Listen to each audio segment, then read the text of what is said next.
praise an adorable lolly using lines straight out of a melodramatic, passionate romance drama. A spark of realization suddenly hits him. Wait a minute. Doesn't an insanely rich, third-generation arms-dealing lolly live right on the floor above him? Truly, heaven never seals off every path for a good person. Without wasting a single second, Gao Neng charges upstairs and aggressively knocks on Tang Tang's door. The door swings open to reveal a deeply annoyed girl. "It is the middle of the night," she snaps. "Whatever it is. Can it not wait until tomorrow?" Smoothly stepping forward, Gao Neng lifts her chin and drops the cheesiest line imaginable. "Tang Tang, why have I never noticed just how incredibly adorable you are?" Tang Tang's face instantly erupts into a brilliant shade of crimson. "Gao Neng, do you want to?" Leaning in closer, he pushes the dramatic act. "Want what? I do not want anything else," he whispers passionately. "My heart only has room for the super adorable you." Unable to handle the overwhelming cringe, she violently clamps her hands over his mouth. "Shut up right now," she squeaks out. "Gao Neng, this is way too sudden. No matter what you say, I absolutely cannot accept your feelings. If Sister Ninger finds out about this, she will definitely stop being my friend. Sure, you are incredibly handsome, but I, Death God Tang, value absolute loyalty. You need to bury those feelings immediately. Well, unless you continuously confess to me for 999 days. Oh, and you must write me a full page in a diary every single day. And do not even think about slacking off. Every single page must be over 1,000 words. Only then can you prove your true devotion to me." Gao Neng instantly drops the romantic act. "Write my ass," he barks back. Flinching, she quickly changes her impossible demands. "You do not like writing? Fine, then you have to cook breakfast for me every single morning. For 999 days, you must make a completely different dish. No repeats allowed." Utterly humiliated, Gao Neng finally snaps. "Shut your mouth. I did not come up here to confess to you." Hearing this, Tong Tong's embarrassment instantly morphs into blazing anger. "You are not here to confess? So you woke me up in the dead of night just to state the incredibly obvious fact that I am adorable? The whole world already knows that. Do you seriously have nothing better to do?" Completely ignoring her raging aura, Gao Neng warmly grasps her hands and asks, "Do you have money?" The wealthy little miss immediately lifts her chin with immense pride. "Of course I have money. Are you seriously so broke that you need to sell your merit points? Fine, just name your price. I, Death God Tang, will buy them all." He deadpans his massive request. 100 million. Bang! The heavy door is violently slammed right in his face. Gao Neng desperately pounds on the door. "Tang Tang, get out here. I am looking for you for actual, serious business." Her voice muffled through the wood. She furiously refuses. "Are you trying to extort me? I am telling you right now, not a chance." He frantically clears the air. "Listen to me clearly. I am not confessing. I am not extorting you. And I am definitely not selling my merit points. I just need to ask you a few questions regarding the valuation of a manufacturing plant." Piqued by the sudden shift in topic, she cracks open the door. "A manufacturing plant valuation? Why on earth are you asking about that?" Stepping out, she begins to explain the harsh reality of the business world. Even though manufacturing plants must register an official account with the government, assessing their actual value is far more complicated than a standard company. Gao Neng furrows his brows in deep confusion. Why would it be that difficult? Because manufacturing plants cannot be publicly listed on the stock market, Tang Tang explains like a seasoned expert. So generally speaking, they are exclusively valued by their raw capital or their registered technical product patents. He shakes his head. Securing a patent definitely will not happen overnight. So how exactly is the raw capital calculated? She shrugs effortlessly. It simply means that if your plant's official account holds 100 million, then the entire plant's valuation is exactly 100 million. Isn't that incredibly simple? As a famously broke student, Gao Neng is left utterly speechless. That is way too brutally simple, my wealthy friend. So, if I do not physically have 100 million in cash, there is absolutely zero way to achieve a 100 million valuation. Seeing his despair, Tang Tang throws him a lifeline. Well, it is not entirely impossible. There is another method. For example, you could establish a cooperative manufacturing plant. If an angel investor throws in 50 million for 50% of the total shares, and your personal technical skills cover the remaining 50% of the shares, then the overall valuation would legally be recognized as 100 million. Hearing this golden loophole, Gao Neng instantly unleashes his most pathetic, adorable puppy dog eyes. "Oh, my incredibly cute Tang Tang, do you perhaps want to open a manufacturing plant together? Building your own startup empire brings such an overwhelming sense of accomplishment." She shoots him down without a single second of hesitation. My grandfather is the chairman of the Heavenly King Group. Do you honestly think I'm so bored out of my mind that I would slum it opening a mere manufacturing plant? Do you have any idea what is at stake for me? If I cannot survive 4 agonizing years in the military academy, my only option is to return home and forcefully inherit my grandfather's $100 billion empire. Do you know just how truly miserable my life is? Listening to her complain about the ultimate rich person dilemma, Gao Neng can only grind his teeth in pure jealousy. Yes, what a truly tragic existence, he deadpans. Forget I even asked. I am absolutely done seeking your help. Seeing his dejected figure turning away, Tang Tang quickly calls out, "Hey, wait, you still have not answered me. We are literally about to deploy to the active battlefield. Why on earth are you so obsessed with opening a manufacturing plant right now?" He pauses, his tone shifting to pure, unbreakable seriousness. "It is exactly because we are heading straight into the war zone. I need to establish this plant so I can forge my own life-saving equipment." Her eyes widen in absolute disbelief. "You actually know how to craft gear? Do you even possess the raw talent for that?" Gao Neng scoffs, his confidence radiating like an aura. "What kind of nonsense question is that? Why do you think I have been practically living in the crafting academy every single day? Let me tell you right now, if I just had the funds, I could effortlessly forge 2 of those high-tier electromagnetic cannons you carry around." Hearing his insanely bold claim, Tung Tung bursts into genuine laughter. "Gao Neng, you are bragging way too much. That is absolutely impossible. My signature electromagnetic cannon is worth a staggering 50 million alliance coins. There is no way a broke student like you could replicate it." But Gao Neng does not even try to argue. A mysterious smirk crosses his face. "Believe whatever you want, but the truth is about to hit you like a cannonball." Seeing his confident attitude, she narrowed her eyes. "Hold on, can you actually craft it?" Gao Neng pointed at his own face, practically shouting, "Look at this face of absolute reliability. If I say I can do it, I can do it." Tang Tang's lips curled into a sly smile. "You said it yourself. How about we make a little bet?" He blinked, completely caught off guard. "A bet? What exactly do you want to wager?" Her eyes gleamed with fierce ambition. "I will provide every single rare material you need for the crafting process. If you actually manage to forge that electromagnetic cannon, I will personally back you with a 100 million investment as your official sponsor. But if you fail, you will owe me 50 million, and you will surrender every single one of your merit points to me. Do you have the guts to take that bet?" The very next day, Guan-san arrived at the academy at the crack of dawn. He glanced at the boy standing next to his young miss. "Tang Tang, is this the captain of your battle squad? Is this student Gao Neng?" She nodded eagerly. "Yes. Did you tell Grandpa about our arrangement like I asked?" Guan-san offered a reassuring nod. "Rest assured, the master specifically cleared several hours of his schedule just for you and your friend." The Heavenly King Group operated within the City of Hope, boasting 20 massive crafting factories that supplied 20 different military zones. "We are heading straight to the specific facility where Master Fong Yuan is currently stationed."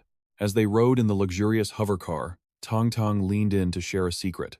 "Honestly, this particular factory in the City of Hope is the oldest and most rundown of them all. Its scale is pretty average, but for some reason, it is Grandpa's absolute favorite." Meanwhile, Gao Neng watched in sheer awe as she casually popped precious elixirs into her mouth. Was this rich girl seriously eating cultivation pills like candy? Suddenly, the tires screeched. The car slammed on its brakes, throwing them violently forward. Tang Tang's eyes flared with sudden annoyance. "What on earth are you doing? How are you even driving?" Guan-san let out a helpless sigh. "I had no choice. Security Bureau vehicles are blocking the road ahead. It looks like they are hunting something down." Curiosity getting the better of him, Gao Neng poked his head out the window. A high-speed chase? Right before his eyes, Xiao Meng was running for her life, leaving absolute chaos in her wake across the city streets. Sirens blared as a radio crackled. "Report! Report! We have spotted a highly suspicious female lacking any identification. Silver hair, blue eyes. She is heading east towards Sector 30. The target is moving at terrifying speeds, requesting immediate backup." With enemies closing in from all sides, Xiao Meng had no choice but to keep fleeing. A dark thought flashed through her mind. If her mother had not strictly forbidden her from harming humans, she would have slaughtered hundreds of these worthless trash already. Suddenly, her sharp instincts flared. Sensing an intense gaze, Xiao Meng snapped her head back, locking eyes directly with Gao Neng, who was already frowning at the chaotic scene. The silver-haired girl flashed a deeply mysterious smirk. Down below, the desperate enforcers unleashed riot control rounds, but her terrifying agility made their efforts completely useless. Tang Tang crossed her arms, making a casual deduction. It is probably just an alien race spy. Some of those species look exactly like humans. Sneaking into the City of Hope to steal intelligence is nothing new. We will just have to take a detour. Gao Neng sat there, frozen in deep thought. Why did that mysterious girl's aura feel so strangely familiar? Before he could figure it out, the car finally arrived, and he stepped out. Staring at the massive structure towering before him, Gao Neng's jaw completely dropped. Tang Tang's complaints immediately echoed in his ears. This is the place. It is incredibly ugly and terribly outdated. I seriously do not understand why my grandfather likes hanging around here so much. Contrary to her words, a hyper-modern, cutting-edge facility of the Heavenly King industry stood proudly before them. Tang Tang pointed it out. The central tower of this factory houses the core research and development department. Those 8 massive outer rings are independent production lines, each handling its own specialized classification of weaponry. Leading him right to the master's door, she announced their arrival. We are here. Uncle Bai, is Grandpa inside? Uncle Bai offered a polite, sweeping gesture, inviting them in. The master is already waiting for you inside. Gao Neng's senses immediately went on high alert. This man's aura was overwhelmingly powerful, but it did not feel like righteous military strength. It reeked of a cold-blooded assassin. Ignoring the heavy atmosphere, Tang Tang skipped inside, instantly switching to a sweet tone. Grandpa, I missed you so much. Fang Yuan chuckled softly, gently patting his granddaughter's head. Did you really miss me, or were you just looking for an excuse to skip class and play outside? You are getting more mischievous by the day. I genuinely hoped the military academy would finally discipline you. His sharp gaze then shifted toward the young man. And this must be student Gao Neng? Tang Tang has spoken quite a lot about you. For someone to earn her highest respect, you truly must be a young hero. Gao Neng offered a deep, highly respectful bow. It is an honor to meet you, sir. A subordinate carefully placed a steaming cup of tea on the table before Fang Yuan cut straight to the chase. Very well, let us skip the pleasantries and get right to business. Tang Tang tells me you can forge an electromagnetic cannon. Unfazed by the immense pressure, Gao Neng simply nodded. Yes, I can. The old master did not hesitate for a single second. Since you are so confident, let us put that to the test. I will give you exactly 2 months. If you succeed, I will honor Tong Tong's promise. An 80 million investment for an 80% stake in the project. Gao Neng's eyes widened in sheer shock. 2 months? Assuming the boy was intimidated, Fang Yuan offered a compromise. Is that too little time? You are still young and need room to grow. Fine, I will extend it to 3 months. Gao Neng immediately waved his hands, shaking his head. Grandpa Fang, you completely misunderstood me. I am not saying the time frame is too short. I am saying it is way too long. Give me just 3 days, and I will show you the finished weapon. The entire room froze in absolute disbelief. Tong Tong panicked, immediately scolding him. Gao Neng, what kind of nonsense are you spouting? How can anyone forge an electromagnetic cannon in 3 days? Just take the 2 months and be safe. She desperately turned to her grandfather. Grandpa, Gao Neng truly possesses the technical skill, but he severely lacks practical forging experience. Plus, he has already mastered energy manifestation, so his crafting speed should be slightly faster than a normal forge master. Fang Yuan let out a hearty, booming laugh. The arrogance of youth is perfectly normal, but to master energy manifestation at such a young age? Not bad at all.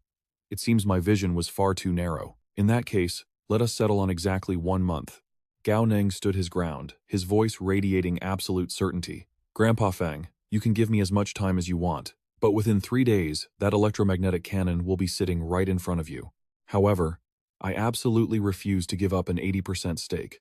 I will offer you 49%, and not a single drop more. His eyes burned with unyielding ambition. The absolute control over this manufacturing plant must remain firmly in my hands. You misunderstand me, the elder chuckled softly. Youthful ambition is commendable, but 80 million for a mere Elder Fang, you have it completely backwards, the young man stated calmly. I meant I am offering you the 49%, but the actual capital. Fang Yuan nodded slowly, catching on. Fine. 49% it is, the old man declared, sliding the investment contract across the table. 49 or 20, the choice is entirely yours. However, I have one non-negotiable condition. Your partner list must include one specific name, Ning Er. In a flash, everything clicked into place for Gao Neng. We are all well aware of my connection with her, Fang Yuan pressed. If you can bring her into your workshop, forget 80 million. I will gladly drop 100 million right now. The illusion shattered. They were never interested in investing in him at all. They were simply using him as a bridge to pour resources into Ning-Er. The system mission was practically begging to be completed. But relying on charity and riding on a girl's coattails, Gao Neng's pride flat out refused. Save your money, Elder Fang. His voice turned cold and absolute. I stepped into this room to earn the Heavenly King Corporation's investment through my own raw, absolute capability. As for your little arrangement with Ning-Er, leave me out of it. Tang Tang immediately flared up, slamming her hands down. Grandpa, didn't we make a clear agreement before coming here? We bet on whether Gao Neng could craft the electromagnetic cannon or not. What exactly is the meaning of this little stunt? The imposing chairman instantly scrambled to pacify his furious granddaughter. Tang Tang, my dear, Grandpa didn't mean it like that. Fine, fine, we will just hand these tens of millions straight to your friend. He immediately signaled manager Guan San to escort Gao Neng for the direct wire transfer. But Gao Neng stood firm as a mountain. No, I will not accept a single cent of this pity money. Tang Tang's jaw practically hit the floor. Are you crazy? Why not? My grandpa is literally throwing the investment at your face. You desperately need those merit points, don't you? Why are you being so stubborn? Gao Neng's eyes blazed with an unyielding fire. I already swore an oath to myself. I will seize this investment with my own 2 hands, not through hollow charity. Elder Fang, hear me well. If I cannot forge that electromagnetic cannon within 3 days, I walk away with absolutely nothing. Guansan sweated bullets, trying to diffuse the tension. Young man, look at the time. It is getting incredibly late. How about we schedule another session? Take your time to truly master the electromagnetic cannon blueprints, and then we can test your skills. Sounds reasonable, right? Hold on. Fang Yuan's authoritative voice echoed through the room. Gao Neng, I will be brutally honest. Your performance today has been incredibly underwhelming. However, the genius Ning-Er sees something in you. Perhaps there is a hidden spark of brilliance buried deep within you. A raw talent that my old eyes have yet to perceive. I am willing to let you prove yourself on the forge. The young man's eyes widened. Are you serious? The same rule applies. The old tiger grinned sharply. I have one final condition. The schematics for the electromagnetic cannon are a class's secret of the Heavenly King Corporation. We cannot just hand over such devastating technology to a rookie. Therefore, before you even touch the cannon, you must successfully forge 2 prerequisite items. First, the arc blade. Second, the anti-magnetic combat armor. Both are fundamental pieces of battlefield gear. I will deploy 2 of my master craftsmen to forge alongside you. If you can crush them in speed and quality, the cannon's blueprint is yours. Do we have a deal? Without a second of hesitation, Gao Neng accepted the challenge. Crystal clear, the boy smirked confidently. Just one tiny detail. Mind handing over the blueprints for those 2 items first? Dead silence filled the room. Guansan mentally facepalmed. He needs blueprints for basic starter gear? Curiosity getting the better of him, Fang Yuan finally asked. Student Gao Neng, what exactly have you successfully crafted in the past? Or better yet, what specific weapon class do you actually specialize in? Gao Neng's chest puffed out with absolute, boundless confidence. To be completely honest, I have 0 crafting experience. But if we are talking specialties, I am a master of everything. Fang Yuan forcefully massaged his temples, utterly exhausted by this boy's audacity. Guansan, just drag him to the workshop. The chairman sighed heavily. And throw him the blueprints for the arc blade and the armor while you are at it. Once he is done staring at them, let Zhuo Bing and Deng Hai crush him in the forge. Guansan leaned in, whispering nervously. Chairman, unleashing 2 senior masters on a mere student. Isn't that total overkill? A sharp glint flashed in the old tiger's eyes. Perhaps it is overkill, but a diamond only forms under crushing pressure. This brutal wake-up call might be exactly what this arrogant brat needs. Gao Neng firmly shook the elder's hand. Challenge accepted. Show me what you are truly made of, boy, Fang Yuan challenged with a smirk. The arrogant youth was quickly escorted down into the depths of workshop number 3. 2 imposing figures stepped out from the smoke of the forge. Greetings, Manager Guan. Greetings, young miss. Guan-san immediately took charge of the floor. Director Deng, have you secured the schematics for the arc blade and the anti-magnetic combat armor? Deng Hai slammed a massive stack of classified documents onto the metal table. So, this is the infamous Mr. Gao? The blueprints are all here, sir. I even prepared 2 extra briefing dossiers just for him. The senior craftsman's piercing gaze locked onto the young student. Is this really the kid the chairman personally ordered us to, quote-unquote, instruct? What an absolute godsend. A perfect chance to violently flex my skills in front of the chairman and the young miss. Beside him, Zhuo Bing was already sizing up their prey. The brat has a pretty face. I will give him that, Zhuo Bing sneered inwardly. But unfortunately for him, Good looks do not forge heavenly weapons. On the surface, this was supposedly a friendly technical exchange. In reality, it was a sanctioned execution to teach this arrogant punk a brutal lesson in humility. Deng Hai led the group toward the blazing anvils, adopting a mocking, professorial tone. Listen closely, kid. The arc blade might be standard issue, but its internal circuitry is a complete nightmare for beginners. He turned to the VIPs with a ridiculously smug grin. Since it will probably take Mr. Gao hours just to read the index, why don't we all head out for some premium coffee? Right this way, please. Hold it. Gao Neng's voice sliced through the smug atmosphere like a knife. Cancel the coffee. I am already done memorizing. We can start the forge right now. Deng Hai froze, his mind short-circuiting. What the hell? It has literally been 5 seconds. Is this little punk actually insane? Zhuo Bing stepped forward, his expression twisted in utter disbelief. Mr. Gao, are you absolutely begging to be publicly humiliated? He quickly cleared his throat to maintain professionalism. Ahem. I mean, are you certain you wish to commence the duel this instantly? Gao Neng cracked his knuckles. Less talking, more forging. Fire up the anvils, old men. A hidden smirk tugged at Gao Neng's lips. He knew exactly what the arc blade was. A vicious, close-quarters weapon relying on ultra-high-frequency vibrations to generate a plasma arc, capable of slicing through solid steel like wet paper. But little did these so-called masters know. His newly awakened system attribute was completely broken. With just a single, fleeting glance at the blueprints, every wire, every circuit, and every micromillimeter of its atomic structure was permanently burned into his mind. They stride into room number 8, the tension thick enough to cut with a knife.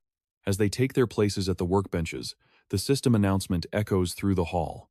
Let the crafting battle begin. Zhuo Bing makes the first move, instantly extracting source energy with absolute precision. His hand seals are a blur of flawless technique. He might not possess heaven-defying talent, but his raw extraction accuracy completely crushes most elite energy warriors. The crowd watches in awe at his mastery, but over on Gao Neng's side, the entire room gasps in pure shock. His energy manifestation is already flowing with terrifying smoothness. Such monstrous talent. He is simultaneously extracting 5 different elemental energies from thin air. Not only is it a void extraction, but the purity rate is absolutely god tier. In a single breath, he drains an entire massive ore block dry. Whispers erupt across the observation deck like a tidal wave.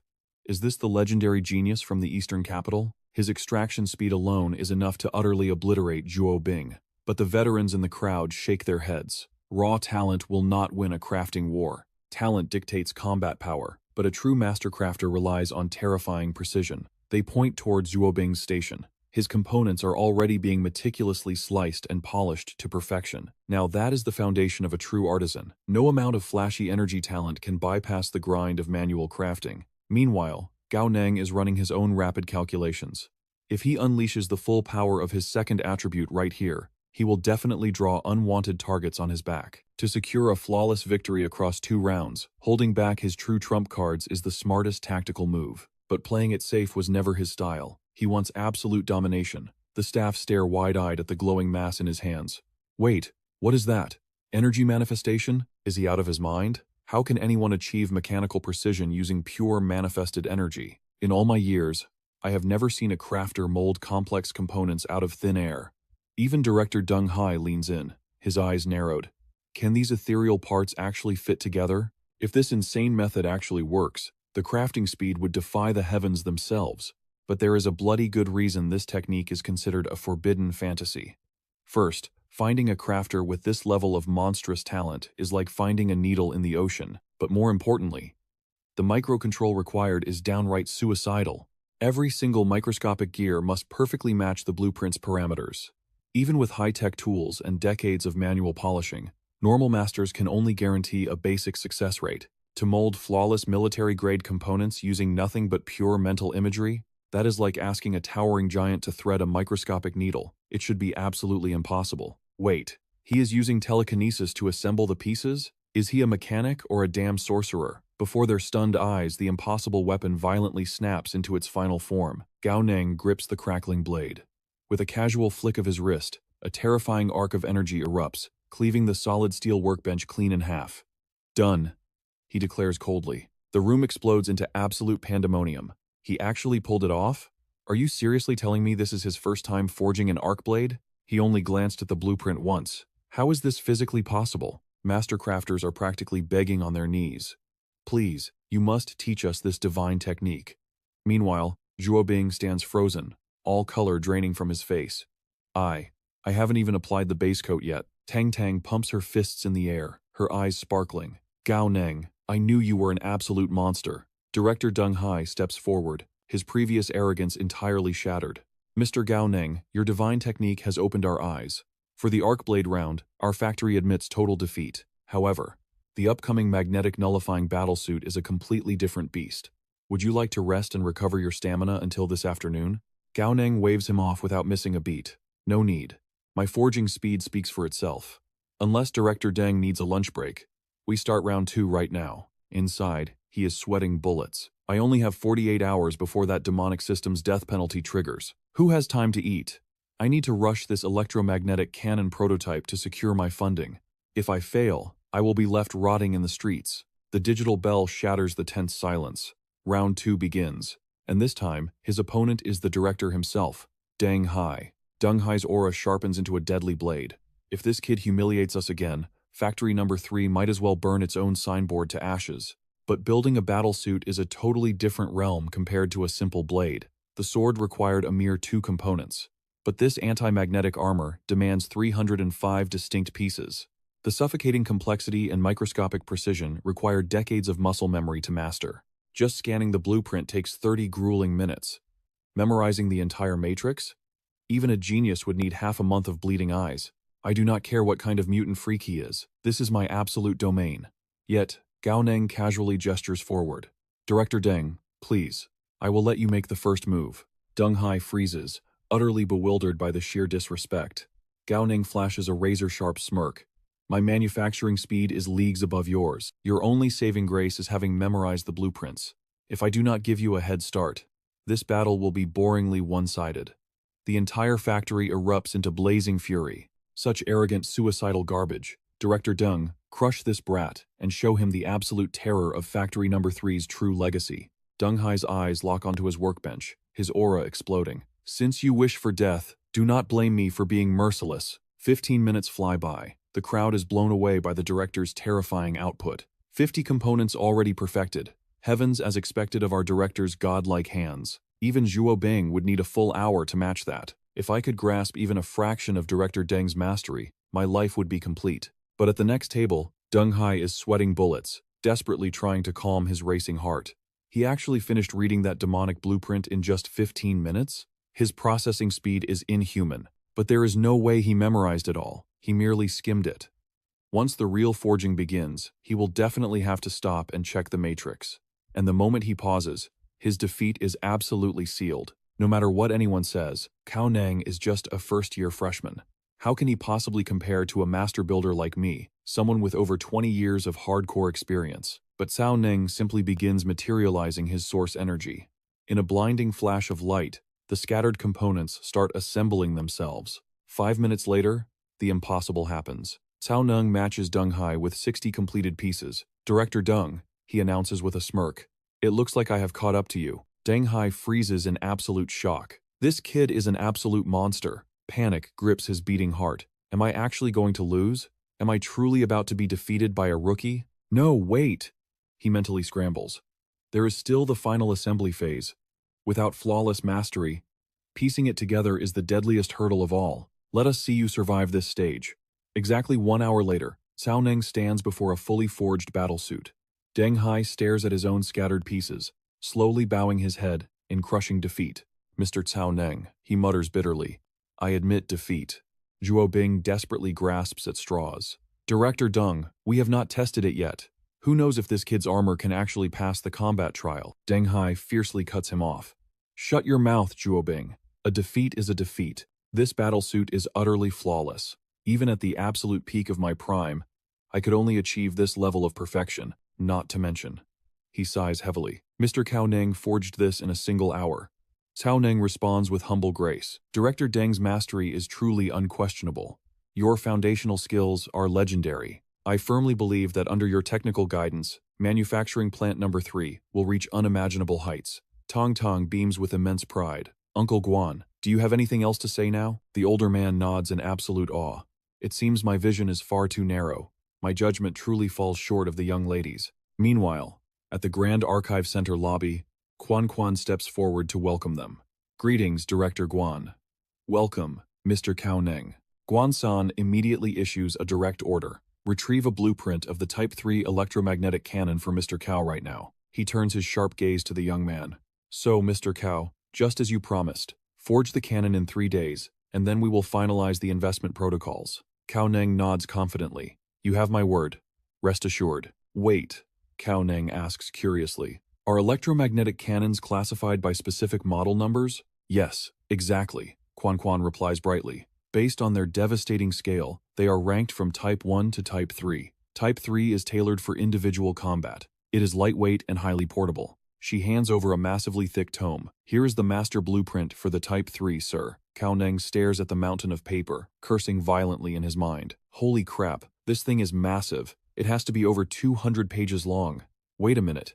Isn't this the exact model Tang uses in battle? If the blueprint is this ridiculously huge, how can the weapon be considered lightweight? Suddenly, a sharp ringtone pierces the air. Quan bows apologetically. Mr. Cao, please excuse me for a brief moment. I must take this call. Left alone, his eyes scan the massive bookshelf. Bingo. He spots a significantly thinner folder. This blueprint looks far more compact. The design seems delightfully simple. I only have 3 short days to pull this off. To guarantee an absolute victory, I need to choose the simplest path, right? But wait a second. Why didn't the receptionist hand me this version directly? Could this thin file be hiding some top-secret classification? Think about it. The overwhelmingly complex 200-page manual holds absolutely no secrets or hidden dangers. Yet this concise, 100-page, simple cannon might be loaded with lethal, classified intel. Quan hurries back, bowing deeply. Mr. Cao, I am terribly sorry. Thank you for waiting so patiently. I just received direct orders from the higher-ups. Regarding the Heavenly King Group's electromagnetic weapons, aside from the standard types 1 through 3, every other experimental blueprint is now fully accessible to you. You have absolute clearance to review them all. Cao Neng raises an eyebrow, double-checking his luck. So I can choose a design outside the standard 3? She nods brightly, confirming his wildest hopes. Yes, absolutely. Would you like to review them yourself? Or shall I guide you through the lethal arsenal? He flashes a confident smile. No need. I will handle the research myself. Watching him dive deep into the classified files, Quan finds herself completely mesmerized. The intense, laser-focused aura of this absolute god makes him look 1,000,000 times more handsome. Blushing heavily, she steps forward to serve him. I will go brew a perfectly chilled, sugar-free black coffee for you. Please, take all the time you need. As she leaves, Cao Neng makes a shocking discovery. Scanning through models 1 to 4, a pattern emerges. Whether it is Type 1 or Type 3, the core stone engine. Scanning through models 1 to 4, a pattern emerges. Whether it is Type 1 or Type 3, the core stone engineering remains painfully identical. But Type 4? It utilizes a revolutionary, newly invented core matrix. Type 1 is an absolute behemoth, a massive artillery cannon built for apocalyptic wars, requiring an entire squad of operators just to fire once. Type 2 is slightly simpler and far more mobile, yet it still demands a massive engineering crew to forge. Type 3 is Tang's signature weapon of choice, but beneath its sleek exterior, the underlying technology barely evolves from its predecessors. But Type 4 is an entirely different beast. The first 3 cannons forcefully drain human stamina, converting it into electromagnetic energy to blast artillery shells. The terrifying genius behind Type 4 is unprecedented. It seamlessly fuses the weapon into an extension of the body, submerging the user entirely within a self-sustaining electromagnetic field. By turning the human body into the living mount for the cannon, the raw, destructive output slightly decreases. However, the agonizing energy consumption is slashed by more than half. Even better, once the lethal magnetic field materializes, it automatically manifests an impregnable defensive shield around the gunner. His eyes burn with intense excitement. This is undoubtedly epic-tier, legendary technology. A flawlessly simple structure, guaranteed catastrophic firepower, and an automatic electromagnetic barrier to top it off? It is incredibly overpowered. If this weapon is so godly, he realizes with a chill, there is only one reason the receptionist hid it from me. Throughout history, absolutely no one has ever successfully forged this masterpiece. But if I can bring this impossible weapon to life, I will instantly become an utterly irreplaceable god-tier asset to the entire Heavenly King group. The real question remains, Will my 100% success rate system attribute actually work on a mythical blueprint that has never once escaped the drawing board? Quan Quan leans in, her voice filled with polite concern. Mr. Gao, have you finished reviewing everything? Honestly, even he has lost track of time. Wait. How long have I been sitting here? She smiles warmly. It is currently 5:01 in the afternoon. You have been immersed in those files for exactly 3 hours and 19 minutes. President Guan has already prepared a dinner banquet for you. But if you wish to keep reading, you are welcome to take these documents with you. You may simply return them whenever you depart. Gao Neng freezes in pure shock. 3 hours already?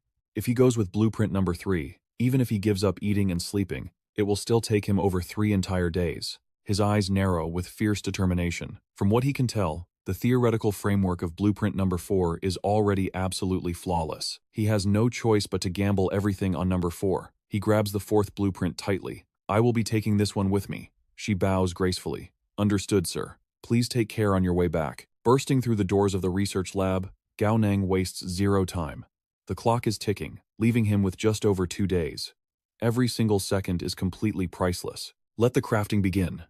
A dazzling surge of raw energy erupts from his palms. The vibrant aura instantly blankets the scattered mechanical components on his workbench. In a hidden surveillance room, Fang Yuan and his team watch the monitors in dead silence. The old master's eyes gleam with heavy praise. Using energy materialization to forge components, his crafting speed is on a completely different level. Guan San leans closer to the screen, his mind blown. It is not just his insane speed. The absolute precision of every single part he makes has also skyrocketed. I have been watching him very closely. During his previous forging of the lightning blade and the magnetic resistance battle armor, Gao Neng did not waste a single speck of raw material. Fang Yuan lets out a heavy sigh of awe. It is a god-tier forging method. However, it is virtually impossible for anyone else to copy. To materialize energy like that requires monstrous spiritual power. Add that to his terrifying arsenal of innate elemental talents, and you probably could not find another soul like him in the entire alliance. Fang Yuan crosses his arms. Gao Neng is incredibly fast, yes, but for this deadline, he is still not fast enough. Tang Tang tilts her head, her brow furrowed in doubt. Grandpa, are you saying he is going to fail this challenge? Fang Yuan's mind runs the ruthless calculations. This brat proudly declared he could forge an electronic cannon in just 3 days. I admire his arrogant fire, but it is physically impossible. Based on his current crafting output, the absolute fastest he can finish is 5 days. And that is completely ignoring whether he can even assemble the final weapon without it blowing up. A flicker of panic crosses her face as she bites her lip. So, if he actually fails to finish it, will you refuse to invest in him? Fang Yuan bursts into a booming laugh, his eyes twinkling with mischief. Oh, is my precious Tang Tang begging her grandfather to invest in this boy? Tang Tang's cheeks flush as her mind races. If Gao Neng loses the bet, she will win all his merit points. Shouldn't she be jumping for joy right now? But the 3-day limit is a deadly trap he had set for himself. If he loses his entire fortune over pure stubbornness, it just feels way too unfair. Refusing to let him crash and burn, she tugs at her grandfather's sleeve with a sweet smile. Come on, it is just pocket change to you. Please just invest a little bit. He smirks endlessly. Since when did my ruthless Tang Tang start running a charity? Tang Tang immediately puffs up her cheeks in peak tsundere fashion. I am not. I just saw how pathetically broke he is, and I took a tiny bit of pity on him. That is all. Besides, you already know about his close relationship with big sister Ninger. I am only thinking about the bigger picture for you, Grandpa. Fang Yuan decides to spare his blushing granddaughter from further teasing. All right. You are doing it for me. Dropping an investment on him is absolutely no problem. This kid's potential is terrifyingly high, even if he had zero ties to the mighty Shen family. Backing him now guarantees at least a 50% chance of making an absolute fortune in the future. She pouts, clearly not satisfied with that assessment. Only a 50% chance? Guansan quickly steps in to clarify. Miss Tang Tang, for the master to predict even 50% odds. That is already an earth-shattering compliment. Fang Yuan chuckles, playfully pinching her cheek. Enough of that. This crazy kid is definitely going to pull an all-nighter fighting the clock. Come take a midnight stroll with your old man. She immediately shrieks. I am Tang Tang. Why on earth would I want to go walking with an old geezer? And stop pinching me. You are getting more wicked by the day. Meanwhile, deep within the City of Hope at 2 o'clock in the morning, Xiaomeng perches arrogantly atop a stone wall, demanding the next challenger. A shadow cat lunges forward. Its deadly claws slash through the air, leaving deep gouges across the wooden table. Xiaomeng yawns, utterly disappointed by the weak display. Is that seriously all you have got? You ate so much of my premium food, and this is your full power? And you actually dared to ask to join my warrior squad? Drag this trash out of here and beat him up. She waves her hand dismissively. Forget it.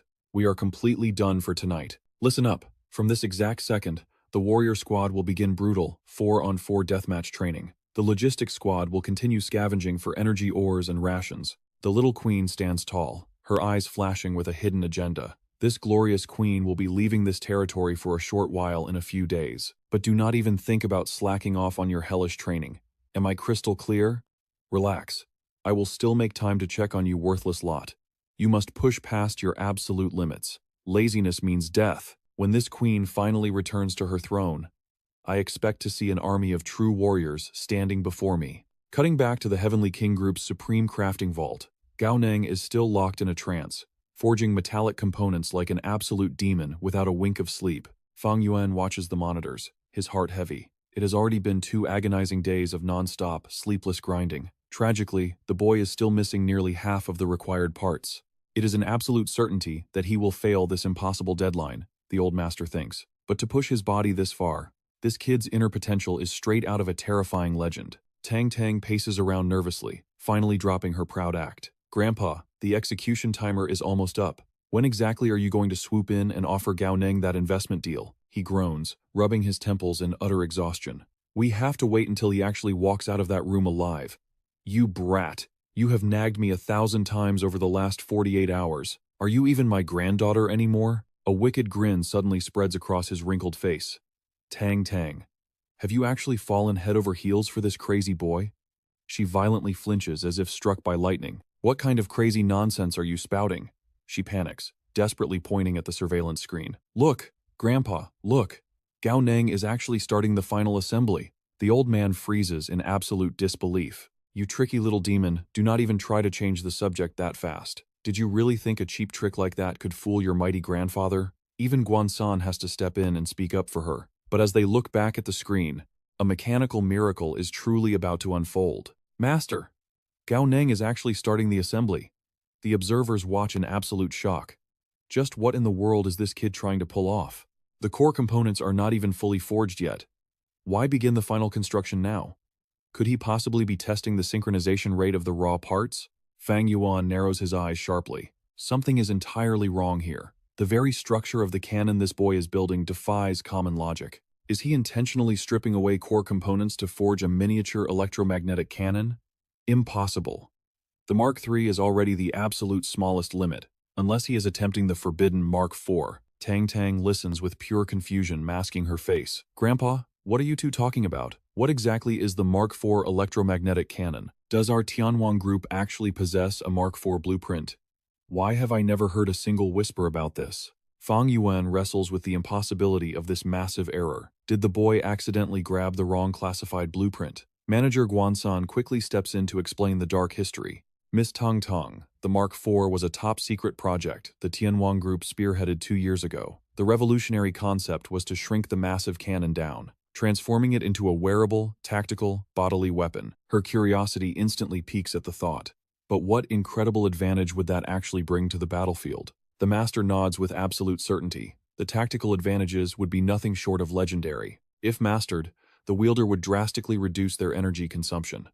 They could even weaponize the magnetic field between their body and the cannon to manifest an impenetrable defensive aura. Hearing this, Tang Tang's eyes blaze with pure awe. An electromagnetic defensive aura? Wouldn't that make them completely invincible against close combat fighters? Manager Guansan lets out a heavy, defeated sigh. Unfortunately, it remains nothing but a beautiful fantasy. Back then, the corporation poured over 5 billion credits into it, wasting 5 agonizing years of research. But in the end, it was nothing more than throwing money into a blazing fire. Tang Tang frowns, unable to grasp the fatal flaw. How could forging such a divine weapon be a waste of resources? Fang Yuan steps in, his voice thick with regret. Because this supreme theory requires grafting the weapon's frequency directly to the human body, and the physical constitution of every single warrior is fundamentally different, whether it is their innate talent or their muscular density. No two humans are perfectly identical. Unless this impossible biological variable is solved, This supreme theory will forever remain just a theory. Tong Tong knits her brows in utter disbelief. How could fate be so cruel to such a masterpiece? She looks back at the complex machinery Gao Neng is forging. Fang Yuan shakes his head with profound disappointment. It is merely a hollow shell, a doomed model that can never truly be completed. It seems our high-stakes wager must end right here. To think this arrogant kid would seal his own fate by grabbing the wrong blueprint. Come, let us go face him. Manager Guan San follows closely behind, visibly stunned by the decision. Master, are you truly going down there yourself? Fang Yuan's expression hardens into absolute resolve. That electromagnetic cannon cost us years of blood and sweat to no avail. Even if it is destined to be a failed prototype, I must witness it with my own eyes. Down in the workshop, Gao Neng suddenly senses a fatal flaw in the build. His mind races at lightning speed. Am I actually missing core components? How could I possibly make such a rookie mistake? How could an absolute genius like me overlook such a fundamental flaw? He grits his teeth in determination. Whatever, I just need to forge the missing pieces and force them into the matrix. Just as his aura peaks, the heavy laboratory doors suddenly slide open. Gao Neng glances up, genuinely surprised by their arrival. Is our time limit already up? We still have 3 full hours left on the clock. Fang Yuan steps forward, his oppressive aura completely restrained. Do not mind us. I merely wish to observe your craftsmanship up close. His piercing gaze locks onto the metallic beast on the table. Gao Neng, what you are forging is the Mark IV, isn't it? Gao Neng pauses, a confident smirk touching his lips. So, you finally noticed my true intention? I analyzed the Mark III blueprints and found its structural pathways unnecessarily convoluted. The Mark IV, however, its raw simplicity is absolute perfection. The remaining time on our wager is exactly enough to birth this masterpiece into the world. Fang Yuan carefully lifts the heavy, metallic weapon, his seasoned eyes widening at the flawless craftsmanship. You actually completed the impossible structure. Impressive work, young man. Gao Neng bows his head with unshakable confidence. I appreciate the praise, Master Fang. The true potential of the Mark IV is terrifyingly absolute. It may be compact, but its destructive force is tyrannical. The energy drainage is vastly minimized, and it even harnesses the raw magnetic waves to form an impenetrable barrier. For both devastating offense and absolute defense, it is a weapon that truly defies this era. Fang Yuan suddenly shatters his excitement with a cold truth. Indeed, but that is only if it could actually be brought to life. Gao Neng freezes, sensing the dark implication. If it could be brought to life? Gao Neng steps forward, his eyes burning with challenge. Master Fang, are you truly not going to test the absolute power of this cannon? The old master shakes his head, refusing the offer. There is no need to risk it.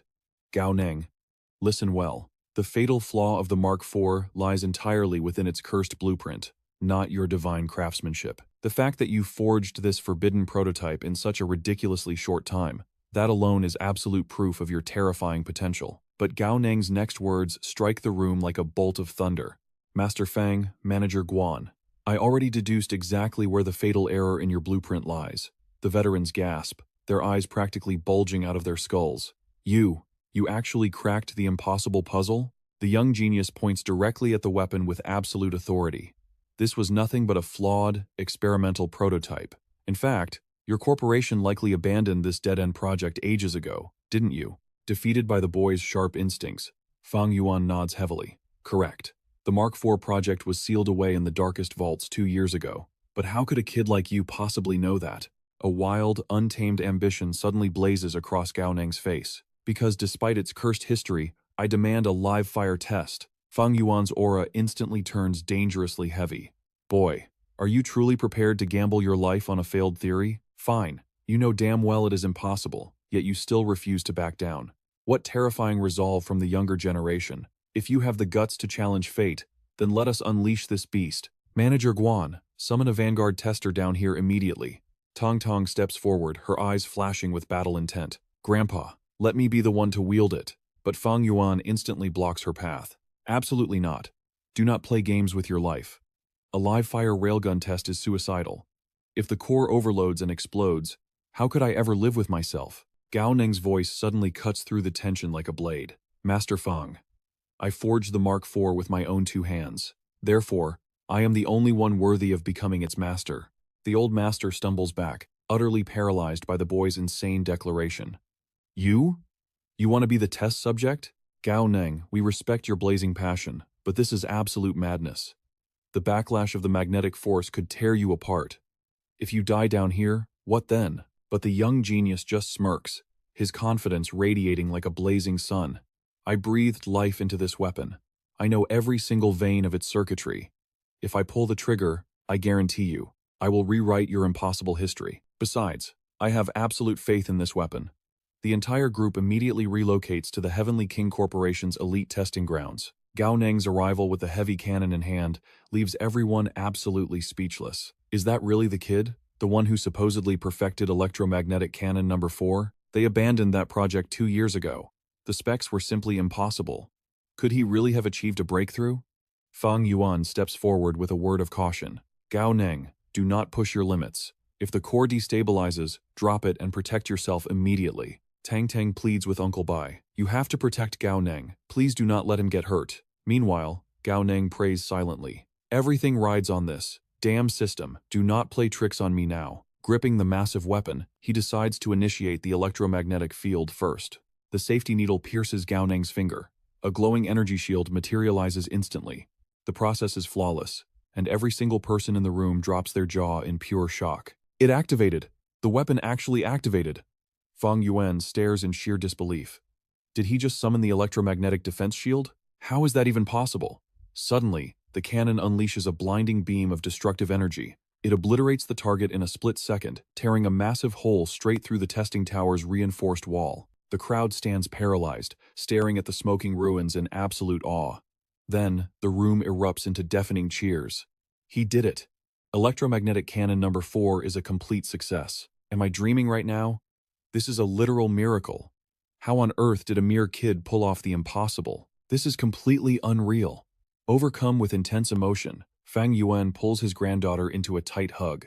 The legendary project that had been dead for 2 years is finally alive. The surrounding executives clap until their hands turn red. Electromagnetic cannon number 4. We finally brought it into reality. Fang Yuan is left in pure awe. We poured over 5 billion into this for an entire year, yet we failed to crack the core problem. To think this young genius solved it in a mere 3 days. But Guansan narrows his eyes, noticing a critical flaw. Wait, Master.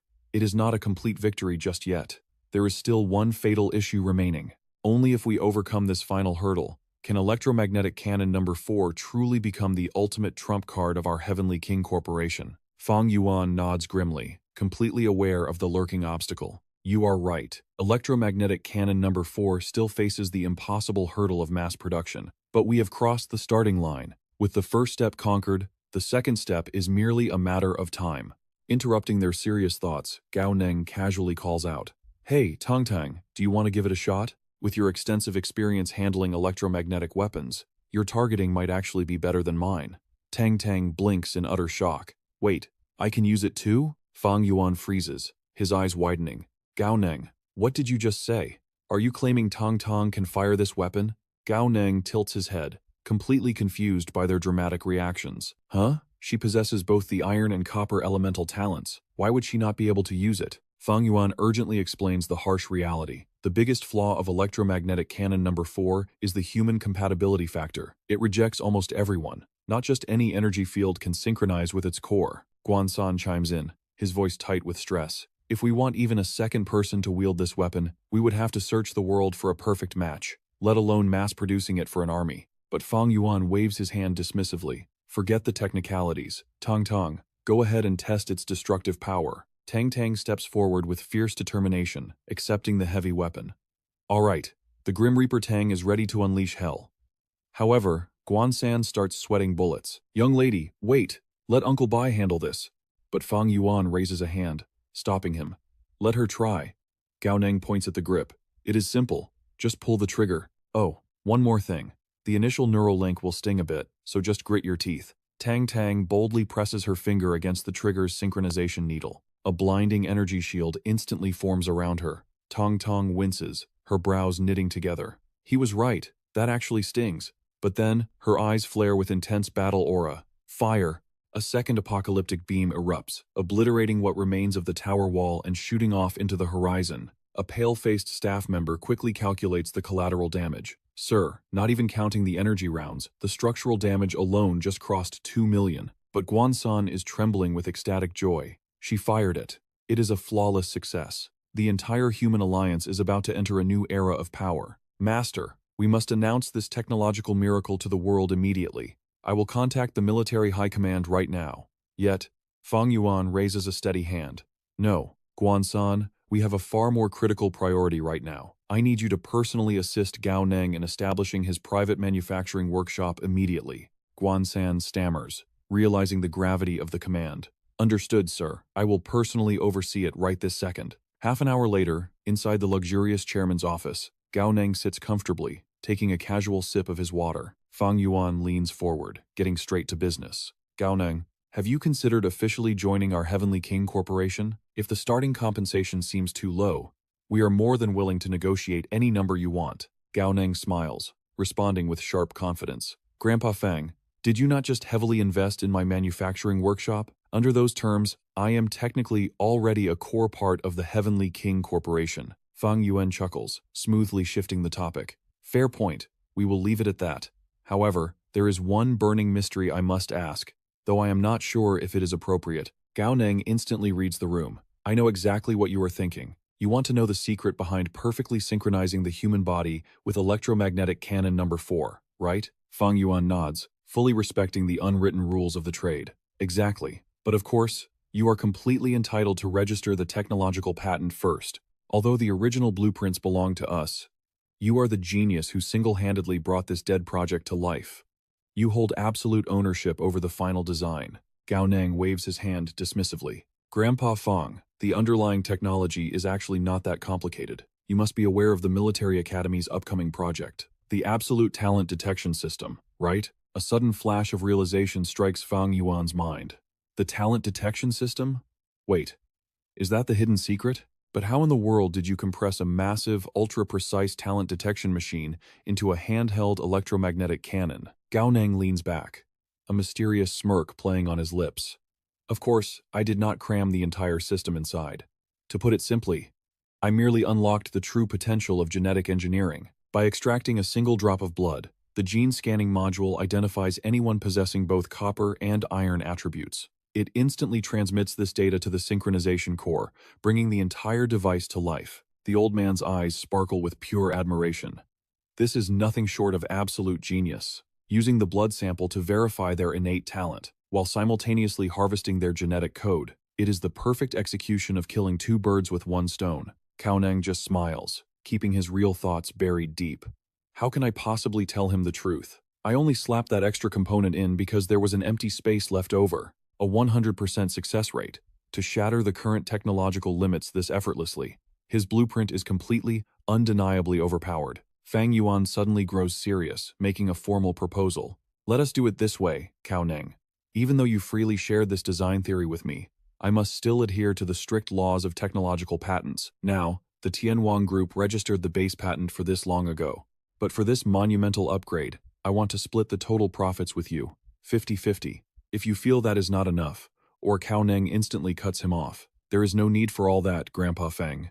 You already funded an entire manufacturing plant for me. Besides, I know exactly what 50% of the Tianwang Group's profits actually represents. That wealth is astronomical. Without a second thought, he slams his signature onto the contract. I know how to weigh my options, he declares with a confident grin. But I will never play nice when it comes to money I rightfully earned. We will do exactly as you suggested. Fang Yuan barks out a laugh, thoroughly impressed. Excellent, straightforward and entirely genuine. I am starting to like you more and more, kid. If the Shen family had not already staked their claim on you, I would marry Tang Tang off to you myself. Standing right behind them, Tang Tang's face flares with utter indignation. This terrible old geezer, she fumes internally. Just for the sake of one electronic cannon, you want to sell off your precious Reaper Tang Tang? If you are going to sell me, at least demand 10 more cannons in the deal. Suddenly, a mechanical chime echoes in Gao Neng's mind. Ding! Congratulations, host. The manufacturing plant mission is successfully completed. Reward granted. All required materials and the blueprint for the divine inner armor. The system prompt glows with golden text. Note: this inner armor provides absolute protection for all vital organs. Passive effect: the host reflects 20% of all incoming physical damage. Maximum durability scales up to the high-tier supreme rank. Gao Neng smirks, absolutely thrilled. A completely overpowered reflection armor? Hell yes. I will say this about my damn system. It always delivers when it comes to dealing out fair rewards and strict punishments. With this ultimate thornmail protecting my vitals, why would I ever fear the storm of bullets waiting for me on the battlefield? Before they finally part ways, Fang Yuan gives his last piece of advice. I already secured the location for your new manufacturing plant. From now on, you have full authority to run it exactly as you see fit. Settling comfortably into his departure vehicle, Cao Neng waves goodbye. Thank you for everything, Grandpa Feng. I will visit again when I have free time. Watching the sleek car disappear into the distance, the old man lets out a long, meaningful sigh. The Shen family truly captured a legendary golden goose. Meanwhile, as Cao Neng heads straight back to the Dongdu Academy, an ominous figure scrolls through the dark web's latest intel. Target 1. Chen Nan. Year 3 student at the War Academy. 3rd stage late phase. Target 2. Jin Yulan. Year 4 student at the War Academy. 3rd stage late phase. Target 3. Tong Tong. 1st year student at the War Academy. 2nd stage late phase. The reader in the shadows is none other than Ye Ying. Her lethal gaze suddenly locks onto a very specific name on the roster. Cao Neng. Cao Neng. To think that this bastard actually made it onto the battlefield deployment list. That detestable, vile human. It truly is a narrow road for bitter enemies. A vicious, bloodthirsty smirk twists her lips. Actually, this works out perfectly. A mere 2nd stage weakling stepping onto the battlefield? He is nothing but a heaven-sent piece of prey. Listen well, Cao Neng. This time, no matter what it takes, I will wash away that ancient, humiliating debt in your blood. But just as her killing intent peaks, a frustratingly familiar voice calls out from right behind her. Uncle Guan, dropping me off right here is fine. You can head back now. Ye Ying flinches, whipping around in pure shock to see Cao Neng standing just feet away. Are you kidding me? Just how damn narrow is this road? Forcing her racing heart to calm, Ye Ying casually walks right past him. Why am I panicking? She reasons with herself. All I have to do is pretend we are total strangers. I am just a perfectly normal, everyday human girl. But the moment she passes, Cao Neng suddenly barks. Hold it, right there. Wearing her oversized sunglasses, Ye Ying slowly turns around, feigning utter innocence. Is something wrong, classmate? Were you calling out to me? Meanwhile, Cao Neng secretly activates his plundering eye scanner. No elongated elf ears, he notes mentally. But those facial features are completely identical. That dark elf I slaughtered with my very own hands. What the hell is she doing walking around here? His mind races to make sense of the impossibility. This defies all logic. Doesn't the alien race require a full 20-year cycle to reincarnate? Deciding to test the waters, Cao Neng boldly slaps his hand onto her shoulder. A charming, dangerous smile spreads across his face. That is right. I was just hoping to make friends with a beauty like you. Yi Ying immediately shifts into her perfectly crafted, shy girl persona. Oh my. Are military academy students always this aggressively direct? She flutters her eyelashes. My name is Ye Ying. So, how exactly do you want to be friends? Cao Neng's suspicion only grows darker.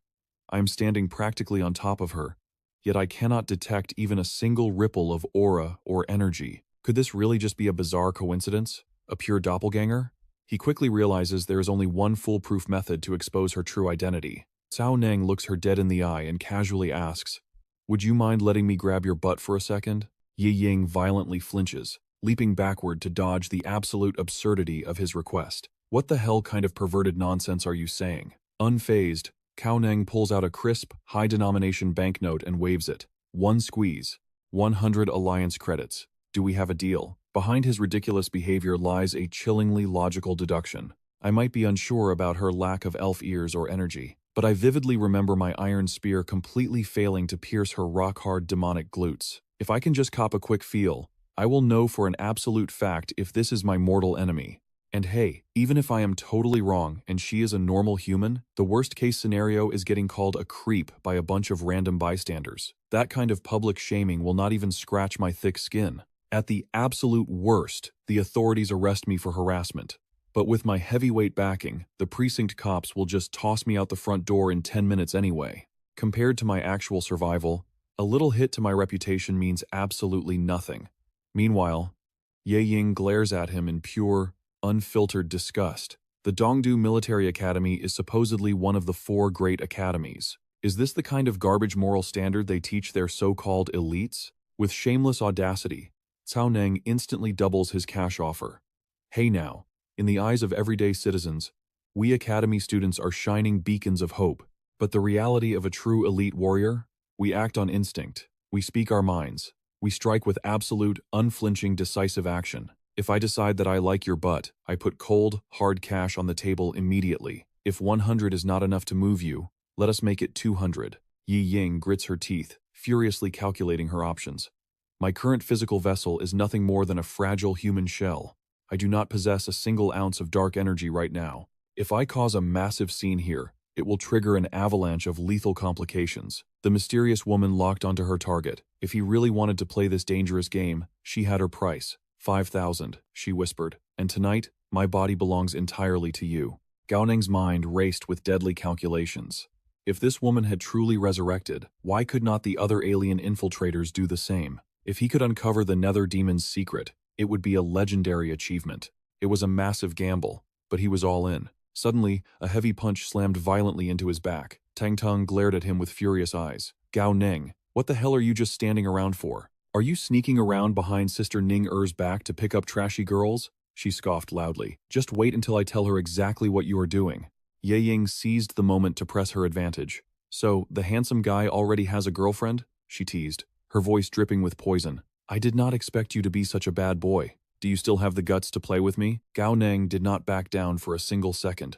If we are playing, we are playing. Why would I be scared? He grabbed Ye Ying and walked away, throwing one last glance over his shoulder. Keep your mouth shut, Tang Tang. This is strictly business. She is a VIP client, he lied smoothly. I am taking her to the manufacturing workshop right now. Unless the sky is falling, do not interrupt us. Tang Tang instantly saw right through his absolute nonsense. Your stupid workshop just opened. How the hell do you have a VIP client? She stomped her foot. Where are you actually taking her? Tang Tang's fists trembled with pure rage. But suddenly, her phone buzzed in her pocket. Her eyes widened in absolute shock as she stared at the screen. Gao Ning had just shared his live location. Where is this absolute lunatic going? She muttered. A cheap hotel? Meanwhile, Gao Ning shot a sideways glance at his target. Hotels are too risky, he warned. The cops love to crash those parties. Ye Ying batted her eyelashes, playing the innocent victim perfectly. Then, are you suggesting we go to my place? Gao Ning smirked coldly. Is that a problem for you? The demon in human skin decided to play along to the bitter end. Of course not, she cooed sweetly.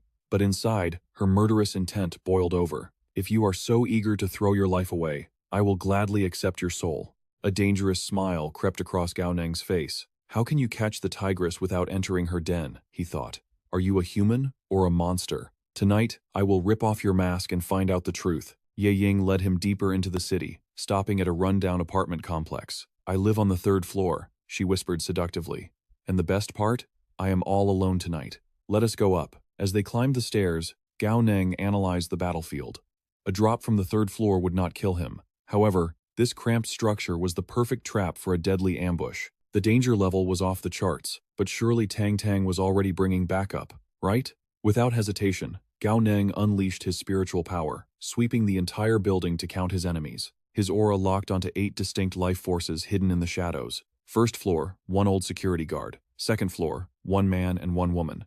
4th floor, 2 men. 5th floor, 2 women and 1 man. Panic struck him like a physical blow. Wait a second. Why was there absolutely zero trace of Tang Tang's rescue squad? Were they just hiding their presence that perfectly? Nothing could have gone wrong, right? Absolutely not. He had left the most obvious distress signal possible. Even someone as incredibly dense as Tang Tang should have realized he was walking into a death trap. Suddenly, a sharp click shattered his thoughts. The apartment door had just locked behind them. Yi Ying stepped dangerously close, tracing his jawline with a cold finger. So, handsome, she purred. Are you showering first, or should I? Gao Ning stared right back and grinned. Why do not we just shower together? But the moment his hand brushed against her waist, his heart skipped a beat. What on earth? It was actually soft. A monster's body should not feel this human. Had he made a catastrophic mistake? Yi Ying giggled, pressing her body against his chest. Why are you in such a desperate rush, my hero? She mocked. Take it easy. We have the entire night ahead of us. But suddenly, her entire body froze in sheer terror. Gao Ning had brutally shoved her straight into the bathroom.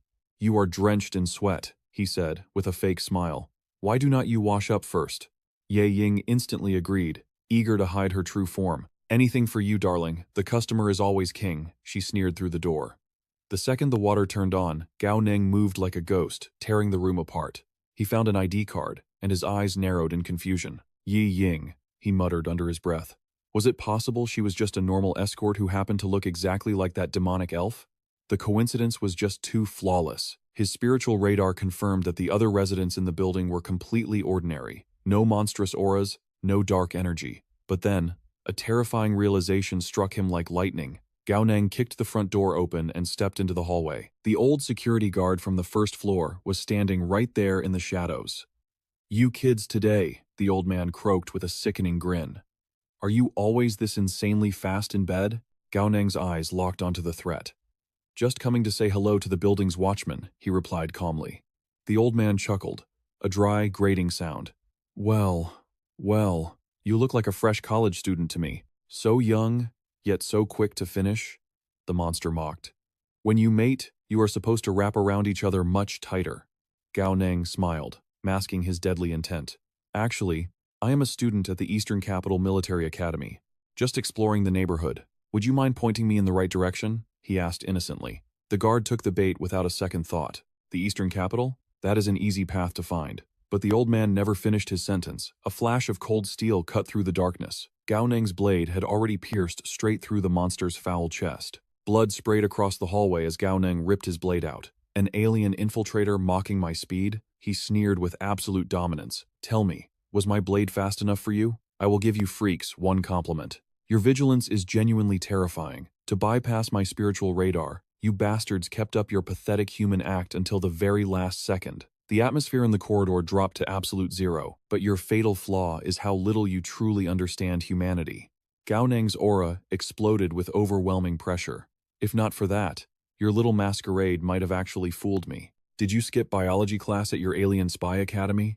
he mocked relentlessly. Playing the role of a desperate lover upstairs was fine, but humans do not mate by coiling around each other like filthy snakes. The jig was up. Sickening, reptilian scales violently erupted across the old man's entire face. His human disguise melted away, revealing pure, monstrous horror. "Brilliant, simply brilliant, Gao Neng," the creature hissed, coughing up black blood. "To strike with such lethal intent over one tiny flaw in our acting, you truly are a profoundly dangerous character, but a single pathetic stab will never be enough to end my life." Gao Neng did not flinch, his eyes burning with relentless fury. "I know," he roared, lunging forward with blinding speed. "That is why I brought a second strike." Suddenly, the ceiling above them violently shattered. Two more monstrous infiltrators dropped into the hallway, unleashing a tidal wave of killing intent. "Seventh sister, get the hell out of here," one of the beasts roared. "Sixth brother, we cannot let this arrogant brat live," the other snarled, her claws dripping with acid. "If we retreat now, the human extermination squads will hunt us down. Our only chance at survival is to tear him to pieces." Facing three deadly abominations, Gao Neng simply let out a dark, arrogant laugh. "Are you deaf and blind?" he mocked, pointing his blood-soaked blade at them. "You are the ones who are completely surrounded. Did you really think you could fight your way out of my trap?" He stood like an unstoppable god of war, projecting absolute confidence. But inside his own mind, Gao Neng was screaming in absolute panic. "Tang Tang, where the hell is the cavalry?" his inner voice shrieked. "If I die right now, I swear I will haunt your love life forever." Meanwhile, miles away, the very girl he was praying for had just gathered the squad. Tong Tong burst into the command room, slamming the door open. "Ching Ching! Guokun! Big Shark! Mr. President!" she hollered, completely out of breath. "We have a massive disaster on our hands." Gao Neng just went out to sell his body to a sugar mommy. Cao Nang stands entirely alone against two monstrous alien mutants. He desperately blocks their furious strikes, his muscles screaming under the crushing weight. Their raw power is absolutely insane, he thinks, gritting his teeth in agony. This sheer overwhelming force, it easily rivals a human, third-tier awakener. No, these freaks might even be late-stage third-tier. He violently recalls Guansan's earlier intelligence report. The veteran had sworn that alien spies hidden in the City of Hope were incredibly weak, forced to suppress their power to avoid energy detection. Cao Nang feels completely scammed. "You actually call this weak? What insane standard are you guys using to measure weakness?" Suddenly, an explosive force shatters the solid wall right behind him. A monstrous hand bursts through the rubble. Sensing the lethal ambush, Cao Neng instantly summons his Super Earth Dragon. The mighty earthen beast crashes through the crumbling concrete, revealing two more terrifying alien assassins lurking in the shadows. He recognizes their faces instantly. They are the suspicious men from the fourth floor. Now, he is completely surrounded by deadly enemies from all sides. With no room for error, Cao Neng activates his ultimate trump card. Life form transformation engaged, iron and silver alloy battle armor. Dazzling metallic light encases his entire body like an impenetrable fortress. This is the absolute peak of my power right now, he declares, his eyes burning with unshakable resolve. Power output boosted by 100%, defense fortified by 100%. He recklessly unleashes his half-step lethal combo, sending a devastating blade wave straight toward the first alien. Slash! The beast's arm is instantly severed, dark blood spraying across the room. But Brother Lu completely ignores the agonizing pain. He wildly locks Cao Neng's blade in a suicidal death grip. Kill him right now, the fanatic roars to his comrades. Cao Neng desperately yanks his weapon, but the monstrous grip simply will not budge. A flash of panic hits him. I cannot pull it out. This absolute psycho is actually trading his life just to trap me. Real combat is terrifyingly different from the safe training grounds. But abandoning his primary weapon now means certain death. Fortunately, his super Earth Dragon roars furiously, holding the rear and blocking the advancing assassins. A fierce, predatory glint sparks in the young man's eyes. Fine. If I cannot pull it out, then I will push it all the way through. With a ferocious roar, he unleashes another half-step lethal strike. The terrifying force cleaves Brother Lu directly in half. The alien's body crashes heavily to the ground, exploding into 1,000 gory fragments. But there is zero time to breathe. A massive fist hurtles toward his face, forcing Cao Neng to hastily raise his blade to block. The brutal impact sends shockwaves rattling through his bones. He breathes a heavy sigh of absolute relief. Thank the heavens for my iron form. Otherwise, that blow would have crushed my internal organs. What a tragic shame my thorn armor is not crafted yet, he mutters darkly. I could have shredded these bastards to pieces. Suddenly, a chilling superior voice echoes from the hallway. 4 against 1. And our side actually takes the first casualty? 3 ominous figures step casually into the blood-soaked room. Cao Neng stares at them, utterly confused by their bizarre, suffocating aura. What kind of mutant breed is this? He thinks. Are they snake people? Without warning, the red-skinned boss vanishes. He crosses the room with blinding, impossible speed, throwing a devastating punch. Cao Neng's pupils shrink in sheer terror. He is too fast. Is this monster a mid-stage 4th-tier powerhouse? Boom. The explosive punch launches the boy completely out of the shattered window. But suspended in midair, a realization suddenly hits the red-skinned boss. His eyes widen in absolute fury. Wait, something is wrong. That slippery brat purposely used the momentum of my strike to escape outside. Furious at being outsmarted, the boss snaps at his minions. Chase him down right now. Meanwhile, dangling dangerously on the building's exterior, Cao Neng desperately grips a fragile window ledge. His mind races at lightning speed, trying to solve this deadly hierarchy puzzle.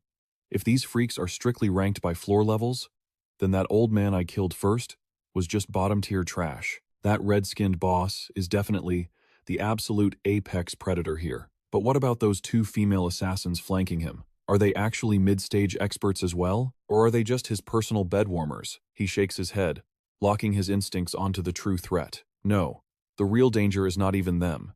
It is you, the hidden mastermind who has not even shown your face yet. Cao Neng violently swings his body, vaulting right back into another floor's window.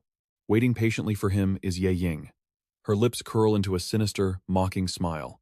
Oh, did you not already choose to run away like a coward? Why crawl back to your own grave? She taunts gracefully. Suddenly, the concrete floor violently erupts beneath his feet. The red-skinned boss bursts straight through the rubble. Cao Neng's jaw completely drops. Damn it. He literally smashed his way from the first floor straight up to the third, and the living nightmare is far from over. The 3 lethal minions vault through the open window, sealing all escape routes. The red boss bows his head respectfully. Lord Ye Ying, please retreat first. We will handle this human trash. The moment the 2 female assassins launch their lethal strike, a chilling realization completely freezes Cao Neng's blood. I am officially a dead man. These psychotic women are mid-stage monsters too. 3 late-stage 3rd tiers, and 3 4th-tier nightmares. If I die today, my ghost will never forgive that idiot Tang Tang, he curses inwardly. Suddenly, a deafening crash echoes through the chaos. The heavy room door is brutally kicked completely off its hinges. Tang Tang struts into the blood-stained room, radiating absolute, unapologetic arrogance. She points a perfectly manicured finger straight at him. Cao Neng, you dare say your ghost will not forgive me? You ditched me just to sneak around behind Sister Ning Er's back for some cheap thrill. And now you are getting jumped by a bunch of shady thugs? Serves you perfectly right. She arrogantly crosses her arms, glaring at the alien assassins. Spit it out. How much blackmail money do you want from this absolute idiot? My glorious Death God faction will pay his pathetic debt, she declares boldly. The two terrifying alien women instantly turn their deadly reptilian gaze toward the loudmouth girl. Eliminate the intruder. They screech in deadly unison. Tang Tang smirks, her eyes filled with absolute, wealthy disdain. You low-level street trash actually think you can challenge my legendary Death God faction? She wildly draws her weapon, aura flaring. Bring it on! Taste my 30-hit annihilation combo. But a mere 3 seconds later, she is brutally beaten into the floorboards by the alien duo. Coughing up dust and dignity, Tang Tang finally grasps reality. Since when do random street-walking thugs hit this insanely hard? Wait, are you guys actually mid-stage experts? She shrieks in pure terror. Hold on a second. How much cash do you need? My Death God faction is swimming in endless wealth. My grandfather is literally the chairman of the Heavenly King Corporation. With her head pounded full of massive, throbbing bumps, the spoiled rich girl frantically scrambles behind Cao Neng, sobbing loudly. What the hell is going on, Cao Neng? Why did you purposely provoke a gang of mid-stage female psychos? Cao Neng's blood absolutely boils at her sheer, unbelievable stupidity. Are you completely blind? He roars violently over the sound of clashing blades. I sent you an emergency combat distress signal. Did you not even look at it? Refusing to ever lose an argument, Tang Tang shrieks right back. You are the blind one. I obviously saw it. That is exactly why I came crashing in here. Cao Neng brutally cuts her off. If I am blind, then you are completely brain-dead. Take a much closer look at those snake women. Do you not see their freaky, elongated ears? They are not thugs. They are actual alien mutants. Suddenly, all the terrified tears vanish from Tang Tang's bruised face, replaced by wild, unhinged joy. Wait, what did you just say? Alien mutants? Holy crap, we just hit the absolute Academy jackpot. She cheers enthusiastically, totally ignoring the danger. Do you have any idea how many merit points the system rewards for discovering a single living mutant? It is a massive 300 points per head. How on earth did you manage to track them down? Her bruised eyes suddenly widen in pure, scandalous realization. Oh, I totally get it now. You were actually trying to pick up cheap girls, but accidentally bagged an alien nest instead. She points a trembling, accusatory finger directly at his face. They realized your bedroom skills were absolutely pathetic, so they decided to silence you forever to hide the embarrassing truth. Right? Before her ridiculous, humiliating rant can even finish, a mutant blitzes forward, delivering a brutal kick that plasters Tang Tang straight into the nearest wall. Yet, sliding down the bloody wallpaper, the greedy girl still manages to violently gasp out, Cao Neng, remember to save the expensive loot for me. Spitting out a mouthful of blood, she frantically negotiates battlefield terms. That crazy woman who just kicked my ribs is mid-stage. I generously gift all the mid-stage monsters to you. Just leave the easy, weak ones for me to farm. The exact moment those arrogant words leave her lips, bam, another ruthless, bone-crushing boot sends her flying across the room. Watching her get used as an alien punching bag, Cao Neng almost pops a blood vessel. Are you actually mentally damaged? There is not just one mid-stage powerhouse here. There are literally 3 of them. Do you seriously think we can survive this encounter? He screams frantically. But logic completely bypasses Tang Tang's greed-poisoned brain. Oh my heavens. 3 elite mid-stage bounties? Golden dollar signs literally spin in her dizzy, bruised eyes. A single mid-stage bounty is worth 600 merit points. Cao Neng. We are going to be filthy, disgustingly rich. But lurking terrifyingly in the shadows, the true mastermind finally prepares to shatter their greedy dreams of wealth forever. Seeing her still screaming with boundless energy, Cao Neng stared in sheer shock. Did you just activate some invincible Vajra cheat code? How are you this immortal? And where is your brain? Did you forget to install it? She shoved a mysterious pill into his hand. Relax. These monsters might be fierce, but Death God Tang Tang is loaded with cash. Eat this, she demanded. Cao Neng inspected it, intensely curious. What even is this? Tang Tang proudly puffed out her chest. Allow me to introduce the Berserker Pill, my company's top-secret black technology. It is worth a staggering 20 million. Cao Neng's jaw hit the floor. Are you messing with me? 20 million for a single pill? The moment he swallowed the pill, A frighteningly familiar sensation washed over him. Wait, isn't this the exact same energy from the magnetic core? Meanwhile, Tang Tang was already calculating the profits. You ate my berserker pill. Remember, we are splitting the merit points 3 to 7. Gao Neng scoffed in defiance.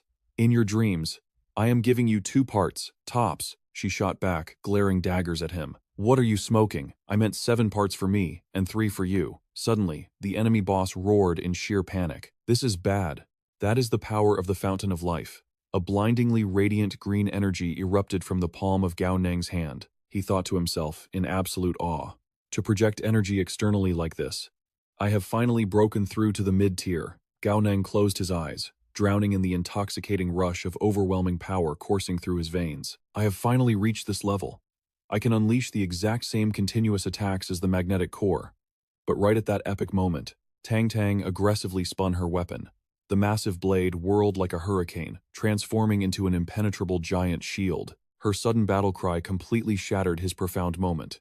Behold, the 99 chain slashes of death, God Fang Tang Tang. Gao Neng watched her bounce around like a total maniac, launching wildly chaotic attacks everywhere. He let out a deep, exhausted sigh, judging Fang Tang Tang's ridiculous combat style. Her strength and speed had definitely spiked, but she clearly could not project her energy externally. They swallowed the exact same berserker pill, yet the gap in their results was astronomical. The alien horde ruthlessly charged forward once again. The enemy leader screamed, "Kill him!" But abruptly, dozens of steel cables violently erupted from the shattered earth. The sudden blockade left the alien beasts completely paralyzed in shock. Gao Neng leaned casually against the blood-stained wall. His fingers danced as he controlled the iron cables, a deeply mocking smirk playing on his lips.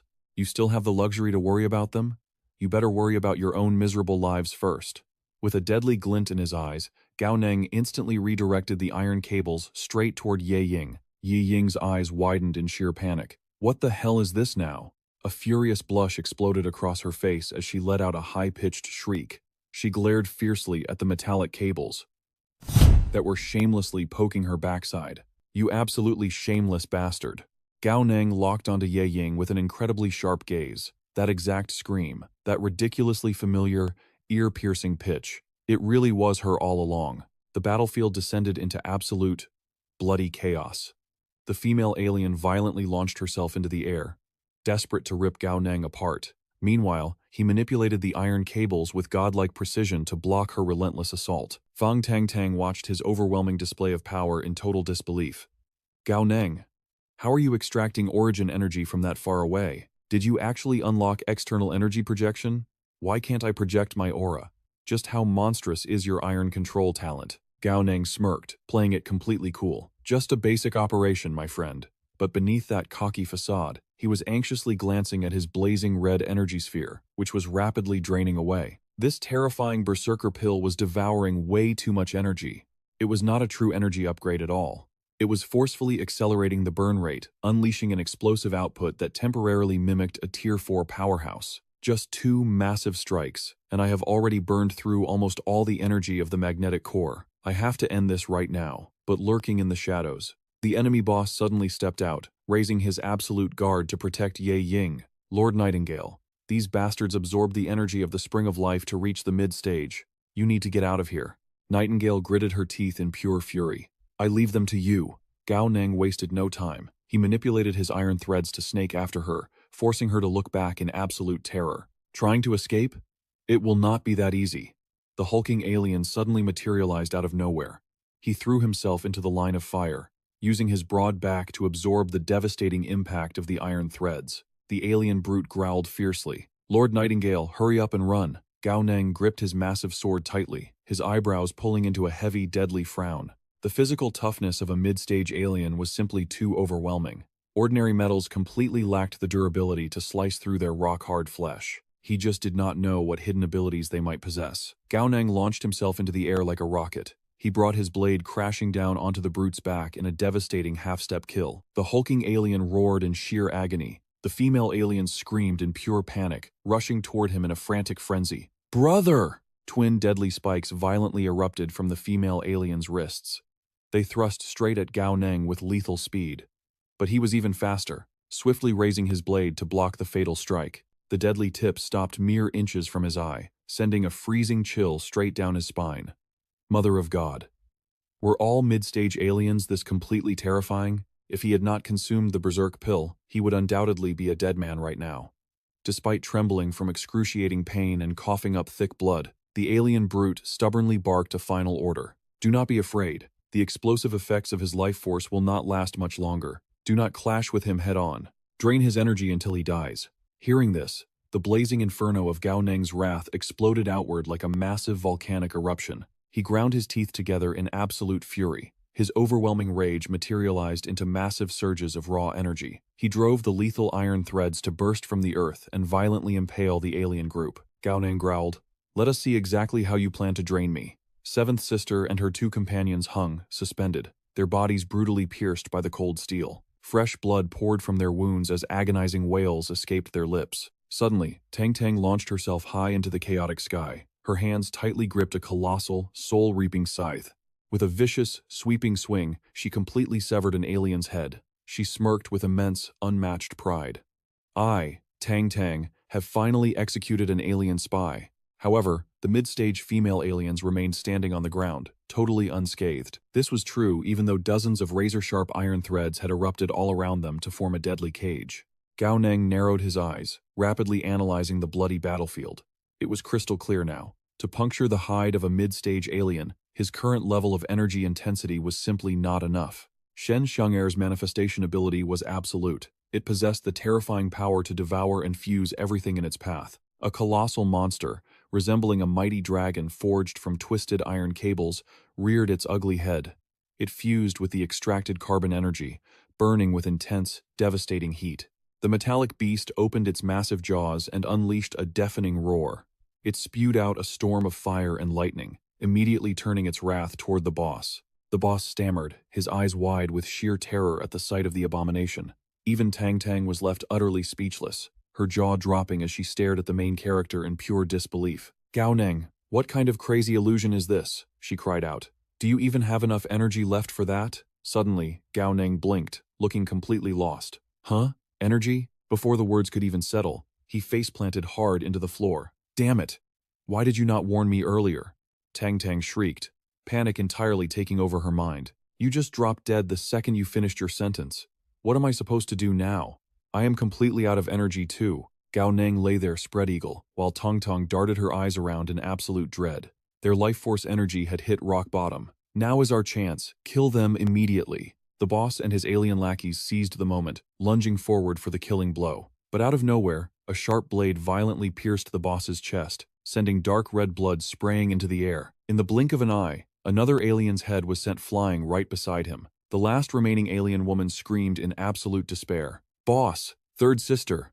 Wait, Gao Neng had not passed out entirely? Trembling violently, Gao Neng forced himself up from the ground. This is truly the absolute last drop of my energy," he gasped. The alien woman desperately caught her boss as he coughed up blood. "Boss, hang in there." Even with his life fading away, the man refused to back down, spitting out a final, chilling order. "Kill them. That brat does not have a single drop of energy left. Tear them to shreds." The alien woman marched forward, her eyes glowing crimson with overwhelming murderous intent. Cold sweat dripped down Gao Neng's face as the monster closed in. You seriously still want to fight? Your leader already ran away, and everyone else is dead. I am warning you, I can still fight. If you run right now, you might just keep your life." But the crazed alien was completely deaf to his warnings. She had only one ultimate goal in mind. Unleashing two deadly spikes from her wrists, she dropped into a battle stance. "Do not try to bluff me. Today, even if it costs my very soul, I will drag you to hell with me." Right at that climax, Gao Neng suddenly sprang to his feet. In one fluid motion, he drove his blade straight through the alien's torso. Her face twisted into a horrifying mask of pure agony. The blood-soaked blade snapped off, as thick crimson liquid poured from the alien's mouth. She collapsed heavily to the ground, glaring at him with burning resentment. "Why? This is impossible. How do you still have energy?" Gao Neng merely offered a cocky smirk. "Idiot. I already warned you I could still fight, but you just had to be greedy. Now you have to pay the ultimate price." As for why, Gao Neng held up two fingers, flashing a blinding, salesman-like grin. "Second core, double the energy. An absolute steal for the price. Buy it now before it is completely gone." Standing tall among the jagged iron rods, Gao Neng casually hugged his arms. He looked down at the seemingly lifeless bodies of the boss and the alien woman lying at his feet. They still have a pulse. The vitality of these mid-stage aliens is seriously terrifying, he muttered. Student Fang Tang Tang, how about we eliminate the men and keep the women for interrogation? Sound good? Tang Tang stared at him, her mind completely short-circuiting. How on earth do you still have so much power left? She demanded. He puffed out his chest proudly. Because I am a peerless genius. Only a prodigy on my level could possibly understand this absolute realm. Even if I explained it, your brain would not process it. With a casual flick of his wrist, Gao Neng effortlessly commanded the monstrous hand. It is a real pity Ye Ying managed to escape. But hey, this world is not perfect. Sometimes, a little flaw makes things far more interesting. He manipulated the heavy iron cables to tightly bind and hoist the two aliens high into the air. Wow, bragging after a win sure is easy, huh? A loud voice suddenly echoed through the room. FBI incoming. Xian and Kong Kun violently smashed through the window, sending a shower of broken glass flying everywhere. Following right behind them were another guy and Ching Ching. Lin Ying also stepped inside, her eyes scanning the bloody battlefield littered with corpses. Kong Kun looked incredibly irritated. Did you not say Gao Neng was out here doing some dirty deeds with a girl? How in the world did it turn into this bloodbath? Xian whistled in awe as he stared at the suspended aliens. These scumbags are aliens, Lin Ying stated coldly, revealing the dark truth. They are dangerous spies who managed to infiltrate the City of Hope. Kong Kun scratched his head, completely lost. What? How did a cheating bus turn into an elite spy mission?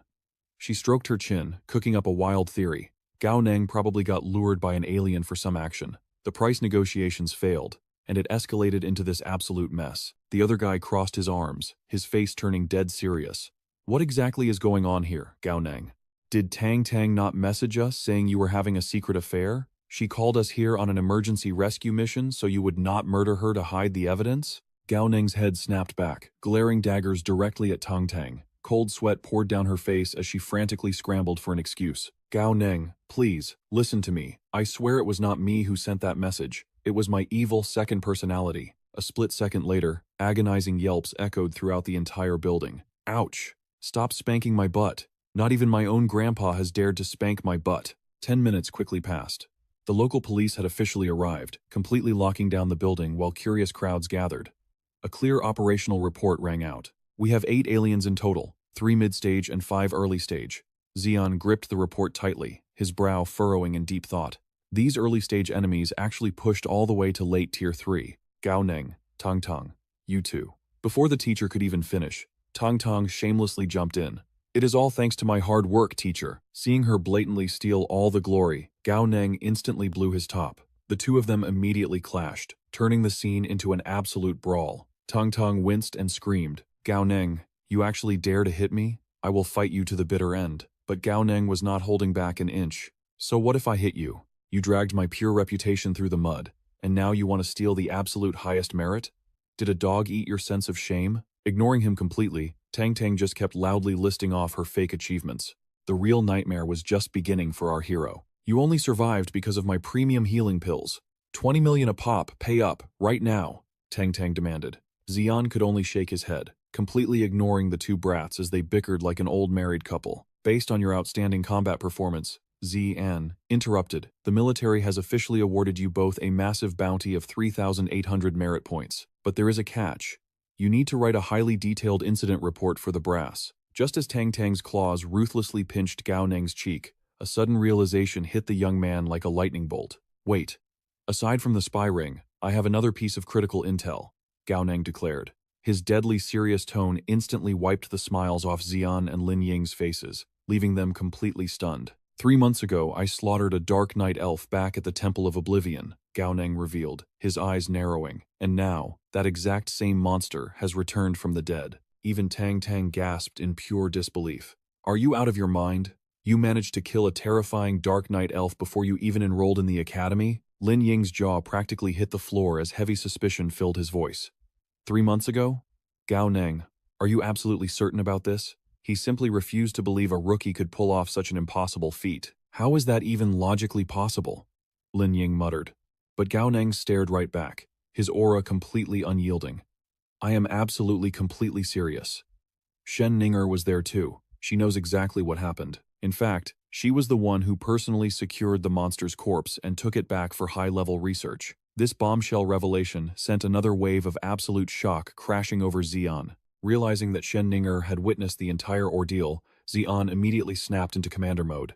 Lin Ying, secure this perimeter. Do not hand the surviving enemies over to the security bureau. Drag them straight back to the Academy's secret dungeon. Kong Kun, Qing Qing, you two stay here and back up Lin Ying. Gao Neng, Tong Tong, gear up. We are heading straight to military headquarters right now. Over at the Eastern Capital military base, two colossal fortress-like structures loomed under the grim sky. Heavy steel barricades and armed guards locked the entire area down tight. Officer Chen Bai quickly marched out to greet Xian.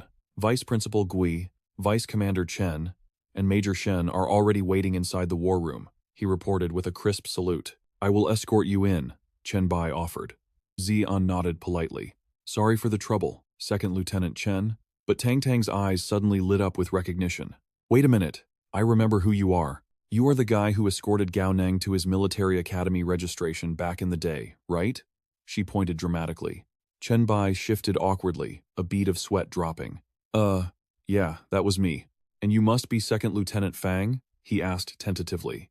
Instantly, Gao Neng and Tong Tong exchanged matching, villainous smirks. Bro, it has been an entire month. Tong Tong cackled mercilessly.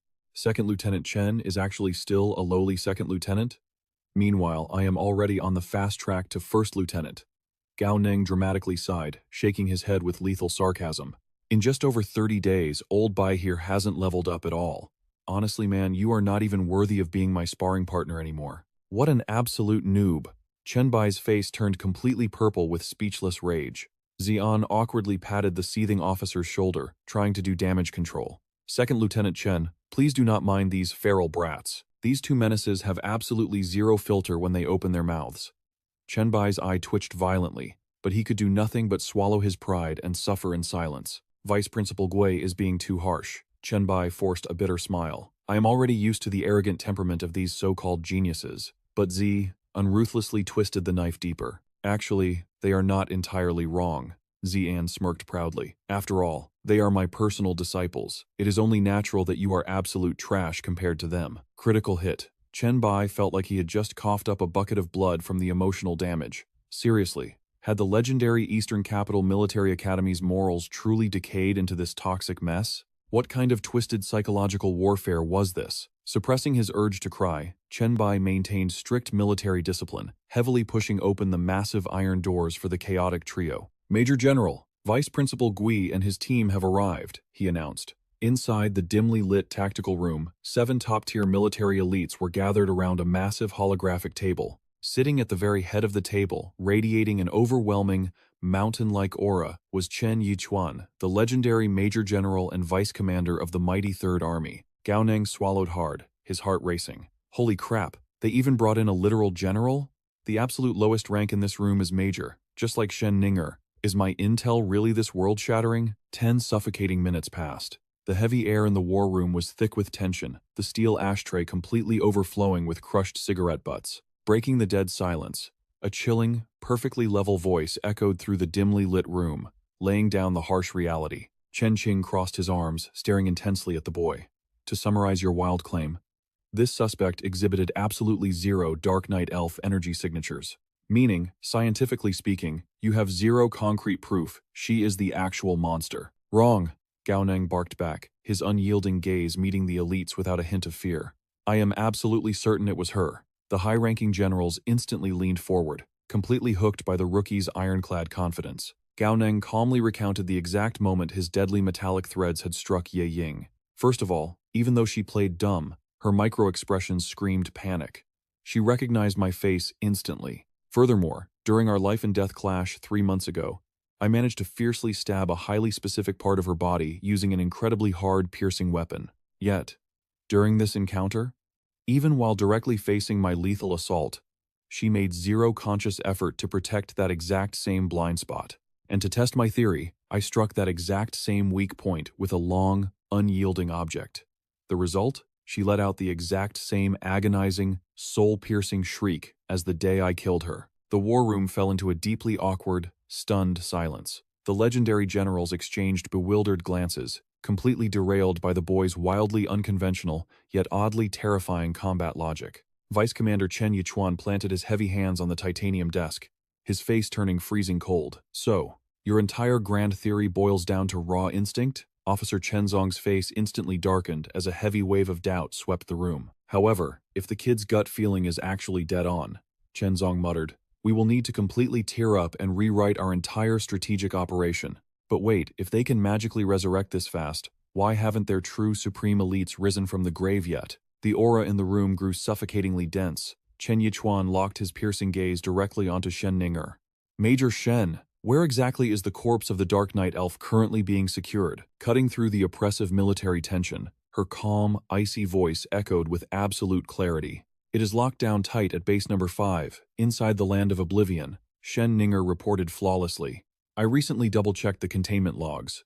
Doctor, Lan had the remains fully dissected, cryogenically frozen, and permanently sealed away. With her genius-level intellect, Shen Ninger rapidly connected the chaotic puzzle pieces, her eyes flashing with a terrifying realization. Based entirely on Gao Neng's bizarre combat data, this resurrected Dark Knight elf displays 0 biological markers of its true species. The only absolute way to expose its monstrous identity is to physically cut it open on an operating table. But the most terrifying factor is point number 2, she continued, the room hanging on her every word. It completely masked its aura, reverting entirely to a normal human. Could this devastating loss of power be the ultimate curse for forcibly reviving ahead of schedule? The vice commander slowly turned his legendary gaze back toward Gao Neng. The temperature in the room plummeted as his steel-hard voice delivered a bone-chilling final verdict.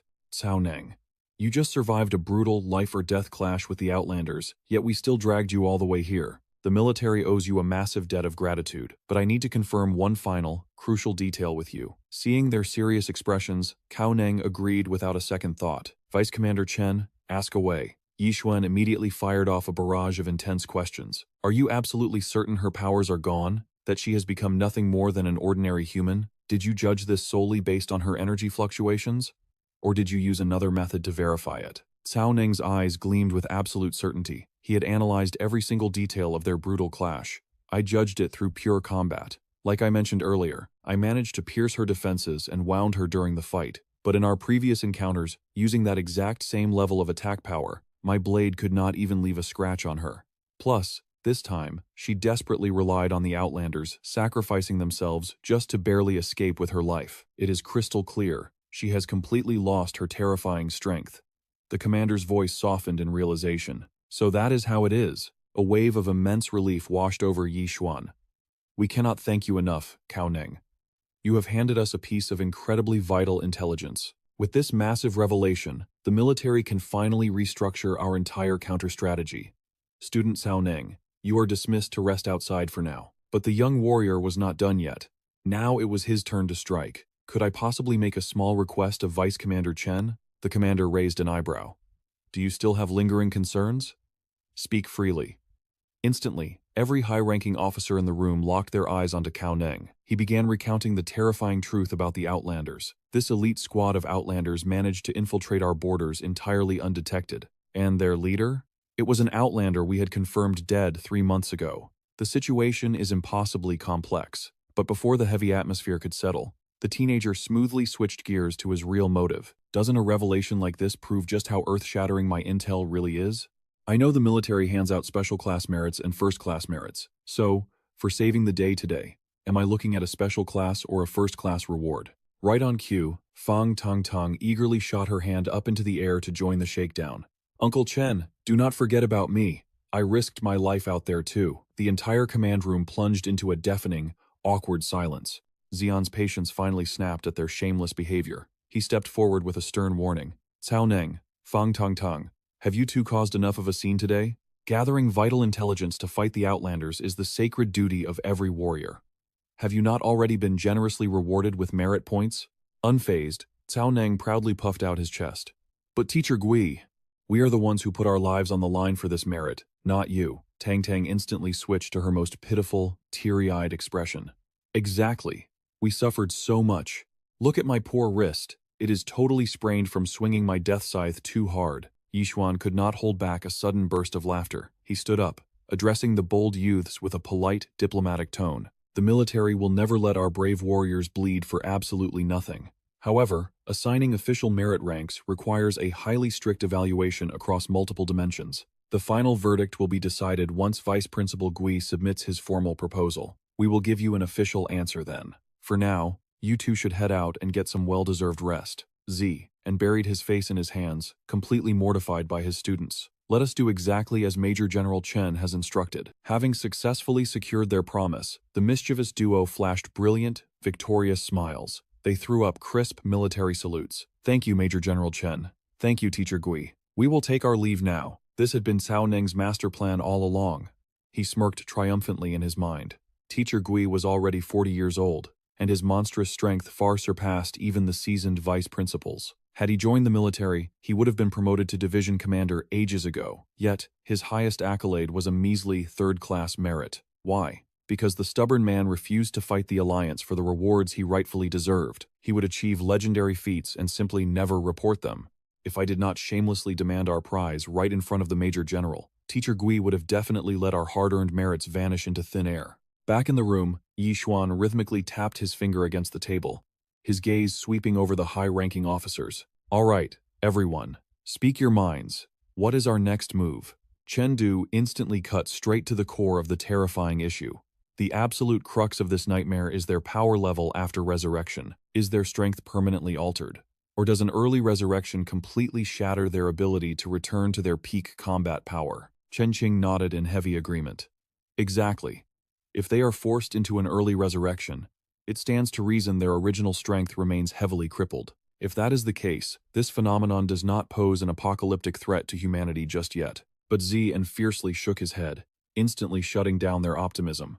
Think about it. If they possess the godlike ability to revive early and retain their peak strength, humanity would have been wiped off the face of the earth centuries ago. Therefore, the true creeping terror here is not whether their strength recovers, it is the flow of intelligence. The commanders exchanged bewildered glances, still failing to grasp the gravity of his words. What exactly are you implying, Vice Principal Gui? Taking a deep breath, Xian used the City of Hope and their captured spies to paint a horrifying picture. The City of Hope has captured countless Outlander spies over the years.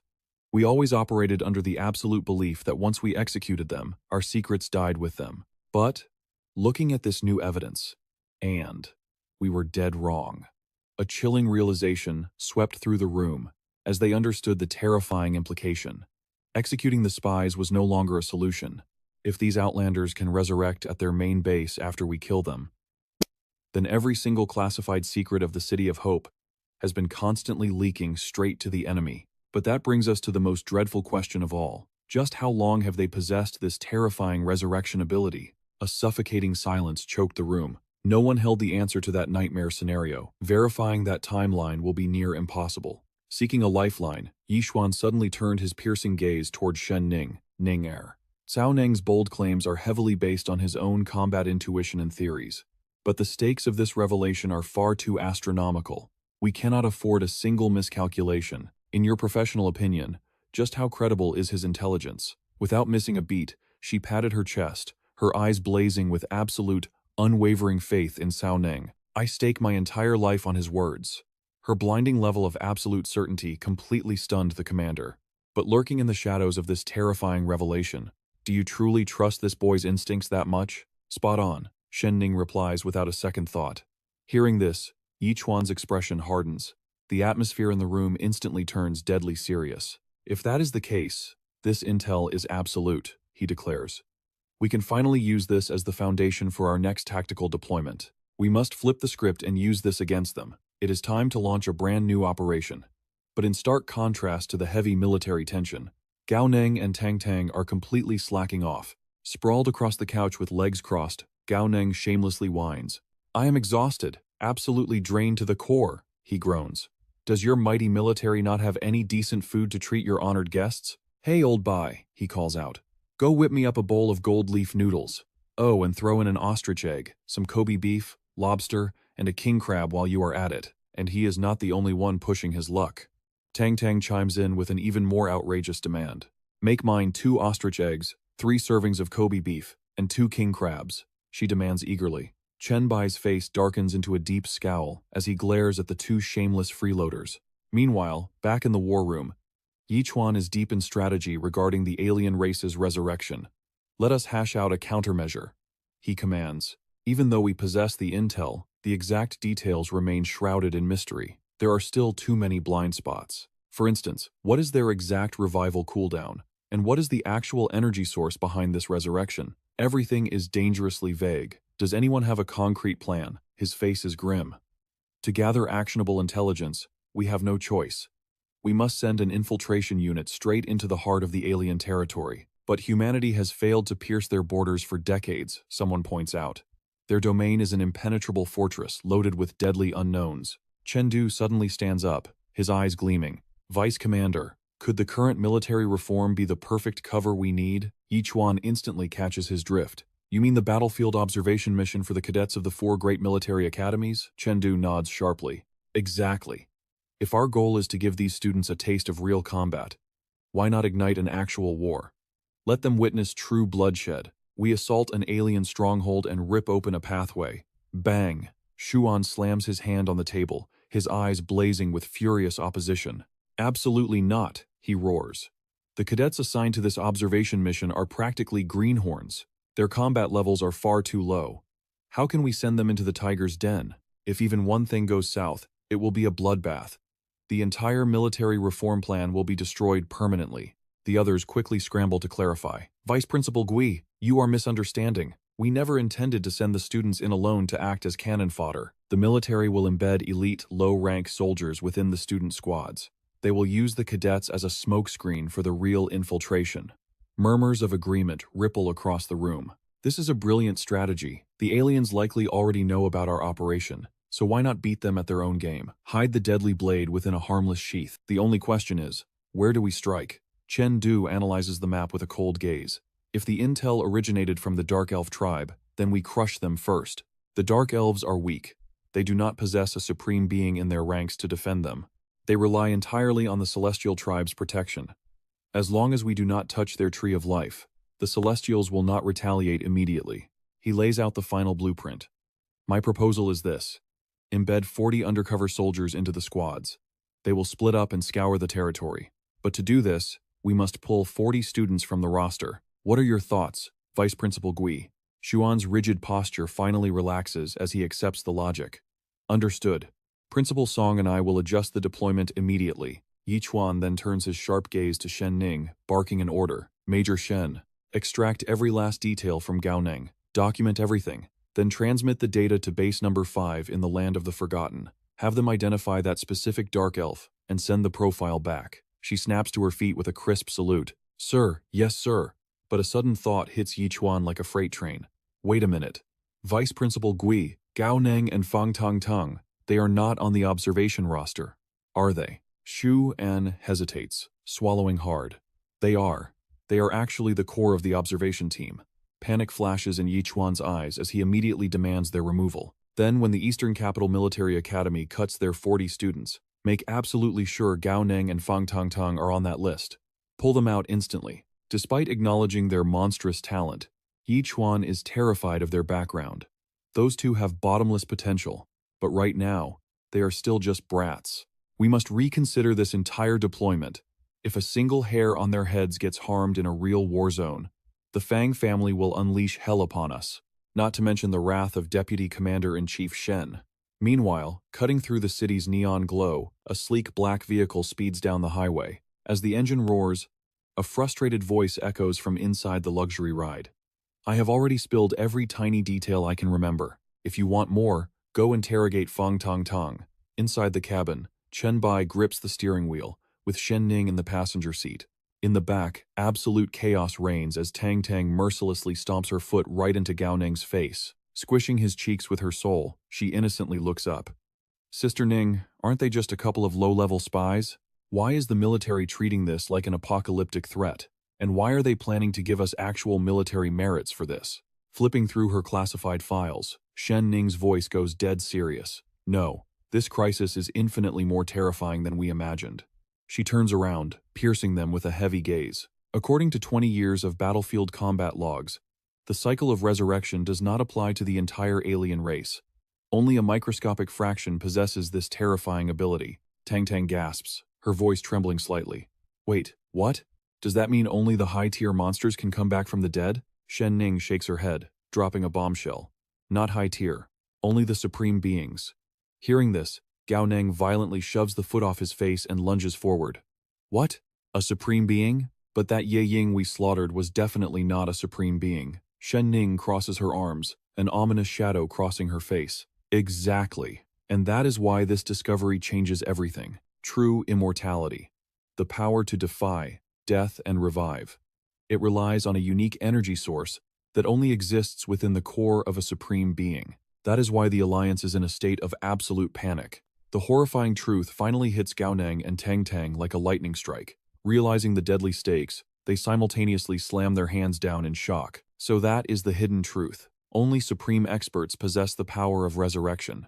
No wonder humanity failed to use the alien origin cores. The power was never meant for us. But the game has changed entirely. Now that we know mid-tier beings can also revive, the Alliance will definitely hunt down these origin cores. The puzzle pieces finally clicked in Cao Neng's mind.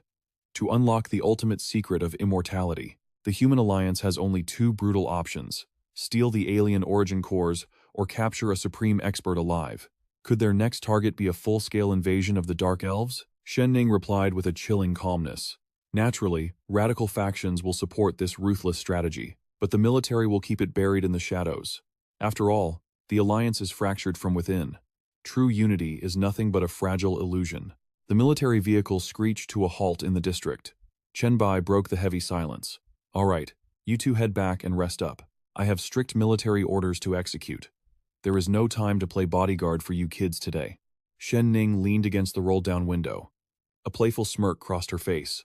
Rumor has it you forged the number 4 electromagnetic cannon at Tianwang Industry. Cao Neng blinked in surprise, then puffed out his chest. Oh, that little toy? Yeah, it is true. He leaned in close, flashing a confident grin.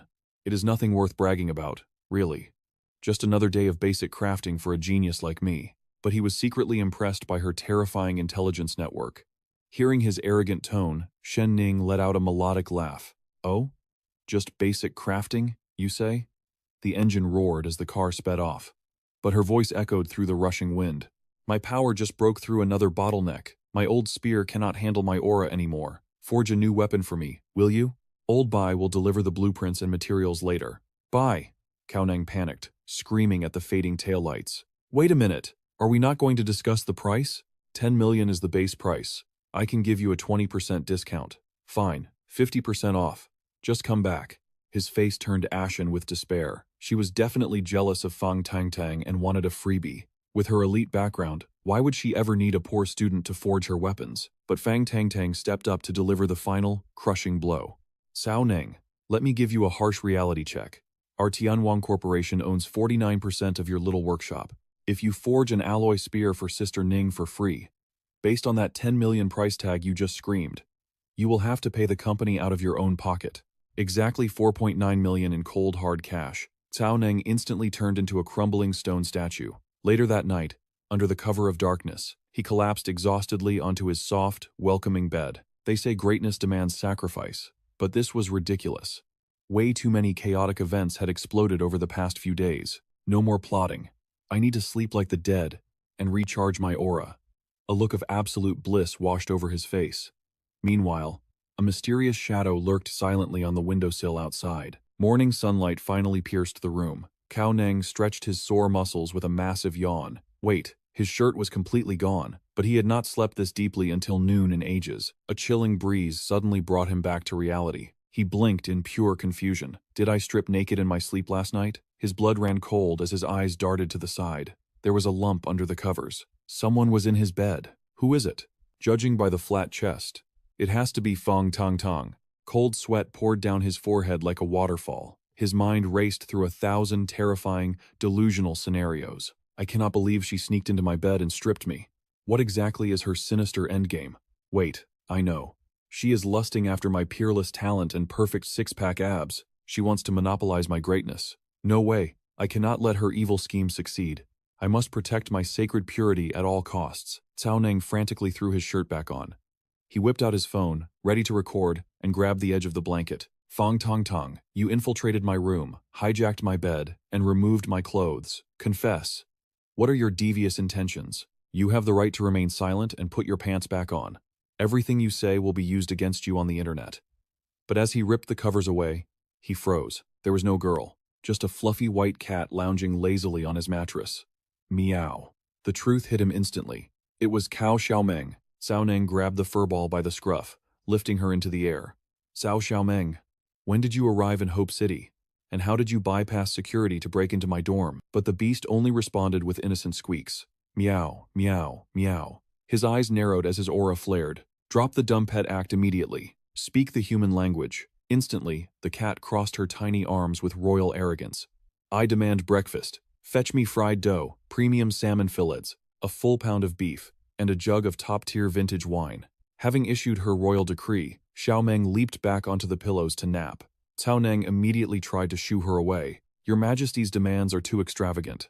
I survive on cheap fish sauce every day. Take your royal business to another tavern. 10 minutes later, a steaming plate of perfectly cooked beef was placed on the table. Xiaomeng devoured the meat like a starved beast. Cao Neng leaned back with a glass of water, raising an eyebrow. Are you planning to freeload here forever? Wiping the grease from her whiskers, she scoffed with unmatched sass. Keep dreaming, loner. This queen has an empire to run outside. I have no time to babysit a weak little human like you. Cao Neng chuckled, dripping with sarcasm. What? Are you recruiting more stray alley cats as your underlings? She extended her sharp claws, bursting with absolute pride. Brace yourself, mortal. I am forging an invincible feline army. We already have a vanguard unit, a logistics team, and an intelligence network. My vanguard only has 200 warriors right now, but every single one is an elite fighter who can take on 10 enemies at once. Once my legion reaches full strength, Hope City will fall right into the palm of my paws. Cao Neng stared in absolute disbelief. Just a bunch of stray cats. And she calls it an army? Xiaomeng's excitement completely takes over as it babbles on. That is right. Right now I have gathered over 5,000 of them. I am preparing to build a massive army of 50,000. Then, I will divide them into 5 divisions and name them after my 5 favorite fish. What do you think, human? Gao Neng waves his hand dismissively, just trying to keep the creature happy. Sure. Play with whatever you want, as long as you are having fun. But as Gao Neng watches Xiaomeng stretch its lazy body, a heavy thought crosses his mind. The truth is, Xiaomeng is no ordinary pet. It is an absolutely bizarre entity that defies all logic. Not only can this creature speak human language, it is also a mysterious life form that actually swallowed a magnetic core. That single fact sparks a wild theory in his head about the connection between the fountain of life and the magnetic core. Back when he swallowed the explosive seed pill, he had felt the exact same surging energy of the magnetic core. The alien race calls it the power of the fountain of life. Could the fountain of life actually be the true origin of the aliens?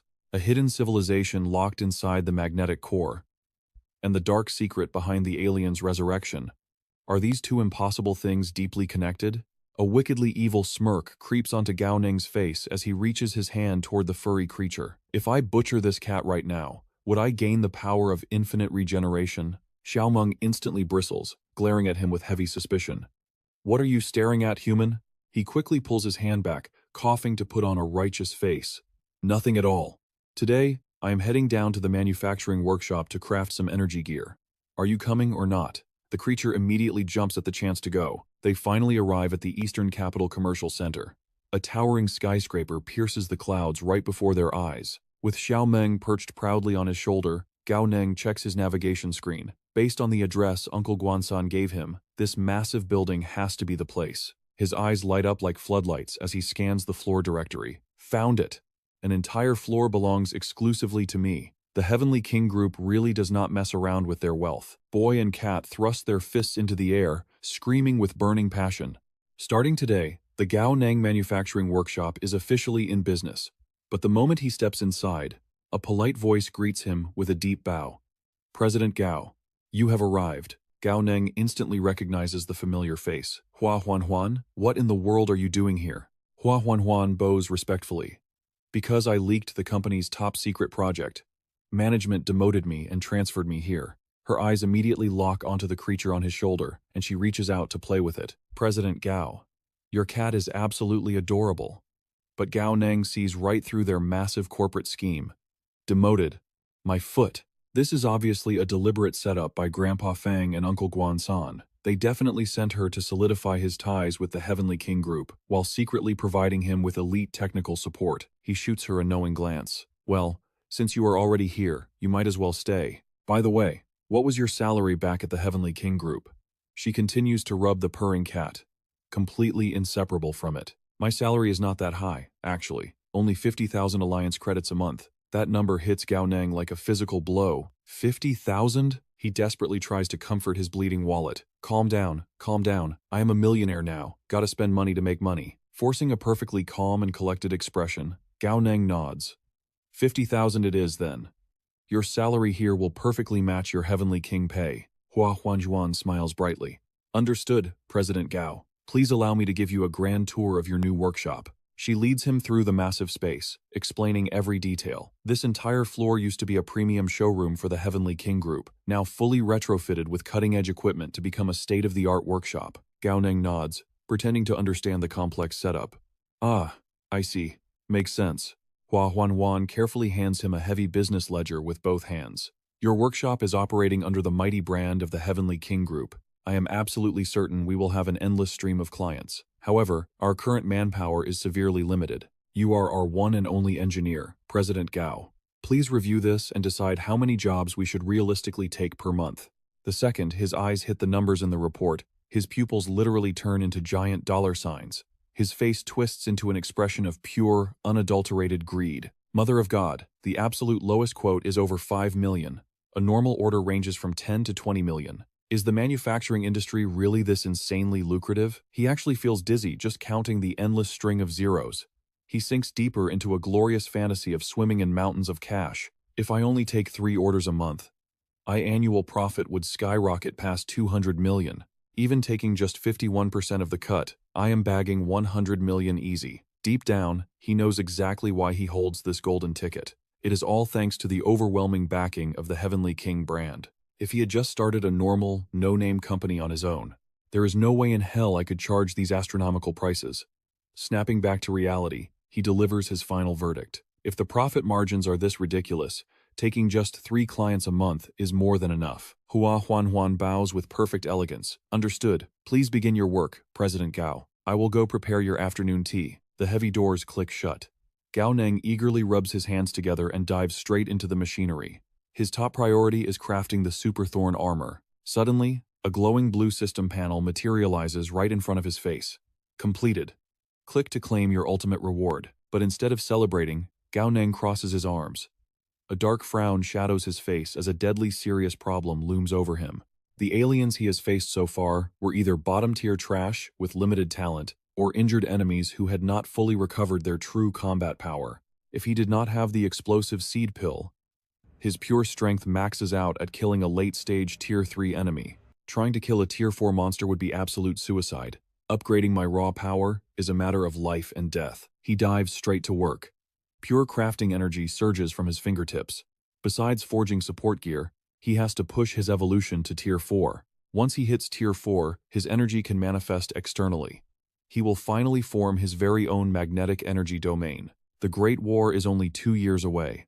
Every single ticking second counts. For 3 whole days, Gao Neng locks himself inside the workshop to forge this armor. He buries himself in his work, surrounded by a chaotic mess of equipment. Fast forward 3 days later, an excited shout shatters the silence. It is finally done. Xiao Meng, who is lazily lounging nearby, jolts awake from the sudden outburst. Gao Neng immediately equips the short armor. He inspects every meticulous detail. Surprisingly, it feels just like wearing a sports tank top. His movements are completely unrestricted. This damn system's blueprint is actually top tier, he smirks. If only I could forge a handheld weapon to match, it would be absolutely perfect. Suddenly, his communicator violently buzzes. The caller ID flashes across the screen.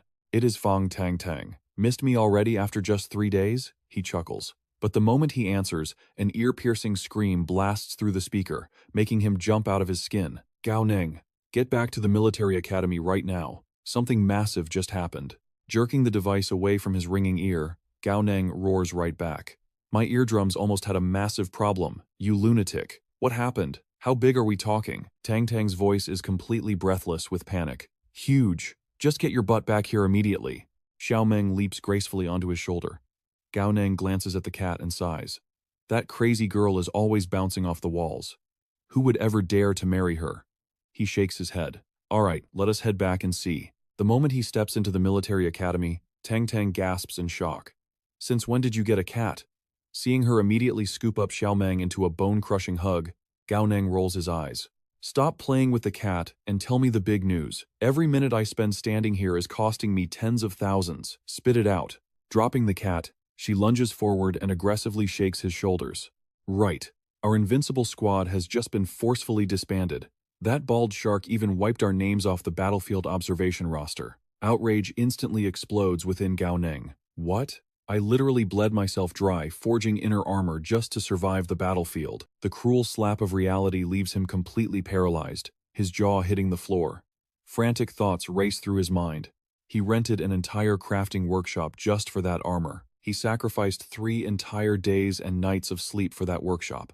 He worked his fingers to the bone, and now they are banning him from the front lines? But then, a shift in perspective. Well, not going is actually fine. I built the armor to keep myself alive anyway. Isn't staying back even safer? He slumps over, trying to rationalize the situation, even though it makes zero sense why the academy suddenly revoked their frontline passes.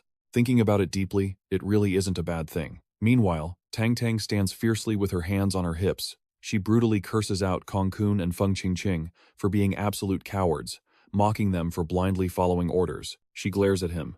Gao Neng, do not tell me you are just like them? Through all this chaos, Xiao Meng just takes a peaceful nap. Gao Neng quickly gathers his wits and tries to calm her down. Look, I feel like if the academy is blocking us from the battlefield, then staying back to train safely is not exactly a tragedy. But Tang Tang is a raging bull who refuses to accept defeat. Stay back and train? She scoffs. The Alliance's absolute core focus is funneling resources into Tier 5 and Tier 6 elites. If we completely miss this frontline deployment, we will be permanently thrown out of their reform plans. Gao Neng instantly strikes at the core issue. Okay, but our names are literally off the roster. How do we even get there? Tang Tang suddenly drops her voice, tiptoeing closer to whisper in his ear. Actually, I managed to dig up some insider intel. But if you are too scared to go, forget I said anything. But I am warning you. This time, the Alliance is declaring an all-out war. Gao Neng instantly shoots her a deadpan glare. An all-out war? What? Have they just been playing laser tag this whole time? Tang Tang dramatically shakes her head, explaining the unwritten laws of the world. Between the foreign races and humanity, there has always been a hidden treaty. Simply put, both sides strictly restrict the combat zones. For instance, the foreign races will never launch a full-scale invasion on our City of Hope, and the human alliance returns the favor. We never strike the central core of the foreign race's territory. Gao Neng's eyes widen as the realization hits him. Wait. Are you saying humanity is finally striking their central core? Tang Tang's eyes practically turn into sparkling stars as her wildest fantasies take over. Exactly, and I even know the exact coordinates and timeline of the strike. If we can just breach their inner sanctum, imagine the insane amount of god-tier loot we can snatch up. The word loot instantly flips a switch in Gao Neng's brain. He leans in eagerly. God-tier loot? Like what? Tang Tang rattles off the legendary treasures without pausing for breath. The spring of life, the fruit of the spirit tree, and even pure magnetic ore. Do you know exactly why Lin Ying is crowned as the #1 fighter of the Eastern capital? It is all because he once acquired the blood essence of the blood fiends. Just a single vial the size of a thumb. This time, it is Gao Neng's turn to scream in absolute shock. He became the absolute strongest, just from one tiny vial? She steps aggressively into his personal space, her voice dripping with temptation. Exactly. That is the pure origin energy of the foreign races. The Berserker pill contains a microscopic fraction of that origin energy, and you have already felt its terrifying power. Are you seriously telling me you do not want the real deal? But Gao Neng is not an idiot. He will not be baited that easily. Of course I want it. But if it was that easy to snatch, do you really think Lin Ying would have kept his supreme title for this long? Tang Tang smugly thumps her chest, radiating absolute arrogance. With the Grim Reaper, Fang Tang Tang, by your side? Rest easy. I know the routes like the back of my hand, and I have formulated a flawlessly perfect plan. However, looking at her smug face, Gao Neng feels absolutely zero confidence in whatever she is brewing. If your plan is so flawless, why drag me into it? Gao Neng crossed his arms. With a sly glint in her eye, Tang Tang revealed her master scheme. The strategy was simple but brilliant. They would infiltrate the battlefield and set up an ambush in advance. Once the main army arrived, that stubborn bald shark wouldn't be able to kick them out. We will hide in the shadows and strike using guerrilla tactics. But surviving until the cavalry arrived was the dangerous part. Gao Neng pointed straight at her. So you just want me as your personal meat shield? A wicked grin spread across Tang Tang's face. She pulled out 2 glowing berserk pills, dangling the ultimate temptation. Don't worry, I won't let you risk your neck for free. How about this deal? I give you 1 berserk pill. If we run into a tier 4 beast, you pop it and fight. And if we run into a tier 5, then we just pray to the heavens and accept our fate. She paused, adding sweet bait. Fine. I will throw in 1 life-saving pill too. These babies are worth 8 million on the black market. They can heal lethal wounds in an instant. Gao Neng fell silent, his gears turning. Suddenly, he raised 2 fingers, pushing his luck. Make it 2 life-saving pills and 2 berserk pills. Tang Tang immediately threw a theatrical tantrum, wailing loudly. Gao Neng, I thought our bond was forged in pure, unshakable friendship. How could you taint our brotherhood with worldly greed? I never expected you to be so heartless. Unfazed by her crocodile tears, Gao Neng ruthlessly raised the price. 3 life-saving pills, 3 berserk pills. Panic struck. Tang Tang lunged forward, grabbing his hand to stop the inflation. Fine, 2 it is. Deal, she sighed, her expression turning serious. But there is one critical thing I need to know. Tang Tang raised a single finger, interrogating him. Do you possess any absolute life-saving escape skills? Gao Neng stroked his chin, pondering deeply. A skill, just for running away? Nope, I do not. Without missing a beat, Tang Tang turned her back and marched up the stairs. She waved a dismissive hand. Perfect. Then my mind is at ease. The deal is locked. Whoever backs out is a dog. Gao Neng glared at her arrogant back, utterly outraged. Who said the deal was locked? I still need time to consider. I might just change my mind in 2 days. Clinging dramatically to the stairwell, Tang Tang watched him storm off. Gao Neng, you have changed. You used to be so innocent. But her tears were wasted. Gao Neng was merely playing hard to get, secretly thrilled to his core. So, what if I lack a designated escape skill? Does that make you feel safe? How naive. Once I start sprinting, not even a speeding bullet train could catch my dust. Outside, the sky was a canvas of brilliant, tranquil blue. Yet from the depths of the towering academy, a dramatic, heaven-shaking wail echoed out. Selling out a comrade like this. I would rather betray the entire world than let the world betray me. Gao Neng was currently sobbing his eyes out in front of instructor Xian. Master, my heart is shattered into 1,000,000 pieces. I feel like I have been stabbed 1,000 times. Xian stared blankly, utterly bewildered by this sudden performance. What kind of nonsense are you spouting in my office? Gao Neng whipped out a handkerchief, dabbing his fake, cascading tears. It is about the military command ruthlessly kicking us off the Vanguard roster. Tang Tang used her elite connections to investigate. She found out that Shen Ninger pulled strings to keep me off the battlefield, all just to protect me. Master, tell me, is this not the greatest tragedy? Xian instantly barked back, having none of it. Absolute nonsense. Removing you from the roster was a tactical command decision for the greater good. You brats have barely hatched from your shells. It is the Academy's sworn duty to protect our future. Hearing this, Gao Neng struck a dramatic pose, practically radiating fiery determination. But master, I yearn to slaughter the enemies of our grand alliance. Even if I must lay down my life, I have no regrets. Xian was completely caught off guard by this sheer patriotic fervor. Do you truly mean that, boy? Gao Neng stared back with eyes full of unyielding righteousness, his voice ringing like solid steel. Absolutely. I was born under the banner of the Alliance. Fighting for the survival of humanity is the eternal, burning duty etched into my very soul. Even if I am denied the glorious battlefield today, I swear that in the future, I will march into the abyss and sever the heads of enemy commanders. I will defend mankind to my last breath. I am the peerless, handsome genius Gao Neng. If I do not descend into hell, who will? Overwhelmed, Xian smiled with fatherly pride and patted his shoulder. Gao Neng, you have truly matured. You finally possess the heart of a real soldier. Meanwhile, Gao Neng was absolutely lost in the sauce of his own Oscar-winning performance. Adversity breeds growth, master.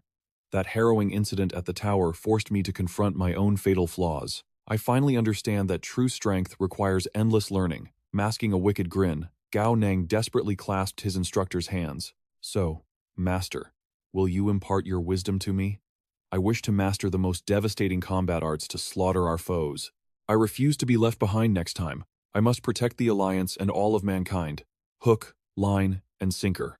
Xian agreed instantly, showering the boy with praise. Of course I will teach you. A true man must forge his spirit in the fires of war. Your talent is boundless, but a true powerhouse requires an unyielding heart that mocks death. And today, you have finally proven that you possess the soul of a supreme warrior. Tears actually welled up in Xian's eyes. His agonizing days of mentoring this brat had finally borne glorious fruit. He remembered when Gao Neng was just an arrogant, undisciplined punk who relied solely on raw talent. But now, he possessed the blazing soul of a true War Academy elite. Xian pointed a trembling, proud finger at him. Speak, boy. Whatever ultimate technique you desire, I will teach it to you. Snapping off a razor-sharp military salute, Gao Neng puffed out his chest and roared his request. I want to learn an absolute, life-saving escape technique, sir. Silence. Absolute, soul-crushing silence. Xian's proud tears instantly turned into rivers of regret. Hope was truly like a fragile first love, shattered in an instant. So easy to gain, so fast to lose. Panic flashing in his eyes, Gao Neng desperately backpedaled. Master, do not misunderstand. Didn't you say that survival is the key to maximizing enemy casualties? Slumping forward, Xian planted his hands heavily onto his desk, his spirit completely broken. Fine. Your logic is not technically wrong. If your only goal is to run away and survive, then prepare yourself. I shall teach you the legendary divine movement art. He brought up Gu Yi's name. The true master of the divine movement skill at Dongdu Academy isn't me, he confessed. It's the logistics dean, Gu Yi. Gao Neng's eyes widened in pure shock. Dean Gu. Gui Xian had already made thorough preparations for his student. Rest easy. I will handle this matter personally, he reassured the boy. I will go have a word with him. But besides that, he paused. I have also prepared a new combat technique for you. One that perfectly complements your half-step kill. Gao Neng blinked in surprise. Complements the half-step kill? He repeated blankly. His mentor nodded, immediately breaking down the martial theory. Your half-step kill boasts incredible speed. The destructive power isn't bad either, he analyzed. However, the technique itself has reached its absolute ceiling. There is simply no room left for it to evolve. If you want to push its destructive force to the next level, you need to build momentum before the strike. He locked eyes with the boy. Therefore, I am going to teach you a supreme blade-drawing stance. Guizian crossed his arms, his gaze heavy with expectation. Master this stance, and the sheer impact of your first slash will instantly double, or even triple in power. Even a Tier 4 expert would bleed by your hands. Gao Neng pumped his fist in excitement.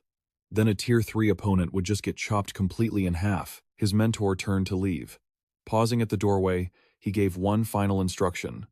I will send you the secret manual for the blade-drawing stance shortly. Start studying the theory first. Right now, I am going to hunt down that old man Gu and extract his divine movement skill. Gao Neng bowed deeply, his voice filled with genuine respect. Thank you for everything, Master. The scene shifted to the Logistics Academy. The sky above was painted in a breathtaking, blazing orange twilight. Gui Ziyan led the boy inside. Gesturing toward a seated man, he introduced Gu Yi. Gao Neng, greet Teacher Gu, he instructed.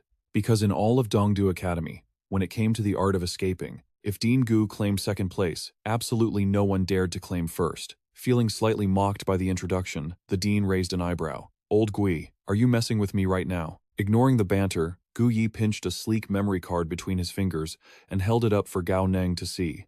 A confident smirk played on his lips as he spoke. Listen well, Gao Neng. Although you are not my direct disciple, since old Gui personally came begging, I, Gu Yi, cannot be stingy. This supreme divine movement skill of mine is called Even Ghosts Weep. It contains 4 distinct realms of mastery. Take it back and study it well. Gu Yi puffed out his chest, proudly boasting about his legendary escapes from the monstrous alien races. To be honest, even I have only mastered it to the 3rd realm. But back when I was merely a Tier 5 warrior, I used this exact technique to outrun a terrifying Tier 7 alien. Gao Neng's voice boomed with excitement. Thank you so much, Teacher Gu. Clutching the memory card tightly, Gao Neng could not wipe the foolish grin off his face. This was unbelievably overpowered. A Tier 5 escaping a Tier 7 beast? His mind began to race. If he used his wordless heavenly book to enhance this technique even further, would anyone in this world ever be able to catch him? Suddenly, the boy turned toward his mentor, rubbing his hands together with a cheeky, pleading expression. Oh, right, Teacher Gui. During that insane battle in the building last time, my blade completely shattered. Guizian remained thoroughly unamused, giving a textbook response. Go to the logistics department and exchange your merit points for a new weapon. I already transferred the points from that mission into your account. Failing to scam a free weapon out of his master, Gao Neng immediately threw a dramatic tantrum. Pretending to wipe away fake tears, he dramatically sprinted out of the room, right in front of them both. I shed my blood and tears for the Alliance, he wailed theatrically. I broke my blade for humanity, and I don't even get compensation? Guyi crossed his arms, chuckling as he threw a teasing glance at Guizian. Look at that brat calling you stingy, the dean laughed. Little does he know, just to trade for my even ghosts weep technique. You practically emptied your treasury of rare items, old Gui. Should we tell him the truth? Guizian immediately shot him a deadly glare, pointing a warning finger at his face. Keep your mouth shut. If you leak a single word to that boy, you can kiss those treasures goodbye. Guyi threw his hands up in surrender and turned away with a sigh. Fine, fine. Play the silent, cold-hearted master all you want, old Gui. I am absolutely speechless with you. But deep down, Guizian's heart was heavy with anxiety. He silently prayed that this brat would actually undergo a monstrous evolution. I heard the Vanguard Army initiated a radical reform this time. The higher-ups are already showing intense dissatisfaction. Guyi leaned back comfortably in his chair, resting his hands behind his head. That is completely expected. This reform is no different from snatching raw meat straight from a tiger's jaws. Trying to pry cultivation resources from the greedy hands of those top-tier leaders. It was never going to be a bloodless battle. Now, it all depends on whether the military has the sheer absolute power to force their hands. Guizian's aura spiked with sheer frustration, his voice echoing through the room. Those leeches have monopolized the Alliance's resources for 18 years. And what do we have to show for it? Have they managed to produce even a single Supreme Realm expert? When the ultimate war breaks out in 2 years, what is the plan? Send those fossilized old fools to the front lines to bore the alien army to death with history lessons? If this rot continues, humanity will not survive to see another 20 years. The more he spoke, the darker his expression became. He ground his teeth, his eyes burning with righteous fury. 10 years ago, they hit the bottleneck of the Supreme Realm, and 10 long years later, they are still utterly stuck at that exact same threshold.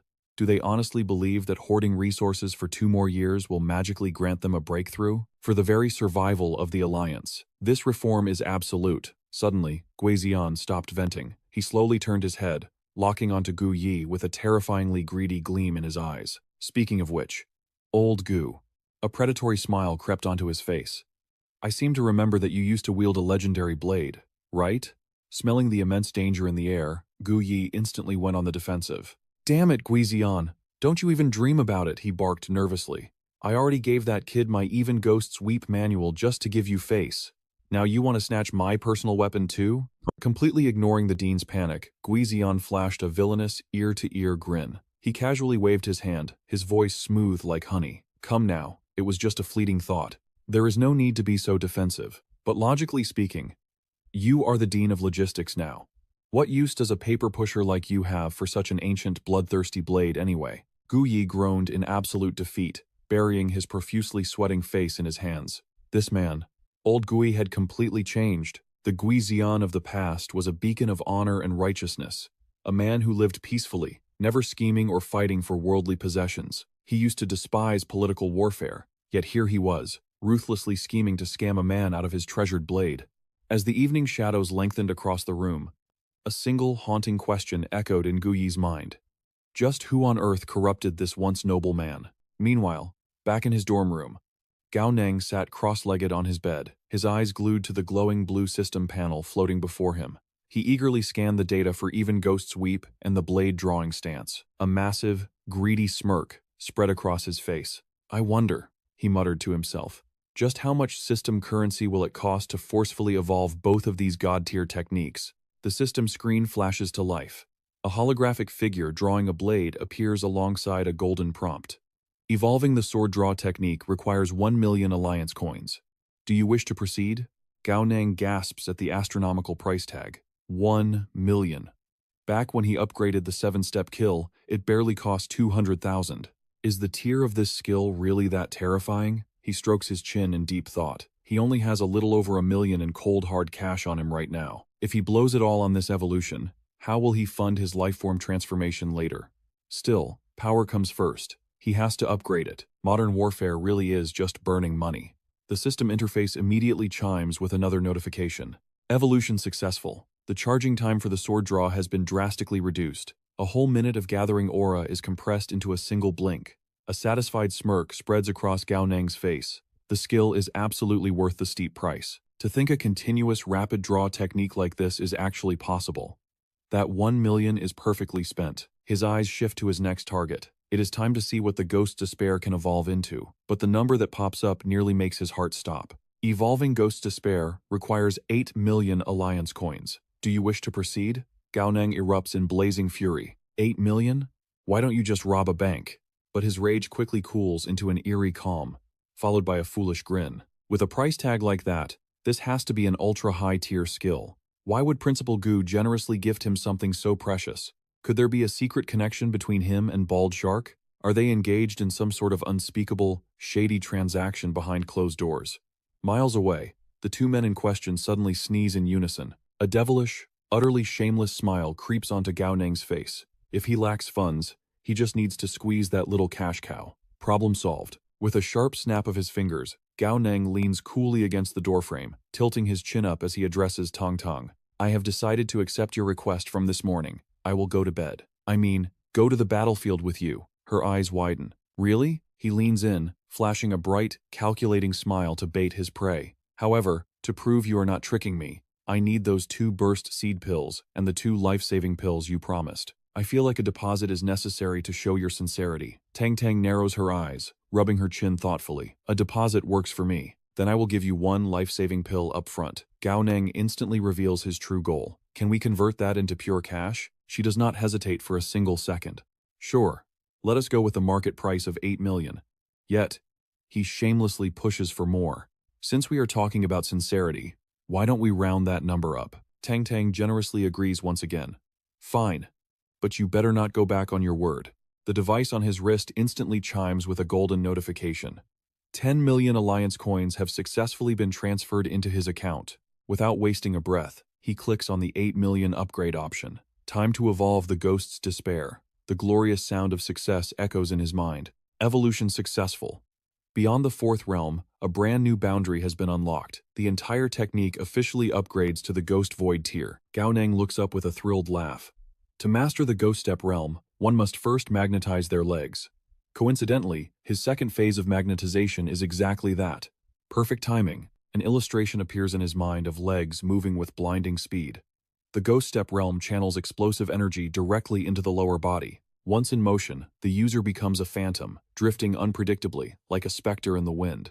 Another diagram shows a figure sprinting at maximum velocity. Then comes the image of a blurry silhouette flashing by like lightning. The Ghost Foot realm projects energy outward to form spectral steps, allowing the user to run on the wind itself, completely silent and invisible. Finally, the Ghost Shadow realm turns the physical body into an illusion, capable of phasing through any and all obstacles. His face is half hidden in the shadows, but nothing can mask his utterly sinister grin. No wonder this god-tier skill costs a staggering 8 million. It completely explains how Principal Gu, at only the 5th tier, could outrun a 7th tier powerhouse, arriving without a trace and leaving without a shadow. This is an absolute divine art born for assassination, robbery, and selling out teammates. His shout of pure determination shakes the entire room. All right, let us begin the training. Pitch-black bolts of energy begin to violently swirl around Gao Nang's legs. His mastery over the Ghost Step realm is nearly complete, defying gravity entirely. His body begins to gently levitate in midair. But when he tries using the infinite energy note to simulate external energy projection for the Ghostfoot realm, he hits a massive bottleneck. Gao Nang gasps for air, sweat pouring down like a waterfall. He pants heavily, his chest heaving with exhaustion. It seems that relying on the infinite energy note is a massive drain in itself. Coupling that with the immense cost of maintaining the Ghostfoot creates an overwhelming double burden. Forcing the second realm will only give him 2 minutes at most. It can only be used as a final trump card. Gao Nang collapses back onto the couch, completely drained of strength. It looks like he has to break through to the 4th tier before he can truly soar. The next morning arrives, bringing a crystal-clear sky and blazing sunlight. Right on the second day, Shen Ninger's package is delivered. Chen Bai holds the cardboard box, handing it over with a beaming smile. Gao Nang lays out the items on the table, examining them closely. One blueprint is for Shenninger's spear, but the second one makes his eyes widen. It is a high-tier weapon design, the horse-slaying saber, and its grade is incredibly high. Gao Neng crosses his arms, letting out a smug, triumphant laugh. Humph, does that woman really think throwing in a blueprint I desperately need will make me waive the crafting fee for her spear? Yeah, right. Even if she pays me in pure gold, I wouldn't dare charge her. Meanwhile, high inside a towering skyscraper, a sinister discussion takes place. The Human Alliance plans to assault the Dark Knight Elf tribe. The Ghost Envoy bows as he asks Feifei, "My lord, since the Alliance's target has been confirmed, should we make our preparations in advance?" She shoots him a piercing glare, throwing the question right back. "And what do you suggest we do?" Given the opening, a vicious plot begins to unfold from his lips. The elf race has always basked in the blessings of our heavenly race. We absolutely cannot just stand by and watch them fall. But if we shower them with too many blessings, they might eventually become a threat to our heavenly race. Therefore, this subordinate suggests waiting until both sides clash. If we launch a surprise attack from behind, we avoid getting a reputation for leaving our allies to die. Feifei praised the idea. Not a bad strategy. But her next words caught the envoy completely off guard. That plan would have worked flawlessly a few years ago, but it is completely useless now. Confused, he asked what Her Highness meant. Feifei turned to the envoy, her tone eerily calm as she explained. Nightingale just sent word from the front lines. Her cover is blown. The Human Alliance is deploying a massive army for this strike. Their target is undoubtedly the Seed of Resurrection. I fear the Human Alliance might even deploy a supreme powerhouse to lead the charge. The envoy gasped in pure shock. A supreme powerhouse? Are those humans not afraid of the consequences? Feifei rubbed her chin, her eyes narrowing. It is merely a calculated guess. But even without a supreme powerhouse, the Human Alliance still hides a terrifying arsenal of trump cards. Relying solely on the Dark Elves, I am afraid they cannot protect the Seed of Resurrection. Panic flashed in the envoy's eyes. Then, should we immediately send out invitations for reinforcements? Feifei coldly cut him off. There is no need for that. The Seed of Resurrection is not just a matter for one or two factions. The other races will naturally have to bleed a little for it. The envoy still looked deeply unsettled. But the Human Alliance is only targeting the Dark Elves. Will the other races really step in? A confident smirk played on her lips. Under normal circumstances, absolutely not. Then, Feifei brought up the ultimate bait, the seventh princess of the Dark Elf race. But if the Dark Elves use their seventh princess to host a marriage recruitment tournament, the other races will have no choice but to swarm in. The envoy flinched. The seventh princess? But did His Majesty not plan for the fourth prince to marry the Dark Elf princess? If she is married off to another race for a political alliance, wouldn't we? Feifei sliced through his panic once again. It is merely a recruitment tournament. The final victor is far from decided. The envoy found this utterly unbelievable. But will the king actually agree to this? Resting her chin on her hand, Feifei sat back with a triumphant smile. Father has no choice but to agree. He favors fourth brother, but he cannot show it too openly. Fifth brother and sixth brother are also desperate to claim the princess. Given this chance for a public recruitment, they will definitely beg father to let them compete. She raised her hand, issuing a chilling command. Send word to all the races immediately. In 10 days, the Human Alliance will siege the Dark Elves. When that time comes, the Elf Queen will be backed into a corner. She will be forced to publicly recruit a husband. Whoever wants to claim the Dark Elf seventh princess will have to prove they have the absolute power to take her. The envoy bowed deeply. Understood. This subordinate will execute your orders at once. Meanwhile, back at the Eastern Capital Logistics Department, a shocked scream echoed through the room. 4,560 points?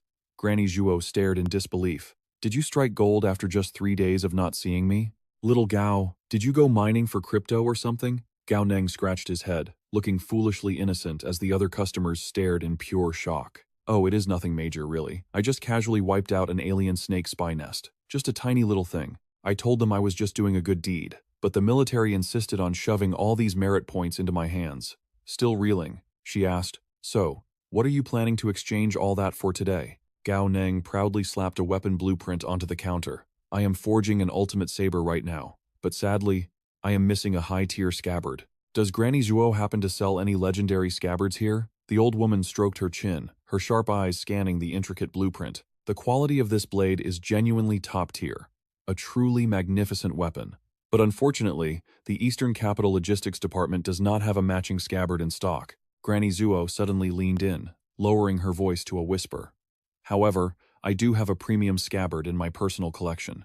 It is just a little bit pricey. Gao Neng confidently thumped his chest. No worries, my pockets are practically overflowing with points, Granny. Hearing this, she instantly whipped out a photograph of the scabbard. Excellent. I love a student who spends boldly. I will give you a massive discount. Just 500 points. That price tag made his jaw drop.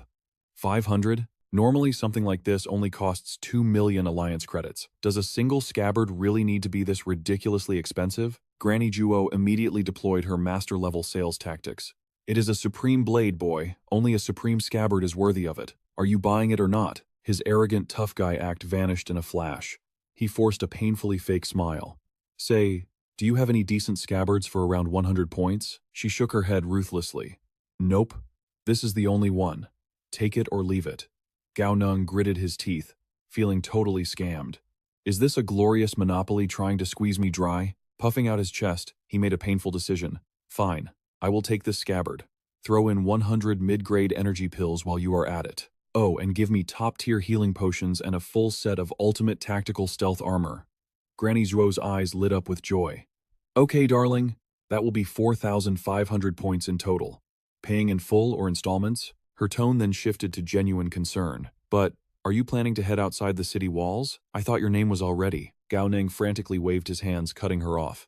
No, I am not going anywhere. I am just preparing for my distant future. Granny Zhuo pointed a warning finger right at his face. Whatever you say. But I am only going to warn you once. With your current level of strength, if you wander out there without heavy protection, you have a 90% chance of ending up dead.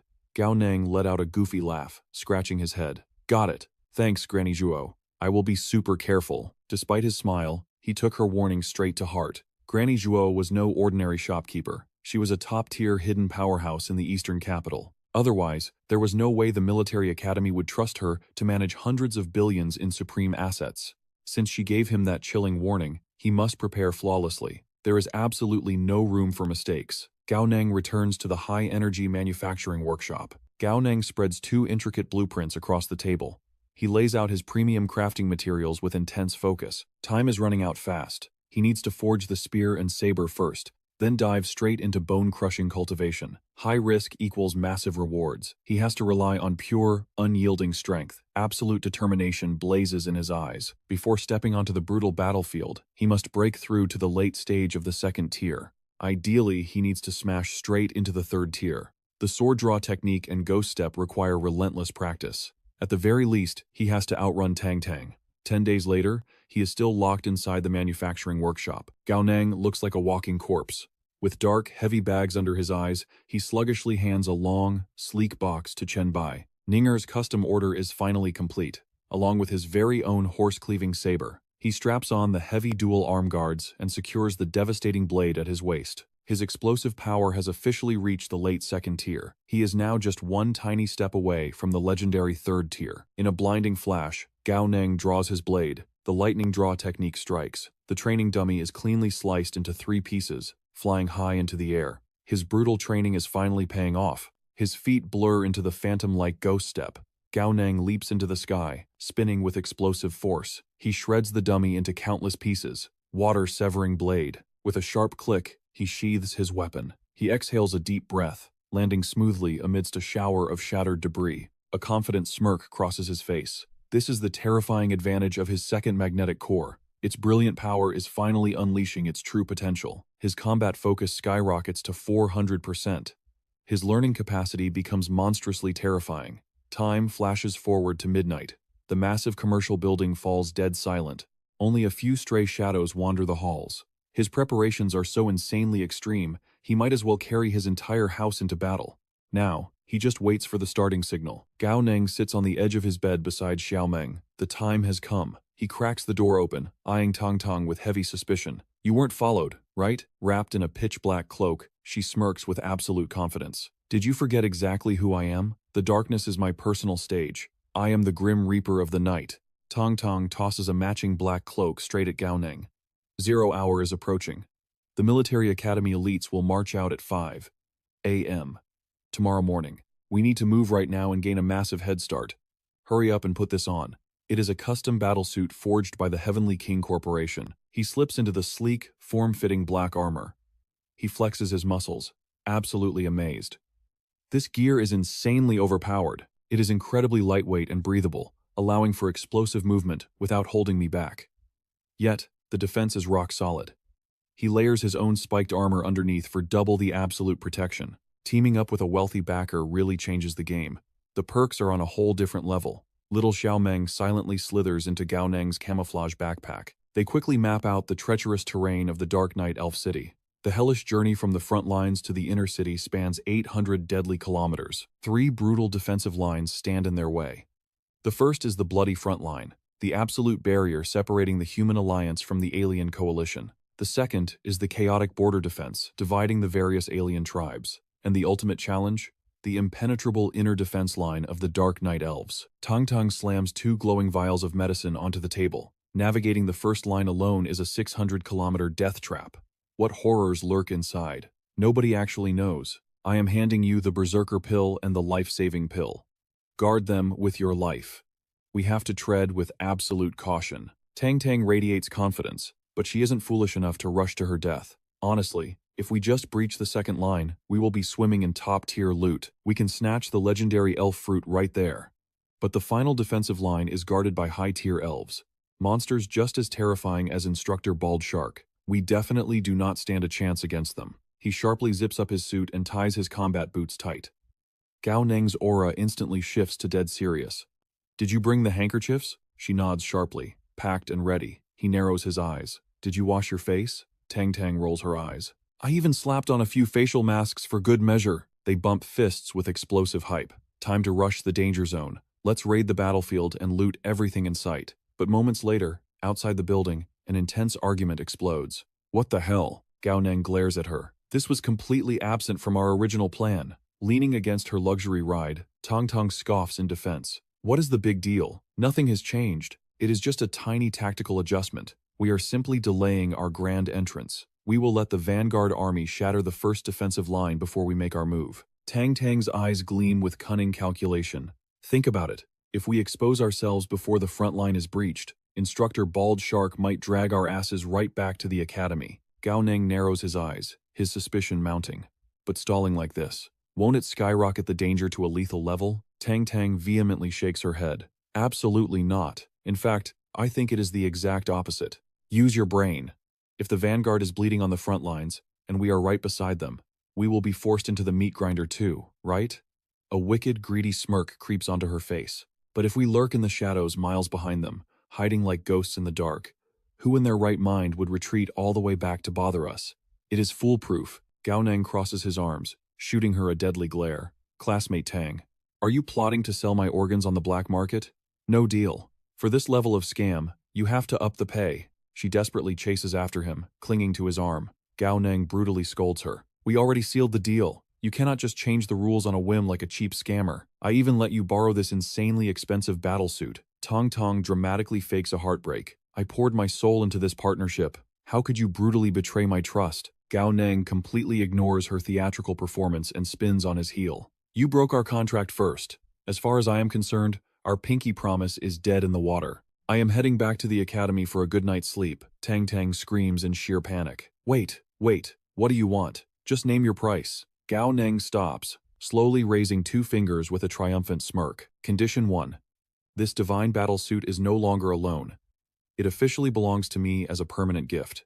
Condition 2. Since you shattered our contract, that 10 million deposit is now my emotional compensation fee. Tang Tang grits her teeth in blazing fury, but finally surrenders. Fine. You greedy extortionist. You win. Tang Tang patted the sleek leather of the motorcycle seat. With her helmet securely fastened, she shot him a sharp, ready-for-action signal. Since the deal was officially struck, it was time to roll out. Make sure you hold on to me tight, she warned with a smirk. Gao Neng recoiled instantly at the sudden demand. Just what kind of crazy trick was she plotting now? Hold you tight? With your tiny frame? Where am I even supposed to grab? He scoffed. Tang Tang just flashed a wicked grin and twisted the throttle to the max.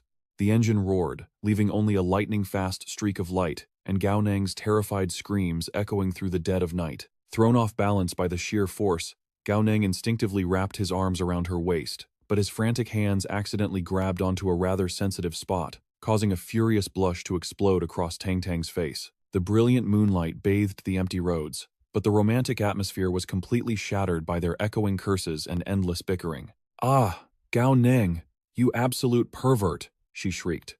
Meanwhile, he was too paralyzed with fear from the breakneck speed to even defend himself. "Classmate Tang Tang, can we negotiate a slight speed reduction?" he yelled over the roaring wind. "Your literal airport of a chest doesn't give me anything to grip onto." Tong Tong seethed with blazing anger. "Just you wait. I am absolutely telling Sister Ning about this."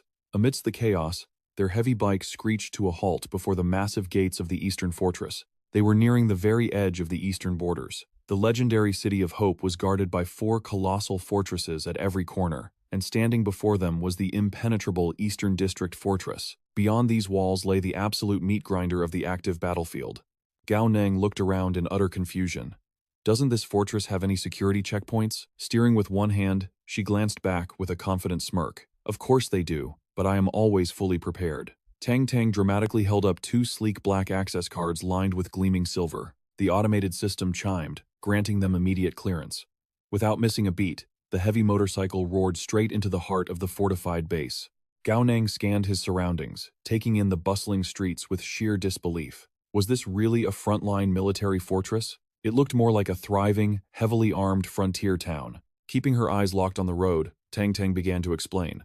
"This place serves as both a defensive stronghold and an underground trading hub," she revealed. Their bike zipped past a dimly lit merchant stall, where 2 shadowy figures were busy haggling over rare monster drops. Tang Tang and Gao Neng cast a quick glance at the transaction before she continued. "As long as you can slaughter the alien races out there, you will undoubtedly harvest some valuable loot. These spoils of war can be turned over to the military brass, or you can sell them directly to these private scrapyards. Normally, the black market dealers pay significantly higher prices. However, handing them to the military grants you precious merit points instead." Gao Neng gripped her waist a little tighter as her tone suddenly shifted to dead serious. "Stay frosty, Gao Neng. The moment we cross this final gate, we are stepping into the actual bloodbath." The motorcycle blasted past the towering metal doors, instantly hitting the cracked, desolate wasteland of the outer zone. Tong Tong kept up her briefing. "From this point onward, we are officially inside the Human Alliance patrol sectors. We still have to push through 4 or 5 heavily armed checkpoints before we can truly bypass the defense perimeter." She threw a daring glance over her shoulder.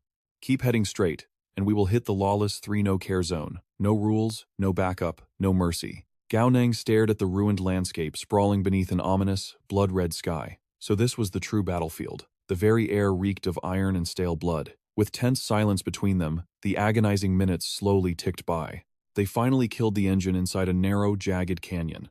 Stepping off the bike, Tang Tang laid out their grim reality. "We are on foot from here on out.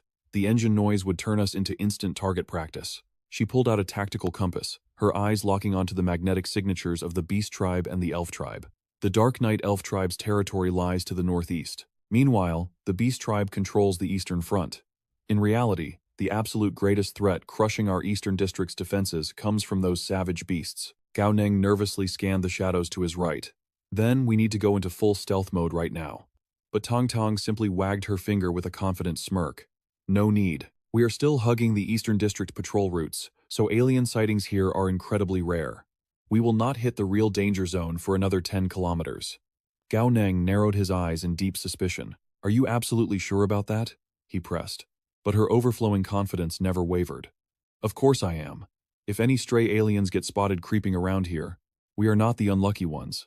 They are. All it takes is firing off a single distress flare, and an entire squad of military enforcers will rain down on them in seconds." Tang Tang pointed her slender finger toward the towering, jagged mountain range looming ominously in the distance. "Our ultimate objective is to set up a perfect ambush point within those peaks and wait for the military to clash with the alien hordes." His battle spirit suddenly igniting, Gao Neng urged her on. "Let's move then." But as Gao Neng pulled out his phone, cold sweat dripped down his spine. 0 signal bars. The reality hit him like a physical blow. They had truly crossed into the heart of the dead zone. 20 minutes later, they were still trekking through the massive, suffocating mountain ranges, bathed in an eerie, brilliant moonlight. The duo pushed deeper into the pitch-black forest, guided only by faint slivers of moonlight piercing the canopy. Gao Neng kept his voice to a cautious whisper. "Tang Tang, are you completely certain the main army battalion will march through here?" Tang Tang nodded with unshakable certainty. Without a shadow of a doubt, These two connecting peaks are known as the Twin Mouth Mountain. If they want to strike at the heart of the Dark Knight elf territory, they are strictly forced to march through this mountain pass. Unless they take a massive detour, but that alternative route would cost them an extra 4 to 5 hours. The military commanders would never waste that kind of time. She shot Gao Neng, a mischievous, teasing smile. Do you happen to know the street name for this mountain? They call it Wild Battle Mountain. It is literally famous as the ultimate spot for outdoor skirmishes. Gao Neng shrank back cowardly, nervously rubbing his nose as his mind went straight to the gutter. Wait, are you implying the two of us are about to have some wild outdoor action right here? Tang Tang suddenly shoved a massive water canteen into his chest, her rapid-fire commands catching him completely off guard. Stop having such trashy thoughts. Chug this and stay hydrated. When it comes to wilderness survival on the battlefield, just follow my lead. Keep your nutrients maxed out, and sharpen your focus to a razor's edge. I am literally placing my fragile little life in your hands, he noted. Gao Neng hesitated to take a drink, his eyes locked onto her face. Tang Tang had her eyes squeezed shut, nervously gnawing on her bottom lip. Finally grabbing the canteen, a devious grin spread across his face as he realized the truth. Admit it. You are actually terrified right now, aren't you? Caught red-handed, Tong Tong's eyes snapped shut in sheer embarrassment as she exploded in defensive rage. Terrified of what? Me? The legendary death god Tong Tong? Nervous? Cut the crap. Back when I was just a second-tier rookie, I was already dominating these blood-soaked battlefields. What alien trash would ever dare block my path? All I need is one blast from my cannon too. Gao Neng's face darkened with absolute gravity. He clamped his hand over her mouth. Tong Tong let out a muffled, bewildered gasp. Ignoring her frantic struggles, he forcefully pinned her to the forest floor. Their legs tangled together in the dirt. Her heart suddenly skipped a beat with shy anticipation. Her eyes widened into massive saucers. Blushing fiercely under his grip, she stared up at him. Gao Neng, you cannot just do this out of nowhere. Are we really about to do it in the wild? But Gao Neng's expression was deadly pale. You are unbelievable, he hissed softly. Just look over there and tell me what you see. The ground quaked violently beneath them. Countless massive green-skinned giants were marching past. They carried colossal spiked clubs on their shoulders. The two of them cowered behind the ancient tree roots. They watched the behemoths in absolute terror. These were the legendary hill giants. Panic washed over her as Gao Neng whispered in dismay. I thought the hill giant tribe lived in the south zone. Why the hell are they in the east zone? But Tong Tong's curiosity completely took over. What? Where are they? Let me see. Gao Neng gritted his teeth as she squished him against the wood. Her loud voice made cold sweat drench his back. Whoa, no way. Are my eyes playing tricks on me? Those are the elite warriors of the hill giant tribe. Desperate, Gao Neng slapped his hand over her noisy mouth once again. As he shushed her, he finally realized their highly compromising position. A heavy flush of embarrassment hit him. Something about this posture felt way too wrong. Breaking free from his grip, she shamelessly scrambled forward on all fours. Just crawl a little closer. I need to see what they are plotting. Gao Neng frantically grabbed her waist to stop her. What on earth are you doing? Do not move a muscle. He threw his entire body weight over hers to pin her down. Stop messing around. Do you see those behemoths? Every single one of them must weigh at least 2 tons. If they stampede through here, that is 100 tons of pure meat crushing us. Crushed beneath him, Tang Tang managed to squeeze out her words. Ugh, but you do not have to press down so hard. In their chaotic struggle, a dry branch snapped beneath them. Crack! The sound echoed like a gunshot. Instantly, the colossal giants snapped their heads around. Their blazing red eyes scanned the forest with lethal intent. Gao Neng clamped her mouth shut with terrifying force. If you do not want to be flattened into a pancake, keep quiet, he warned through his teeth. But it was already too late. Massive shadows swallowed the sunlight where they lay. Trembling, they slowly looked up at the towering figures blocking out the sky. All color drained from their faces as a silent scream caught in their throats. Gao Neng and Tong Tong desperately shrank behind a large leaf. She covered her own mouth this time, peeking through the foliage. Damn it, did they spot us? But out in the clearing, the giant named Ah Shu just stood there, scratching his massive head in confusion. Suddenly, a wild wolf leaped out with a ferocious growl.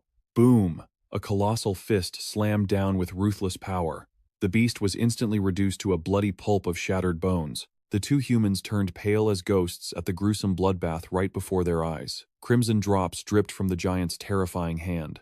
The leading giant glanced back. Ah, Shu, what is the holdup? Just a random beast, the giant grunted coldly. Forget it. We are here to participate in the marriage selection. Time is running out. Let us keep moving. The terrifying squad of giants finally marched into the distance. They left nothing behind but crater-like footprints on the lush green fields. Heartbeats pounding, the duo stayed hidden as they watched the monsters leave. Tang Tang quickly turned to Gao Neng. Did you catch what they just said? He nodded without a second thought. Loud and clear. They said they are heading to a marriage selection. Tang Tang frowned in deep confusion. But the territory straight ahead belongs to the Dark Elf tribe, and the Dark Elves are direct subordinates to the Celestial race. By all rules, they should be offering brides to the Celestials. Why on earth are hill giants showing up for a marriage selection? A heavy sense of foreboding settled over Gao Neng. Something about this feels completely wrong. Could they just be passing through? Tong Tong's eyes gleamed with a reckless idea. Why do we not follow them and find out? Are you insane? You will get us killed, he immediately shot back. What if we bump into another roaming squad? But Tang Tang's stubbornness was unmatched. She had already made up her mind. There is no what if here. A squad of 50 hill giants equals an army of 1,000 men. We witnessed a miracle just seeing them once. You need to trust a seasoned veteran like me. Seeing his hesitation, she pulled out the ultimate bribe. How about this? If we score any solid intel, epic loot, or merit points, we split it 60-40 in your favor. Do we have a deal or what? He stared at her with utterly exhausted eyes. Fine. I will trust you one last time. But at the first sign of danger, we run for our lives. Soon, two shadows dashed through the dense forest like the wind. Bam! Gao Neng roughly shoved her against a thick tree trunk. She let out a sharp yelp of pain. Tong Tong glanced back cautiously, but her words were shamelessly bold. Gao Neng, you do not have to be so rough. If you wanted to take advantage of me, just ask nicely. I might just let you have a taste. Gao Neng's face turned pitch black with pure fury. He clamped her mouth shut again and dragged her deep into the shadows. Peering down at the massive crowd below, he furiously whispered, "Shut your mouth, you absolute nympho. I must be an absolute idiot. Why did I ever trust a worn-out fraud who claims to be a veteran?" Down below the ridge, an eerie sight awaited them. A group of strangers dressed like prehistoric savages stood in a tight formation. Gao Neng's mind raced at lightning speed. The East Zone and South Zone do not have any alien races looking like this. They are definitely invaders from another war zone. Could the Dark Elf tribe be planning something massive here in the East Zone? Suddenly, the warrior named Ah Chi turned back to Ah Song. I smell the stench of fresh blood up on that ridge. The brute scanned the high ground with narrowed, suspicious eyes. Up on the mountain? Ah, Shui. Take a few warriors and hunt it down. Up in the trees, total horror struck Gao Neng and Tong Tong. They frantically stared down at their own clothes. It was the wolf's splattered blood. We are at least 50 to 60 meters away from them. How the hell could they smell us? Cold dread completely consumed Gao Neng's soul. Gao Neng quickly did the terrifying math in his head. Over 200 alien warriors stood before them. With just the two of them, victory was absolutely impossible. If they were captured, death was an absolute certainty. Suddenly, a booming voice shattered the silence of the dark forest. Who dares trespass into the territory of our Dark Elf clan? Ah Shui froze in absolute shock. Huh? He squinted at the shadows. Two silhouettes, one male and one female, slowly emerged from the dense trees. To his utter surprise, they appeared to be Dark Elves. Gao Neng and Tong Tong had completely concealed their faces with dark veils. Putting on a bold front, Gao Neng barked out an arrogant interrogation. Are you deaf? I asked which clan you belong to. The alien warriors puffed up their chests and proudly declared their identity. We are the Northern Cave Clan. We have been personally invited by the Elf Queen for a marriage proposal. The pieces of the puzzle instantly clicked in Gao Neng's mind. Another foreign clan had arrived for the marriage tournament, and these guys came all the way from the brutal northern war zone. It seemed the Dark Elf clan was truly planning something massive. Gao Neng immediately shifted his tone, feigning a polite apology. Ah, if you are our friends from the Northern Cave Clan, then this is just a misunderstanding. Please, continue on your journey. But Ah Shui saw an opening and pushed his luck. He aggressively pointed his finger forward, making a bold demand. Continue on our way? Our ninth prince traveled a massive distance for this proposal. Are you telling me you will not even guide us? Does your esteemed Dark Elf clan completely lack basic etiquette? Gao Neng and Tong Tong felt a cold sweat drop. Guide you? Ah, Shui narrowed his eyes in deep suspicion. What is the matter? Is leading the way such a difficult task? Suddenly, Tong Tong boldly stepped forward, puffing out her chest. Gao Neng nearly suffered a heart attack as she fearlessly impersonated royalty. Etiquette? I am the 7th princess of the Dark Elves. Do I really need to discuss etiquette with the likes of you? Ah Shui whipped his head back to his stunned subordinates. The 7th princess herself? Could her highness have personally come out to welcome us? Tang Tang casually turned her head, acting as if she held the world in her hands. She shot Gao Neng a smug look. How was that? I already dug up the secret intel on this place. The Dark Elf clan has a 7th princess exactly my age. The Cave Clan warriors stood frozen like deer in headlights. Meanwhile, cold sweat was completely drenching Gao Neng's back. Ah Shui frantically beat his chest in a respectful salute.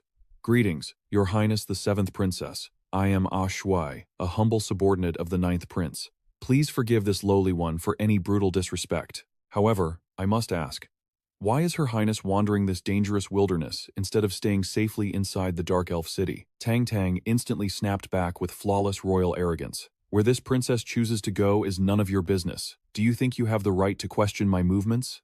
Ah Shui furrowed his heavy brows, testing the waters. Your Highness, the 7th princess. Could it be you do not know whose hand we came to ask for in marriage? Tong Tong cranked up her volume, waving her hand in absolute disgust. Of course this princess knows. Now get out of my sight. If you do not scram right now, do not blame me for showing no mercy. But the trap had already snapped shut. Ah Shui's eyes flared with murderous rage as he pointed his weapon. She is a complete fake, an imposter. Slaughter them both. Gao Neng grabbed Tong Tong and sprinted for his absolute life. Damn it, Tong Tong. You are the ultimate team killer. Of all the people to impersonate, you chose the damn princess? You could not even survive 2 lines of dialogue before blowing our cover. Even while running, Tong Tong stubbornly refused to admit defeat. My intel was absolutely flawless. The 7th princess is known as the ultimate beauty of the Dark Elves. How could they possibly tell I was faking it? As Ah Shui closed the distance, he coldly analyzed Gao Neng's explosive speed. That guard is at least a tier 5 expert. I need to use a lethal skill to pin them down. Despite running for his life, Gao Neng threw a daring smirk over his shoulder. We honestly never intended to deceive you. You can only blame your cave clan for being absolute brainless fools, taking the bait so easily. Ah Shui let out a beastly roar. What the hell are you barking about? Gao Neng let out a maniacal laugh. I am saying you figured it out far too late. Lord Mo Feifei has already set the grand stage. Every single one of you is walking right into your graves. The mere mention of that legendary name struck pure terror into Ah Shui's heart. Mo Feifei? You belong to the Heavenly Clan? Ah Shui slammed the brakes, his massive body trembling as a waterfall of cold sweat drenched his face. The pieces finally aligned in his terrified mind. The Dark Elf clan had always strictly intermarried with the Heavenly Clan. Why would they suddenly invite the entire world to a marriage tournament? All the clans had been deeply suspicious of this golden opportunity. And according to top-secret underground intel, this entire marriage tournament was secretly orchestrated by Mo Feifei himself. Could this all be a massive death trap? Even while sprinting at breakneck speeds, Gao Neng mercilessly mocked them. What a bunch of absolute morons. If we did not need to bait you fools into the kill zone, do you really think our noble Heavenly Clan would play a pathetic game of tag with you? Crackling streaks of lightning-like aura violently erupted around Gao Neng's legs. Demon's Despair Art, Second Realm, Phantom Sprint. Tang Tang glanced at his explosive speed and quickly tossed a divine pill into her mouth. Looks like I have to show my trump card too. Suddenly, pure white angelic wings burst from her back as she took to the skies with a smug laugh. Down below, Gao Neng was tearing through the forest like a devastating hurricane. Ah Shui swallowed the bait hook, line, and sinker. One was practically riding the wind, while the other literally possessed divine wings. They really are from the Heavenly Clan. Ah Shui gasped in sheer horror. Could their terrifying warning actually be true? If this entire tournament is nothing but a slaughterhouse trap, then protecting the 9th prince is our only priority. He immediately threw his hand into the air, stopping his bloodthirsty subordinates in their tracks. Do not pursue them. We must return immediately, and protect His Highness the 9th prince. Meanwhile, Gao Neng was cursing internally as he ran for his life. Well played, you wicked old Tong Tong. Besides your berserk pills and life-saving elixirs, you were secretly hiding absolute god-tier escape items from me. From the sky, Tang Tang glared down at him with equally venomous eyes. You sneaky bastard, Gao Neng. You swore you did not have any life-saving movement skills. Yet here you are, flexing absolute master-tier footwork. They both locked eyes and mentally screamed at each other. You absolute scamming fraud. Later, deep inside a massive mountain cave, a deeply frustrated voice broke the silence. All right, let us put all our hidden cards on the damn table. Gao Neng and Tong Tong sat completely upright, staring each other down. Gao Neng raises his hand to break the heavy silence. This movement technique of mine is called Ghost's Despair. I managed to coax it out of Dean Gu Yi. What I just used was the second stage. This realm slightly exceeds my physical limits. I can only sustain that explosive speed for 2 minutes at most. Tang Tang pulls out a fiercely glowing pill. She points at it with a deadly serious gaze.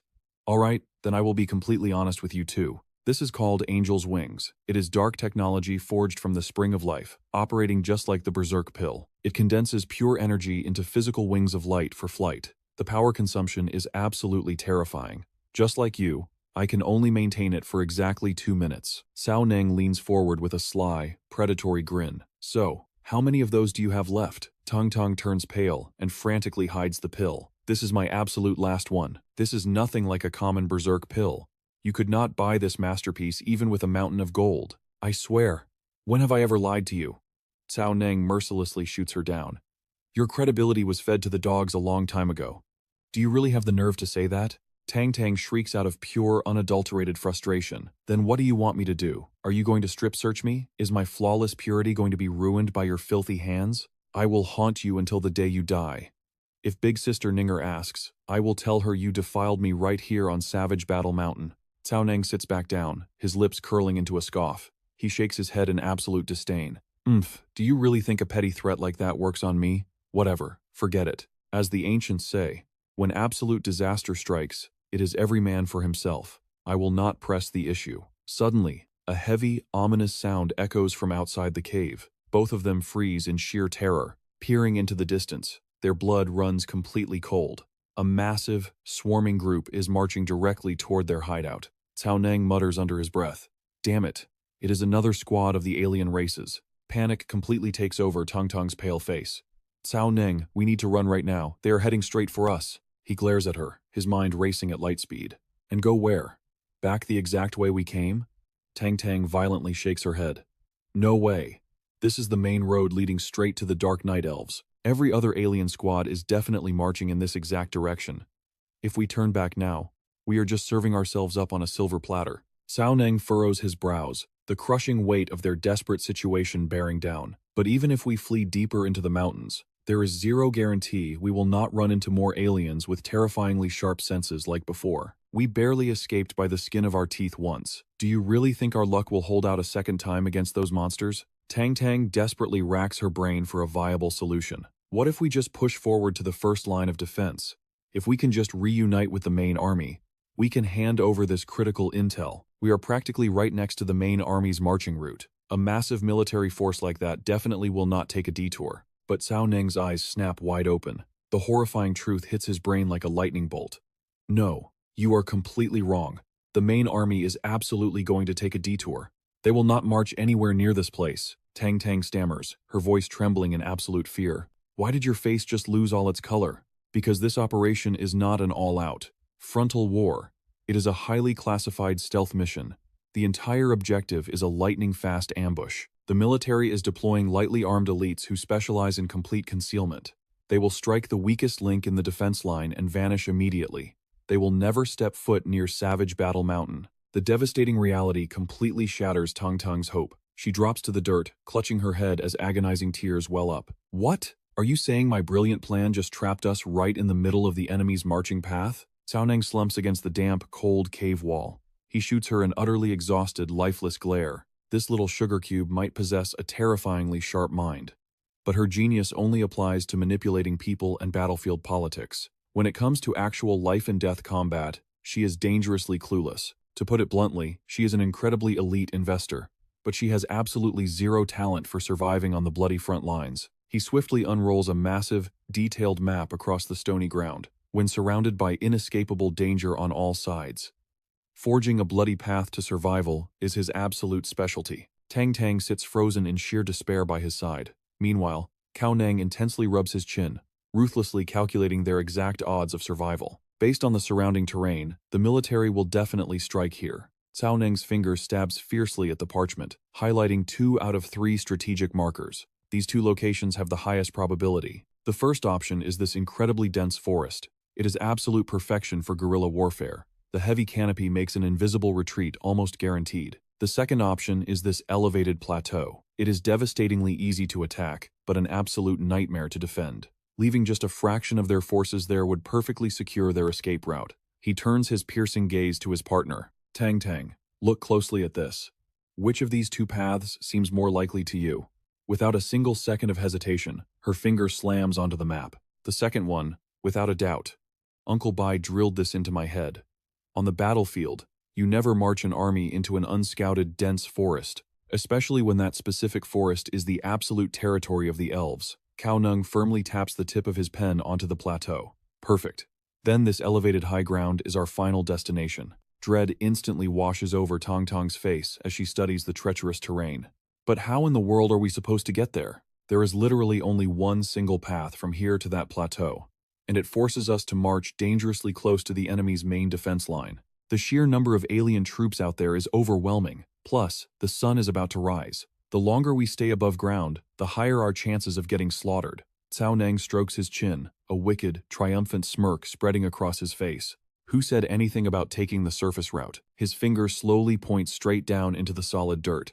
Our true path lies right below our feet. Tang Tang gasps, utterly bewildered. Down here, suddenly, the earth violently trembles beneath them. The massive sky-soaring earth dragon erupts from the ground with a deafening roar. Tang Tang lets out a terrified, ear-piercing scream. As the suffocating dust settles, total realization dawns in Tang Tang's eyes. You absolute madman. I see it now. You want to use the earth dragon to tunnel our way there. Cao Nang flashes a brilliantly confident smile. Exactly. I have already run the calculations. A surface sprint would take roughly 2 hours, but a subterranean route will take us 7 to 8 hours. But even if we miraculously arrived early, we would just be sitting ducks waiting for the main army. Standing around on the surface is a death sentence, so why not spend those crucial hours safely hidden completely out of sight? Without wasting another second, he aggressively pulls her close. They both leap directly into the beast's massive form. Less talking, more moving. Hold on to me as tight as you can. Razor-sharp fangs snap shut with a sickening crunch. The soaring earth dragon violently burrows back into the depths, sending massive tremors echoing through the underground. Gao Nang and Tang Tang squeeze their eyes shut, forcing themselves to stay dead still inside the suffocatingly cramped space. Gao Nang furrows his brows, silently cursing the impossibly tight squeeze, made even worse by their form-fitting combat gear. Thank heavens the array cat is wedged between them. Without it, their subterranean movement would have left a massive, dead giveaway bulge on the surface. Gao Nang grits his teeth. He just has to endure this absolute torture. Surfacing occasionally just to swallow energy pills is a brutal cycle, but at least it guarantees they won't be brutally slaughtered. Finally, the enemy's absolute first line of defense breaks into their view. A massive, sprawling encampment stretches across the horizon. Countless imposing figures stand guard, radiating overwhelming hostility into the air. This is the ancient Dragon Highlands, the absolute first line of defense for the legendary Dark Elf race. Roughly 1,000 elite warriors patrol the perimeter. Chen Bai casually clamps a cigarette between his lips, his sharp gaze locking onto the target through his binoculars. But humanity is not holding back. Out of their 1,500 elite vanguard troops, a staggering 900 are at the 4th stage or higher. Even more terrifying, they boast 200 6th stage masters and 50 ultimate high stage powerhouses. Victory is practically written in the stars for this campaign. With a cold, commanding wave of his hand, Chen Bai drops the ultimate order. The annihilation begins now. Thousands of human powerhouses explode forward like a devastating tidal wave. The Dark Elf camp immediately erupts into absolute chaos. Humans! The human alliance is invading.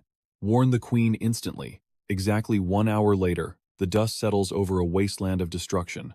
A solitary boot steps over the carnage, picking up a shredded, blood-soaked black flag from the scorched earth. The once imposing fortress has been reduced to a devastating graveyard of despair. Thick, suffocating black smoke chokes the sky as surviving soldiers grimly carry away the lifeless bodies of their fallen comrades. Song Chen trembles uncontrollably, absolutely terrified by the overwhelming devastation. Is this the true blood-soaked power of the official military? Qian lets out a heavy, defeated sigh. Compared to the vanguard elites, our strength is nothing but a total joke. Yang Lan trudges ahead, her voice dripping with pure frustration. The military split their assault into 3 massive fronts. The 4 great military academies combined our ultimate forces, yet we only managed to crawl halfway up this damned mountain. It is not just a massive gap in combat power and flawless teamwork. Those soldiers plunge into death without a single drop of fear. We are genuinely pathetic in comparison. Wang Yu firmly grips her shoulder, his eyes burning with unshakable resolve. Do not let your spirit break. Every single one of those military gods was forged in the absolute hellfire of the battlefield. Once we survive our own baptism of blood, we will stand right at their level. Suddenly, the nightmare strikes. A grotesque, violently purple hand shoots out from the earth, brutally gripping his ankle. A chilling voice screeches, "Need more tempering, do you?" The monstrous alien violently erupts with terrifying aura, unleashing a maniacal, blood-curdling laugh. "Then you better pray you live long enough to get that chance." Pure terror freezes Wang Yu's veins as he screams, "A dark elf!" Boom! A catastrophic explosion violently shatters the battlefield, sending absolutely everyone fleeing in pure panic. "It is an alien ambush!" Another student shrieks in pure horror. The alien faked its death to trigger a suicide blast. Wang Yu's face is catastrophically mangled by the explosion. Blood pours uncontrollably from his eyes and mouth, leaving him gasping onto his very last, agonizing thread of life. Despite having half of its grotesque body completely blown away, the twisted alien still flashes a spine-chilling, demonic smile. Swish! A devastating spear violently obliterates the alien's remaining body from out of nowhere. Teacher Chen brutally yanks his blood-soaked weapon back, his voice cutting through the chaos like absolute steel. The battlefield is an unforgiving meat grinder. A single microsecond of hesitation equals absolute death. Even while mechanically cleaning up the endless gore of the aftermath, Akian trembles, her mind completely shattered by the trauma. "Teacher, Wang Yu. Wang Yu was slaughtered by that suicide bomber," she wails, her heart tearing into pieces. Teacher Chen forcefully squeezes his eyes shut, violently suppressing his own suffocating grief. "I know. I saw. This is a ruthless battle for our absolute survival. The enemy will never show mercy just because you are sheltered academy geniuses. If you refuse to die like pathetic dogs, then prepare to bathe your own hands in oceans of fresh blood." The shaken students ignite their fighting spirit, unleashing an earth-shattering roar. "Understood." Meanwhile, deep inside the impossibly dark and oppressive royal palace of the Dark Elf Kingdom, furious whispers echo through the shadowy halls. The ancient dragon highlands have been completely overrun. The humans actually deployed over 50 ultimate high-stage masters. They are playing a dangerously massive game this time. The majestic Dark Elf Queen, Wu Na, narrows her terrifying eyes in pure disbelief. She never imagined those pathetic, cowardly humans possessed the sheer audacity to launch such a suicidal assault. Her royal subjects frantically debate the crisis. Why would the human alliance unleash their deadliest vanguard troops on the absolute exact day of the 7th Princess's grand marriage tournament? Praise the dark heavens. The elite proposal delegations from every single rival clan are currently gathered right here, inside our absolute territory. Those foolish humans have practically dug their own graves. But suddenly, the honorable envoy coldly interrupts.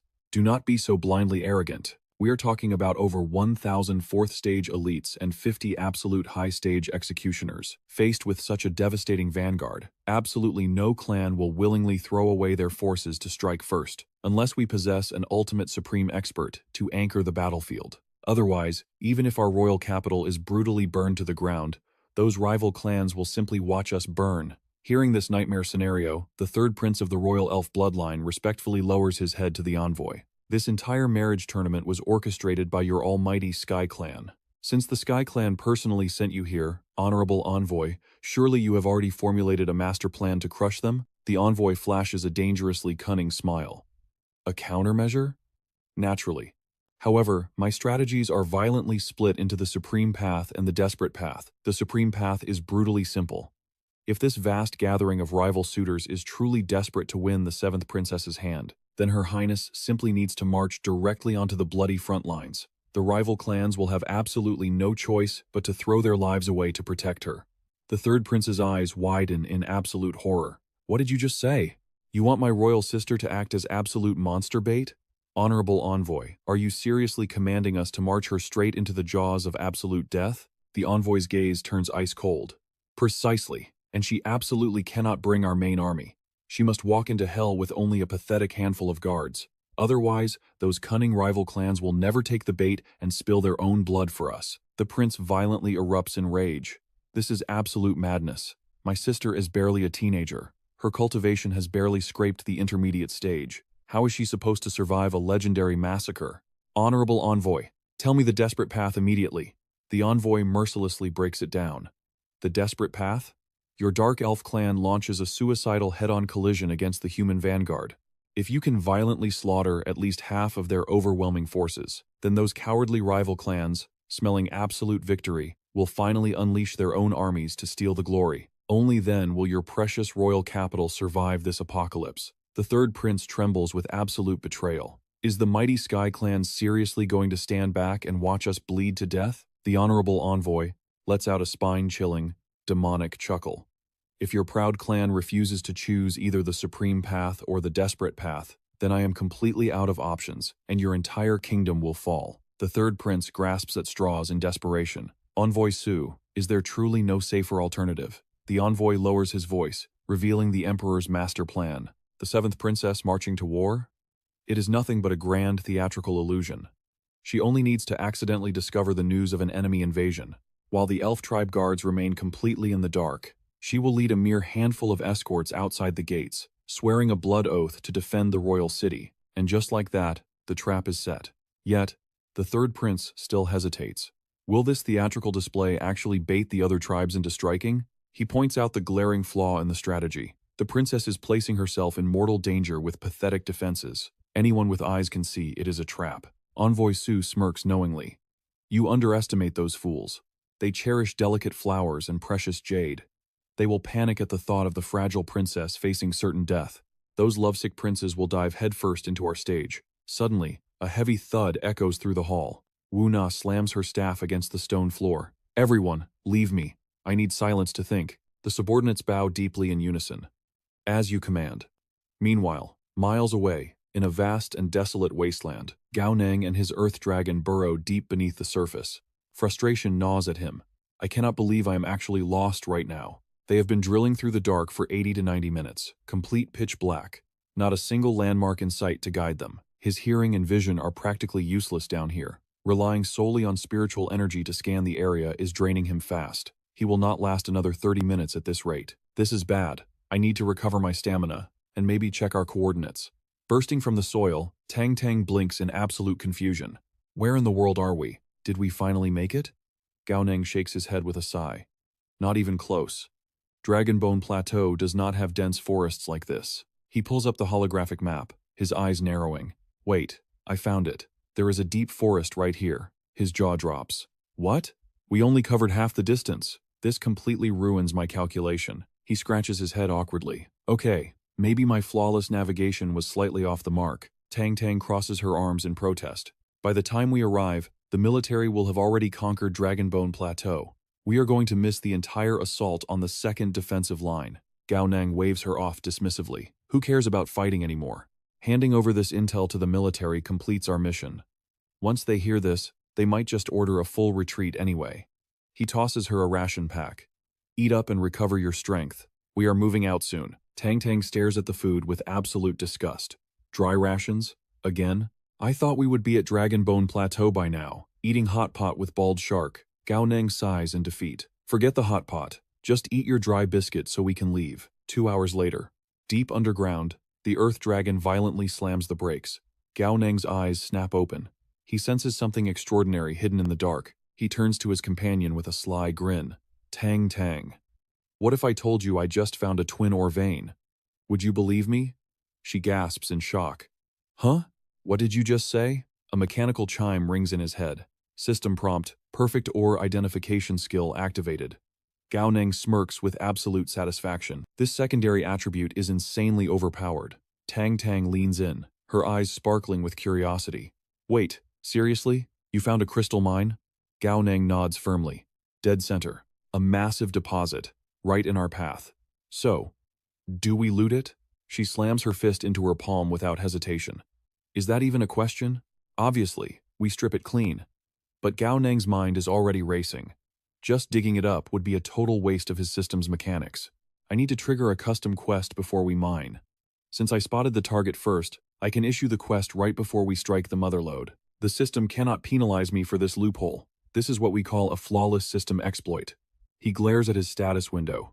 You damn system. You have been exploiting my labor for far too long. Today, I am bleeding you completely dry. System notification. Quest rewards generating. Prize. 1 lucky roulette spin. He exhales a breath of relief. The bait was set perfectly.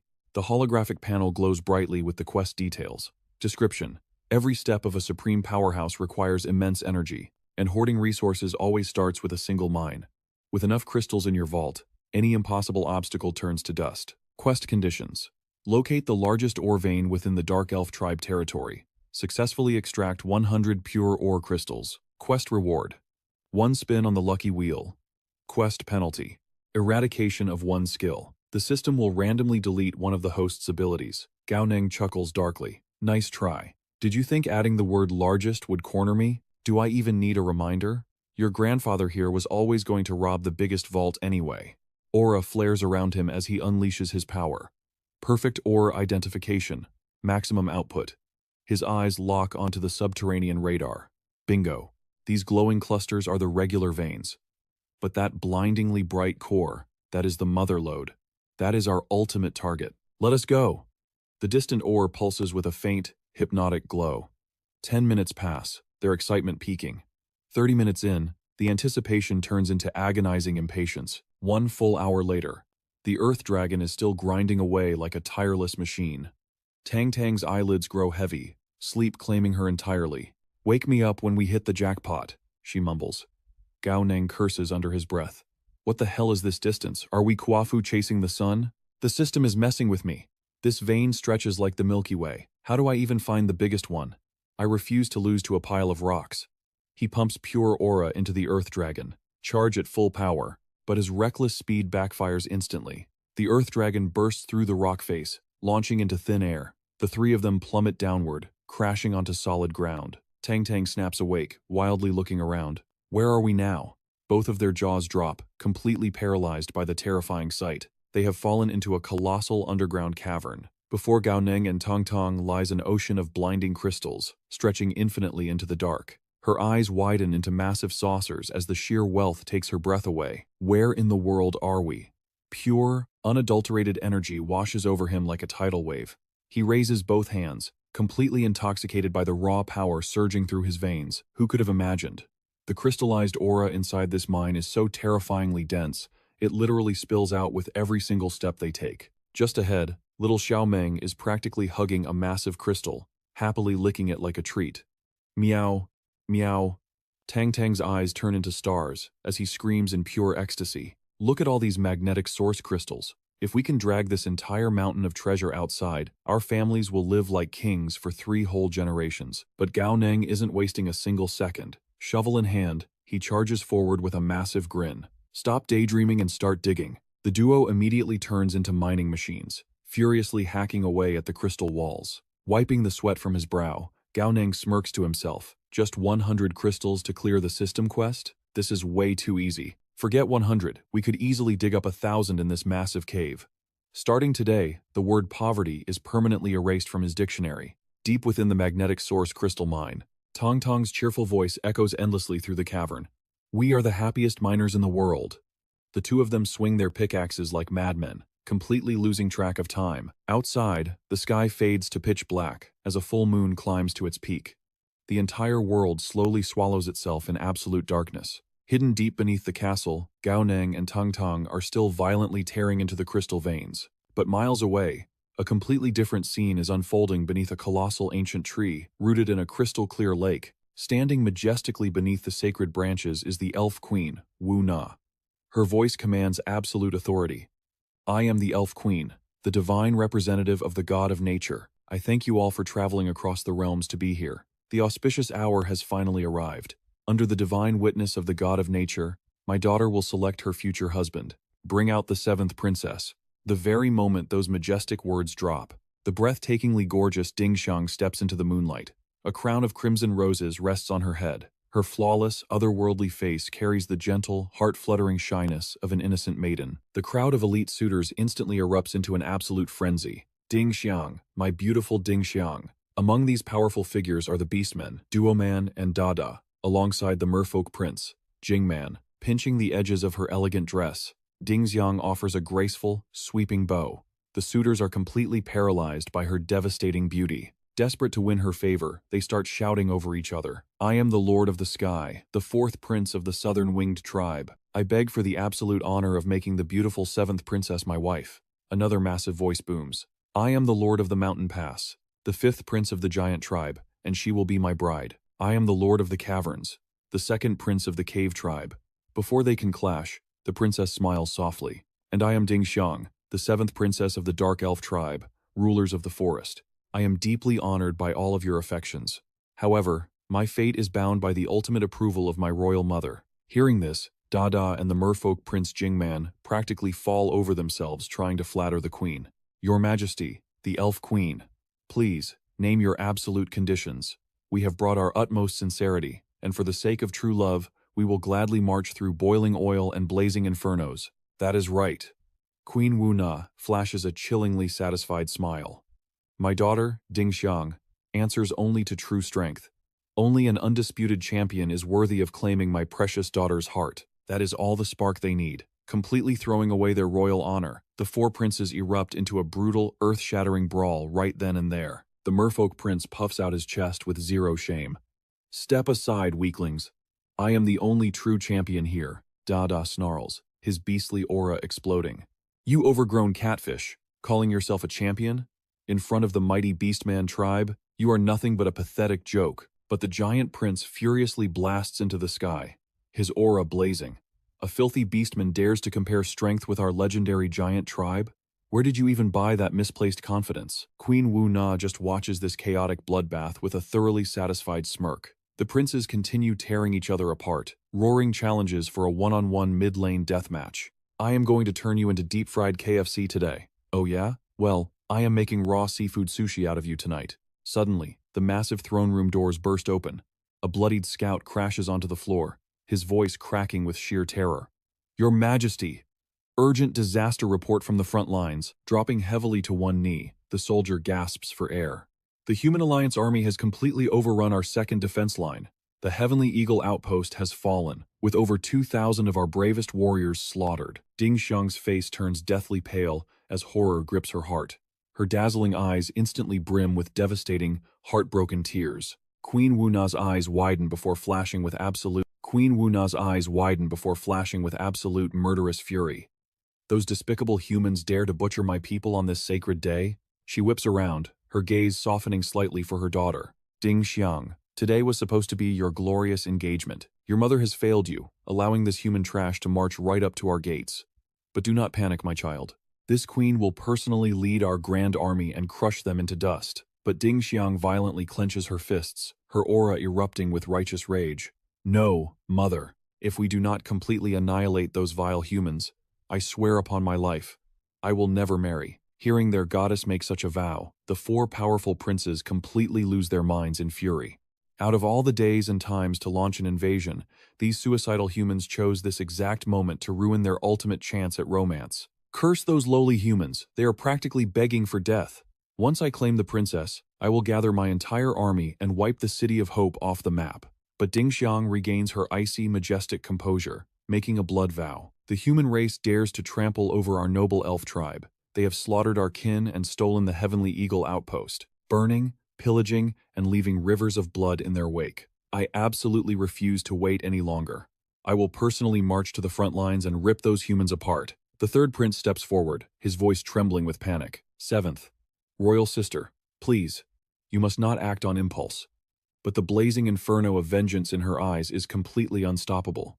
Third royal brother, do not dare stand in my way. I will bathe in the blood of our enemies to avenge our fallen kin. Queen Wu Na steps down from her throne, her heart twisting with anxiety as she barks a royal decree. Escort the princess to safety immediately. I alone shall command the vanguard for this bloodbath. The marriage selection is officially suspended. Dragged away by two elite royal guards, Ding Xiang thrashes wildly, completely consumed by frustration. Mother! Please! Mother! She screams into the distance. Left standing in the empty hall, Dada scratches his head like an absolute idiot. So what are we supposed to do now? Jingman just stares blankly, realizing their dream wedding has just turned into a terrifying war. The marriage tournament has been halted right in the middle. The merfolk prince speaks up tactfully. However, with the human army looming right before their eyes, the tension in the air is palpable. Sensing the growing unease among the suitors, the attendant quickly steps forward to make an announcement. Your Royal Highnesses, our dark elf tribe must temporarily suspend this public marriage tournament. An internal crisis has arisen within our borders. We humbly beg for your understanding. Rest assured, the tournament will resume. We have already prepared luxurious quarters for all the princes. Once we wipe out these human invaders, the grand event will continue as planned. The royal suitors bow in unison, their expressions shifting to understanding. If that is the case, we shall patiently await your victorious return. We thank the great queen for her profound hospitality. Suddenly, a panicked soldier sprints out from the shadows. My queen, disaster has struck! The seventh princess attacked the guards and breached the gates. She took a handful of retainers and left the city, the queen's elegant brows knit together, shock rippling across her flawless face. She did what? The battered guard drops to one knee, clutching a bleeding wound. The seventh princess swore to protect our people. We could not hold her back. She is heading straight for the front lines to slaughter the human army. Hearing this, Duo's eyes ignite with a fiery passion. He whips around, his aura exploding outward. Warriors of the Beastman tribe, hear my roaring command. Follow me into the fray. We are going to rescue the seventh princess. A thunderous war cry erupts from the hulking warriors behind him. Sir, yes, sir. Duo beats his massive chest, his voice echoing like thunder. The Beastman tribe will never stand by while our beloved princess faces danger alone. Let the sun and moon bear witness to my eternal love. Charge forward, spill blood for the seventh princess. Not to be outdone, Jingman's wings snap open with a sharp gust of wind. He barks out his own commanding order. The avian tribe refuses to be overshadowed. Take to the skies and strike them down. Show no mercy. Dumon strides forward, radiating the overwhelming pressure of a fierce tiger. Warriors of the mountain pass, giants who can shatter peaks, Zhenhai the brave. Let us show the seventh princess what true, undeniable strength looks like. The coalition of suitors surges forward like a raging, unstoppable tsunami. A chaotic symphony of bloodlust shatters the air. Kill them, slaughter every last human. Shield the seventh princess with our lives. Meanwhile, deep within the gloomy depths of the ore mine, Cao Neng scratches his head, feeling a strange vibration through the rock. What is going on up there? Did someone drop a mountain? Tang completely ignores the trembling earth. She tightly grips his arm, her eyes shining with manic excitement. Forget about the noise. You need to look at this right now. Cao Neng blinks in pure confusion. Huh? Following her trembling gaze, they both stare into the shadowy cavern. Cao Neng's jaw hits the floor. Before them lies a mesmerizing, radiant glow. Is that? No way. Is that the legendary spring of life? I cannot believe we actually found it down here. Tang. We are not just going to be filthy rich. A drop of this could turn us into absolute immortals. Pools of brilliant, golden liquid shimmer across the cavern floor, practically humming with pure, unadulterated mana. Cao Neng is practically vibrating with sheer, unbridled hype. Who knew randomly digging around would lead us straight to the spring of life? Heavens above, we just hit the ultimate jackpot. His eyes slowly trace the golden trail up to a massive, pulsating root belonging to the god of nature. Wait, it is coming from a root. Tang, look closely. This massive root is literally sweating out the spring of life. The gears in his head spin rapidly as the pieces fall into place. Hold on, does that mean this specific root is the source of the spring? Tang's eyes are as wide as saucers as she furiously nods. Exactly. Cao Neng tilts his head, utterly fascinated. Then what kind of mythical tree does a root like this belong to? Tang shoots him a look of absolute disdain. Are you dense? If it drips the spring of life, it is obviously the legendary ancient tree of life. A sudden, chilling realization hits Cao Neng like a physical blow. He freezes in place, his voice trembling. Wait. If the tree is right above us, that means we are currently. The two of them lock eyes, dread washing over their faces in suffocating silence. A split second later, they drop to the floor, screaming in pure terror. We literally dug right underneath the Dark Elf city.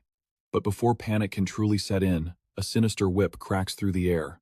A thick root from the god of nature shoots out from the shadows. Like a striking viper, it wraps securely around Tang's ankle and violently hoists her into the air. Ah! Tang shrieks, thrashing wildly. Cao Neng, do not just stand there. Save me. Gripping his shovel like a lifeline, Cao Neng stares upward, utterly paralyzed by shock. Tang! He yells out. Tears of sheer panic stream down her face as she dangles helplessly. Snapping out of his daze, Cao Neng desperately tries to keep her quiet. Shh! Keep your voice down, are you crazy? We are right under the Dark Elf city. If you keep screaming, the royal guards are going to drag us straight to the execution block. He sprints forward, frantically clawing at the thick vine wrapped around her leg. Tang Tang kicks with all her might, cursing up a storm. "Let me go, you perverted piece of lumber. I will burn you to ashes. Damn it to hell," Cao Neng growls, his muscles straining. This stupid tentacle is only tightening its grip. Without warning, a sudden spurt of the golden spring of life erupts from the writhing root. Reacting on pure instinct, Cao Neng catches a glistening golden drop on his fingertip. He cautiously pops it into his mouth.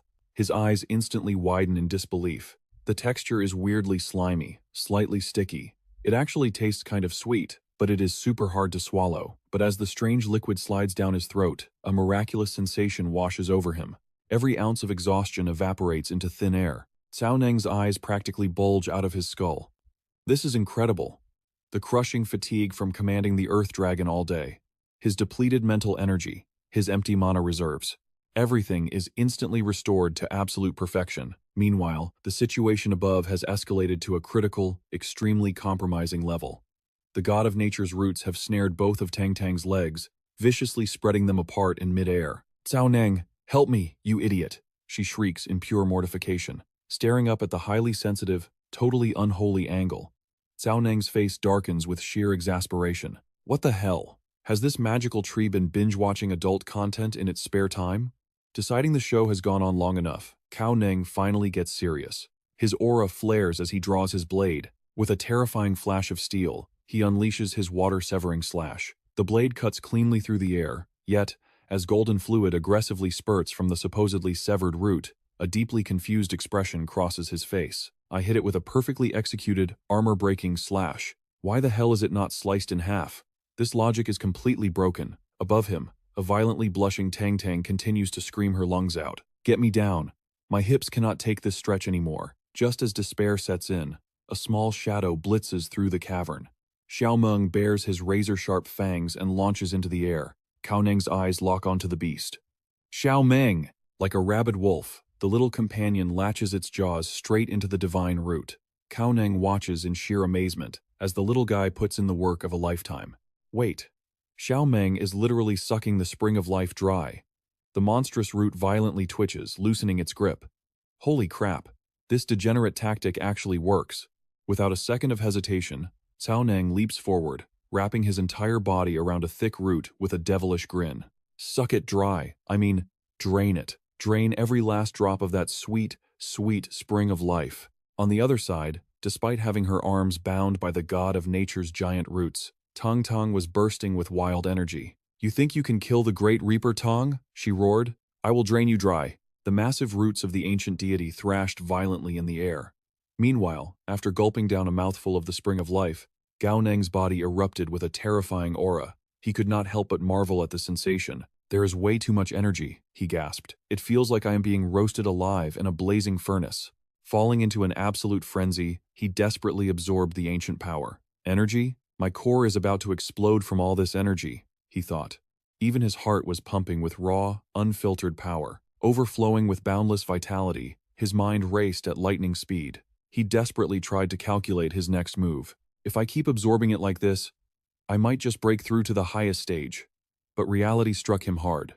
No, my mortal body cannot handle this. My internal organs feel like they are being boiled alive. Just a few steps away, Tong Tong and the little beast Xiao Meng were also frantically draining the life force. Gao Neng's eyes widened in sheer panic. "This is bad. If I absorb any more, I will literally explode into bloody mist," he muttered. Suddenly, the robotic system interface materialized before his eyes, its voice completely emotionless. "Warning. Host's internal energy pressure has reached critical overload. Further compression is physically impossible. Imminent death by bodily explosion detected. Do you wish to forcefully break through to the third stage?" Gao Neng stared in disbelief and quickly yelled, "Wait a damn minute. Can I ask one question first? What exactly do you mean by forceful breakthrough?"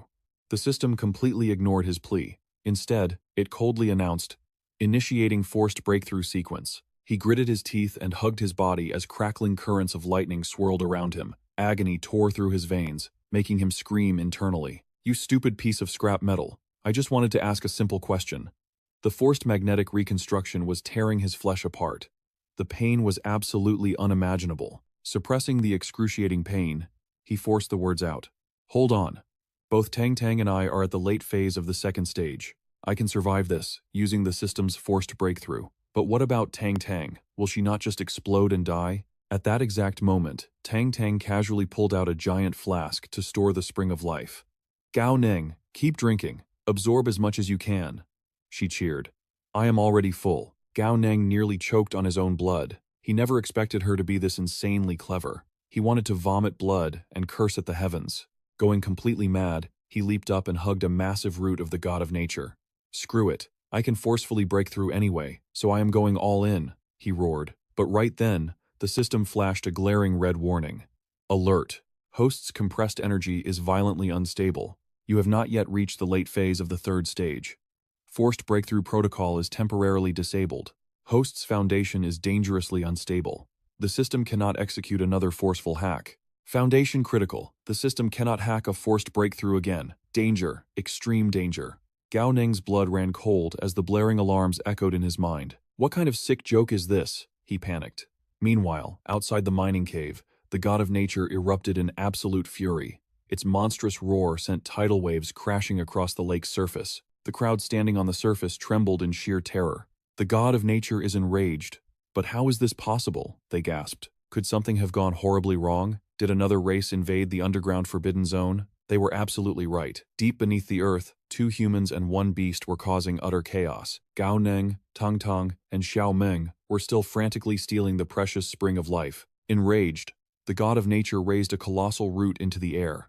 With a devastating whip-like strike, it sent both of them and the cat flying across the cavern. They crashed into the hard ground with bone-shattering force. The god of nature's power was simply overwhelming. Coughing up a mouthful of fresh blood, Gao Neng grimaced in agony. This damn tree hits like a truck, he analyzed grimly.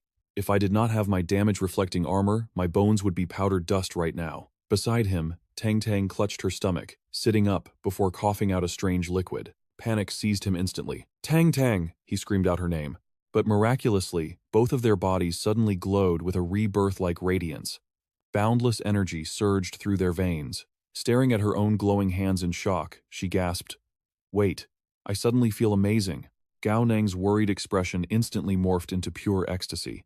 It is the spring of life flowing through our bodies, he laughed. The impact did not just heal our fatal wounds. It also released all the explosive energy that was trapped inside us. Their eyes gleamed like predatory stars in the darkness. Staring back at the towering god of nature, greedy grins stretched across their faces. The tree of life is truly a divine treasure. Maybe we should let it smack us a few more times, he joked. But suddenly, Gao Neng's jaw dropped as a horrifying realization hit him. Wait, this is bad. That massive earthquake definitely alerted the elven race, and my mining quest is still short by 5 pieces of ore. Without missing a beat, Gao Neng grabbed his shovel and sprinted madly toward the mineral veins. You stay here and let it whip you a few more times. Stall for time while I mine, he commanded. Tang Tang's jaw hit the floor in sheer disbelief. Are you out of your mind? You are still going to mine? She shrieked. Ignoring her, he frantically dug into the rocks. Just 5 more pieces to complete the system quest. I will mine them and run. We cannot stay in this hellhole any longer. He planned desperately. Behind him, Tang Tang was subjected to a brutal cycle of getting smashed away and standing back up. Her voice hilariously alternated between dying groans and battle-crazed shouts. Ah, I am critically injured. Wait, I am fully healed again.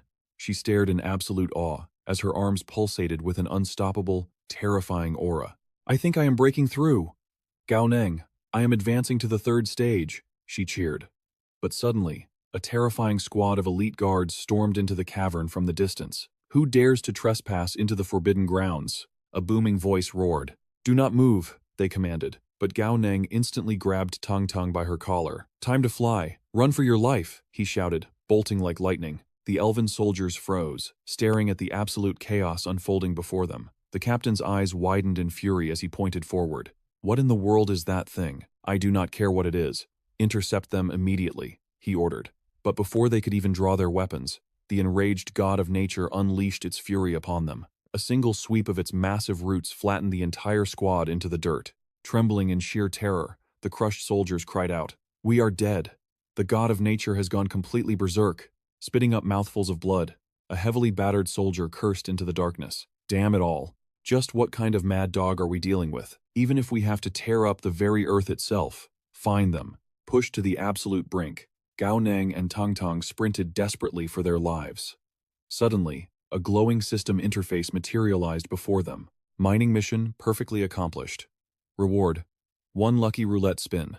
The robotic voice echoed in his mind. Would you like to spin now? Gao Neng furrowed his brows in utter annoyance. Stop wasting time and just spin it. Instantly, a massive digital roulette wheel manifested, spinning at a blinding speed. Ding! A golden treasure chest popped open, revealing a menacing, blood-red eye. The system chimed with praise. Congratulations, host. You have acquired the special skill. The glaring eye. Gao Neng scoffed with sheer disbelief. The glaring eye? What kind of garbage skill is that? Does looking at a man cripple him, or does glaring at a woman get her pregnant? Before he could complain further, Tong Tong began panting heavily.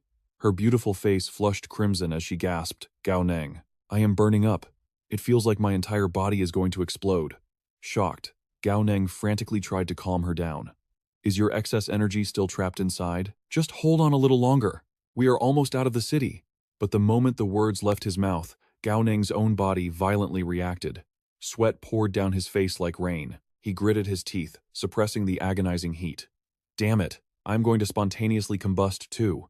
We need to find an empty spot to vent this terrifying power. Fast. Trembling in agony, Tang Tang desperately grabbed his collar. I cannot take this anymore. If we keep running, I am literally going to explode. Gao Neng, we have to burst out of here and fire off some explosive attacks right now. Squeezing his eyes shut against the pain, he gave a forced nod. Fine, let us do it. The duo shot forward like blinding meteors. Gao Neng roared with reckless defiance. I do not care if we breach straight into the enemy camp. We have to blast our way up to the surface and vent this energy. Meanwhile, just outside the towering walls of the Dark Elf City, hidden within a densely forested path, an elite squad of guards bowed respectfully. 7th Princess, right this way. Ding Xiang's beautiful eyes remained icy as she nodded. Her trusted lieutenant spoke with absolute confidence. Rest assured, Your Highness. This secret route is completely abandoned by both our forces and the human alliance. We will use this hidden path to safely approach the front lines. We guarantee your absolute protection. But at that exact moment, the very earth beneath another dark elf warrior violently shattered. A devastating pillar of blood-red aura erupted straight from the underground. The elite guards froze in absolute shock. From the swirling cloud of dust and debris, Gao Neng and Tang Tang emerged onto the surface like demons from hell. Tang Tang let out a long, heavy sigh of absolute relief. Ah, finally. Releasing that explosive energy feels like heaven. Gao Neng tilted his head, looking around in utter confusion. Hold on, did our blast just hit something? 4 heavily armed female elf warriors instantly surrounded them. What is the meaning of this? A single strike instantly obliterated our Tier 4 warrior. Are they elite human assassins? How did they find us? We just sneaked out of the city. How is our perfect stealth completely seen through? Is this a targeted ambush? Ding Xiang suddenly froze, her eyes widening in pure terror as she sensed their auras. Her gaze terrifyingly locked onto Gao Neng, Tang Tang, and Xiao Meng. Her tactical vision was immediately blinded by their overwhelming energy readings. She gasped in absolute horror. Such monstrous, tyrannical aura. Their power levels. They have already reached the realm of high-tier masters. A terrified guard tightened her grip on her weapon.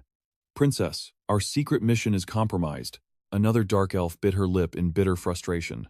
To think the humans saw right through our flawless strategy. They actually deployed high-tier monsters just to ambush us. The squad captain drew her glowing blade, stepping fiercely in front of her royal master. Princess, flee with your life. We will buy you time, even if it costs our souls. Hearing this, Tang Tang's eyes sparkled with dangerous excitement.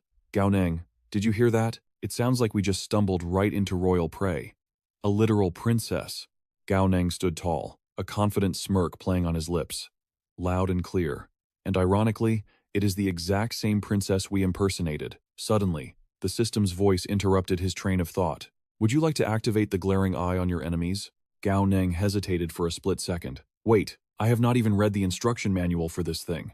So, it is an offensive skill? Whatever, just activate it. Instantly, a glowing holographic panel flashed before his eyes. It completely analyzed the 3 elf guards, mid-stage Tier 4, late-stage Tier 4, and another mid-stage Tier 4. But the true prize was the detailed golden profile of Ding Xiang. Name: Ding Xiang. Height: 169 centimeters. Race: Dark Elf. Weight: 48 kilograms.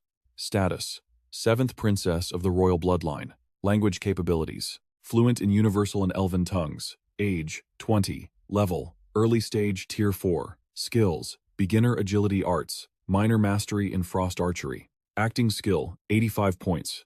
Fatal Weakness, Terribly Frail in Close Quarters Combat. Gao Neng's jaw nearly dropped at the insane level of detail. Are you kidding me? This data is insanely accurate. Is this the true power of the glaring eye? This is absolutely overpowered. But then, a terrifying digital receipt popped up right in his face. Cost, 10,000 alliance coins, times 4 targets. What the actual hell? He nearly choked on his own spit, his excitement crashing instantly. A single glance just drained 40,000 coins from my pocket?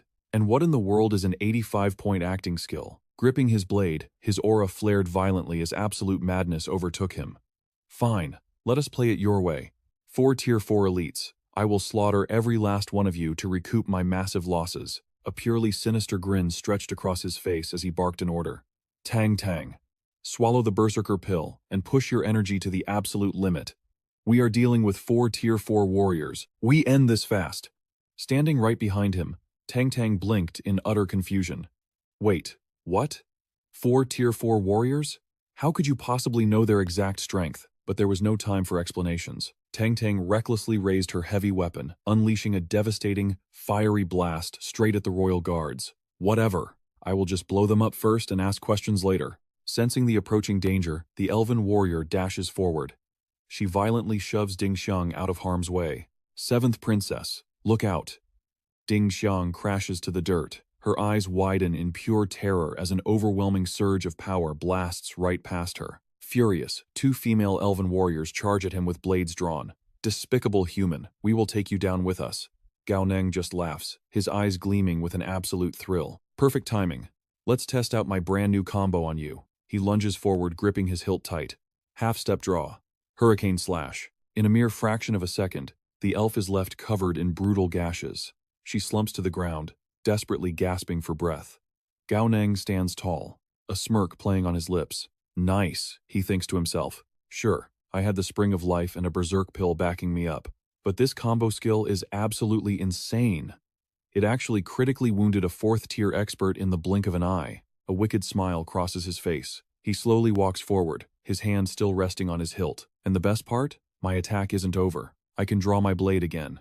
Moving like lightning, Gao Neng unleashes a relentless barrage of strikes. Continuous wave. Water-severing sweep. On the other side of the battlefield, Tang Tang stands confidently with her gun inside a protective barrier. The elven warrior snarls in pure disdain. Coward. Hiding behind a magic shield, suddenly, Xiao Meng transforms into a savage beast and lunges at the elf. What the? A cat? The feline unleashes a terrifying flurry of razor-sharp claws and fangs. The elven warrior contorts in absolute agony. She lets out a vicious roar as deep claw marks shred across her armor. Coughing up a mouthful of blood, the elf falls to her knees. She stares in utter horror at the gun barrel aimed right at her head. How is this possible? It is literally just a house cat. Before she can even process her shock, a devastating beam of pure energy erupts from the muzzle. It strikes with the force of a hurricane, completely swallowing the elven warrior whole. Tang Tang rubs Xiao Meng's furry little cheeks, completely starstruck.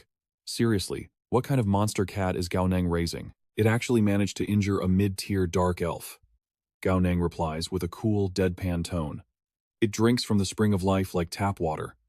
Did you really think it was still a normal cat? Ding Xiang, who had been eavesdropping from the shadows, suddenly steps out, her brows knit together in blazing fury. The spring of life? You filthy humans dared to steal our spring of life? Gritting her teeth, she draws her glowing bowstring back, aiming right at the duo. Her voice drips with absolute venom. You dare to blaspheme the god of nature? I will burn you to ashes. Gao Neng blinks in sheer confusion as a terrifying, energy-infused arrow rockets toward him. Wait, is that the frost arrow art? Out of absolutely nowhere, Xiao Meng leaps into the air and catches the deadly arrow right in its mouth. The cat lands gracefully, puffing its chest out in pure arrogance. Gao Neng and Tang Tang's jaws practically hit the floor. They immediately break into wild applause. Oh my god, amazing job, buddy. Ding Xiang is completely paralyzed by shock. What? My legendary frost arrow? Stopped by a stupid furball? Gao Neng chuckles darkly, his eyes flashing with a killer's intent. I actually thought this was going to be a tough fight. Who knew you elves were such absolute trash? Tang Tang strikes an intimidating pose, chiming in with a smirk. Honestly, I think we just got way too overpowered. What a total waste of a berserk pill. The princess's eyes bulge with unadulterated terror as she stammers. You despicable humans. No, you are pure demons. Gao Neng bursts into a sprint, barking out orders. Tong Tong, wrap this up quick. Capture her. We are still way too close to the elf city. We can't risk running into their patrols. But Tang Tang is completely distracted, busy looting the fallen elven warrior for epic gear. Her hands eagerly rummage through the loot as she shouts back. Yeah, you go chase her down, Gao Neng. Don't let her escape. Running at top speed, Gao Neng cannot help but roar in frustration. What the hell? How is this the time to loot bodies? His face scrunches up in absolute disbelief. I seriously cannot rely on her for anything. That greedy merchant instinct runs way too deep in her veins. He pushes his speed to the absolute limit, his feet tearing up the earth. You think you can run from me? Not a chance in heaven. Activating his ghost step, Gao Neng's body surges with an explosive boost of power. In the blink of an eye, he violently closes the distance between them. Sprinting for her life, Ding Xiang screams into the forest in sheer panic. Mother, save me, please, hurry and save me. Gao Neng sneers cruelly, shouting his brutal taunt. Still trying to call for backup? Scream until your throat bleeds. Channeling 200% of his energy, he closes in like a predator. Nobody is coming to save you. Trailing just behind, Xiao Meng races forward like a black blur. Gao Neng barks out his command. Xiao Meng, flash over and stun her. The feline instantly teleports, slashing a brutal combo across her stomach. Ding Xiang shrieks in blinding agony. Seizing the perfect opening, Gao Neng leaps right into her path, his face shadowed with menace. There is nowhere left to run. With a single, crushing grip, he pins both of Ding Xiang's wrists. He violently slams the princess face first into the grass. Tears of absolute terror stream down her dirt-streaked face as she begs, Please, please do not kill me. I am begging you. But shattering all her expectations, Gao Neng just mounts her back and roars in fury. Shut your mouth. Hand over every single treasure you have on you, right now. Ding Xiang freezes, completely and utterly bewildered. Nani? He knits his brows, his patience completely wearing thin. What the hell is a nani? If you have anything valuable, empty your pockets immediately. Inside his mind, he ruthlessly mocks his teammate. Oh, Tong Tong, your vision is far too narrow. Why loot dead grunts when you can rob a royal princess blind? Trembling with a mix of fear and deep humiliation, she finally speaks. Everything I have is right here. Gao Neng snatches a glowing cube-shaped pendant from her neck, his eyes lighting up with greed. A spatial necklace? Oh, jackpot. He clutches the priceless artifact tightly, glaring down at her like a tyrant. Where is the rest of the loot? Ding Xiang snaps back, completely frustrated. That is literally everything. Are you sure about that? You can take me as a prisoner of war. Just spare my life. Sensing something totally off, Gao Neng narrows his eyes in suspicion. This girl's acting skills are straight out of Hollywood, but taking a hostage does sound pretty sweet. There is zero chance she isn't hiding more epic gear on her. And what about that magic bow? It's not like she shoved it in her ear. Staring up at his incredibly creepy, calculating grin, the princess screams in absolute horror. Wait! What are you planning to do to me? Don't touch me! Let me go! Ding Xiang screams, her face burning with humiliation. Not there! Don't squeeze that! Gao Neng completely ignores her protests. His hands ruthlessly pat her down for loot, completely unfazed by her frantic shouts. Ah, you noisy dog. Stop squirming. Suddenly, a massive hammer descends from nowhere, smashing directly into her face. The culprit is none other than Xiao Meng. The little beast's eyes gleam with absolute disgust. A flirtatious enemy like her deserves nothing less than a hammer to the face. Gao Neng grips the hammer, his mind racing with possibilities. This heavy weapon feels perfect. It is the ultimate symbol of his glorious, crushing victories. If he wants to survive the Eastern Capital Military Academy, he needs a signature image. A thunderous hammer on the battlefield? How could he forget the revolutionary power of a mighty hammer? He affectionately rubs Xiao Meng's head, his voice filled with overwhelming praise. Gao Xiao Meng, thank the heavens you enlightened me. From this day forward, no matter what happens, besides this hammer, I definitely need to carry a sickle. Gao Neng's eyes blaze with a greedy, villainous glint. Perfect. The annoying obstacle is finally knocked out. Now, let the grand looting begin. After thoroughly searching her unconscious body, he hits the jackpot. 4 gleaming, precious artifacts and a remarkably crafted sword lay upon the cloth. Curiosity dances in his eyes as he mutters, Premium earrings and a belt made of some unknown, mystical material. Plus, this short sword radiates freezing energy. Definitely top-tier loot. Suddenly, Tong Tong sprints toward him from the distance, panic written all over her face. Gao Ning, the pursuers are here. It is an absolute ocean of enemies. She gasps for breath, her voice trembling. It is the alien proposal army. They have all arrived. In the distance, a terrifyingly massive legion charges forward. Ferocious roars shake the very ground beneath them. Over there, the explosion came from that direction. Catch them. Gao Nang's brows knit together in pure shock. A proposal army? Are they all swarming here just for the 7th princess?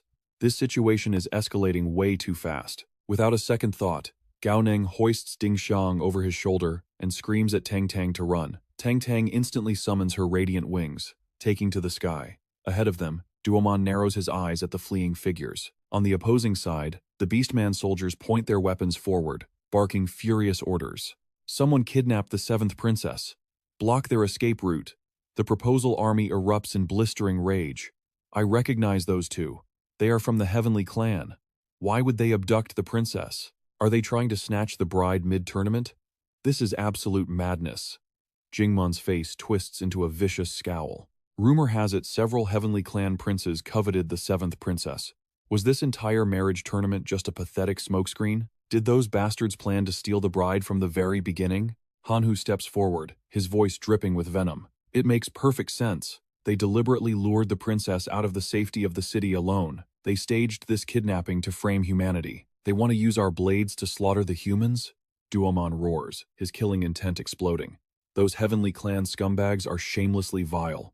Capture them alive. We need them as undeniable proof. The proposal army marches forward, their blazing auras igniting the sky as they chant for vengeance. The Heavenly Clan steals our bride. Where is the justice? Does the law mean nothing anymore? High above, Tang Tang glances down with overwhelming anxiety. Gao Ning, throw that royal baggage away. Why are you still carrying her? Are you planning to take this two-faced witch as your little concubine?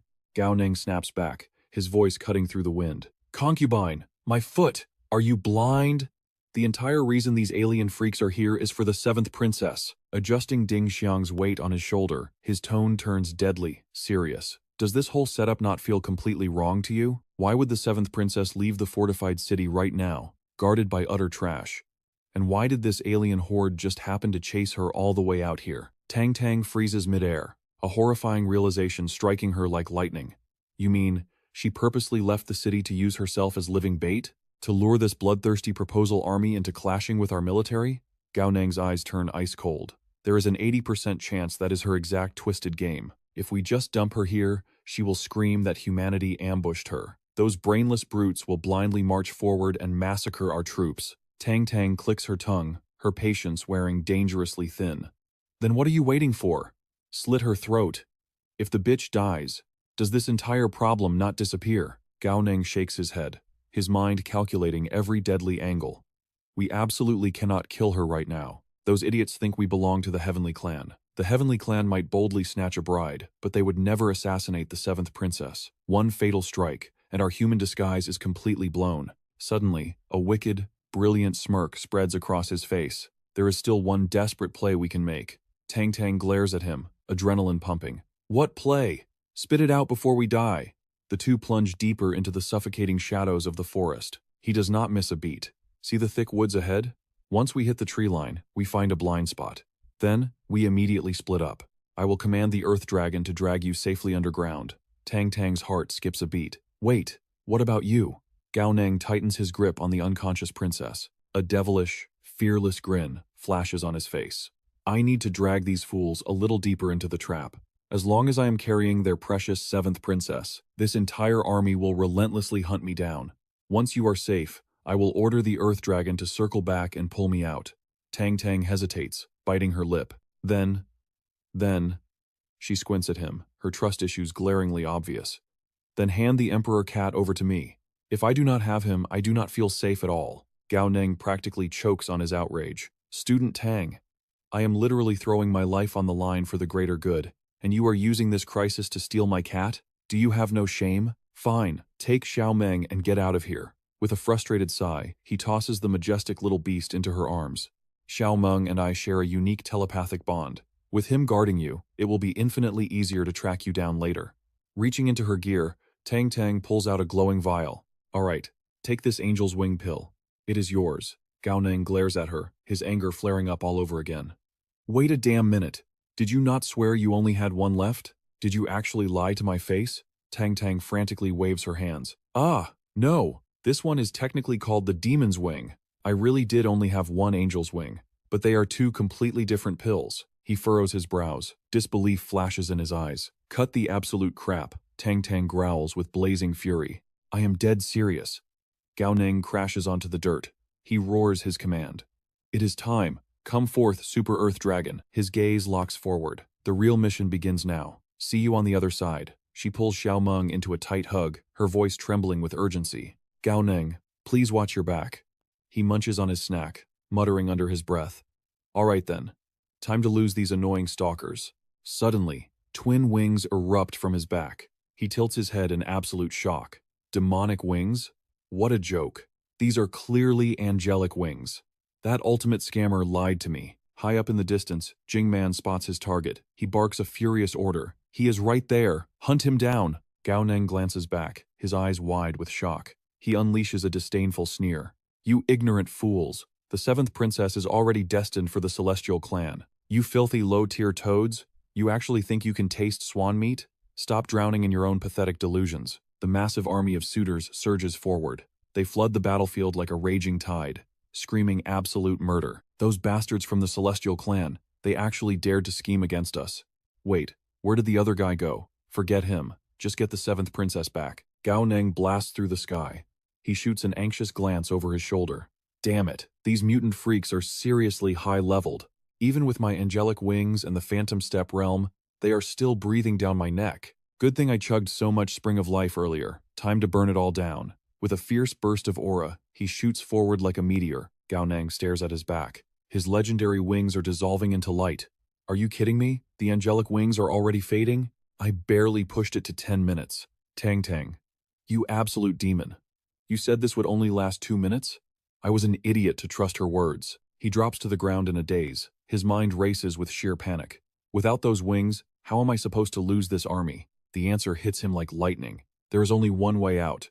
I need to manifest another Earth Dragon and go completely underground. Gao Neng drops his head with a heavy sigh. What an absolute waste. Earth Dragon number 1 was just about to hit the steel tier. If I manifest a new one, I lose all that progress. He pops the potion vial with a sharp flick. Come forth, Earth Dragon number 2.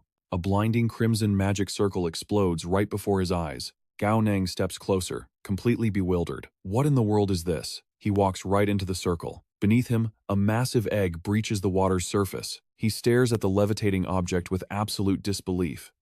An egg? Suddenly, spiderweb cracks spread across the shell. A divine light erupts from the cracks. The sheer brilliance forces him to shield his eyes. As the glow fades, Gao Neng gasps in pure awe.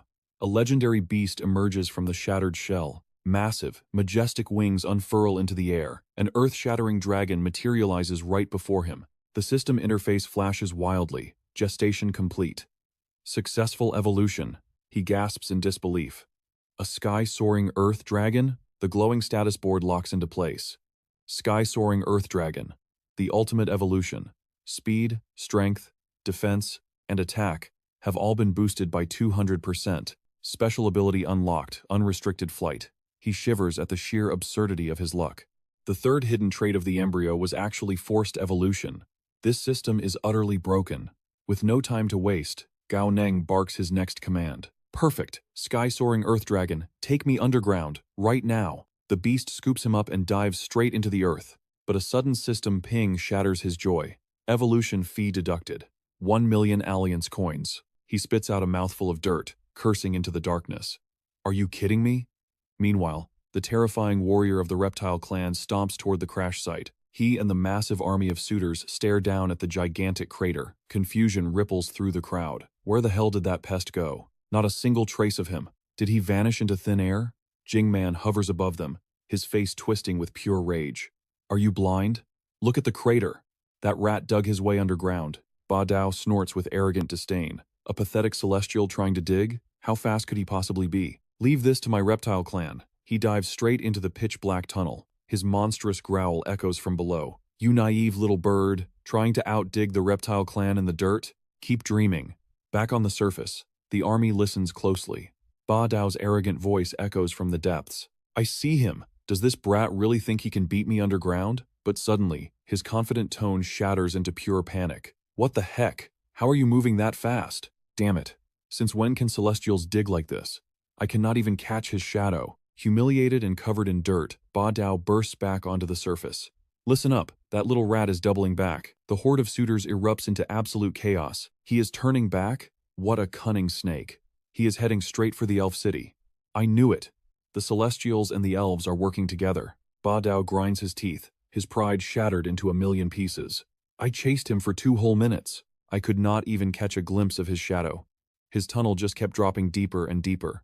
For a Celestial to have such terrifying earth skills, he must be an absolute master. A towering warrior from the Beastman clan steps forward with blazing fury. They actually sent a high-tier master just to steal our bride? This is an absolute insult. The furious mob immediately spins around, their eyes locked on the distant castle. The commander raises his weapon. Brothers, we charge back and slaughter them all. Meanwhile, back at the ruins, Queen Wu Na rides in on her majestic beast. Panic laces her royal voice. Ding Xiang, my precious daughter, where are you?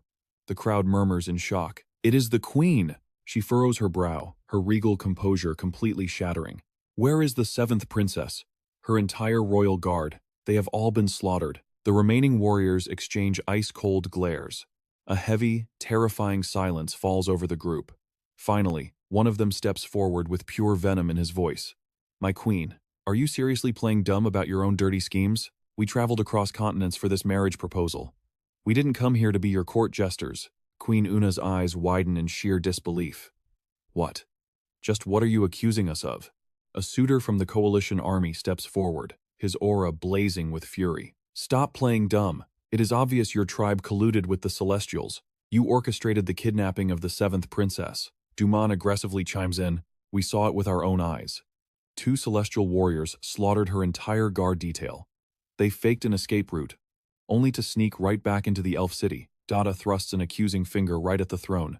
Queen Una, you owe us a very good explanation for this treachery. Una grinds her teeth, her royal composure cracking under the pressure. How is that even possible? Her mind races with frantic calculations. The Celestials stealing the bride? This entire marriage tournament was a joint scheme between her and the Celestial tribe. Why would they sabotage their own plan and kidnap her? A loyal guard quickly steps up, whispering urgent advice. Your Majesty, if we just locate the 7th princess, this entire misunderstanding will clear up on its own. Another soldier frantically nods in agreement.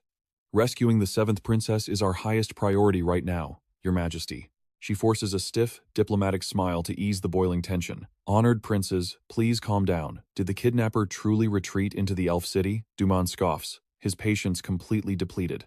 The reptile tribe is tracking them underground right now.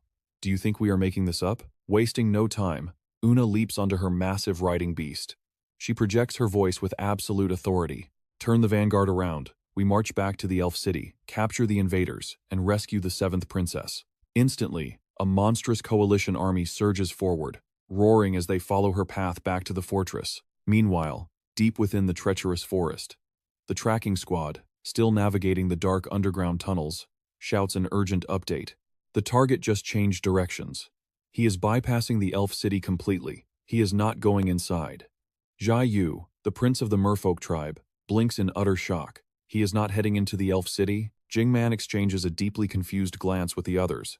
Then, where in the world is he going? Una's loyal guards break into a cold sweat. Your Majesty, this is an unexpected twist. If he does not enter the city, we lose our only alibi. The guard's voice trembles with rising dread. Could the kidnappers actually be Celestials? Una's eyes flash with explosive fury. Shut your mouth. That is absolutely impossible. Bypassing the back gates of the elf city, a glowing map continues to pinpoint the final destination. Gao Neng glances at the parchment in his hand, a devilish smirk creeping across his face. According to this map, the final safe zone is right ahead, the very heart of the Celestial tribe. The sun dips dangerously low behind the jagged peaks, bleeding a stunning crimson hue across the twilight sky. Up ahead, 2 Celestial guards rub their eyes in sheer disbelief. Huh? What is that on the horizon? A massive, bloodthirsty army is charging directly toward their gates. One guard stammers, his jaw hitting the floor. What in the heavens? Dark elves? Beastmen? Even the giant tribe is here. Every single faction has formed an alliance. The second guard grips his spear, his aura flaring with indignation. Have they lost their damn minds? Are the Dark Elves declaring an open rebellion? The thundering army halts just steps away from the majestic castle walls. The Celestial Guard roars with overwhelming authority. Halt your advance. This is the sacred territory of the Celestials. No outsiders are permitted past these gates. Dada sneers, his rage boiling over like an erupting volcano. Celestial territory? So that is your game. You never planned to take the seventh princess to the Elf City. You smuggled her straight to your own stronghold. Jingman summons his weapon, a dark glint in his eyes. Just as we suspected, the ugly truth is finally exposed. Duman unleashes a deafening battle cry, preparing to breach the gates. We do not care about your rules. The Celestials and the Dark Elves will give us answers today, or we will burn this place to the ground. Queen Una desperately tries to defuse the ticking time bomb. Honored princes, I beg you to stay your blades. There is a massive misunderstanding here. A towering behemoth from the giant tribe violently slams his weapon into the earth. Calm down? To hell with calming down. Another enraged suitor draws his blade. Enough talking. Wipe them all out. Meanwhile, safely tucked inside the belly of the subterranean dragon, Gao Neng scratches his head in utter confusion. Huh? Where exactly did we end up? Looks like there is some kind of massive tower up ahead. I have zero clue whose territory this is, but whatever. As long as we breach those walls, I can easily find a spot to lay low. First things first, I need a solid dumping ground to ditch this seventh princess. Suddenly, a ridiculously majestic palace materializes before his eyes. Gao Neng pumps his fist in absolute triumph. A royal palace? Jackpot. This is the perfect drop zone. With a mighty rumble, the subterranean dragon bursts through the courtyard tiles. A startled patrol guard instantly draws his sword. What the hell was that explosion? His comrade points frantically toward the sacred halls. It came from the main sanctuary. Move, move, move. Inside the pristine palace chambers, Gao Neng casually dumps Dingxiang onto the polished marble floor. Hearing the incoming footsteps, Gao Neng curses under his breath. He glares at the grand entrance. Damn it, their security response is way too fast. Just whose heavily fortified base did I stumble into? Without missing a beat, he leaps straight back down the crater with his dragon. He waves two fingers with a cheeky grin. Goodbye, my love. Mere seconds later, the heavily armed patrol bursts into the room. Their weapons drop as they stare at the unconscious, battered Dingxiang. Complete bewilderment washes over their faces. Who in the world is this? A dark elf? Did she just crawl out from the earth? Suddenly, a regal figure steps out from the shadows. It is Mule, his voice tinged with irritation. What is the meaning of all this racket? The guards immediately drop to one knee, in pure panic. Forgive us, Your Highness. We heard a massive breach in the perimeter, and rushed in to investigate. We found an intruder. It appears to be a female dark elf, but she is completely unresponsive. The commanding presence belongs to none other than Mule, the sixth prince of the Celestials. A dark elf girl? He repeats, stepping closer. Suddenly, his aristocratic composure shatters into a million pieces. His eyes lock onto the bruised figure sprawled across the marble. The seventh princess? Mule drops to his knees, frantically cradling her delicate head in his arms. Pure panic bleeds into his voice. Dingxiang! Dingxiang! Open your eyes! Who did this to you? The guards exchange completely bewildered glances. Wait, is she actually the legendary seventh princess of the Dark Elves? The second guard vigorously nods, the pieces finally clicking together. It has to be her. The seventh princess and our sixth prince studied together at the White Tower when they were kids. They are actual childhood sweethearts. He leans in, lowering his voice to a scandalous whisper. Word is, His Highness has been fiercely pining for her all these years. Oblivious to their gossip, Mula clutches her closer. Tears of utter devastation stream down the proud prince's face. Dingxiang. Who dared to hurt you? His hand gently brushes against Dingxiang's face, her expression twisted in pain. Let us rewind the clock for a moment. Beneath the shadow of a magnificent, towering castle, a young Dingxiang was deeply engrossed in a book, while a flustered Mula cast shy, stolen glances her way. Those were the days of innocent laughter and carefree play. Dingxiang grabbed his hand with a bright smile. Brother Mula, hurry up and follow me. Staring at the beautiful little girl before him, his heart could not help but skip a beat. Dingxiang, he vowed silently. Even though my fourth and fifth brothers adore you, my love for you will absolutely never lose to anyone. Snapping back to reality, Mula murmurs with a breaking heart. Dingxiang, did you really escape your marriage tournament, just to find me here in my palace? His trembling fingers gently caress her delicate cheek. She lets out a weak, agonizing groan. Suddenly, her eyes snap open, and a terrified scream tears from her throat. "Let me go! Release me! I will fight you to the bitter end." Panic-stricken, Mula scrambles to calm her down. "Seventh sister. Ding Xiang, it is me. It is me. It is your sixth brother." Shocked, she slowly pushes herself up. Her voice trembles with disbelief. "Sixth brother? Is it really you?" "Sixth brother." He tightly grips his childhood sweetheart's hand, his eyes swimming with sorrow. "That is right.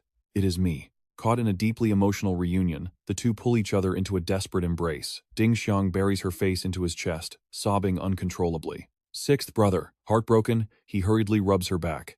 "Do not be afraid. Do not be afraid. Your sixth brother is right here." She bites her lower lip, desperately trying to hold back the floodgates. With tears brimming in her eyes, she hesitates.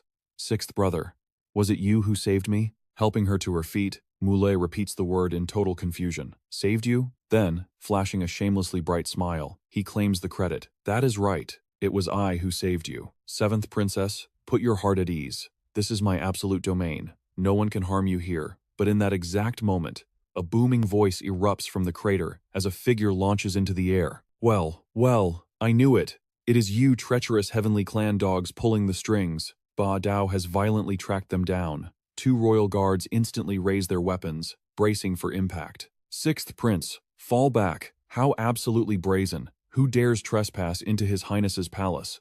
Ba Dao's face twists into a snarl of pure contempt. To think the grand and mighty sixth prince of the heavenly clan, who would stoop to such filthy, despicable tricks.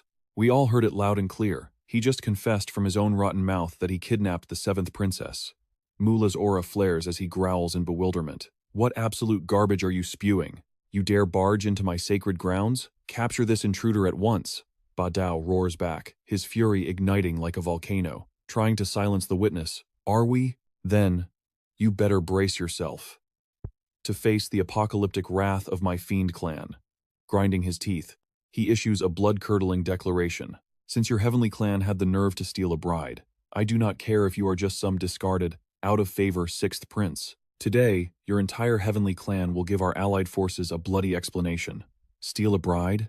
Mula furrows his brows, completely utterly lost. "When the hell did this prince ever steal a bride? Could it be that you all—" Ding Xiang clenches her jaw, fighting back a wave of dizzying emotions. "Sixth brother did not kidnap anyone. It was humans who tried to assassinate me. He only stepped in to save my life." Ba Dao scoffs, his eyes narrowing with deep suspicion. We all heard him confess his lingering feelings for the Elven clan's seventh princess. And this tunnel? The very path dug by the kidnapper leads straight into your private chambers. You expect us to believe that is just a coincidence? Meanwhile, the actual mastermind hiding in the shadows suddenly lets out a massive sneeze. In a hilarious twist of fate, it really was just a sheer coincidence.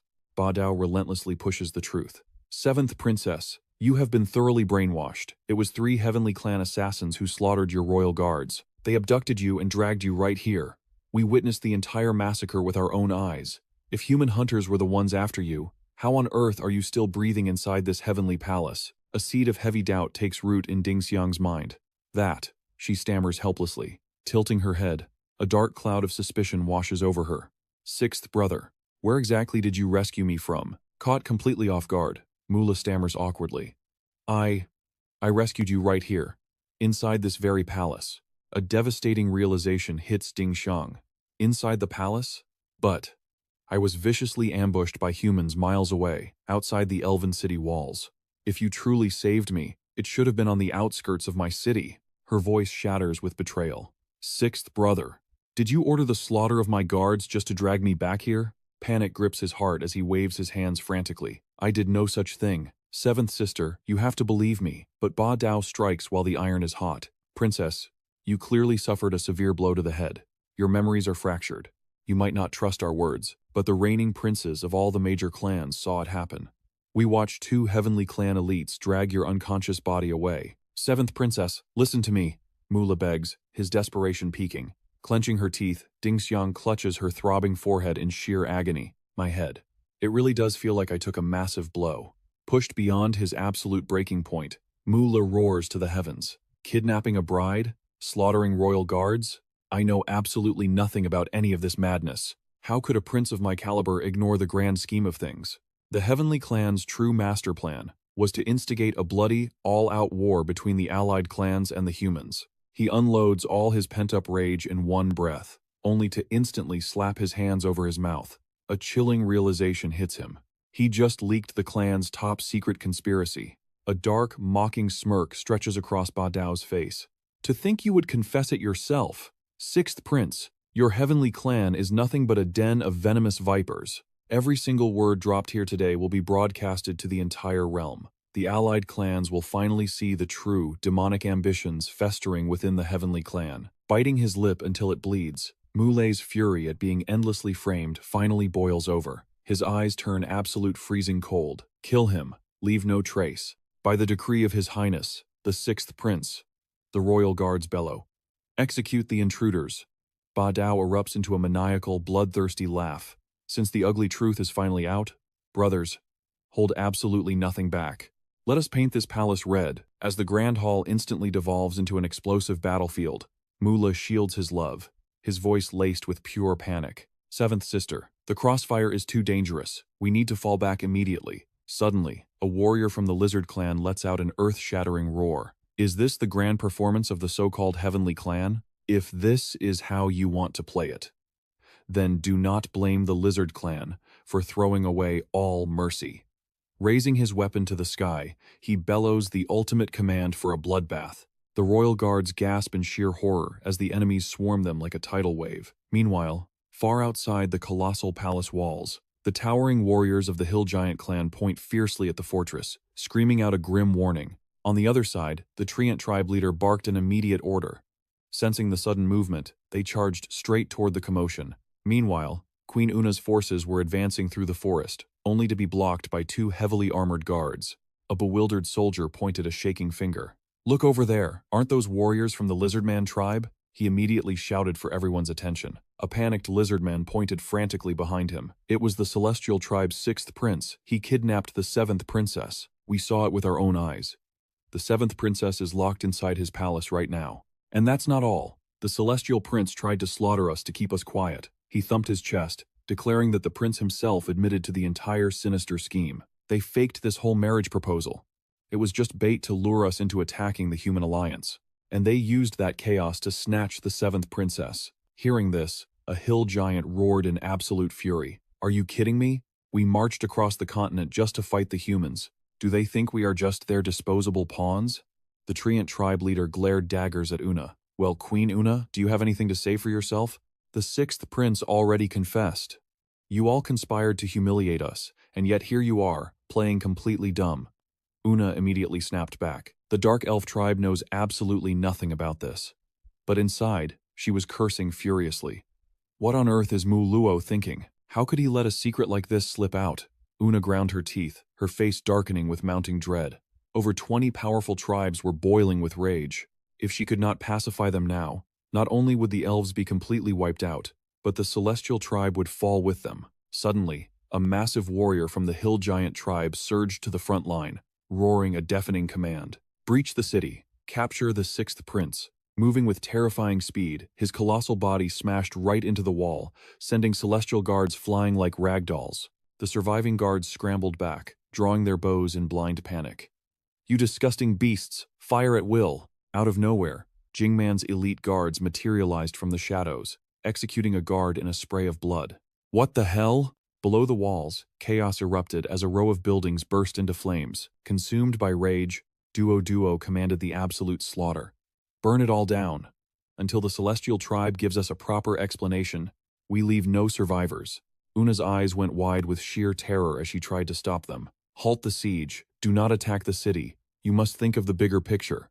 Prince Mu Luo, what kind of disaster have you unleashed? A dark elf warrior stepped up, his voice trembling. My queen. Should we join the fight? She shot him a piercing, incredulous glare. Join the fight? And just who are we supposed to help? Regaining her icy composure, Una laid down the law. Listen to me very carefully. Our only objective here is to save Ding Xiang's family. Focus strictly on the mission. Do not interfere with anything else. Is that perfectly clear? The elven guards saluted in perfect unison.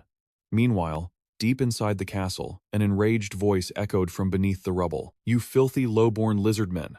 You actually dare to cause a scene inside my royal palace? Fire the flare. Summon the Archangel Legion right now. The trembling guards obeyed instantly. Outside, a blinding pillar of mystical light erupted from the highest tower. A majestic celestial warrior materialized, holy sword in hand. The guards below fell to their knees in awe. A high-tier angel. The summoned warrior was none other than Huo Gu, the supreme commander of the Archangel Legion. Placing a heavily armored hand over his heart, he bowed deeply. Huo Gu, commander of the Archangels, reporting to His Highness, the Sixth Prince. Mu Luo's eyes burned with murderous intent. Slaughter every last lizardman, leave no one alive. Huo Gu drew his blade. Your will shall be done, Your Highness. Without a second of hesitation, he charged straight at Ba Dao. In this brutal world, the 100 tribes were strictly bound by absolute hierarchy. Hill giants belonged to the barbarian branch, while lizardmen and winged beings fell under the beast branch. The suffocating power radiating from Huo Gu forced Ba Dao to scream in sheer agony. The celestial tribe was a true apex race. Even at the exact same tier, the difference in their innate racial power was an insurmountable chasm. Coughing up blood on the cold floor, a severely wounded Ba Dao forced out a desperate order. Send the signal. Beg the fourth prince for reinforcements. The Celestials have unleashed the Archangel Legion. His panicked subordinates nodded frantically at the doorway. Understood. A lizard man dashed outside, launching a massive flare high into the sky.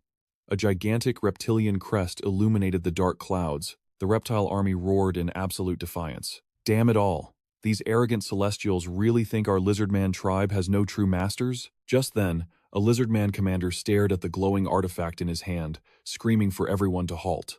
A fishman warrior gulped nervously. This overwhelming aura. They all stared up at the tower, completely paralyzed by fear. That is no ordinary high-tier expert. Tiers 7 and 8 are high-tier. But Tier 9 is a king. A legendary King Realm expert. The Celestial Tribe's king has finally arrived. Duman desperately ordered his troops to hold the line. Duo furrowed his brow, his grip tightening on his weapon. Let us hear what the Celestial King has to say. We will give the king some face for now, but the Celestial Tribe better give us a damn good explanation. At that exact moment, far below the earth, Gao Neng felt his jaw drop. He panicked internally. What the hell? I dug my way right into the Celestial Royal City. I am so dead. I need to get out of here before this full-scale war turns me into collateral damage. Squeezing his eyes shut, he pressed 2 fingers against his forehead, channeling his spiritual power. I have to see exactly what kind of nightmare is happening above me. Gao Neng's mind violently flashes back. He pictures Jing Man lounging in his royal carriage. The lazy prince's arrogant words echo. Wow, so a truce is actually called? This prince isn't like those primitive barbarians. I completely despise mindless brawling, but Gao Neng's thoughts quickly turn dark. This incredibly arrogant prince is only at the 3rd tier. If I silently assassinate him in this battlefield chaos, wouldn't that count as a monumental achievement? Just imagine the epic loot hidden on his corpse. Suddenly, the earth violently shatters. A massive earth dragon bursts from the ground. Its jaws snap open, charging devastating energy. In a split second, a cataclysmic explosion rocks the entire battlefield. The winged tribe warriors erupt in sheer panic. Prince, Your Highness, what happened?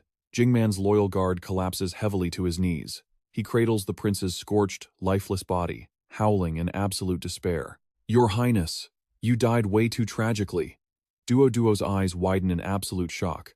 Wait, how did the winged tribe's prince turn into extra crispy fried chicken in the blink of an eye? Who dared to assassinate him? Jingman's subordinate violently snaps his head around. His eyes burn with an unholy, bloodthirsty vengeance. It was that celestial tribe rat, with the earth-burrowing skills. He used the sacred truce as a filthy cover. He ruthlessly murdered our royal prince. Those utterly shameless celestial bastards. Pay in blood for our prince's life. The winged tribe will fight you until our absolute last breath. Driven by pure wrath, the warrior surges to his feet. He crushes a transmission stone in his fist, roaring to the heavens. Great ancestor, please descend and deliver swift justice. The scene violently shifts. Deep within the heart of the winged tribe's sacred territory, a majestic figure with colossal wings stands atop a jagged peak. The supreme expert of the winged tribe unleashes a terrifying aura. Who dares? His voice thunders like a booming storm. His eyes bulge with blood-curdling, monstrous fury. Who dares to slaughter a royal of my winged tribe? Duman's face twists in pure, unadulterated outrage. To think the celestial tribe would stoop so dangerously low and butcher our prince. A warrior from the reptilian tribe snarls in sheer frustration. The Celestial King has officially shown his face. We are literally nothing but helpless fish on a chopping block right now. Duo clenches his fists until his knuckles turn bone white.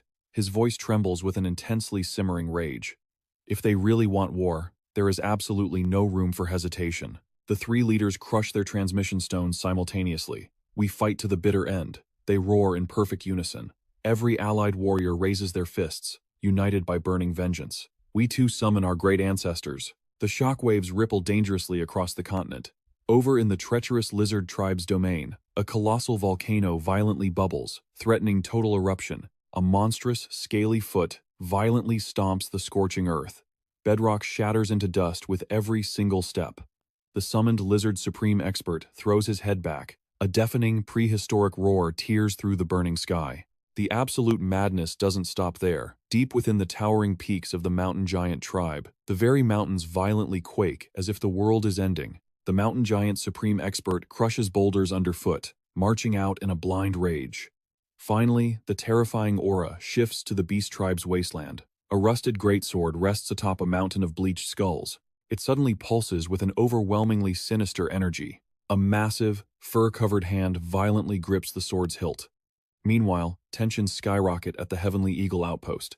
Situated right on the dangerous border of the Dark Elf territory, Tiannan's blood suddenly runs completely ice-cold. His eyes widen in absolute paralyzing horror. What kind of monstrous energy is this? The foreign tribes are rioting now? Wasn't the bloody prophecy supposed to give them 2 more years? Panicked voices violently erupt across the communication channels. Those absolute monsters in the northern zone have left their nest. What the hell is happening down in the southern zone? Is the whole damn sky falling down? Tiannan, you bastard, this is an apocalyptic disaster. Even the western zone elites are stampeding straight toward the eastern zone. What in the world is happening in the eastern zone? Tiannan crosses his arms, a cold sweat breaking heavily on his forehead. Well, about that. He stammers nervously. Suddenly, a furious voice violently cuts through the transmission. You decrepit old fossil, Tiannan. What kind of absolute madness did you trigger at the elf tribe? Tiannan blinks, completely dumbfounded by the aggressive accusation. What could I possibly have done? He fires back defensively. I merely followed the army to set up the defensive formations. I haven't even shown my damn face on the battlefield. But the voice on the other end remains utterly merciless. You dare claim total innocence? Do you have any idea how many supreme experts are charging at your exact coordinates?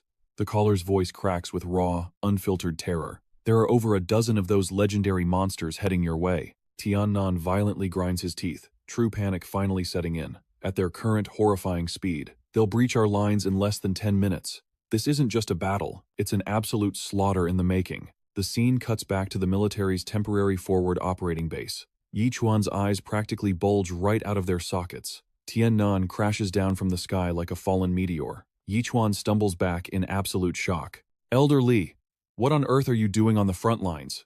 Tiannan violently stomps forward, his aura boiling with murderous intent. Why am I here? Are you seriously playing dumb with me right now? Our strict orders were to merely strike their first 2 defensive lines.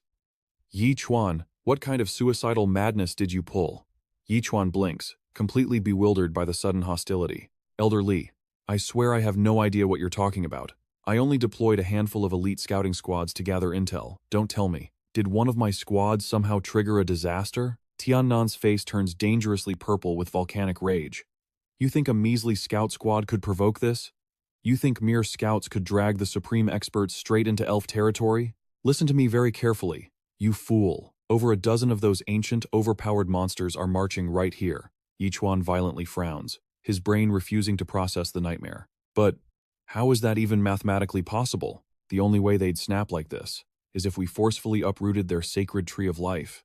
And my men definitely don't have the sheer power to pull that off. Suddenly, a chilling realization strikes Tiannan like lightning. He violently whips his head around, staring into the ominous horizon. His breath physically catches in his throat. Hold on a damn second. That terrifying greatsword from the beast tribe. It just bypassed us. The beast completely ignored our defensive perimeter. It's heading straight for the celestial royal city. Yichuan's brain practically short-circuits on the spot. But we haven't deployed a single soul to the celestial royal city. Our vanguard only pushed into the elf tribe's 3 border cities. Could this entire apocalypse be a massive, fatal misunderstanding? Tian instantly realizes he's said way too much. He bites his lip so hard it nearly draws blood. A devastating realization violently clicks in his mind. Even the winged tribe's apex predator has joined the bloody hunt. The 5 great supreme experts. They are all converging on the eastern zone at this exact moment. But I'm the only top-tier fighter holding this line. If those 5 legendary monsters attack together, I'm dead meat. Survival rule number 1. Tactical retreat. Without a second thought, he abruptly waves off the general. I'm heading out first. This situation is officially above my pay grade. I must fall back to the City of Hope immediately. The Grand Council needs to draft a countermeasure before we're all entirely wiped out. Yi Chuan violently springs to his feet, absolutely horrified. Elder Li, are you seriously leaving us out to dry? What the hell are we supposed to do against those monsters? But his desperate pleas fall on deaf ears. Tiannan bolts out of the command tent like a terrified ghost. In a flash of terrifying speed, he launches himself into the sky. The only thing left behind is a towering, massive cloud of dust. A terrified subordinate violently trembles behind Yi Chuan. Vice Commander Chen, that Elder Li who just abandoned us. Was he seriously? Yi Chuan lets out a heavy, utterly defeated sigh. Yeah, but lurking in the shadows. A real nightmare was just beginning. It is him, the absolute legend of the military, the demon child of the southern heaven. The young soldier blinks in sheer confusion. To think Elder Li himself set up this formation for us. But why did he leave in such a frantic hurry? He looked exactly like a man running for his life. The older commander snaps his head back, his eyes blazing with fury. Shut your mouth. How could a legendary powerhouse like Elder Li ever flee? He rushed back to the City of Hope for a critical military summit. Yi Chuan twitches his lips, staring up at the empty sky. He thinks to himself, Elder Li, you dumped us and ran away so fast. Is that really how a Supreme Master acts?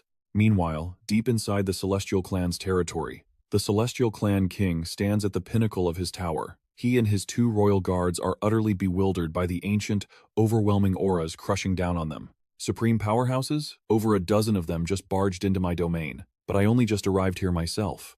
What in the world is happening in my territory? His brow furrows in explosive anger. Stop right there. What do you all think you are doing? This is the sacred ground of the Celestial Clan. Do you take this for a place where you can run wild? The voice belongs to none other than Mu Ying, the absolute ruler of the Celestial Clan. A beastman warrior snarls, his blood boiling with rage. Do not listen to his garbage. He just murdered Jingman in cold blood. The Celestial Clan's sinister plot is already exposed. The warriors of the Suitor army immediately roar in agreement. Exactly. He speaks the truth. Zheyu steps forward, his eyes cold and calculated. Your Highness Mu Ying, it is not that we refuse to be reasonable. If you want a ceasefire, hand over the 6th prince and the 7th princess immediately. The cold-blooded Lizardman clan hisses in agreement. Hand them over. Now. The Beastman clan steps up, their killing intent suffocating the area. We need them alive to extract the evidence. If you try to destroy the proof, it will be too late for mercy. Another Beastman raises his weapon, his battle cry shaking the heavens. Hell yes, let us tear down this palace and drag out the 6th prince. Deep underground, hidden from the chaos, Gao Ning covers his mouth, struggling to hold back a wicked laugh. Jackpot! I hit the absolute jackpot. The ultimate trap is set. Time for me to slip into the shadows. Above ground, Mu Ying grinds his teeth, his aura flaring with utter fury. You insolent fools. But suddenly, a devastating force crashes from the sky, triggering an earth-shattering explosion. A colossal sword, burning with terrifying power, slams directly into the earth. The humans gasp in pure shock, their eyes widening. That blade, that belongs to our ancestor. A towering figure emerges. It is the Beast Clan's Sword Saint. The crowd erupts in wild cheers. The Sword Saint is here. Our savior has arrived. Dada drops to his knees, bowing with absolute reverence. The Celestial Clan and the Dark Elf Clan conspired to crush us. Please, great ancestor, deliver divine justice on our behalf. Before the dust can even settle, another catastrophic surge of energy erupts above the tower. The crowd screams in sheer terror. Heavens! Another monster has arrived. A frantic guard cries out, tears streaming down his face. Great ancestor, the prince was slaughtered by the Celestial Clan. You must avenge his blood. The winged clan ancestor floats down, his voice as cold as the abyss.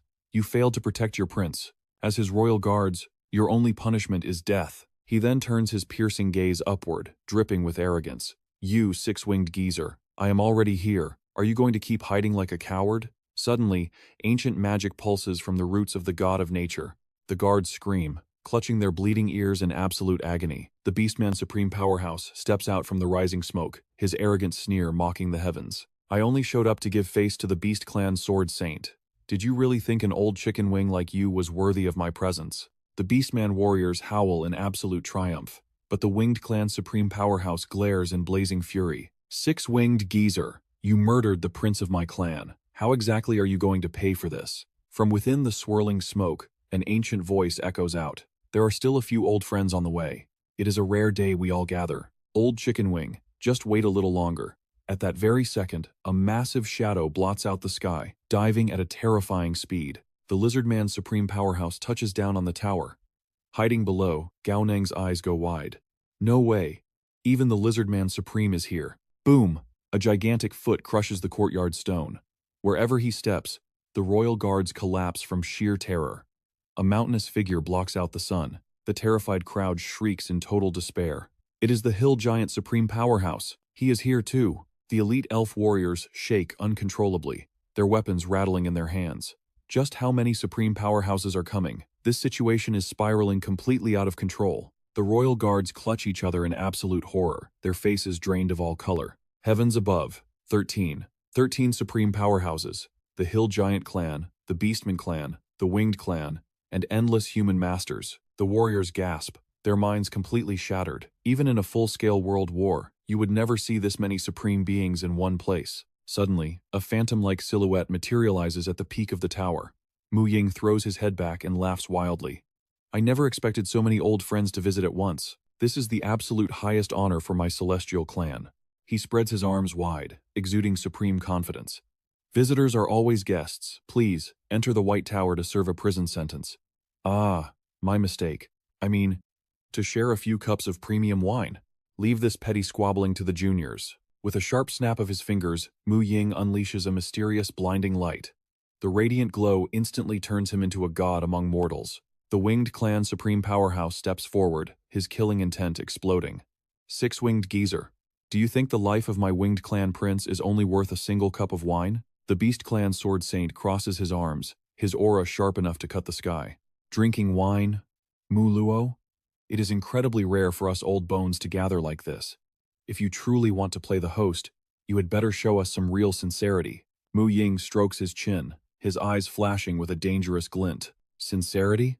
Very well. His voice drops into a bone-chilling command. Let us settle this first. Drag the trash out here. The instant the order drops, the human army kicks the heavy double doors completely off their hinges.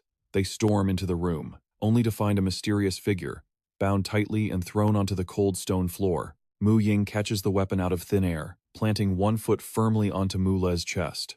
Duo, the elf warriors, and the reptilian clan members freeze in absolute shock. Is this really how they treat the sixth prince? Standing triumphantly atop the tower, he projects his voice. Is this display of sincerity enough for you? The supreme expert of the Winged Clan nods, his eyes gleaming with deep satisfaction. Mu Ying's ruthless style truly has not changed a bit over all these years. The Sword Saint of the Beast Clan throws his head back and barks out a laugh. Since you put it that way, I will grant him some face. Time to sit back and enjoy a refreshing herbal tea on this fine summer day. Without hesitation, the supreme experts step onto the blazing bridge of light that Mu Ying summoned earlier. Meanwhile, Mu Le lies pinned in the dirt, throwing a pathetic tantrum. Ancestor, royal father, I swear I did not do anything wrong. I really didn't. I never stole anyone's wife. This is a complete frame-up. They are all plotting against me. Shut your mouth, his father roars, his patience finally snapping. A devastating blast of aura shoots from Mu Ying's hand, slamming directly into his son. The sheer impact sends Mu Le crashing through the solid stone wall, coughing up mouthfuls of blood. And just like that, the arrogant Mu Le is sent packing straight to the afterlife. Dusting off his hands, Mu Ying approaches the Dark Elf Queen with a diplomatic tone. Queen Wen, nah. Since this entire disaster was caused by my celestial clan, it is only right that our celestial clan puts an end to it. The seventh princess will temporarily remain in our territory as a key witness. Does this arrangement satisfy you? Reading the room perfectly, Queen Wen Na gracefully agrees. That works perfectly. Mu Ying then addresses the crowd. The princes of every clan may enter the city to rest. The celestial clan shall be your gracious hosts. This entire mess was born from Mulei's foolish stubbornness. I swear on my honor, our clan will absolutely not make things difficult for any of you anymore. Ziyu crosses his arms, his voice dripping with ice. If that is truly the case, Mu Ying meets his gaze, making a solemn vow. Once the ancestor concludes his negotiations, this clan king will personally discipline that wicked son. You have my word, absolute justice will be served. At that exact same moment, a storm is brewing elsewhere. The 8 supreme experts of the Human Alliance are gathering at the heavily fortified East District Fortress. Around a massive war table sit countless legendary elders. At the head of the table, the white-haired elder Qin Tiannan delivers a grim report. It started as a simple military drill, involving a standard 4-man recon squad. But the intelligence we gathered ends right there. Heavenly Eye Ding Mu leans forward, his expression grave. 13 supreme experts of the alien races have gathered at the Celestial Royal City. This level of mobilization has not happened in decades. I am afraid a massive conspiracy is bubbling beneath the surface. He furrows his brows, piecing the puzzle together. Remember the terrifying intel Chen Yichuan brought us? He warned that the alien races possessed the seed of resurrection, allowing them to revive their forces ahead of schedule. This unprecedented gathering must be connected to that very seed. Someone across the table gasps in utter confusion. The seed of resurrection? Does Elder Li mean the alien forces are planning a premature invasion? Another elder frowns, shaking his head. Surely they are not that reckless. But a colder voice cuts through the debate. Regardless of their exact scheme, 13 alien supreme experts are gathered right now. We have no choice but to prepare for the absolute worst-case scenario. A bald commander swallows hard, his voice trembling slightly. If we are talking about the worst-case scenario, then we only have one viable plan left on the table. Suddenly, an elder slams his hands on the table, standing up in absolute fury. But we are talking about 500 million innocent lives. How many of them could possibly evacuate in time? This is the land where we were born and raised. I absolutely refuse to run away. The elder beside him immediately nods in fierce agreement. I am not taking a single step back either. A wave of unwavering resolve washes over the room. If we must die, then we die defending our home. That is 1,000 times better than perishing as cowards in the wasteland. Someone looks toward the head of the table, desperation in their eyes. Elder Qin, do you have any miracle solution? His response is devastatingly cold. If none of you are willing to retreat, then we go back to square one. Our old, brittle bones cannot carry the weight of this impending war alone. Our only hope is to pass the torch to the younger generation.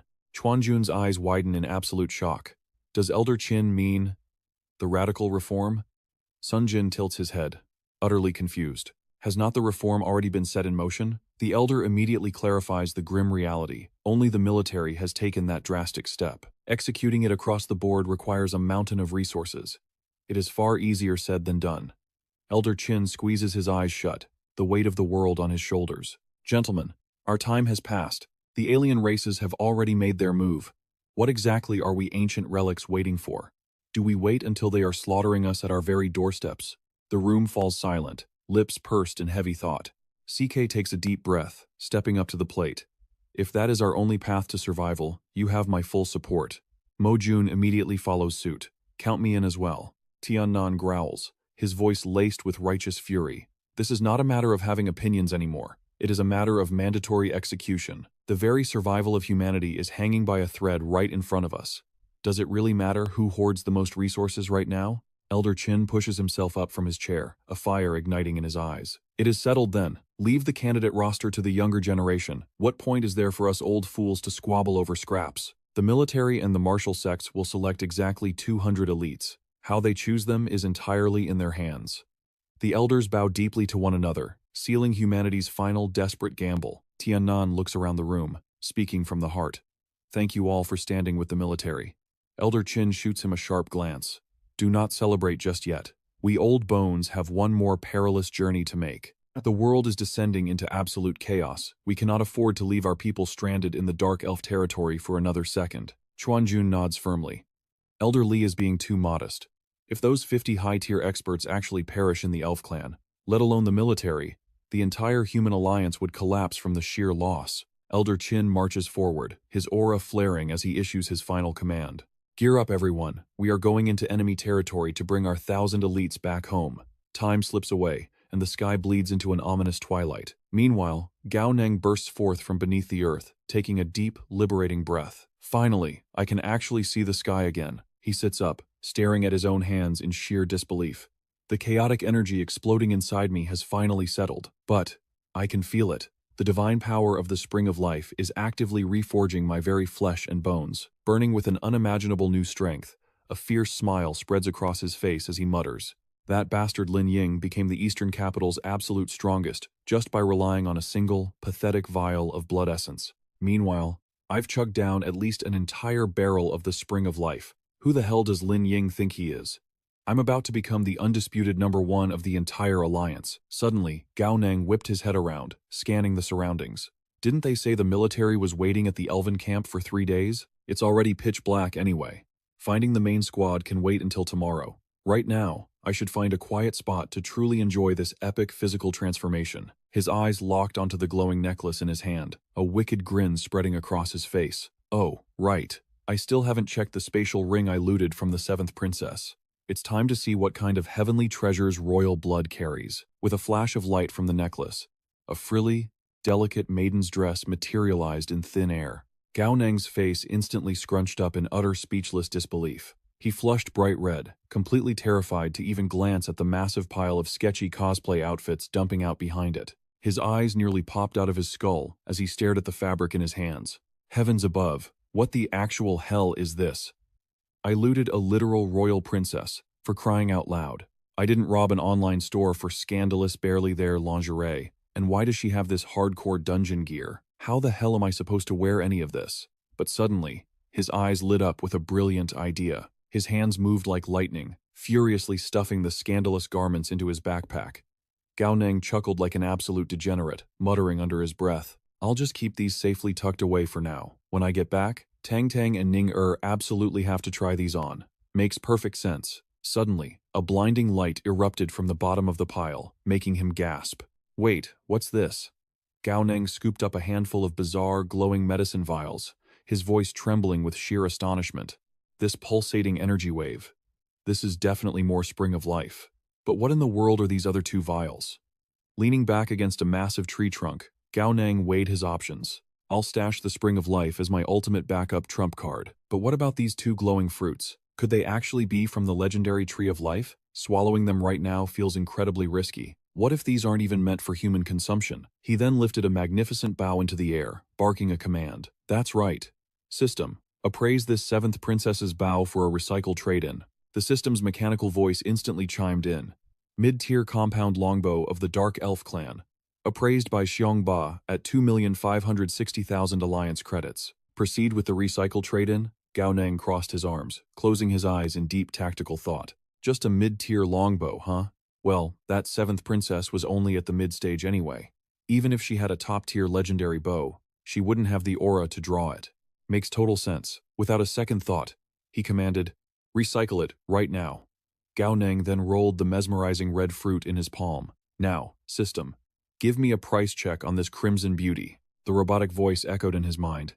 Immortal fruit of the elven tree, valued at 150 million alliance credits. Proceed with recycle? His jaw practically hit the forest floor. 150 million? Gripping his interface tightly, Gao Neng frantically demanded, system, what kind of god-tier buff does this immortal fruit actually give? Why is the price sky high? The AI coldly replied, the recycle function only provides market valuation. It does not answer foolish questions from the host. Please consult the system encyclopedia. Rage instantly flared in his eyes as he roared, where the hell am I supposed to find a system encyclopedia to consult? The interface mocked him with a ping.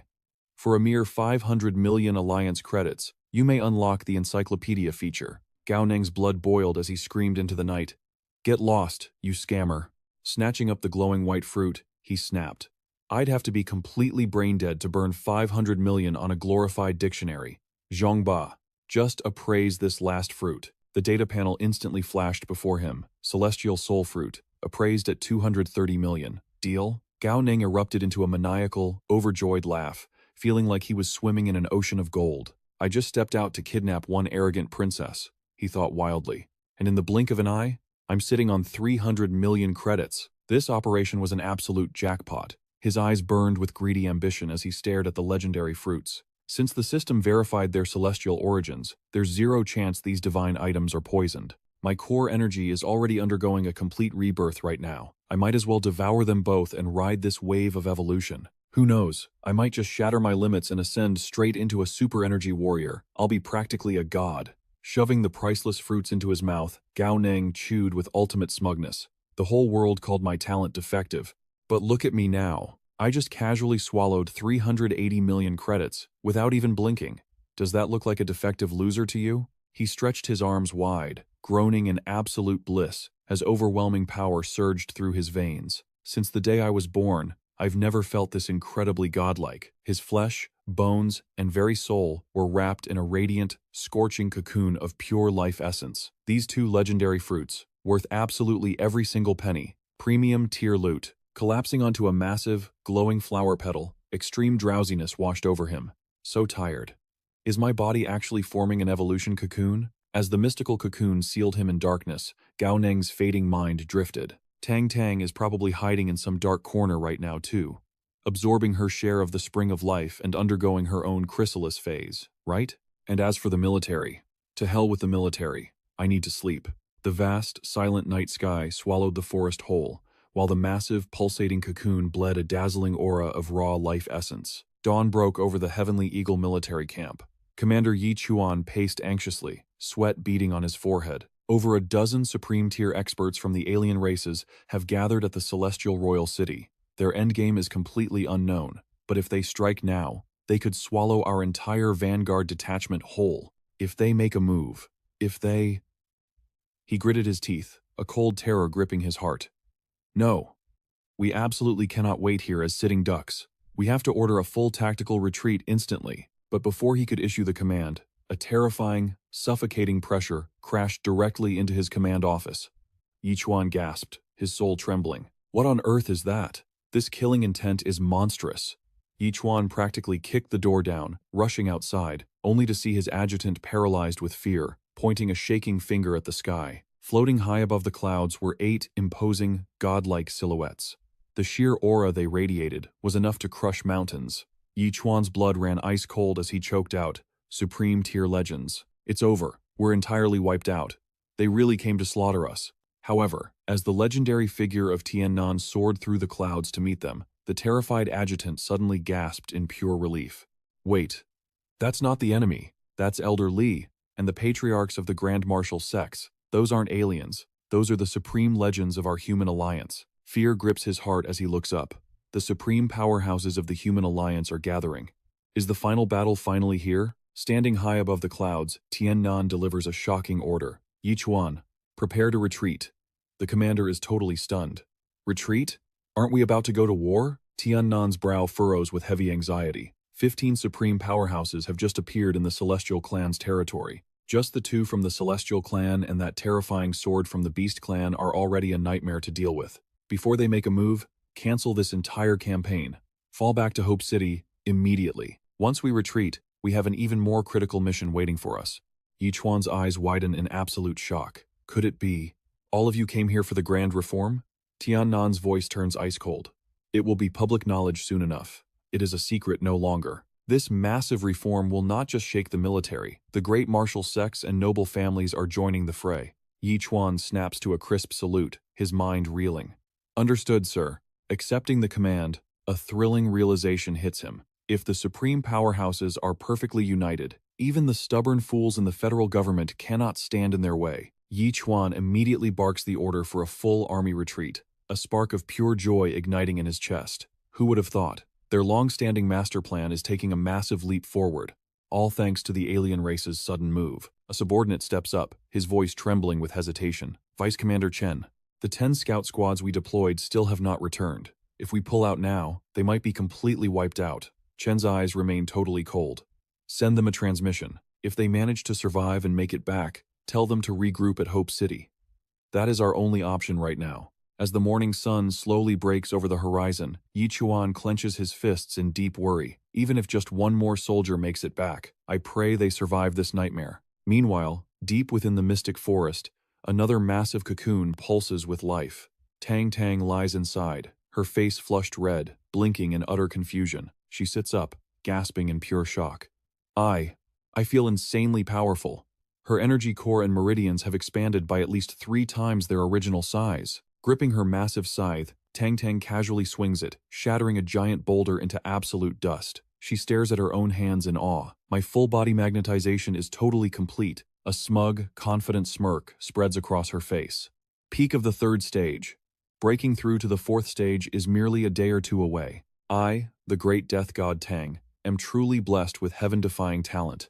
I am basically invincible across the entire universe. Suddenly, Xiao Meng stretches on the ground, letting out a few soft meows. The sound snaps her back to reality. Her smugness fades into deep worry as she mutters, I wonder how Gao Neng is doing. Did his cocoon transformation push him to the mid-3rd stage? A chilling flashback hits Tang Tang, bringing her right back to her deadly encounter with Zuo Ling. Yesterday, the Earth Dragon totally lost control and crashed right here.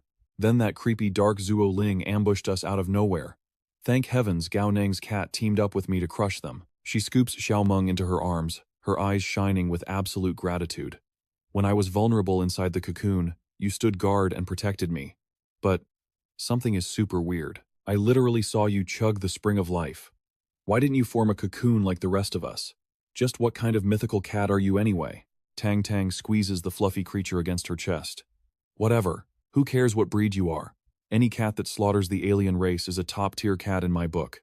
Come on, let us head back to base. Suddenly, Xiao Meng starts squirming and meowing frantically. Tang Tang blinks in utter confusion. What is wrong? Are you trying to find Gao Neng? That guy definitely found some top-secret hiding spot to form his own cocoon. Finding him in this massive forest is basically impossible. Besides, knowing him, he has probably already broken out and rushed back. I bet he is waiting for us right now. But Xiao Meng leaps right out of her arms and dashes away. Tang Tang panics, scrambling to stop the little beast. Hey, do not run off. Gao Neng strictly ordered you to stick by my side. If that guy comes back and realizes I lost his precious cat, he is going to absolutely murder me. Watching the furball dart further away, she grits her teeth and unleashes her ultimate weapon. Be a good kitty. Just follow me back to Hope City, and I will buy you the most luxurious premium cat pate in existence. Deal? Xiao Meng stops, tilting its head, and lets out 3 sharp meows. Tang Tang desperately sweet-talks the stubborn creature. You do not like pâté? You want a Sting energy drink? Fine. How about pure meat? A cunning smile creeps across her face. You want beef? Boom. Kobe beef, coming right up. I guarantee you the absolute highest grade of meat cooked by a 5-star chef. Triumphant, Tang Tang scoops the bribed Xiao Meng back into her arms. The greedy little beast happily licks the face of its new personal food sponsor. She chuckles, wiping the cat spit off her cheek. Thank heavens this monstrous feline is just an absolute glutton. She steps forward with newfound swagger. All right, let us march back to the Eastern District for a legendary beef feast. Meanwhile, at the bustling Eastern District military camp, Xian finishes the tactical arrangements with Chen Bai. The elite vanguard troops have safely withdrawn to the Eastern District. We need to seize this tiny window of peace. Grab a bite and get some desperately needed sleep, Xian says, his voice heavy with exhaustion. Vice Principal Gui, it is entirely thanks to your brilliant command that our massive retreat went so smoothly. Gui shakes his head, a shadow of deep regret crossing his eyes. But at what cost? We could not save the 10 scout squads we sent into the dark. At the very least, all of the academy students are safe. But the solemn mood is instantly shattered. Across the camp, a very loud Tang Tang is currently terrorizing the kitchen staff for her promised feast. What do you mean you are out of Kobe beef ribs? She roars, slamming her hands on the counter. Are you looking down on me? Do you think the great death god Tang cannot afford it? Bring out the highest grade meat you have right this second. I have been choking down dry rations on that brutal battlefield for days. My stomach is practically caving in. Xian stops dead in his tracks, absolutely stunned to see his chaotic student. Tang Tang? What on earth are you doing here? Tang Tang freezes, blinking innocently. Oh, Uncle Gui, you made it back alive? Xian narrows his eyes, unleashing a terrifying, authoritative aura. Spill it, right now. Why are you deep inside the Eastern District military camp? Did you secretly sneak onto the front lines? Tang Tang violently waves her hands, sweating bullets. No way, absolutely not. I was just totally casually passing by. Oh, right. Have you seen Gao Neng anywhere? Hearing that name, Xian's blood pressure instantly skyrockets. Do not tell me. Gao Neng snuck onto the battlefield too? Your entire body is reeking of thick origin, energy, and fresh blood. You clearly just marched straight out of the war zone. Xian steps closer, his voice dropping to a dangerous whisper. Tell me the truth, Tang Tang. Just what kind of insane trouble did you two stir up out there? Tang Tang falls to her knees, begging frantically. I will confess. I will tell you everything. Hearing her unbelievable words, his eyes go wide with shock. What did you say? You caused a scene at the Dark Elf clan's marriage recruitment and had to beg for mercy? Is that it? I swear I have confessed it all. Xian coldly lists her outrageous crimes one by one, digging a tunnel right under the Dark Elf royal city and drinking from their sacred spring of life. Tang Tang, you have triggered an absolute catastrophe this time. Follow me to the command center immediately. Tears stream down her face as she wails for mercy. Uncle Gui, please let me go. If my grandpa finds out, he will literally beat me to death. I am begging you, Uncle Gui. Meanwhile, inside the Dongdu Base Command Center, the atmosphere is suffocatingly heavy. Dongdu's Vice Commander-in-Chief, General Changsheng, sits in dead silence after hearing the full report. His sharp gaze locks onto the trembling girl. Tell me exactly what happened. After you and Gao Neng kidnapped the 7th princess, Tang Tang shivers like a leaf in the wind. Well, or Claude. At that moment, more than a dozen foreign squads who had come for the marriage recruitment started hunting us down. But Gao Neng realized something terrifying. He said this marriage recruitment was likely a celestial clan conspiracy to lure all the foreign races into attacking our military forces. Changsheng turns to his grim-faced officers. What are your thoughts on this? A senior officer nods, cold sweat forming on his brow. It makes perfect sense. To think we were just inches away from walking right into the deadly trap set by the Celestial and Elf clans. Changsheng slams his fist on the table, coming to a stunning conclusion. If that is the truth, then Tang Tang and Gao Neng have achieved an absolute masterpiece of a military victory. Without their reckless interference, those 20 elite recruitment squads and the Celestial Army would have slaughtered us all. Our entire division would have been wiped off the map. This is a literal miracle. But tragically, it is a miracle we cannot replicate. Otherwise, we could finally shatter the intelligence barrier between humanity and the foreign races. To infiltrate a foreign royal city, the absolute prerequisite is that the spy's power level cannot exceed the 3rd tier. Any higher, and the ambient magnetic energy will trigger a massive spatial fluctuation, instantly exposing them to the enemy. The only person capable of pulling off such a flawless infiltration is our one and only 2nd-tier genius, Gao Neng. With his rare energy manifestation ability, such a devastating loss. The heavens finally gifted humanity a peerless genius, only to snatch him away so soon. Tang Tang's eyes widen in horror, interrupting the gloomy silence. Wait a second, Grandpa Shen, Uncle Gui, are you saying Gao Neng might be dead? Yichuan sighs heavily. Listen to me, child. After you two stirred up that apocalyptic mess, 15 supreme powerhouses violently descended upon the celestial royal city. They were undoubtedly hunting Gao Neng for kidnapping the 7th princess. Even the elite rescue squad we dispatched has been completely wiped out. Tang Tang gasps, her heart plummeting into her stomach. Supreme powerhouses? How could things escalate this far? Gao Neng cannot be dead. He had already mastered the late Dean's legendary technique, the Ghost's Despair. I even gave him the Angel's Wings relic.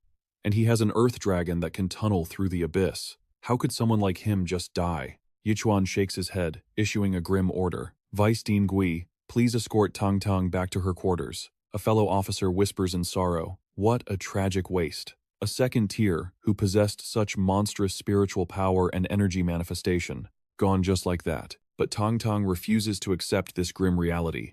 No, you are all wrong. He is not dead. Gao Neng would never die so easily. Xian steps forward, his eyes blazing with determination. Vice Commander Shen, Vice Commander Chen, Gao Neng is a student of our Dongdu Military Academy. My gut tells me he is still breathing. If you permit me, I want to deploy to the battlefield and search for him myself. Changsheng lets out an exhausted sigh. Vice Dean Gui, we completely understand your grief and frustration. But logically speaking, do you honestly believe a mere 2nd tier could survive the wrath of 1,000 bloodthirsty foreign warriors? With 15 supreme powerhouses joining the hunt, his chances of survival are absolute zero. Xian desperately pleads his case. But he is built differently. Just let me scout the perimeter of the 2nd defense line. There is still a glimmer of hope that he... Denied. Changsheng's voice echoes like a thunderclap, shutting down all arguments. Absolutely not, under any circumstances. Vice Dean Gui, this is a direct military order. Do I make myself clear? Absolutely not. Defeated, he clenches his jaw and bows his head. Yes, sir. Orders received. With a heavy heart, Xian leaves Changsheng's commanding office. He walks alone down the desolate, dimly lit hallway. The crushing weight of helplessness finally breaks him. With a roar of pure frustration, his fist smashes into the reinforced concrete wall. Damn it all to hell. Suddenly, a timid voice echoes from the shadows. Uncle Gui. Tang Tang emerges, her face stained with tears. I am so sorry. I never imagined it would end in such a nightmare. I swear. I will never recklessly run off on my own again. Xian's gaze softens as he gently pats his grieving student's head. Let's just go rest, Tang Tang. Meanwhile, millions of miles away, Xiaoming scoffs. As an elf queen, she can still feel their soul connection pulsing brightly. How could Gao Neng possibly be dead? What on earth are these pathetic humans crying about? How incredibly boring, she mutters. That guy is literally the favored son of the creator god known as the author, as if he would ever die. Cut to the heart of the battlefield's forbidden forest. Under the dead of night, a triumphant roar shatters the silence. I am absolutely invincible. A terrifying aura erupts from Gao Neng's body. My energy can finally be projected outward. Although it is not perfect yet, I am just a hair away from breaking into the 4th tier, but the real prize is something far more monstrous. Gao Neng viciously slashes his own arm with a blade, only to watch the deep wound perfectly stitch itself together in mere seconds. A wicked grin spreads across his face, the legendary bodily regeneration of the immortal fruit. Staring at the gleaming steel in his hand, his confidence soars to the heavens. Combined with the yang soul power granted by the spirit ghost fruit, my soul energy has literally skyrocketed. From this day forward, I can shatter physical bodies with a single strike, and sever their very souls with a single slash. He throws his head back and laughs. Man, what should I even do with myself now? This overwhelming power makes even me tremble. This operation was the jackpot of a lifetime, but my cocoon transformation swallowed up 2 entire days and nights. Our main army has definitely retreated by now. His eyes narrow as a crazy, reckless idea sparks in his mind. But sneaking back home with my tail between my legs feels like such a massive waste. The celestial royal city must still be drowning in utter chaos. The Dark Elf Queen dragged her entire army over there to wage war, and their princes are gone too. A devilish smirk plays on his lips. Hold on. Doesn't that mean the Dark Elf Royal City is currently completely undefended and ripe for the taking? Should I sneak in and steal some epic loot? It is a rare trip. I need a gift for my wife. Maybe I can snatch a few immortal fruits. That would be a massive jackpot. Fortune favors the bold. The cowards starve, while the brave feast. He swore to strip this place completely bare. Meanwhile, deep within the Dark Elf City, 13 supreme experts had gathered at the celestial royal capital. The terrifying pressure forced both the celestial and elf races to yield. The 6th prince took the fall for every crime. Now, the 7th princess had to host a truly fair marriage tournament, but there was a brutal catch. She was strictly forbidden from choosing a celestial groom. She had to pick an outsider. To prepare for this grand selection, the elf queen rushed back to the Dark Elf City. Queen Wuna gripped her throne, her teeth grinding in utter frustration. Oh, Dingxiang, she whispered bitterly, your mother is completely useless. Without the power of a supreme expert, I can only swallow this burning humiliation. A heavy shadow of anxiety clouded her eyes. The council's verdict was absolute. Dingxiang and the 6th prince had played their tricks. Now, to save her honor, she had to marry an alien race. But those alien princes were grotesque, brutish monsters. If she married one of them, Dingxiang's future would become a living nightmare. How could she endure such hell? The horrific thought made Wu Na snap. She shot up from her throne and screamed, "No, absolutely not. My daughter will only marry a celestial. I will never hand her over to those alien beasts." Suddenly, Huang Sheng stepped forward with a sly glint in his eyes. "My queen, regarding this matter, your servant has a brilliant countermeasure." Desperation seized her. "Speak, what is your plan?" she demanded. He smoothly proposed a radical condition. "Make the winning prince marry into the Dark Elf race. Think about it, my queen. If they truly desire the 7th princess, they must leave their homes and live here as our subjects. That way, the princess never leaves the royal city, and no other race can use her to threaten us." But Wu Na instantly rejected the idea. "Impossible. These princes are backed by supreme experts. They aren't here for love. They covet our royal bloodline's healing power, the absolute vitality inherited from the Tree of Life." Huang Xiong nodded, a cunning smile forming. "Exactly, my queen. Those arrogant princes would never agree to stay here. But what if we simply create our own prince?" He suggested the elusive wood elf race. Wu-na gasped in disbelief. The Wood Elves? The hermits of the extreme south? Precisely, he confirmed, his eyes gleaming. The Wood Elves have their own supreme expert. Plus, they completely isolate themselves from the world. Wu-na caught on. You want to fake a Wood Elf suitor? He nodded, revealing his master plan. Right now, the crushing pressure from the other supreme experts has forced the Celestials to temporarily back down. But the Celestials would never truly let the seventh princess go. We just need to secretly tip them off. Tell them this marriage is nothing but a grand illusion, a strategic play to fool the aliens. Wu-na's mind raced as the pieces clicked together. Then the celestial fourth prince will definitely make his move. To gain our dark elf support, he will secure Dingxiang as his wife. She locked eyes with her minister. Since you brought this up, you must have a pawn ready. He bowed with a confident smirk. Your servant has already found the perfect candidate in the second main city. I have even forged the ultimate wood elf disguise artifact. However, there is one fatal flaw. The aura of a wood elf vastly differs from our dark elf energy. We can easily mask anyone below the third tier. But a prince's royal guards cannot be weak. How do we hide the auras of high-tier guards? Wu-na's eyes flashed with ruthless brilliance. We fabricate a tragic ambush. We claim his royal convoy clashed with the human alliance. All his elite guards died in bloody combat. Yet, this hopelessly romantic prince crawled hundreds of miles just to reach our royal city. How does that sound? Huang Xiong bowed in absolute awe. My queen's wisdom is unmatched.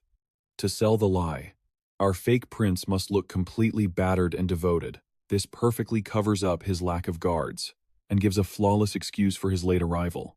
Wu-na let out a heavy, resigned sigh. For Dingxiang's future and the survival of our race, this is our only path. The moment the tournament ends, we host the grand wedding instantly. Then, we fake the consummation between the Wood Elf Prince and my daughter. The plan is set.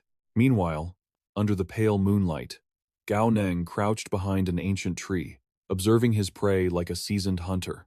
His mind raced, now that the adrenaline has faded. Am I actually overpowered right now?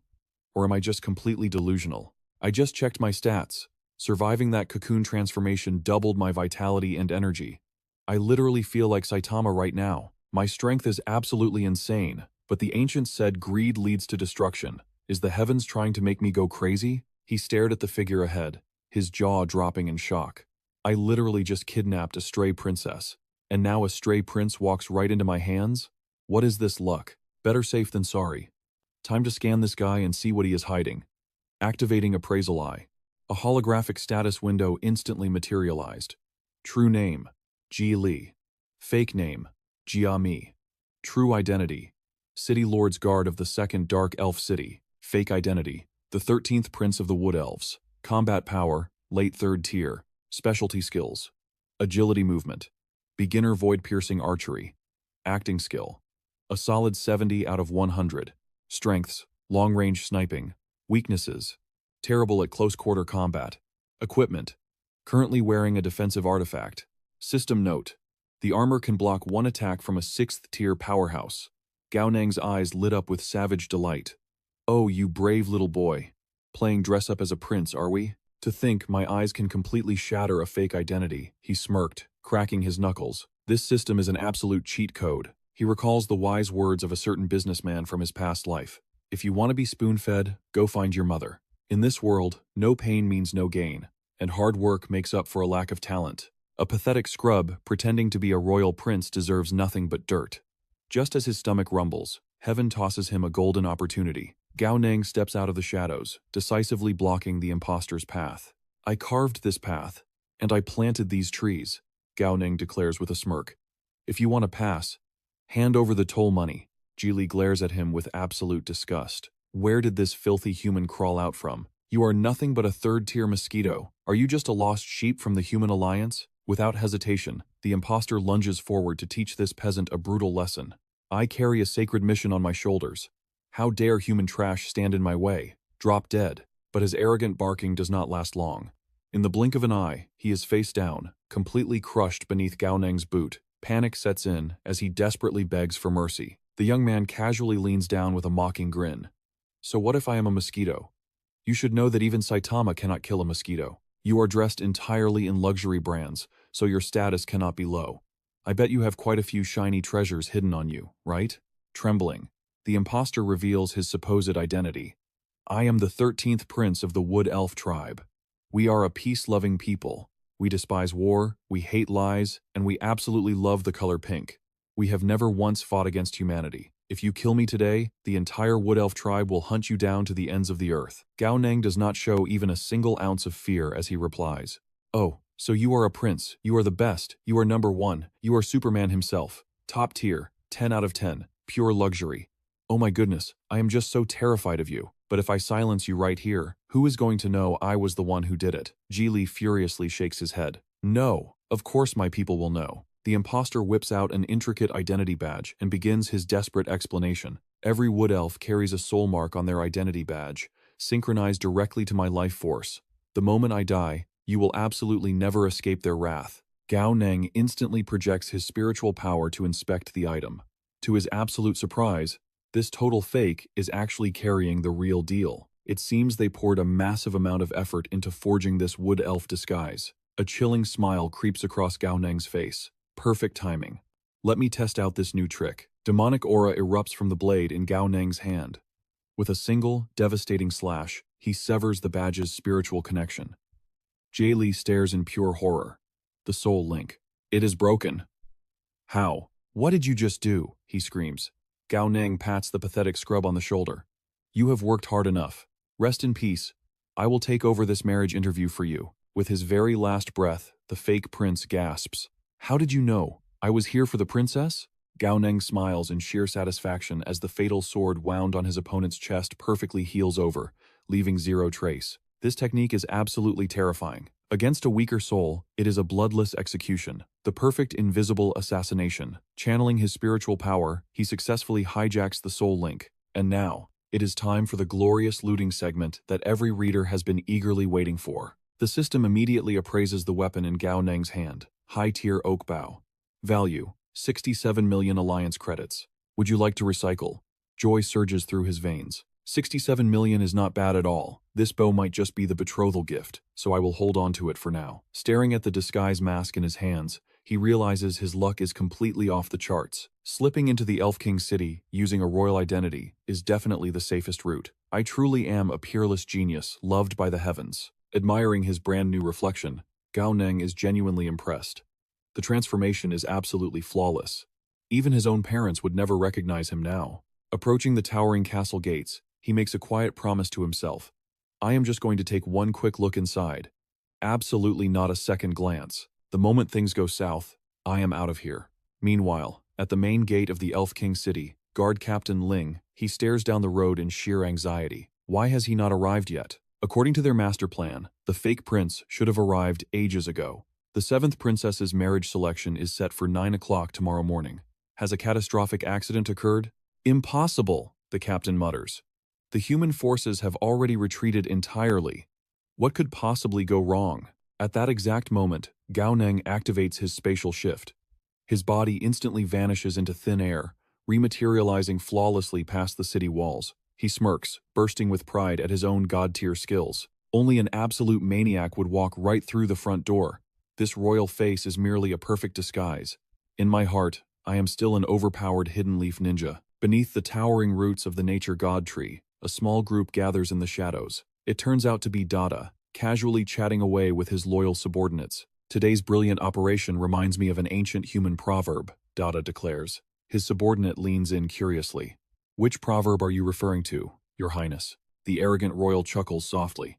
Humanity has a legendary masterpiece called The Romance of the Three Kingdoms. Inside, there is a famous tale about losing both the bait and the fishing net. Today, we are witnessing the exact same absolute failure, just starring the Dark Elf tribe and the Sky tribe. Thinking about it makes me want to laugh out loud. Hearing this, the subordinate immediately begins to lick his boots. To apply ancient human wisdom so flawlessly, Your Highness truly possesses a terrifyingly deep intellect. Dada places his hands on his hips and lets out a booming laugh. If you know your enemy and know yourself, you need not fear the result of 100 battles. Elsewhere, Ona paces back and forth in agonizing suspense. Why has the fake prince not shown up yet? What in the world is going on out there? The marriage selection is literally knocking at our door. We cannot delay this any longer. If the worst comes to worst, we will have to find a backup dowry and a brand new imposter. But do we even have enough time? Crouched silently inside a hollowed-out tree trunk, Gao Neng scouts the terrifying forces outside. 2 high-tier elites, backed by 10 mid-tier guards. Are you kidding me with this army? He curses under his breath. The security here is absolute madness. Thank the heavens I did not use the front gate. I cannot even move a single muscle right now. Forget this. There is 0 chance I am getting my hands on the spring of life today. He sighs inwardly. Luckily, the system has not forced a quest on me yet. Slipping away is the smartest play.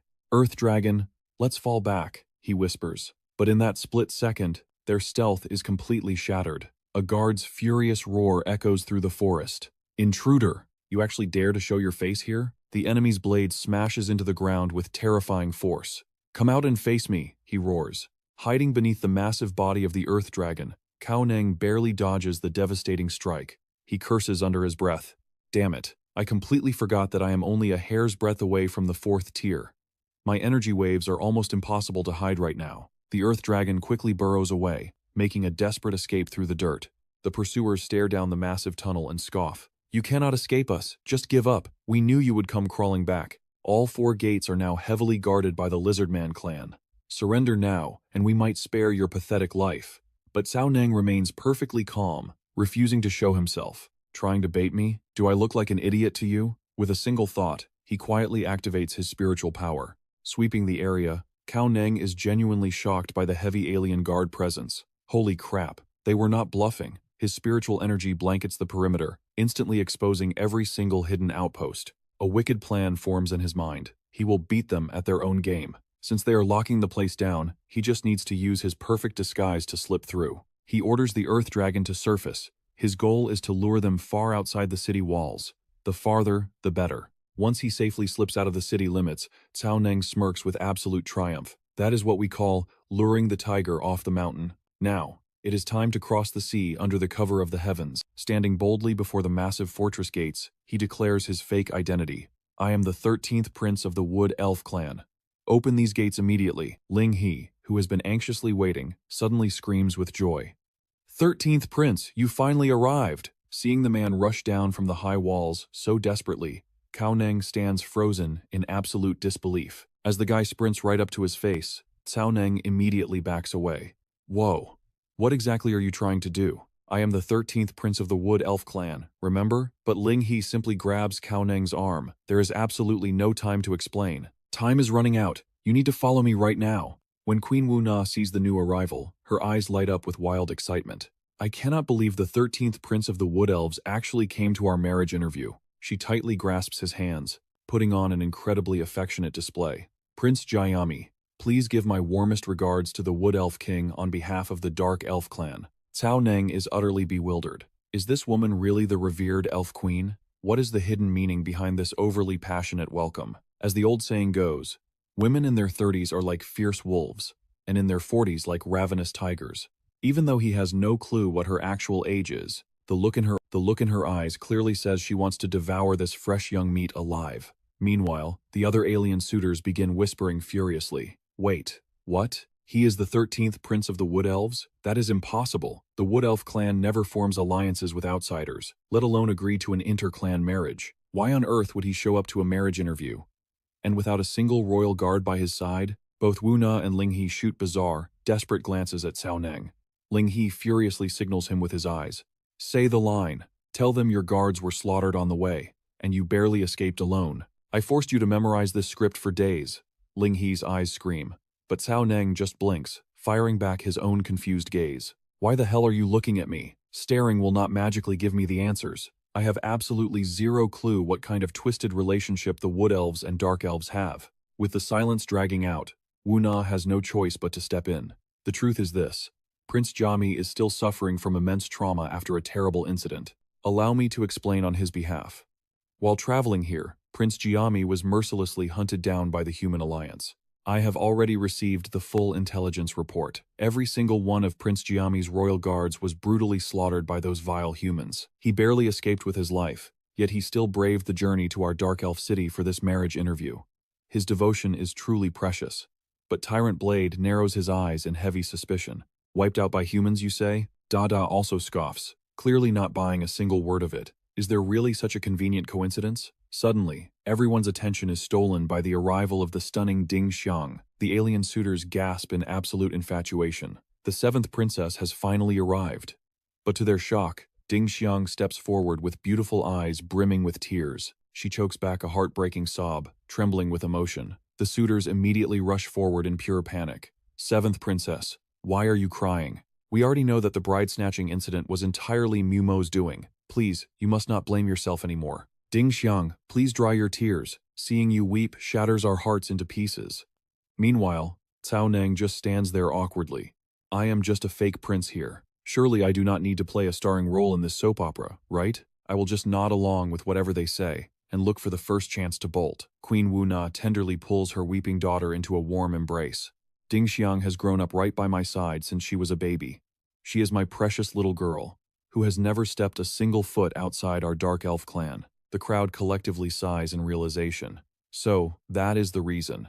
The profound bond between mother and daughter is so deep, it could move anyone to sheer tears. However, one crude suitor mutters under his breath, "Holy crap, with behavior like this, you guys are no better than those twisted humans." Da Da immediately shoots back a sarcastic sneer. You watch too much trashy anime. Wake up to reality, buddy. Zhe, on the other hand, smoothly brushes off the drama. It is perfectly fine. I can easily accept an elf bride who is under 200 years old. Meanwhile, in the Grand Hall, Huang Xiang finally stepped forward.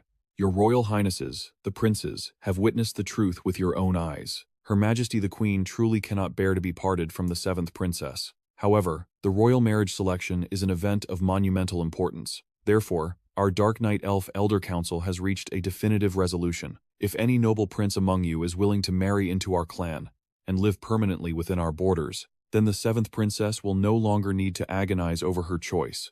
The grand wedding will be held today, right here in the Elf King City. The suitors erupt in absolute outrage. You want us to marry into the bride's family? We are the strongest warriors of our proud races. Every single one of us is a future king. How could we ever lower ourselves to live under the Dark Elf clan's roof? Unfazed by their furious protests, Huang Xiong stands his ground with iron resolve. The marriage of the seventh princess must be settled today. If all of you refuse to marry into our clan, that is perfectly fine. But you will completely forfeit your priority advantage. Duo isn't easily fooled. What priority advantage? If none of us agree to a matrilineal marriage, that trashy opportunity means absolutely nothing. Equality for all, brothers. A neighboring prince chimes in. Exactly. None of us will agree to marry into her family. We demand the seventh princess conduct a proper tournament. Gao Neng lets out a cold sneer. The seventh princess puts on quite a good show. She just lacks a little experience in stirring the pot. Now, if it were me, bam! Before he can finish, Ling He viciously kicks him from behind, sending him soaring through the air right in front of the royal heirs. Gao Neng flies straight across the massive lake.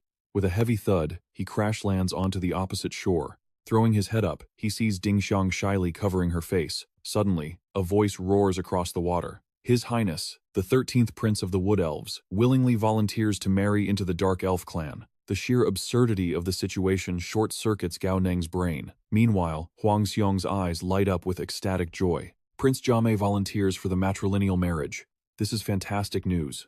Seventh Princess. Prince Jiamei has officially offered himself. Now, you won't ever have to leave Her Majesty the Queen's side.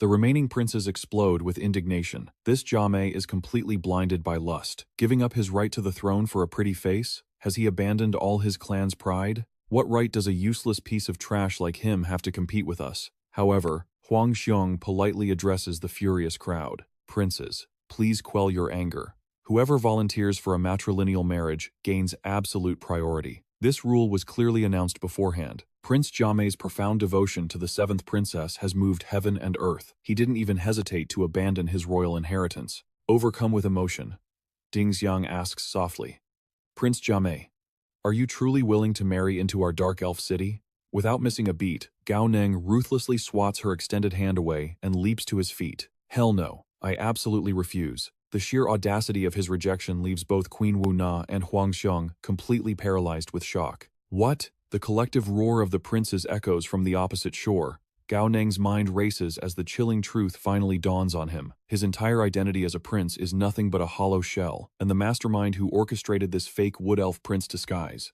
It is none other than Queen Wu Na herself. Fate has cruelly dragged him into this mess. The moment his true identity is exposed in the bridal chamber, he is a dead man. There is only one path to survival. Time to flip the script and wreak absolute havoc.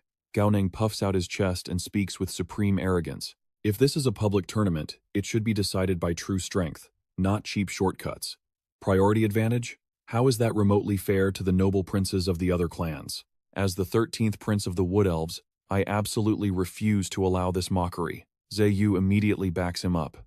Magnificently said, "Brother, His Highness Jame speaks nothing but the truth. We are here for a fair competition.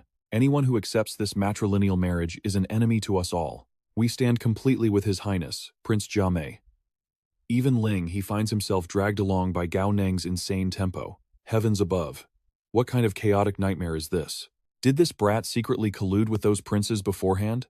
Ling He furiously transmits a telepathic threat straight to Gao Neng's mind. You dare betray the Dark Elf clan? Do you wish to see your entire bloodline exterminated? Speak one more word of nonsense, and I will butcher you myself. Instead of cowering, Gao Neng points a defiant finger right at Ling He's face. You dare threaten me, Your Majesty? A mere lowly guard captain of your Dark Elf clan actually has the audacity to threaten my life? Ling, he chokes on his own spit, utterly speechless. You? What? The other princes instantly erupt into chaotic whispers. Is this how the mighty Dark Elves conduct their business? Seeing me alone without my royal guards, you wish to force me into this marriage to control the Wood Elf clan? It all makes sense now. No wonder Prince Jame acted so strangely earlier. You Dark Elves possess an astonishing level of sheer audacity. Rest assured, Prince Jame, we will personally extract justice on your behalf. Panic setting in. Ling, he desperately waves his hands. Nobody knows anything. I didn't do it. Do I look like a mastermind to you? Look at this trustworthy face. But his pathetic defense is instantaneously shut down by the enraged crowd. Shut your mouth. The guilt is written all over your treacherous forehead. Would I, the majestic 13th prince, stoop so low as to frame you? Everyone clearly saw how I was launched into the arena. This absolute scum secretly kicked me from behind. For a lowly servant to humiliate royal blood in such a manner. What punishment does he deserve? A voice suddenly roars from the crowd. He's right. I thought Prince Jame's flying posture looked incredibly unnatural. He was definitely kicked. Exactly. I saw it with my own two eyes. That rat was acting extremely suspicious right behind His Highness. I had the high ground and saw everything crystal clear. He committed blatant treason, a crime punishable only by death. Trembling with rage, Ling, he growls under his breath. What exactly are you plotting? Are you really this utterly fearless? A mere guard captain daring to strike the Wood Elf prince. Does that not warrant an immediate execution? Veins bulge violently across Ling He's forehead as he finally snaps. Shut your damn mouth. Do you actually believe you are the real? Swish. A terrifying surge of mental energy violently pierces Ling He's eyes, forcefully silencing his next words. In the blink of an eye, his entire body is entombed within a massive block of solid ice. Queen Wu Na makes her move. With a chilling decree, she sentences him on the spot. To dare offend royal blood before the masses. You are courting death. Gao Neng feels a cold sweat run down his spine. This is the terrifying power of the 9th-tier king realm. In less than a heartbeat, a high-tier expert is completely neutralized. Crack! Ling, his frozen body violently shatters into a million pieces. As his spiritual soul desperately tries to flee the destruction, Gao Neng instantly cuts off his escape route. Trying to reincarnate right in front of this prince? There is no escape for you. With a single, devastating slash of his blade, Gao Neng obliterates the soul into absolute nothingness. The surrounding princes erupt into awestruck murmurs. He even eradicated the soul. This Wood Elf prince is terrifyingly ruthless. He didn't even leave him a sliver of a chance to resurrect. After causing such a massive uproar, the political marriage between the Wood Elf clan and the Dark Elf clan was surely dead in the water. Gao Neng challenged the queen with a confident smirk. If his crime was already punishable by death, then there was no need to waste precious resources on a dead man, right? Yet, Queen Wu Na simply waved her hand. She declared that since the 13th prince had personally executed the insolent sinner, the royal marriage selection would continue without delay. She commanded the remaining princes to present their dowries and prove the depths of their devotion. Instantly, a massive chest slammed onto the floor. Dumon proudly unveiled his clan's supreme treasure, the heart of the flame crystal from the mountain giant clan. This burning crystal mirrors my blazing heart. My love for the princess burns just as fiercely, he bellowed. A roaring flame that will never extinguish through all of eternity. Not to be outdone, Ah Chi stepped forward to present his own sincere offering. The Northern Cave Clan offered a 10,000-year lightning crystal and a 10,000-year snow crystal. This eternal purity perfectly represents my absolute love for the seventh princess. Pure and utterly eternal. Soon, the other noble clans followed suit with their own legendary treasures. The Lizard Clan presented a bottle of West River holy water and a lightning crystal soul, begging the seventh princess to accept their love. Watching this, Gao Neng practically drooled. Oh my god, these are all supreme-grade artifacts, he thought. The quality of every single item matches the two treasures I previously looted. If I could just sweep all of this into my inventory, I would go back home as a trillionaire. I absolutely have to find a way to swipe a few pieces. Suddenly, the announcer's voice echoed through the hall. Next, we invite His Highness, the 13th Prince of the Wood Elf Clan, Jia Mi. The other competitors smirked. The 13th Prince had already deeply offended the Dark Elf Clan. If he wanted to salvage any chance of winning, he would have to empty his entire treasury. What could it be? The legendary Holy Spring? Or perhaps the 1,000-year tree heart of the Wood Elves? Had he prepared a dowry? Well, of course he actually had one. It was a high-tier hunting bow, worth 70 million, even custom engraved with the seventh princess's name. But whatever enters Gao Neng's pockets stays there. Did they expect him to spit it back out? Not a chance. Putting on his most shameless expression, he sneered, "My status is incredibly noble. I traveled thousands of miles just to marry a mere seventh princess of the Dark Elves. Why would I need a dowry? I will not waste words. I brought 0 gifts. If the seventh princess wants to marry me, fine. If she does not, then so be it. This prince has no interest in forcing things." Dada froze in pure shock. This madman was basically tossing the Dark Elf clan's pride to the dogs. Jia Yu was equally stunned. Did this guy come here to be a groom or to act like everyone's boss? Surprisingly, Dada gave him a thumbs up. 13th Prince, I highly respect your brutal honesty. Let us be friends. We can climb the ranks together tonight. Duman also shot Gao Neng an admiring look. It seemed the 13th Prince had 0 interest in the princess. Was he forced into this marriage tournament? Someone from the back chimed in. I was thinking the exact same thing. The 13th Prince must already have a lover waiting back home. The other princes secretly rejoiced. Eliminating a top competitor in round 1 was a literal dream come true. Another competitor eagerly called out to Gao Neng. After this royal selection ends, you absolutely must come over for drinks. I really want to be friends with the 13th Prince. Gao Neng beamed. Deal, it is a deal. But suddenly, Ding Xiang called out, Prince Jia Mi, do you think I am not beautiful enough? The other suitors widened their eyes in disbelief. What the hell was this plot twist? Did the seventh princess actually fall for this arrogant brat? Even Gao Neng flinched, cursing under his breath in pure shock. Ding Xiang turned to Wu Na pleadingly. Mother, the 13th prince traveled thousands of miles to our Dark Elf clan. Although his words were harsh, we are the ones at fault. He clearly has a misunderstanding about us. I wish to make peace with him. Please grant him an exception. Can we please let him pass the first round? Unbelievably, the all-powerful queen instantly folded to her daughter's request. Whatever makes you happy, my dear. I will agree to anything you want. Gao Neng was absolutely terrified. This was too ridiculous. I acted like a total menace, and you guys just swallowed it? Was all my trash talk completely useless? Did I seriously just pass the first round? Can my pure handsomeness substitute for a dowry? It is obvious now. They are dead set on trapping me. They would rather throw their dignity in the trash than let me escape. Stupidity usually has a limit, but why is their shamelessness absolutely boundless? Huang Xiong's booming voice interrupted his thoughts, announcing the princes who passed round 1. Please cross the lake and gather by the holy tree. Gao Neng analyzed the situation. The clans that made it through were all terrifying powerhouses. Only 9 princes remained to serve as his meat shields. What if I manipulate these 9 idiots to flip the board entirely? He pondered. The announcer then revealed the second test. When 2 people love each other, should they hide nothing and share absolutely 0 secrets? Or should they respect each other's boundaries and keep a private space in their own hearts? Princes, please choose your stance and explain your answer to the 7th princess. Gao Neng scoffed internally. How utterly rigged. On the surface, this looks romantic and fair, but the ultimate decision rests entirely in her hands. Whatever answer she claims to like is the winning answer, and she is definitely going to force me into the next round. So, which noble prince will volunteer to answer first? Huang Xiong called out. Beating his chest eagerly, Dada charged forward. Me. Pick me. I claim the number 1 spot. This prince firmly believes that if we are to trust one another, we must speak with absolute honesty. That is the absolute minimum foundation of our mutual trust. But since the two of you were born of completely different races, conflicting faiths, and entirely opposing worlds, cultural clashes in communication are absolutely inevitable. So, to guarantee a future of peace and stability, when it comes to faith and personal secrets, we must respect each other's boundaries. Gao Neng smirked at the flawless response. It was perfectly balanced, objective, and entirely bulletproof. A truly calculated, airtight move. Following this standard, the remaining princes stepped forward one by one to present their answers. When it was Dumon's turn, his approach was completely different.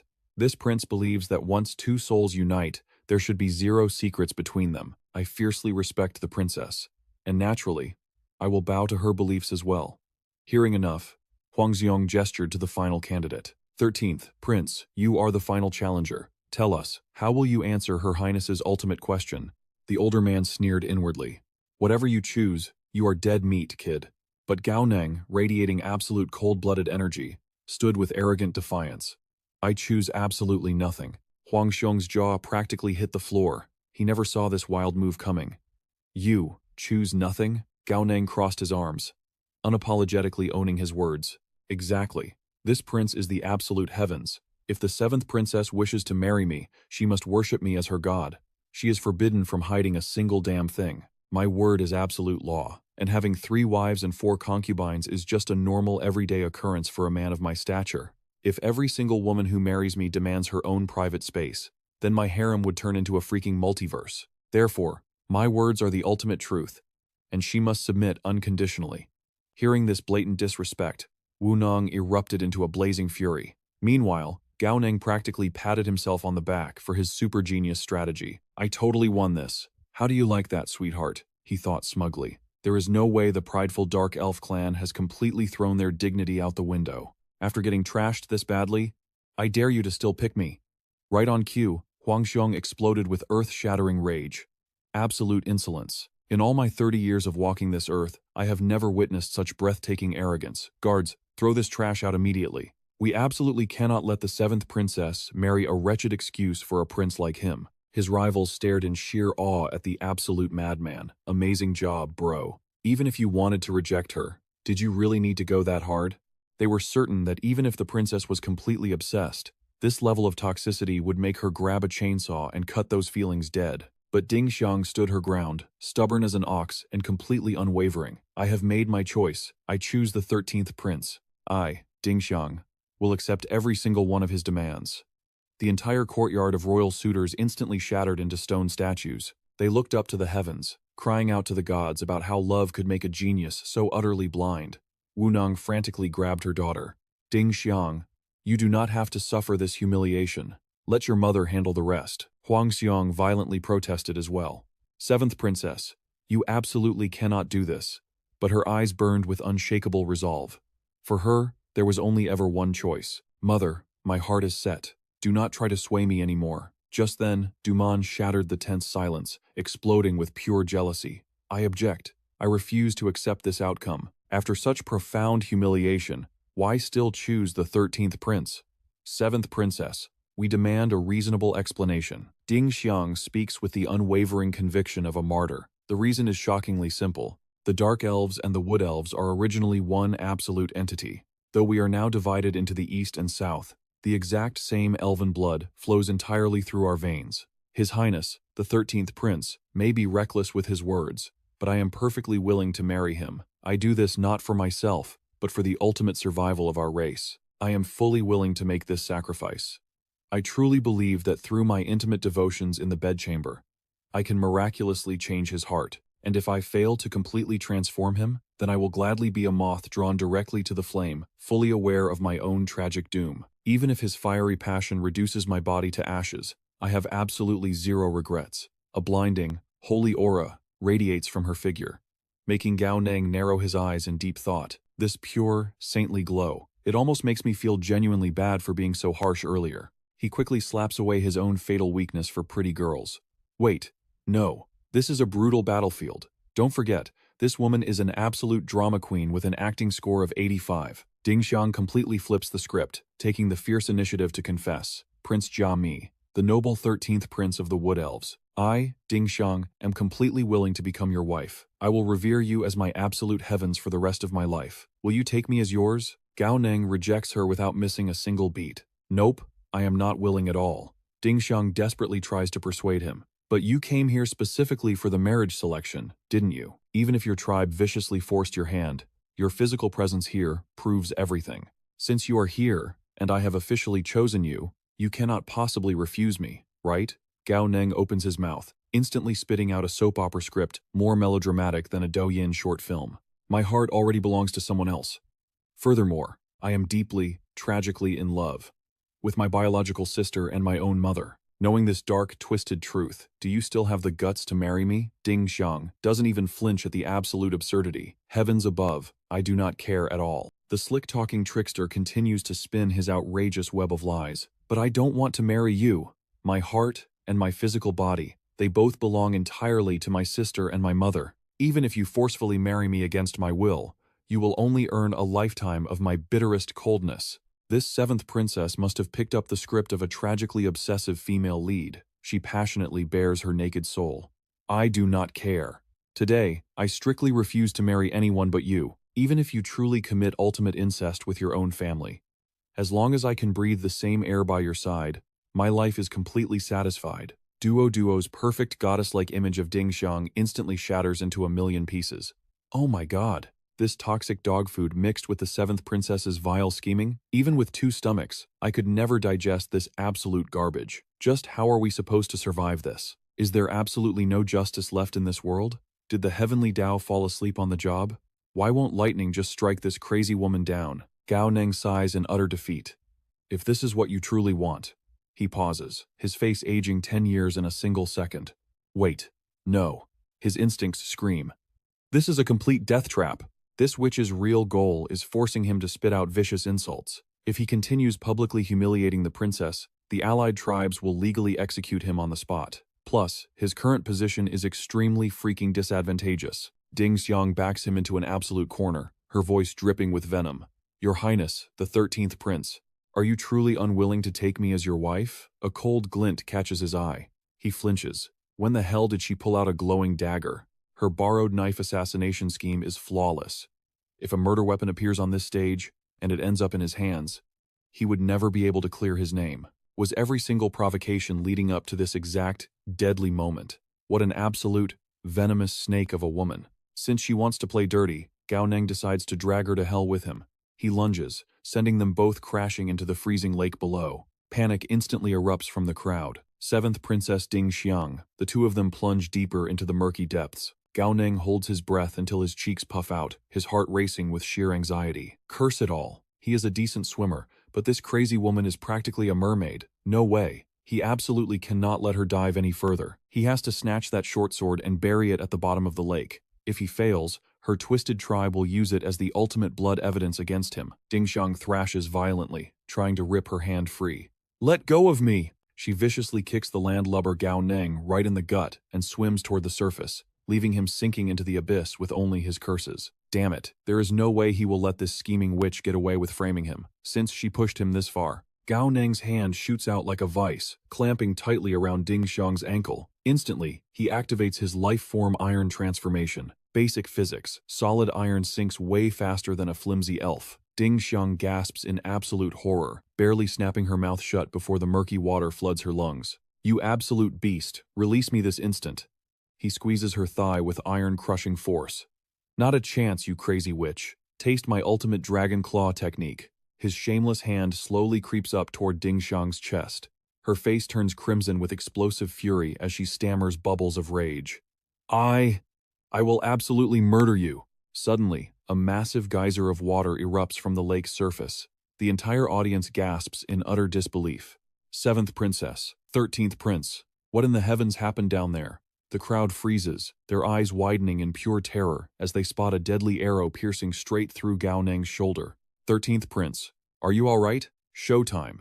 Gao Neng instantly activates his flawless victim act, slamming a massive, undeniable pot of guilt right onto Ding Xiang's head. Seventh Princess, you are truly demonic. Just because this prince rejected your hand and bruised your ego, you actually tried to assassinate me in cold blood? His agonizing cry ignites an absolute firestorm of outrage among the spectators. What? Gao Neng brilliantly brings up her past threats to seal the trap. Just moments ago, she literally screamed that she would kill me. Did anyone record that on camera? The crowd murmurs, realizing they actually did hear her death threats. Wait, we definitely heard the seventh princess yelling, but we do not have phones here. Gritting his teeth, Gao Neng dramatically rips the arrow from his flesh. It is finally time to reveal the killer bow he stole from that fake prince earlier. Staring at her own short sword, now perfectly secured in his grasp, Ding Xiang's eyes practically bulge out of her skull. When in the world did he snatch her blade? Panic-stricken, she suddenly notices the other weapon and desperately tries to defend herself. That is absolutely not my bow. You are framing me. Are you seriously using a random elf arrow to frame this princess for murder? On what grounds can you prove I shot that arrow? Gao Neng sneers, raising the majestic bow high into the air. On what grounds? Everyone, open your eyes and take a very close look at exactly whose weapon this is. The sharp-eyed duo immediately gasps in recognition. That is the bow of life and death. It even has the seventh princess's exact birth name carved right into the wood. Wu Na thinks to herself in shock. Wait, that bow was originally the ironwood hunting bow meant for the betrothal gift. The crowd erupts into furious accusations. That is undeniably the personal bow of the seventh princess. That birth name is carved using the elves' secret, ancient engraving techniques. There is absolutely no way to forge something like that. Seventh princess, did you genuinely plan to assassinate the 13th prince? Ding Xiang is utterly paralyzed, her mouth opening and closing without a single defense forming. Ah, Gao Neng drops a devastating monologue, pushing the dramatic climax over the edge. Dark elf tribe, I, Jia Mi, will carve today's absolute betrayal into my very soul. Ever since this prince stepped foot into the elven royal city, I have been relentlessly forced into this political marriage. Everyone here saw the truth. I never had the slightest intention of marrying the seventh princess. You claimed you loved me, then forced this engagement down my throat. When I still refused to bow to your demands, you actually tried to silence me forever. Is this your twisted version of love? This is not love. This is absolute hatred. This is a direct declaration of war against my entire wood elf tribe. Fellow princes, honorable members of the elven tribes, I am entirely willing to forge a supreme blood alliance with all of you right here, right now. I only beg for your temporary protection. I, Jia Mi, 13th Prince of the Wood Elves, swear upon my life. If you help me return safely to my territory, I will reward you beyond your wildest dreams. Whatever you ask in the future, my Wood Elf tribe will grant it. Dumang and Duo instantly step up, their auras blazing to protect their newly sworn brother. 13th Prince, say no more. If the Dark Elf tribe dares to persecute you like this, my Hill Giant tribe is more than willing to escort you home safely. Hey, Hill Giants, are you trying to steal our glory? Prince Jia Mi, my Beastmen tribe's 100 greatest warriors are ready to escort you back to the Elven domain. Duo snarls in pure, unfiltered fury. Our proud Beastman tribe would never accept a venomous woman who murders a man just because he rejected her. As of today, I am withdrawing from this cursed marriage tournament. One by one, the other allied brothers roar in absolute solidarity. 13th Prince, our Northern Cave tribe also pledges our ultimate strength to protect you. The Lizardmen tribe pledges our shields as well. But lurking in the shadows, what exactly happens next in this explosive standoff? They know perfectly well that if their desperate attempts to ally with the Dark Elf clan end in utter failure, doing a massive favor for the Wood Elf clan to secure an alliance is their next best move. Una's eyes burn with a vengeful grudge. Her family's pride has been completely trampled into the dirt, but there is no way she will let that bastard walk away breathing. But right at that moment, an ethereal voice echoes through the tense air.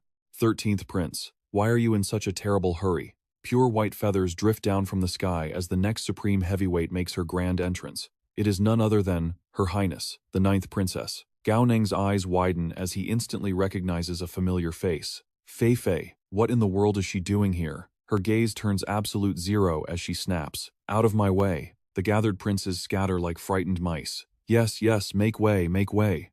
Dada trembles in pure terror. Out of all the royal heirs from the foreign races, the single absolute monster that no one dares to offend has just descended upon them. Every single royal heir who has ever dared to challenge her to a deadly duel have either ended up dead or completely crippled, reaching a staggering body count of 17. Una carefully steps forward, asking, Your Highness, 9th Princess, may I respectfully ask why you have graced us with your presence? The princess replies with absolute nonchalance, Greetings to Her Majesty the Queen. I heard my dear seventh sister is choosing a husband, so I simply came to enjoy the show. Just as Gao Ning is about to slip into the shadows, Fei Fei points her finger dead at him. This man must be the chosen husband that my seventh sister has set her sights on, correct? Seventh sister certainly has an excellent eye for men, but it is such a shame that the 13th prince's heart already belongs to another. His unwillingness truly makes a tragic end for this destined romance. Ding Xiang offers a polite greeting. Ninth sister, have you been waiting here for long? Fei Fei smiles smoothly. I just arrived. I did not want to interrupt the grand spectacle, so I quietly watched from the sidelines. I have already grasped the entire situation from beginning to end. Therefore, how about you hand this little matter over to me to handle? I wonder if Her Majesty the Queen and the 7th Princess have any objections? Una bows her head slightly. If that is the case, we will trouble the princess with this task. Gao Neng glares at Fei Fei with high alert. Just how much of his true identity has this terrifying woman uncovered? Fei Fei tilts her head, her voice dripping with fake concern. Oh my, is the 13th prince injured? Without a shred of hesitation, she ruthlessly rips the arrow straight out of his chest. Then, she calmly hands Gao Neng a bottle of hydrogen peroxide. This is the legendary dog balm from our celestial race. The 13th prince can use it to instantly soothe the pain. Gao Neng forces a stiff, strained smile. I deeply appreciate the 9th princess's immense kindness. Meanwhile, in his mind, he is screaming a string of violent curses. Damn it, this is literally Vietnamese hydrogen peroxide. Does this crazy woman actually think I cannot read the label? Are you trying to torture me to death? Dream on, sweetheart. Activating his healing abilities to close the gaping wound, Gao Neng smirks. I always thought the 9th princess possessed unrivaled martial prowess, but I never expected your general knowledge to be so utterly pathetic. Did you completely forget the innate divine abilities of our glorious elf clan? Dada gasps in absolute shock. It is the legendary hyper-regeneration of the elf clan, and the speed of this healing is nothing short of miraculous, truly worthy of the elf king's bloodline. Ding Xiang's jaw drops in pure disbelief.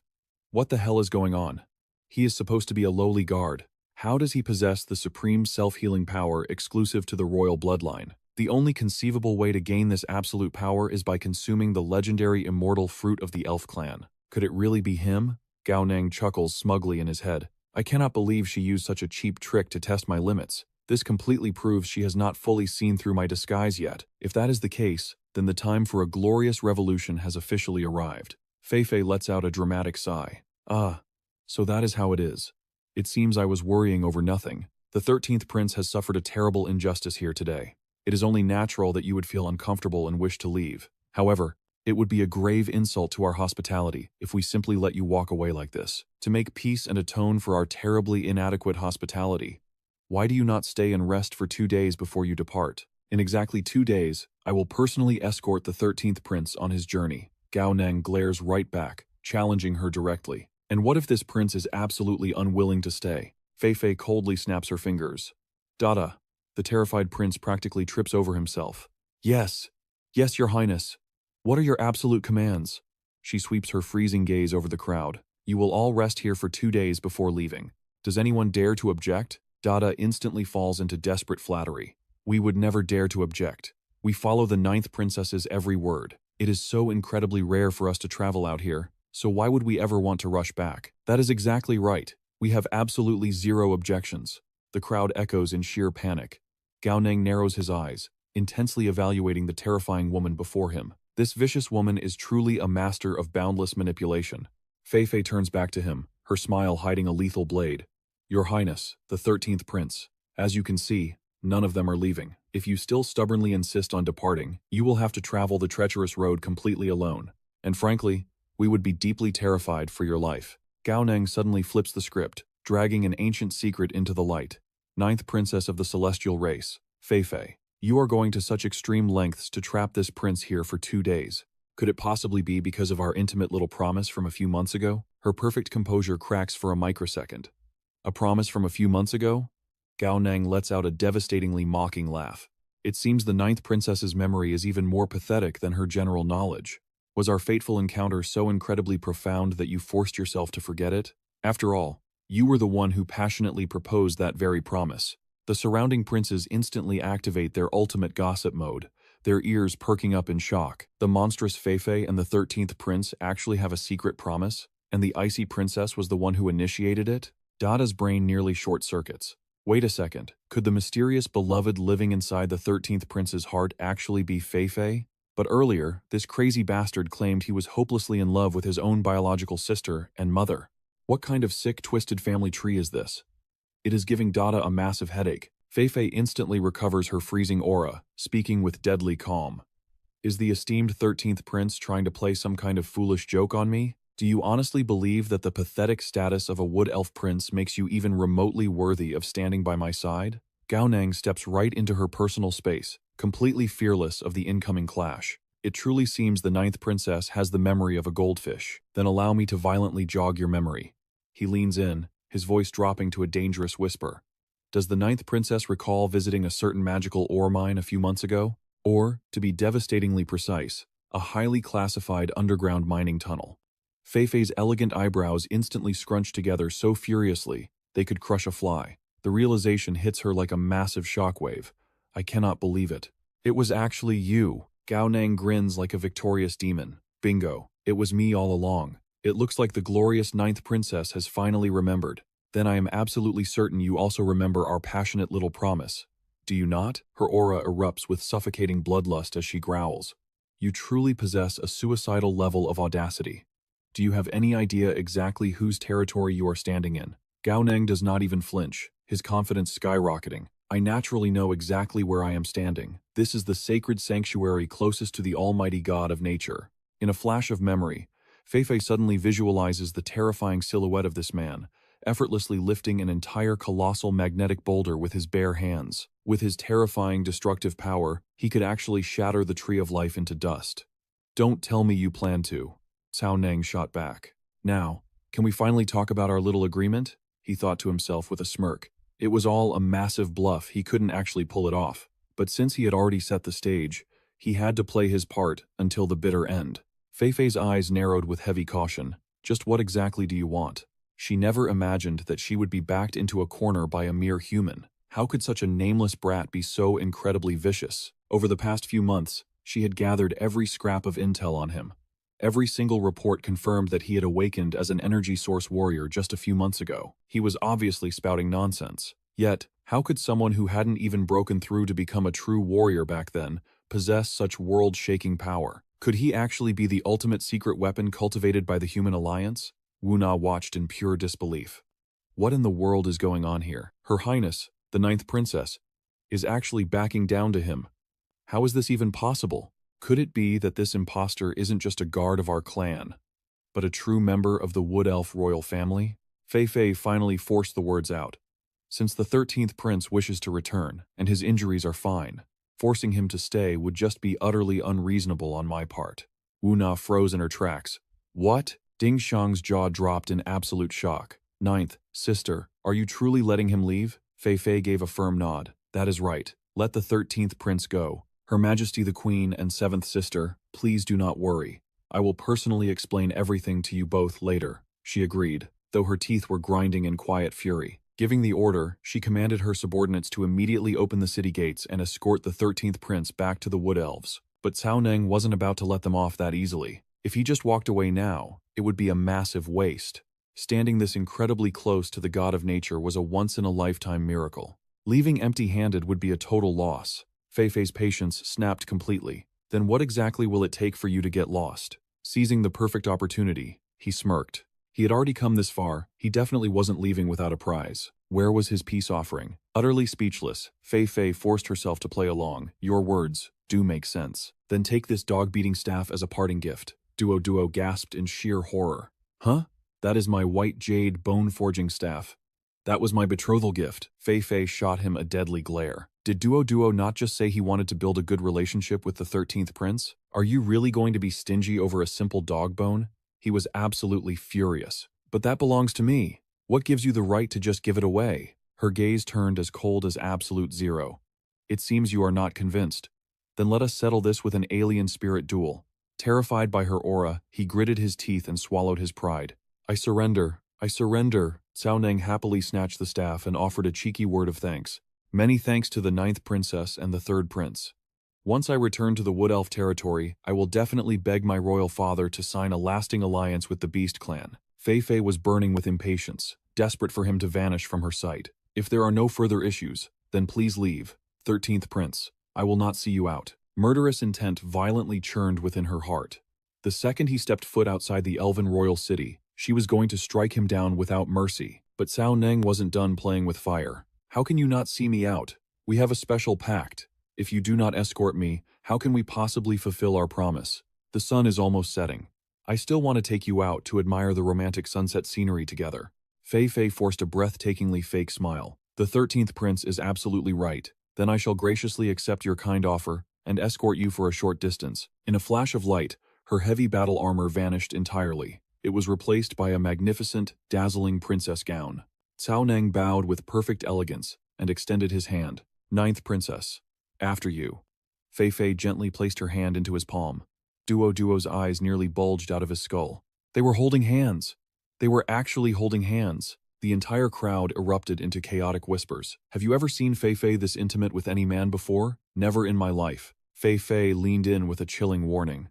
You better not regret this. But Cao Neng did not even flinch. With such a beauty by my side, why would I ever feel regret? Meanwhile, back at the Eastern District base, Tang Tang stared up at the desolate sky with a heavy heart. She softly hummed a sorrowful tune.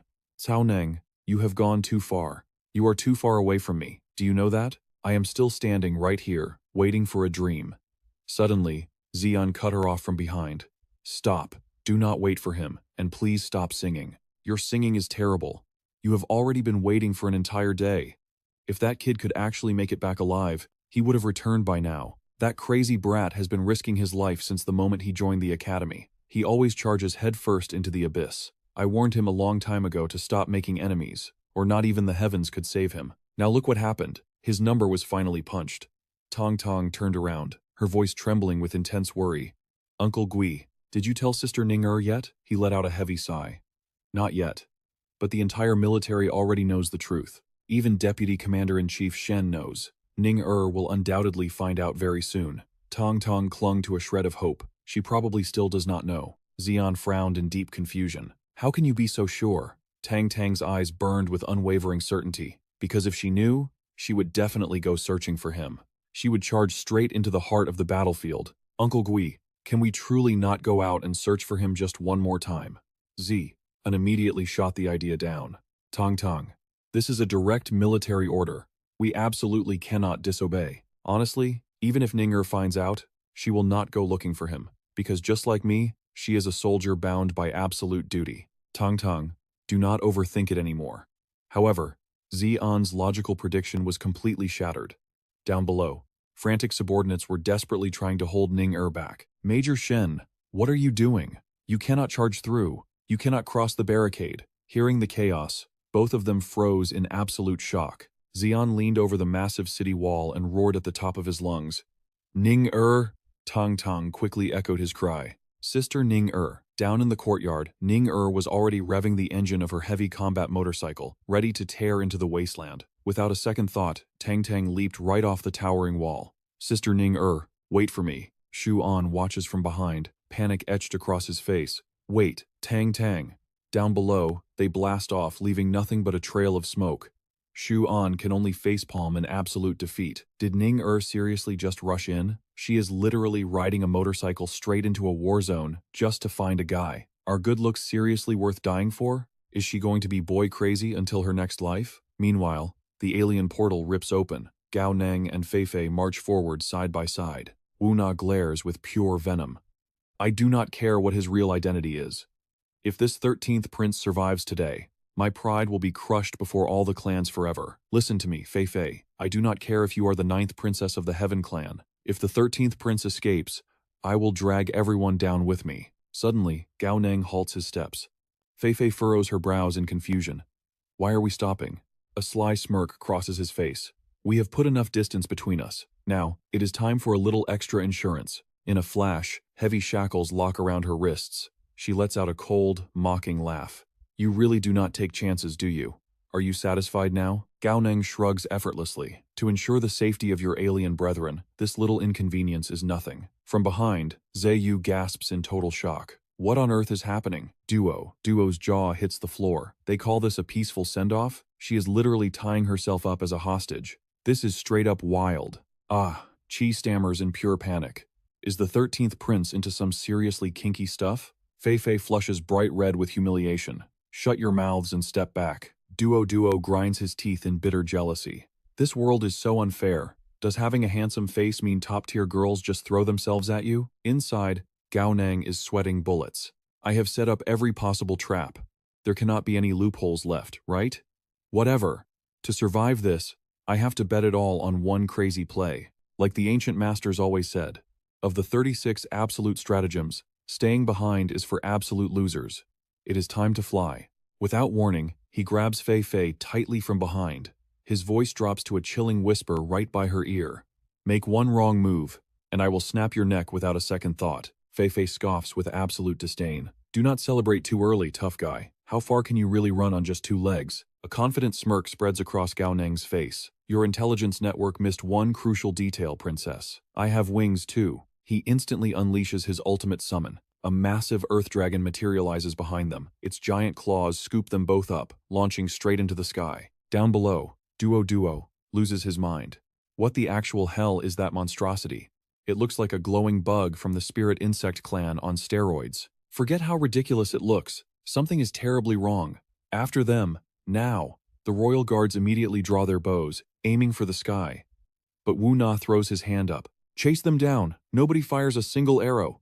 If the 9th princess gets a scratch on her, I will take all your heads. Meanwhile, high in the air, Fei Fei analyzes the beast. This is pure energy materialization, and not just basic tier. This is easily mid-stage advanced. No, wait. This flawless structure is definitely high-stage mastery. But how is that possible? Why do I not sense a single drop of aura from him? Gao Neng chuckles softly. Did your brain just buffer, princess? I already told you. I am an elite superhuman energy warrior. How could those bottom-tier trashes ever compare to my legendary power? A dangerous glint flashes in Fei Fei's eyes. Is that so? What a pity, because you have officially lost all your leverage over me. Her voice echoes across the entire battlefield, shattering his disguise. Surround him right now. This man is a human.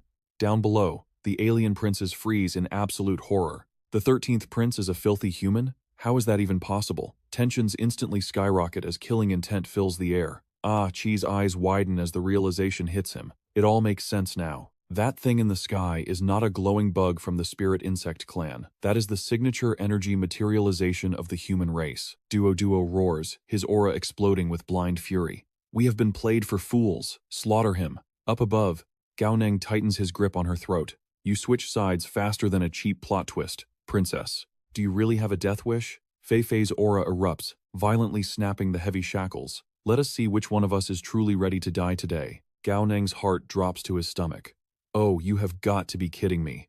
That scamming grocery store auntie definitely sold me defective junk gear. Without missing a beat, Fei Fei unleashes her counterattack. She launches a brutal, point-blank headbutt, aimed straight for Gao Neng's skull. Bam! But the impact rings out like crashing steel. Gao Neng grins like a demon. Nice try, little girl, but I already shifted into my iron form. When it comes to head bashing, I am the undisputed master. Fei Fei recoils, the world spinning wildly around her. She groans, clutching her forehead. What kind of monstrous skull is that? Is that even a human head? Gao Neng grits his teeth in frustration. Damn it. The power gap between me and this crazy woman is way too massive. Physical attacks are not even scratching her. He makes a split-second decision. Playtime is officially over, princess. Have a nice trip down. Gorgeous. Fei Fei's pride shatters as she is literally tossed out of the sky. She plummets toward the earth like a meteor. Duo screams in pure panic. 9th princess. Are you hurt? Fei Fei hits the ground, her aura exploding with humiliating rage. Get out of my way. Gao Neng, I am going to tear you to pieces. High above, Gao Neng laughs down at her. So much anger for a princess. Stop shouting about murder all the time. You are supposed to be a graceful young lady. You should be a little softer, you know, just like your lovely assets. Fei Fei's face burns crimson with utter rage. What are you idiots staring at? Hunt him down and kill him. He is the one who ambushed the 7th princess of the Dark Knight spirits. It was his twisted plot all along. Duo's blood runs cold. Wait, what?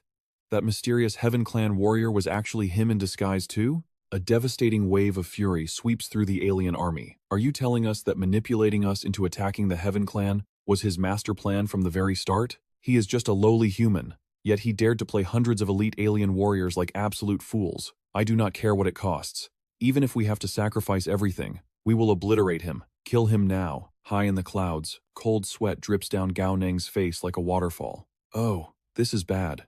A low-tier nobody like me just triggered the wrath of dozens of high-stage alien warlords. If I manage to survive this nightmare, is anyone back home actually going to believe this insane story? But looming ahead in the sky, a presence that will change everything. In that split second of distraction, a deadly blade sliced through the air. He stared in sheer disbelief as she soared into the sky, fully clad in combat armor. Fei Fei, how in the world is she that fast? Her cold voice echoed from above. Gao Neng, there is nowhere left to run. With devastating force, she slammed a brutal palm strike straight into the Earth Dragon's massive body. Stripped of their momentum, both Gao Neng and the Earth Dragon plummeted to the ground.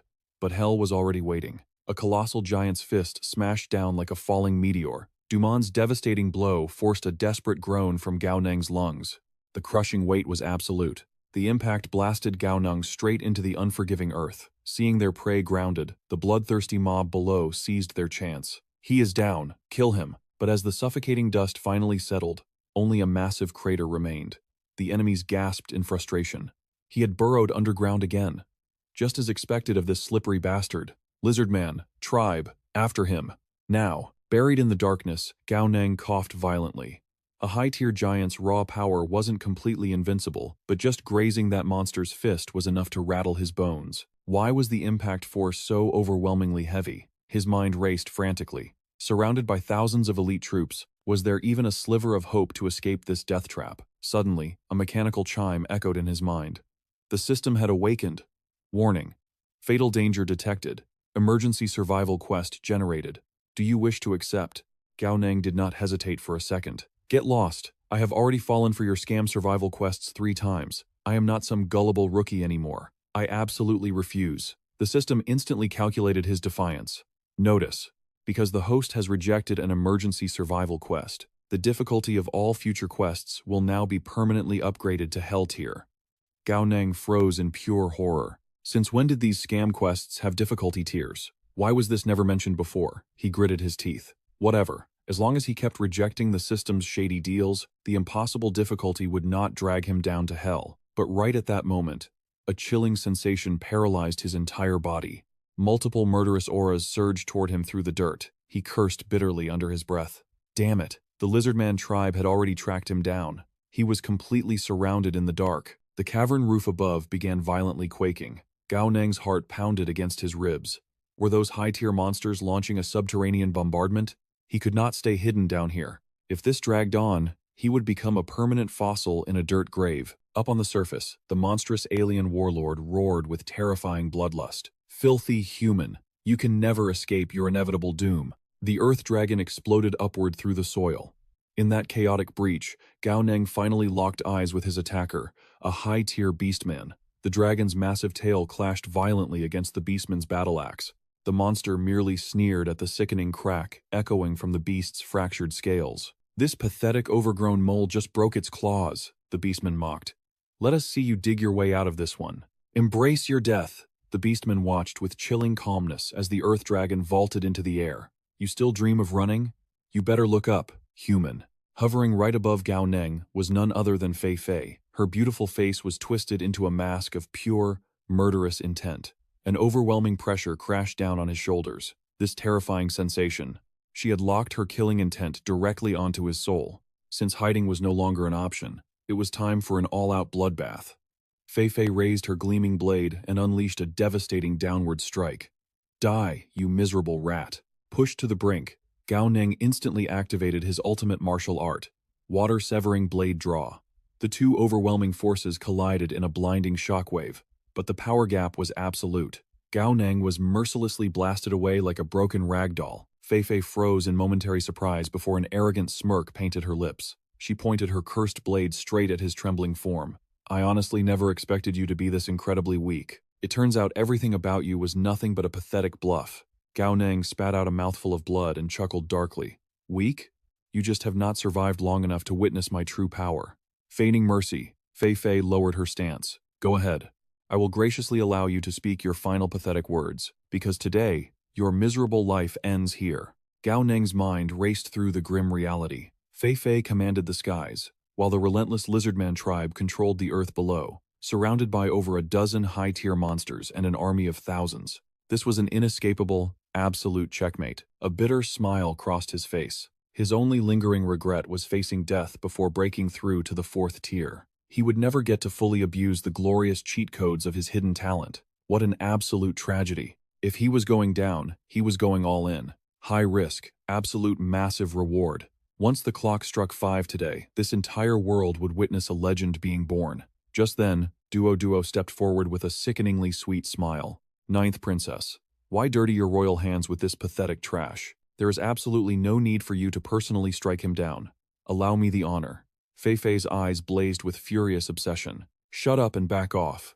I will be the one to rip his head off. The sycophant immediately bowed, desperately trying to save face. Yes, of course, Your Highness. I will simply stand back and be your most loyal cheerleader. But once you have completely crushed him, could you perhaps return my white jade bone forging treasure? Hearing this pathetic exchange, Gao Neng smirked defiantly. So, you want a one-on-one duel to the death? I could not have prayed for a better scenario. But wait, why not let Prince Duo take the first swing? It is his absolute royal privilege, after all. Honestly, if I were in your shoes, I would step aside and let him embarrass himself first. Fei Fei had completely lost her patience with his endless trash talk. Gao Neng, shut your damn mouth and prepare for hell. Take this. As her terrifying aura exploded forward, Gao Neng's instincts screamed. The final clash was here. Gao Neng forcefully awakened his core. Life form transformation. Half-step iron body. Water-severing blade draw. 99 chain slashes. Yet, the brutal reality remained entirely unchanged. The sheer force blasted Gao Neng backward for a second agonizing time. Dragging his battered feet to a halt, he gasped for air and forced a cocky grin. Damn, what an absolute tragedy. If I just landed 98 more hits, you would totally be dead right now. Just stand completely still. Once I finish my 99 slashes, you are absolutely going straight to the grave. Instead of answering, Fei Fei lunged forward, viciously driving her sword straight into his chest to silence his relentless arrogance. You crazy old hag. But right at the point of impact, an unyielding force erupted from Gao Neng's chest, violently repelling Fei Fei backward. Hidden beneath his torn clothes gleamed a layer of absolutely indestructible battle armor. Gao Neng flashed a wicked, suggestive grin. How was that? Am I hard enough to satisfy your expectations? Despite his mocking tone, cold sweat dripped down his spine. His thorn armor was already pushed to its absolute breaking point. A full-powered strike from a high-tier monster was genuinely terrifying. Gazing upon Gao Neng's unyielding figure in the dissipating dust, the surrounding enemies erupted into shocked murmurs. By the gods, he is actually a pure-blooded human, and an outrageously, disgustingly handsome one at that. His face puts the Wood Elf Prince to absolute shame. Anyone with a face that arrogantly perfect deserves to be brutally murdered 9.5 times over. Even the bloodthirsty Fei Fei found herself momentarily paralyzed, utterly spellbound by his infuriatingly flawless features. I must admit, you are incredibly handsome, wait, damn it. I mean, you are certainly hiding some top-tier artifacts on your body, but even if you were plated in solid divine gold, your pathetic fate remains sealed. There is absolutely no salvation for you today, Gao Neng. In a blinding flash, her blade mercilessly pierced straight through his thigh. Cold sweat poured down his agonizing face. Son of a bitch. She specifically aimed for his unarmored legs. This ruthless villainess was on an entirely different level from the brainless trash in typical stories. But so what? Let the bloodbath continue. A second vicious thrust sank deep into his unprotected underarm. Biting back a roar of pain, Gao Neng's mind raced. Escaping this monstrous execution was going to be infinitely harder than he calculated. Fei Fei stood over him like a goddess of death, her voice echoing with chilling finality. I already promised you. Your only destiny today is an agonizing death. Gao Neng coughed blood in pure shock. 5th tier? No. This terrifying aura belonged to the 6th tier. Fighting her felt like a defenseless toddler trying to throw hands with a heavyweight champion. The terrifying scene shifts as a deadly threat echoes through the air. Your extreme self-healing abilities mean you won't die easily, but it guarantees you will perish in excruciating agony. Gao Neng decides to play a brutal game of mutually assured destruction. He charges forward with wild, reckless abandon. If you want to end my life, you are going to pay a devastatingly heavy price. He barely finishes his epic battle cry before Fei Fei ruthlessly skewers him, a perfect strike directly targeting his vitals. He instantly realizes the chilling truth. She still doesn't want to finish him off just yet. His desperate gamble miraculously pays off. Risking absolutely everything, Gao Neng ignores the bloody blade buried deep in his shoulder. He lunges forward, wrapping his arms tightly around Fei Fei in an unbreakable death grip. He sinks his teeth viciously into her delicate shoulder. A wild, chaotic thought races through his mind. Even if I die today, I will make sure all of humanity knows I managed to taint the pristine ninth princess. Fei Fei is completely caught off guard by his filthy, shameless tactics. She violently shoves him away, her voice dripping with murderous venom.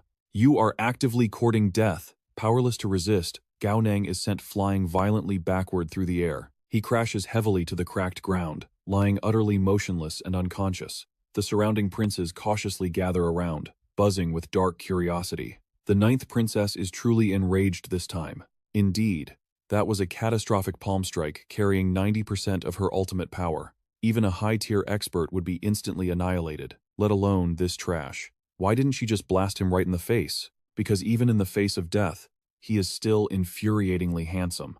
Suddenly, an eerie, overwhelming fluctuation in the air catches Fei Fei's sharp attention. Gazing at a descending shadow in the sky, her guard instantly shoots up. Who goes there? A devastating sword strike descends from the heavens as an explosive greeting. Fei Fei desperately raises her weapon to block the lethal attack. Crack! Her blade shatters into a million useless pieces. A massive explosion rips through the ground, swallowing the entire battlefield in a blinding cloud of dust. Duo screams out in absolute, heart-wrenching panic. Ninth princess! Fei Fei sits miserably amidst the smoking, ruined crater. Seeing the majestic figure emerging from the dust, her brows lock tightly together. It's you? Ning'er calmly steps forward, her aura overwhelmingly cool. That is absolutely right. It is me, the newly appointed Lieutenant Colonel of the Human Alliance Army. She readies her weapon, her eyes blazing with cold, calculating vengeance. This spear strike from Ning'er is exact payback for the palm you gave me in the Forgotten Lands. Duo watches in absolute, paralyzed disbelief. How is this magically possible? The terrifyingly mighty Fei Fei is actually wounded by a mere human.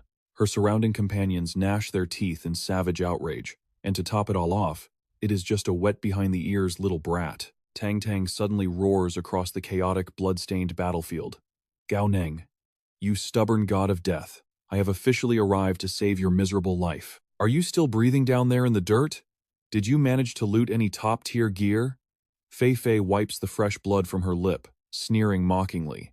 Coming to save him? What an absolute pity.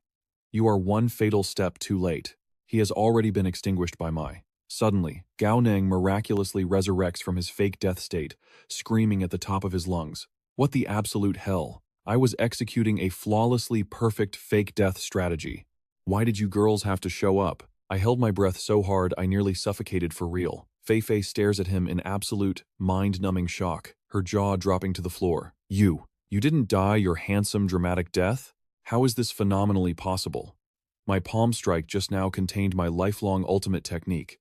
How could it completely fail to kill you? Ning'er cannot help but shower him with unapologetic, glowing praise. Now that is what I call the true son of the supreme creator god, known as the author. If you had made me come all this way for absolutely nothing, your fate would be far, far worse than just dying handsomely. Duo violently rallies his furious elven brothers, their deafening battle cries shaking the sky. Kill that human girl. Protect the ninth princess at all costs. But Fei Fei's towering, undeniable pride absolutely forbids such pathetic interference. All of you, back off immediately, she orders with freezing coldness. Duo steps forward, his voice filled with desperate, shaking sincerity. Ninth princess, please, your absolute safety is what matters most. Fei Fei lets out a chilling, demonic laugh. You truly think a pathetic girl like her can actually kill me? Without a single shred of hesitation, she crushes and absorbs the glowing blood crystal in her hand. Gao Neng's eyes widen in sheer, unadulterated disbelief. Wait, is that a legendary blood crystal? Refusing to give her a single inch, Ning'er commands her massive mecha into immediate, devastating action. A colossal, steel-crushing mechanical fist plummets straight down from the heavens. But lurking within the devastating impact, a nightmare that will change everything. The battlefield is swallowed by a thick, choking dust storm. Through the haze, Fei Fei's voice drips with pure malice. Ning'er, Gao Neng, today, I will butcher every last one of you. Ning'er instantly summons her defensive aura, Gao Neng's eyes widen in sheer panic. What the hell are you two doing here? There are over 20 high-tier monsters. Run for your lives. But Tang Tang just smirks, hefting a massive flame cannon onto her shoulder. We're already here, aren't we? If I can't save my own teammate, my title as the Grim Reaper means nothing. Shut up and let me rescue you. Hearing this, Gao Neng breathes a sigh of relief and pulls out a glowing vial. Thank the heavens. I still have a drop of the spring of life left. Up above, Duo watches the chaotic aerial clash unfold. His patience wearing violently thin, he barks an order. Ninth Princess, the Human Alliance reinforcements are here. We need to end this right now. All high-tier forces, attack at once. Subdue Gao Neng first, figure the rest out later. Suddenly, a booming voice shatters the tension. If you claim to be high-tier warriors, shouldn't you fight someone on your own level? The alien forces watch in absolute horror as their vanguard is instantly shredded. A human high-tier expert, a massive alien giant erupts with terrifying aura. Reinforcements? Don't make me laugh. A pathetic, tiny human dares to challenge us? But stepping out of the dust is humanity's legendary high-tier warrior, the bald shark. In a single blinding flash, the giant's massive arm is cleanly sliced off. The beast unleashes a blood-curdling scream, clutching its severed stump. The legendary absolute defense of the giant race. Shattered in a single strike, Xian steps coldly over the trembling flesh of his enemies. The alien commander spits blood, sneering in defiance. 20 high-tier elites, backed by thousands of coalition troops. Gao Neng, you really know how to put on a show. Down below, Gao Neng's face twitches in utter disbelief. The bald shark? What in the world is he doing here? Tong Tong's eyes widen as a shadow looms overhead. Uncle Gui, watch your back. But in the blink of an eye, the man vanishes into thin air. The alien assassin freezes, completely dumbfounded. What the? Where did he go? An materializes right beside the assassin's ear, a wicked grin on his face. Trying to sneak attack your daddy? You're a million years too early. Gao Neng watches in sheer awe. Teacher Gui's footwork is practically demonic. He moves exactly like a great white shark swimming through thin air. Wait, is bald shark actually his combat style, and not just a joke about his hairline? Meanwhile, Ning Er's battlefield is an absolute bloodbath. Steel sings against steel as the two warriors trade devastating blows, perfectly matched in power. Tang Tang screams over the explosions. Ning Er, take the berserk pill, now. But Ning Er deflects a deadly strike, her eyes icy cold. No need.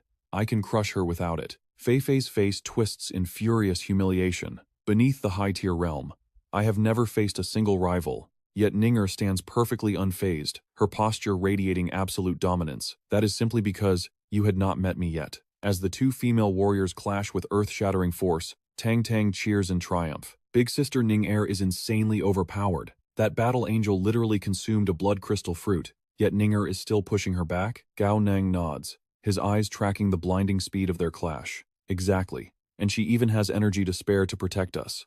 But his gaze shifts back to the sky. Still, Uncle Gui is up there fighting 20 high-tier monsters all by himself. Right now, it looks like he has the overwhelming upper hand.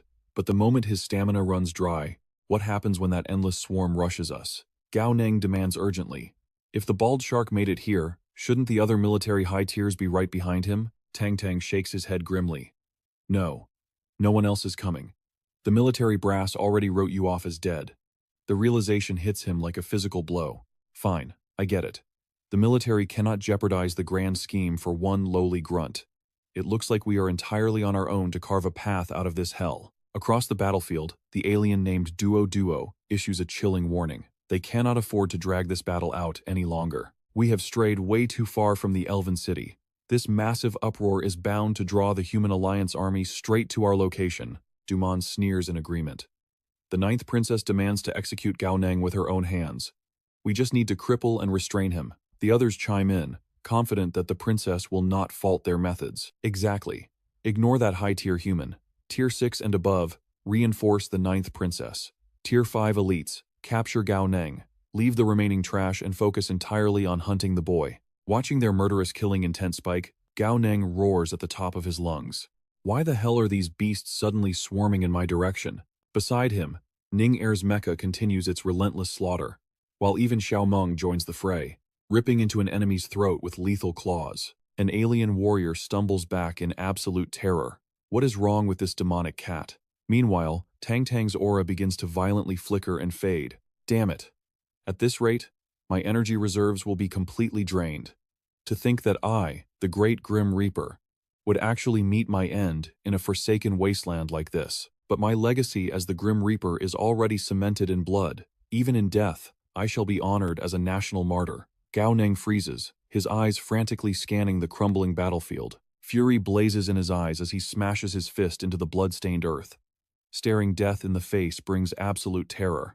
But more than fear, an overwhelming sense of defiance boils in his soul. Now, every single one of my comrades might perish because of me. Was I wrong? Have my past victories blinded me with the delusion that every insane gamble would end in triumph? I want to win. I need more of the fountain of life. I want to stand at the absolute apex as a true powerhouse. But instead, my ambition has become a death sentence for my friends. So, what if it is an epic tier rescue mission? Bring it on. You damn system, give me everything you have. Whatever the ultimate price may be, I will gladly pay it in blood. The system suddenly flashes, offering two choices: accept or decline. Title: High Destroyer. Mission objectives. Objective 1. Successfully rescue Ninger, Tong Tong, and Xian. Reward upon completion: epic tier treasure chest. Penalty for failure: none? Gao Ning grits his teeth in sheer frustration. We are literally standing at death's door, and this blasted system decides to play a twisted joke on me? Wait, there is a hidden mission objective too? Penalty for failure: none.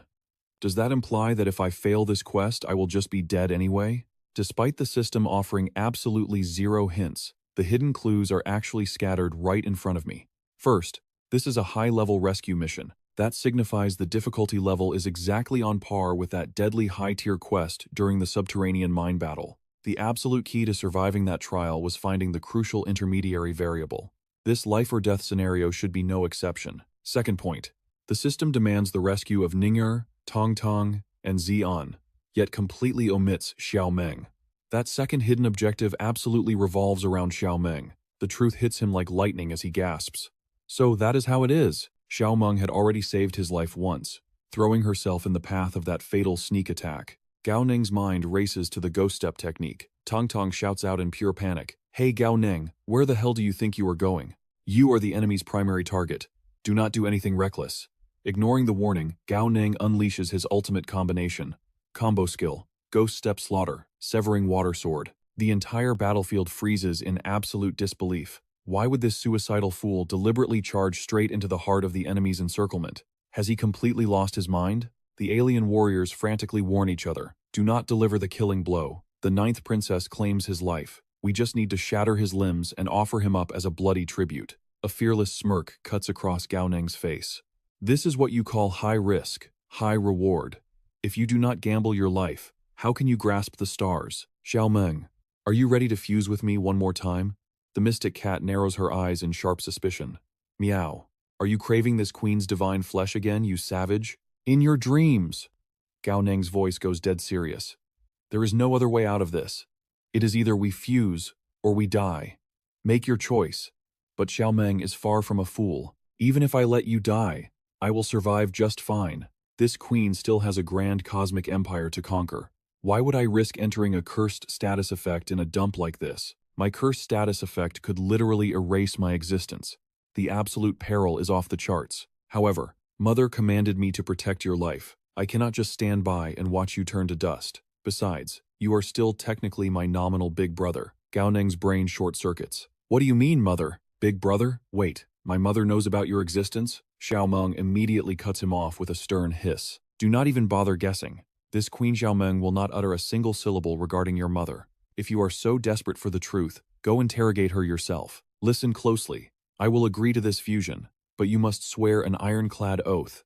No matter what happens, you must drag my cursed body all the way back to the City of Hope. He accepts without a second of hesitation. Deal. Whatever you want. As long as breath remains in my lungs, I swear I will bring you home. Xiao Meng finally yields to the fusion. Then I shall place my trust in you one last time. Even if I mutate into a cursed demon cat, I will still meow at you. A violent surge of power rushes through his veins. It is here. The ultimate sensation of synchronization. The system suddenly blares an urgent warning. Conditions for Tier 4 breakthrough have been met. Initiate forced breakthrough? Gao Ning's eyes widen in absolute shock. I have actually met the conditions? Previously, he guzzled the fountain of life just to heal his critical wounds, flooding his body with raw energy. And now, this extreme life-and-death battle has finally pushed him past the breaking point. What the hell is he waiting for? Every drop of newfound power increases his odds of survival. Breakthrough. Deep within Gao Neng's body, his energy core begins to violently pulsate with catastrophic force. Suddenly, a terrifying surge of energy erupts from Gao Neng's core. His aura violently shifts into a blinding, deep crimson. He grits his teeth, veins popping on his forehead as agonizing power tears through his flesh. A holographic system window materializes before his eyes. Subject age, 18. Location, the City of Hope. Status, Eastern Capital University freshman. Vitality points, 600. 23 out of 1,000. 335. Rating, excellent. Spirit points, 488 out of 536. Rating, excellent. Energy points, 2,530. Rating, excellent. Elemental affinities, iron, silver, gold, phosphorus, sulfur, and silicon, all maxed at 100%. Special ability 1, Death Stare, rank, intermediate. Special ability 2, second row, rank, advanced. Special ability 3, Life Form Transformation, rank, beginner. Special ability 4, the Wordless Heavenly Tome, rank, beginner. Passive skill unlocked, infinite energy system engaged. Evolution Stage 4, 10% completion rate confirmed. A towering bearkin alien glares down at Gao Neng, brandishing its massive claws. Stop struggling, you bloated human. Surrender now and accept your execution. Gao Neng's eyes snap open, glowing with divine fury. He swings his blade in a casual, terrifying arc. Clang! The beast's massive weapon shatters like glass, and its colossal body is cleanly bisected. Tang! Tang's jaw drops to the floor in absolute shock. That bearkin was at least a 5th-tier warrior. And you one-shot him? Did you seriously just break through again? Gao Neng smirks, rolling his shoulders. I've hit my absolute combat limit. Honestly, we're probably on the same level now. He tosses a glowing vial toward her. Drink this. Try it yourself. Tang Tang catches it, her hands trembling. Are you serious? Just one sip of this stuff guarantees a breakthrough? Throwing caution to the wind, she downs the liquid. Instantly, a terrifying shockwave of sheer power detonates from her core. Yes! Tong Tong screams into the heavens. The Great Grim Reaper Tong has officially hit the 4th tier. Gao Neng wipes the sweat from his brow, exhaling deeply. Thank God it actually worked. I'll save the last drops for Ninger. Ninger, catch! Gao Neng roars, hurling the glowing vial across the battlefield. I've hit the 4th tier. I don't need your protection anymore. Find an opening and drink this spring of life. But high above, Fei Fei's sharp ears pick up the conversation. Her eyes narrow with lethal intent. He just broke through to the 4th tier? Does that mean this monster was only a low-tier warrior this entire time? Panic flashing in her eyes, she screeches an absolute command. Show no mercy. All units, combine your strength and obliterate him. Ninger catches the glowing vial, momentarily stunned. The legendary spring of life? Without a second thought, she chugs the remaining drops. A majestic aura of pure light violently erupts from her soul. She readies her blade, her voice echoing like a goddess of war. Come and get me. Hovering in the sky, Zi-On watches them power up, tears of pure jealousy stinging his eyes. Are you brats treating your teacher like invisible air right now? How dare you pass around the spring of life like juice boxes at recess? It's not that I want to steal loot from my own students, but your dear old teacher traveled all the way through enemy lines to save your ungrateful hides. The least you could do is save me a single sip. Where are your manners? Where is the respect for your elders? Seriously, are there any bottles left? But his momentary distraction costs him dearly. Bam! A colossal fist smashes directly into his jaw. Tang Tang shouts from the ground, Uncle Gui, just hold on a little longer. Once we wipe out this trash, we'll come save you. Spitting blood, Xian spins around and delivers a bone-shattering counterpunch to the bearkin. Don't you worry about me, I can do this all day. Meanwhile, Gao Neng focuses his mind, initiating elemental fusion. All right, it is my time to shine. Let's analyze the earth beneath my feet. Silicates, iron, copper, and heavily concentrated sulfides. Sure. I might not have formally learned any intermediate-tier combat arts yet, but back in school, my chemistry grade was an absolute 9.5 out of 10, and the simplest way to win a fight is absolute elemental destruction and energy extraction. Boom!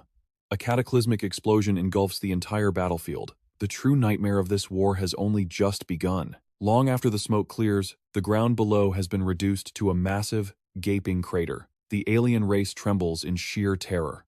What in the world is that? What did he just do? Their eyes lock onto the massive, pitch-black sphere floating beside Gao Neng. Absolute dread washes over them as they stare at the unknown anomaly. Fei Fei's breath catches in her throat. She recognizes it immediately. It is a manifestation of pure, concentrated energy. Has he completely extracted every single element from the very earth itself? How is this even possible? She panics. Her mind flashes back to the underground mine. Back then, he could only manipulate iron, copper, and the air. But now, an entire chunk of land has been utterly drained of its essence. Could his latent talent actually encompass every single element found within the earth and stone? Does that mean he can even control rare elements? A horrifying realization hits her. Is he truly a legendary super energy warrior? He is the ultimate new weapon of the human alliance. Right now, he might be the only one of his kind. But what about the future? Killing intent blazes in Fei Fei's eyes. She charges straight toward Gao Neng, screaming her orders. We cannot let humanity achieve this level of evolution. Even if it costs us everything, we must kill him. But Ning-Er has no intention of letting her succeed. Trying to run, she smirks, though she is already surrounded by a swarm of alien soldiers. Ning-Er's voice drops to a lethal whisper. Get lost, all of you. With just a few basic but devastating strikes, the alien horde collapses like falling leaves. Watching from afar, Shu gasps in disbelief. This brat, he mutters, completely stunned. There is absolutely no way someone with 5 talents under 80% could pull this off. Even a genius with over 20 talents couldn't achieve such a miracle. For the past 100 years since the Great Cataclysm, throughout the entire history of human development, from individual nations to the Grand Alliance itself, a monster like this has never existed. Even if it costs my life, I have to protect him. Without hesitation, Xuan raises his flare gun to the sky. He pulls the trigger, sending a brilliant streak of light soaring upward, silently praying to the heavens. He desperately hopes the Eastern District base at the City of Hope will see the signal. If even one person spots it, massive reinforcements will be deployed immediately, because the meaning behind this specific flare is the very survival of humanity's future. Fei Fei instantly recognizes the deadly significance of the light. Damn it! If they drag this out any longer, they are all doomed. Her desperate gaze snaps to the left, searching for an opening. Watching Gao Neng's hand movements, Fei Fei realizes the nightmare has just begun. He is compressing the air to create monstrous pressure, mixing it with the pure energy sphere. This is bad, but it is too late. He hurls the sphere of destruction straight at them. Absolute panic contorts Fei Fei's face. Get away from there, move! She shrieks at the top of her lungs. From the epicenter of that terrifying power, explosive energy erupts like a catastrophic firework display, illuminating the entire sky. Lethal beams of energy pierce straight through the chests of the alien warriors like merciless artillery. Not a single enemy can escape the devastating judgment of death. Desperate to survive, Fei Fei crosses her wings like a shield, bracing for the overwhelming impact. From the heart of the pitch-black sphere, devastating pillars of light erupt in all directions. They relentlessly hunt down the enemy forces. Gao Neng smirks, deeply satisfied with the absolute carnage. Meanwhile, Tang Tang watches in pure jealousy. Is Gao Neng really doing this, she thinks? We both just broke through to stage 4. Why is the gap between us so ridiculously huge? Ning-Er, however, swells with pride for him. Beside her, Xuan watches in absolute shock. To think this kid can extract raw elements straight from the air itself, he mutters. On the enemy side, an alien scout trembles before Fei Fei. Ninth Princess, that single blast just wiped out nearly all our stage 4 warriors. Even the stage 5 elites suffered heavy casualties. Fei Fei grits her teeth, analyzing the battlefield. That massive strike must have drained his core energy. There is no way he can launch another large-scale attack. But before the words can even leave her mouth, the massive trees around her violently uproot into the air. Gao Neng's voice echoes with chilling authority. According to advanced elemental theory, a living being cannot extract energy from another living being. His eyes flash with a predatory gleam. But thanks to my last attack, these trees are completely destroyed. Stripped of life, they are nothing but dead wood. A terrifying aura flares around him. And since 44% of wood is pure carbon, this entire forest is my personal armory. Fei Fei screams at her frozen troops. What are you waiting for? Today, either he dies or we all perish. Attack. Gao Neng simply scoffs at her command. Still using that tired sacrifice for the tribe speech? We have not met in months, yet your script is as boring as ever. Without missing a beat, He tosses a handful of energy pills into his mouth. Sweat beads on his forehead as he calculates his limits. This crazy stunt drains mana like a bottomless pit, he thinks. Even the fountain of life cannot keep up with this output. I just hope these pills buy me enough time. Unleashing a devastating binding spell, invisible energy wraps around Fei like an iron vice. Time to crush you into dust, Gao Neng declares. The alien horde erupts in absolute panic. This is bad. The ninth princess is in critical danger. Roaring in fury, the entire army charges at Gao Neng. Take him down. Save the princess. Watching the unstoppable tide of enemies, Gao Neng makes a ruthless decision. Since things have escalated this far, there is no point in hiding my true talents anymore. The moment he unleashes his hidden power, the battlefield freezes. The charging aliens abruptly halt, violently clawing at their own throats. Desperation fills their eyes as they gasp for non-existent air. Within a 30-meter radius, Gao Neng's voice drops to a deadly whisper. Total oxygen extraction. Terror strikes the horde as the truth dawns on them. He is sucking away the very air they breathe. Is this monstrous bastard really just a stage 4? They mentally scream. What kind of terrifying anomaly is he? Across the blood-soaked field, Ning-Er ruthlessly dispatches another enemy. With a sickening squelch, she yanks her spear from the alien's shattered chest. Watching Gao Neng's godly display, realization hits her like a truck. That absolute fraud, she realizes. He swore he only had 8 talents over 80%. He is clearly hiding way more than that. Furiously venting her frustration, she violently kicks the dying alien at her feet. Liar, scumbag, total fraud, she curses with every strike. If I knew he was this overpowered, I would not have risked my life to save him. The battered alien groans, unable to find peace even at death's door. I am already dying, it weakly pleads. Just let me pass away in peace. The ultimate swindler. Ning-Er fumes, ignoring the dying plea. Once we get back to the academy, I am going to wring his neck. But first, we have to survive this hellscape. Just you wait, Gao Neng. Meanwhile, Tong Tong reflects on her lifelong dream. For years, I imagined the day I would finally reach stage 4. The day I could project my aura externally. I planned to debut my legendary Descent of the Death God Tang, she thinks. I wanted to leave the whole world gasping in awe. This mecha suit is the absolute pinnacle of Heavenly King Group's technology, allowing me to crush enemies far above my tier. The moment I unleash this ultimate form, my combat power surges by at least 3 massive levels. I was supposed to be the undisputed star of this battlefield. Around her, the alien forces break formation and scatter. Run for your lives. They scream in sheer terror. Overwhelmed with excitement, Tong Tong strikes a heroic pose. Obviously, this entire war zone is my personal stage. But then, she glances over at Gao Neng's apocalyptic light show. Her triumphant smile instantly shatters into pure rage. Why is his side of the battlefield so much flashier? He totally stole my spotlight. I am so pissed right now. Desperate alien commanders order their troops to counterattack. Smash that ridiculous aluminum ball to pieces. But the moment their weapons strike Tang Tang's mech, their wooden blades shatter into useless splinters. The aliens recoil, having never faced such an unbreakable defense. Seizing the opening, Tang Tang blasts them with a colossal fireball. How is that for firepower? She boasts with a smug grin. Absolutely devastating, right? 5 stage. 5 trashes are not even enough to warm me up. I am a total genius. She waves wildly through the smoke. Hey Gao Neng, look at me shining over here. But Gao Neng has no time for her antics. He is facing a critical crisis. He traps Fei inside a terrifying mental energy cage. Exerting maximum force, he tries to crush her alive, but meets solid resistance. Why is she not turning into paste?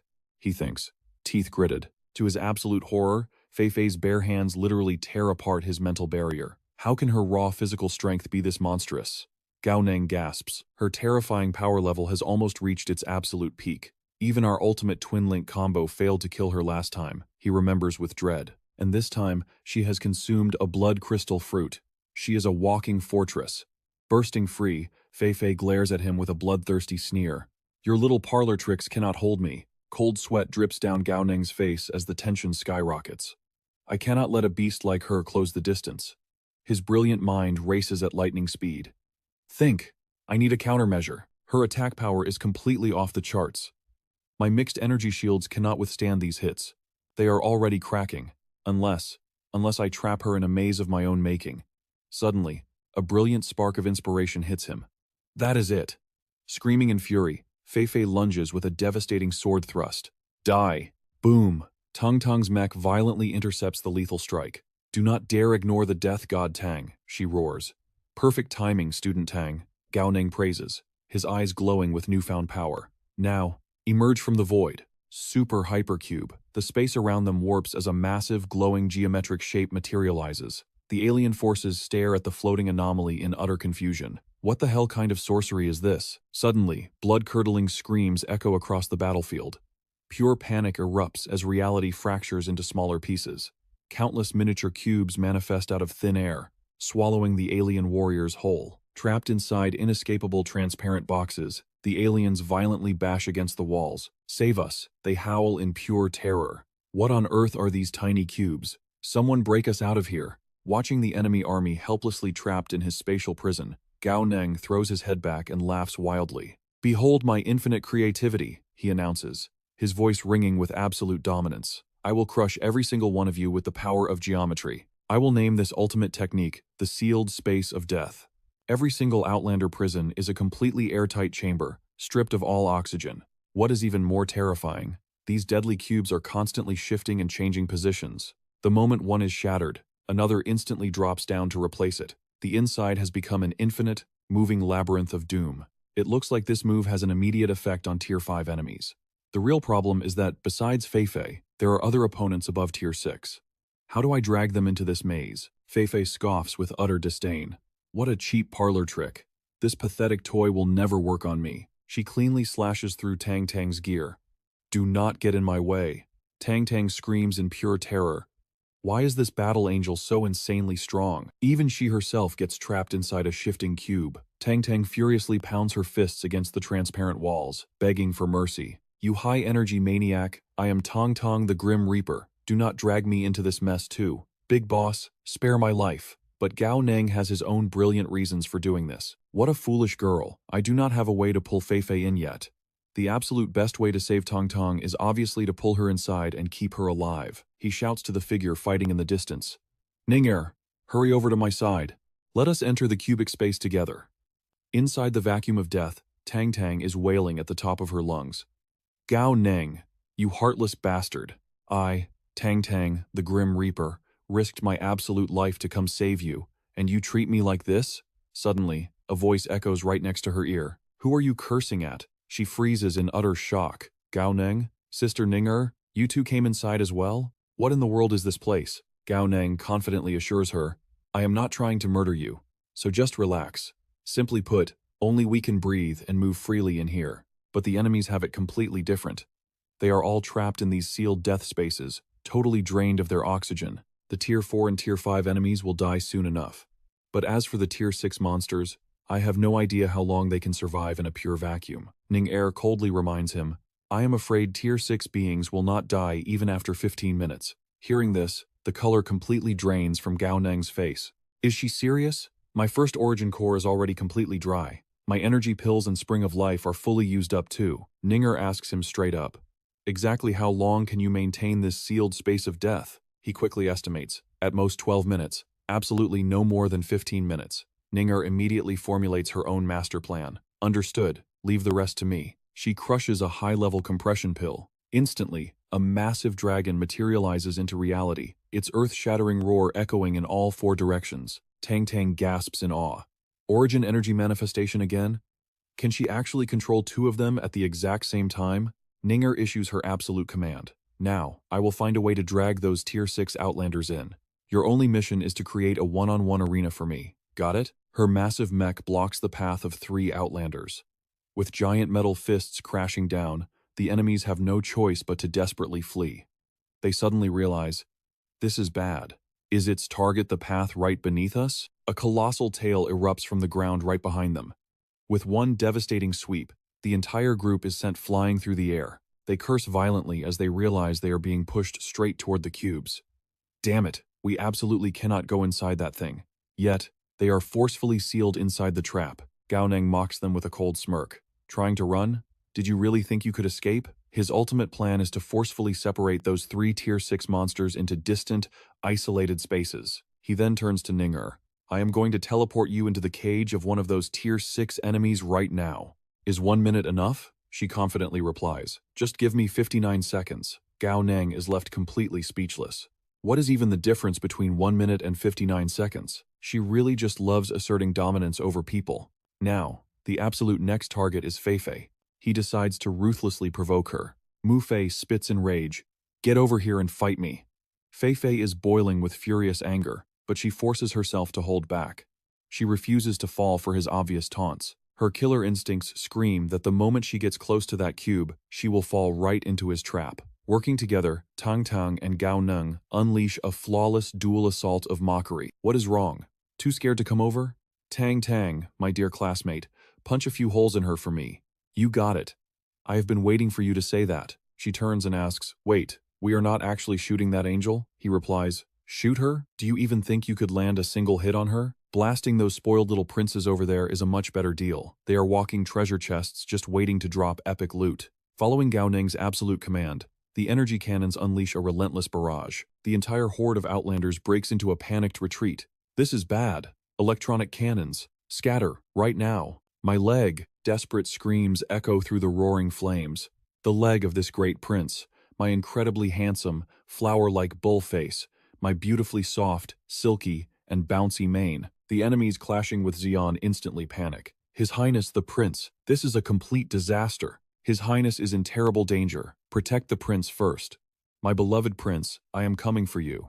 Feifei furiously screams at them. You absolute idiots, get back here. If you stop attacking now, all the energy we wasted draining him will be for absolutely nothing.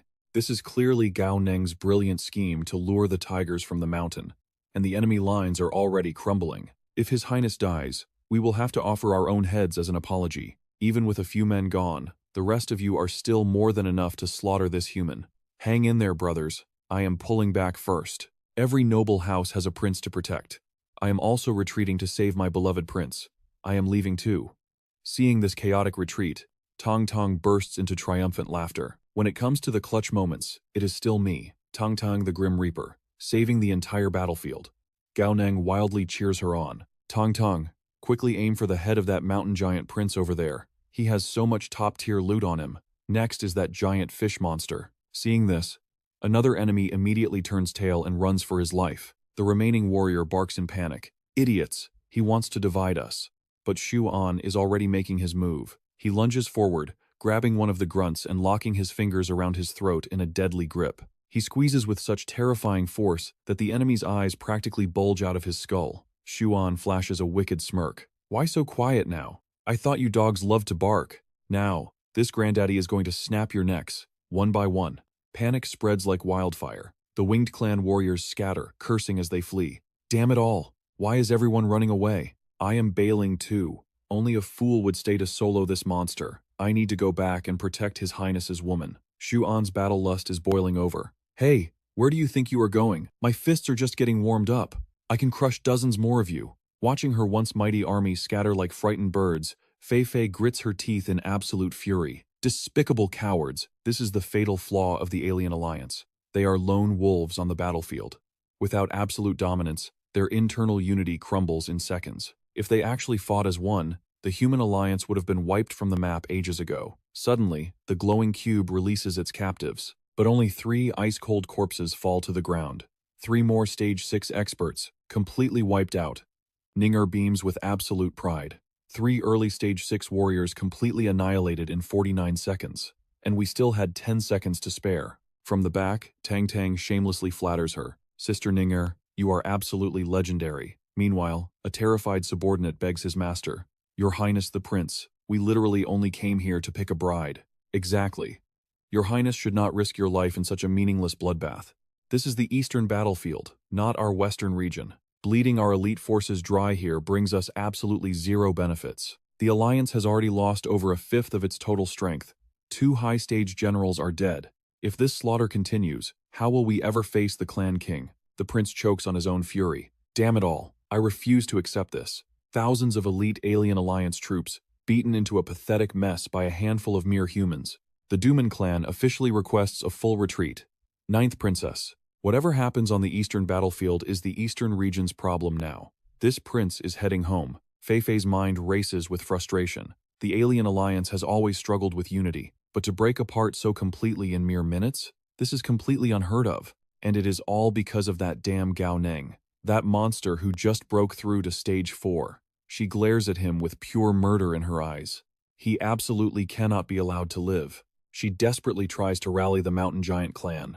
Are you brave warriors truly willing to be pushed back by mere humans? Aren't you terrified they will use this humiliating defeat to mock you on the battlefield forever? Listen, I have a flawless plan.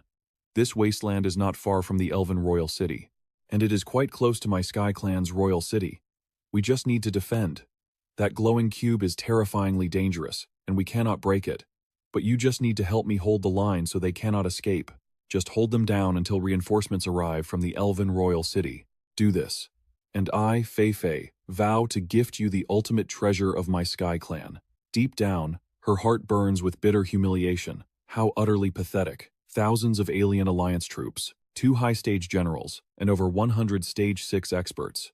With such an overwhelming force, facing just a handful of humans, they are reduced to desperately holding a defensive line. The giants finally cave to her demands. Fine, as long as we just have to defend. But you better signal the Elven Royal City immediately. Ninth Princess. Fei Fei's confidence slowly returns as she analyzes the situation. They killed 3 stage 6 warriors in a ridiculously short time. That proves they cannot unleash their full power from inside that cube.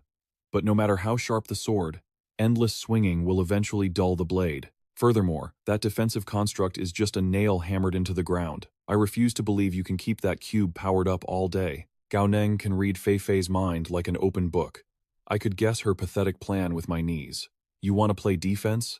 Too bad. This nail of mine is a flying nail. The moment the massive cube lifts off the ground, the alien troops lose their minds in absolute terror. It moved. That demonic thing can actually fly? Fei Fei is completely blindsided. Her perfect scheme, utterly crushed in an instant. She lets out a furious roar that shakes the sky. Gao Neng.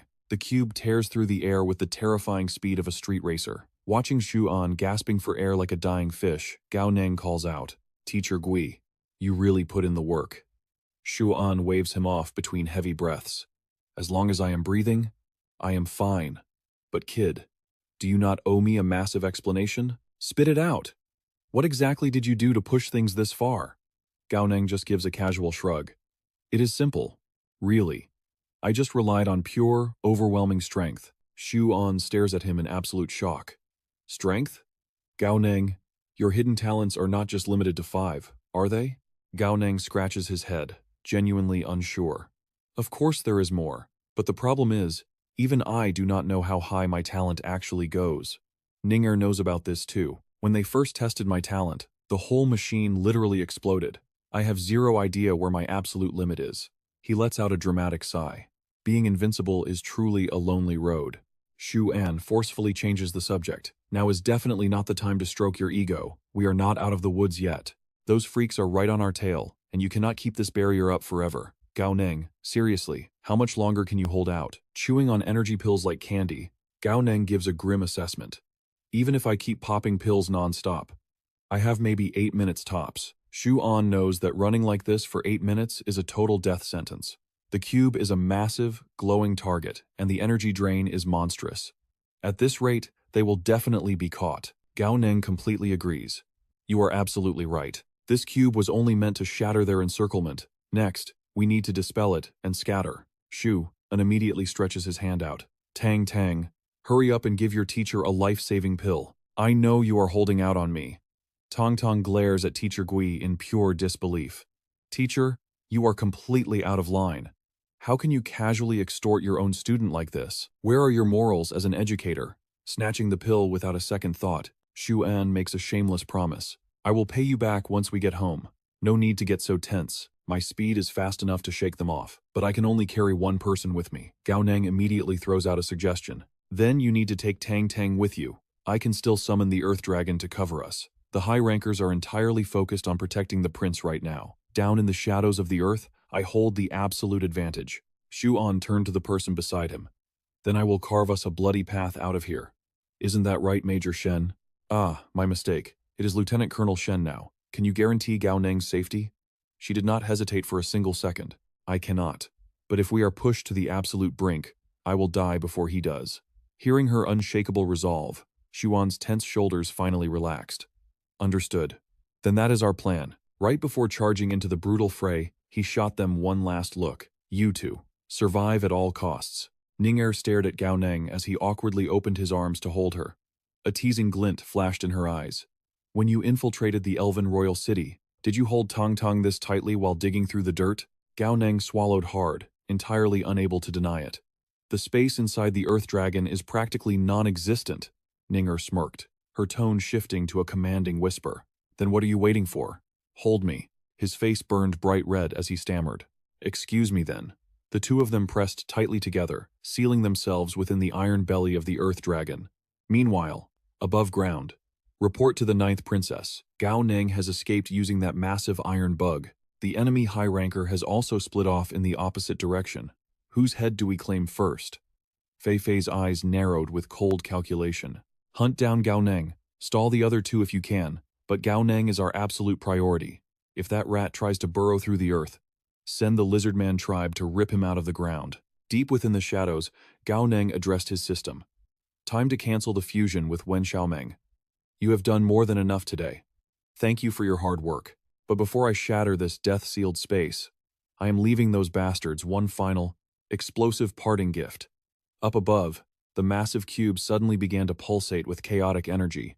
The enemy troops froze in terror. What in the world is happening? Fall back. Something feels terribly wrong. Boom! A cataclysmic explosion instantly shredded the battlefield, swallowing everything in its devastating blast radius. The survivors coughed through the blood and smoke, howling in absolute fury. Curse you, Gao Neng! We just lost another 100 elite warriors in the blink of an eye. Far below the blast, Gao Neng's mind raced with tactical calculations. He and Ning'er were finally reunited. As long as they did not cross paths with an enemy high ranker, they had a fighting chance. Dropping his fusion with Xiaomeng was a calculated risk, but a safe one. The enemy high rankers were practically glued to their precious prince right now. Not a single one of them would dare abandon their royal guard duty. Nestled in the dark, Ning'er looked up with burning curiosity. Hey, how exactly did you force your materialized Earth Dragon to break its limits and evolve another tier? Gao Neng scratched his cheek, chuckling awkwardly. Let us just say my imagination is dangerously powerful when it needs to be. Ning'er's eyes suddenly glinted with a terrifyingly calculating aura. Dr. Lan has not seen you in ages. She misses you quite dearly. If we actually survive this, you better go pay her a visit. Before he could answer, her eyelids fluttered heavily. Why? Why am I suddenly so incredibly sleepy? Gao Neng's heart skipped a beat. Could this be the backlash from the spring of life? Panic flooded his veins. Wait! Do not tell me you are about to enter the cocoon state. Here? Right now? The spring of life is forcing a metamorphosis. How the hell did you absorb its divine energy this fast? Hold on. Stay awake. We literally have thousands of bloodthirsty alien troops hunting us down right now. He watched in absolute horror as spiritual energy instantly crystallized around her. She is actually forming the cocoon. You cannot be serious right now. My little darling, please. Gao Neng wailed, desperately hugging the rapidly hardening shell. Did I choose the wrong girl to save? If I knew this would happen, I would have dragged Tang Tang with me instead. Seriously, man's grandest plans are absolute garbage compared to heaven's will. Suddenly, a blinding, golden radiance erupted from the space right behind him. It was Wen Xiaomeng, but she was glowing with the majestic, holy light of the 10 directional Buddhas. Gao Neng's jaw hit the floor. What in the absolute hell is happening now? The sheer divine brilliance was so blindingly intense that he was forced to shield his eyes. When the holy light finally faded, his eyes snapped open, only to be met with absolute shock. Wen Xiaomeng was entirely naked. Gao Neng's brain short-circuited. Wait a damn minute. This completely violates the laws of evolution. Why on earth did Xiaomeng turn into a human? Or, was she originally a human all along? Did a human evolve into a cat? Or did a cat just evolve into a human? This is completely insane. Then, like a bolt of lightning, a buried memory struck him. Hold on. It is her. Xiaomeng is that exact same mysterious girl, which means her sudden transformation had absolutely nothing to do with drinking the spring of life. Earlier, she mumbled something about my mother. Is my own mother secretly tangled up in this madness? Ugh, my head hurts. Once this chaotic chapter is over, I am going straight home to demand answers from Mom. But first things first, we actually have to survive this subterranean hellhole and make it back alive. He wiped cold sweat from his forehead, glancing at the cocooned Ning'er. Thank the heavens she is fast asleep. If she caught me staring at a 45-kilogram naked cat girl, I would not even need the enemy to kill me. Meanwhile, far above in the human city, military choppers roared across the sky, charting a direct course for the frontline base. Inside the cabin, a desperate voice pleaded, "Please, sir, you must remain calm, Vice Commander." Bam! Yi Chuan was brutally kicked across the cabin. "Calm down, my ass. Get the hell out of my way. The military has explicitly forbidden any deployment. You cannot openly commit treason by defying direct orders." Vice Commander-in-Chief Chang Sheng is still weighing our options. Yi Chuan coughed blood, desperately clinging to the furious old man's leg. "If I let you charge into the Elven royal city completely alone, executing me 100 times over still would not be enough to atone." The monstrous aura of the veteran commander exploded. "All of you cowards can tuck your tails and defend the walls. That is my precious granddaughter out there. If no one else will do it, this old man will save her himself." Back in the unforgiving wilderness, a terrifying coalition had gathered across the desolate plains.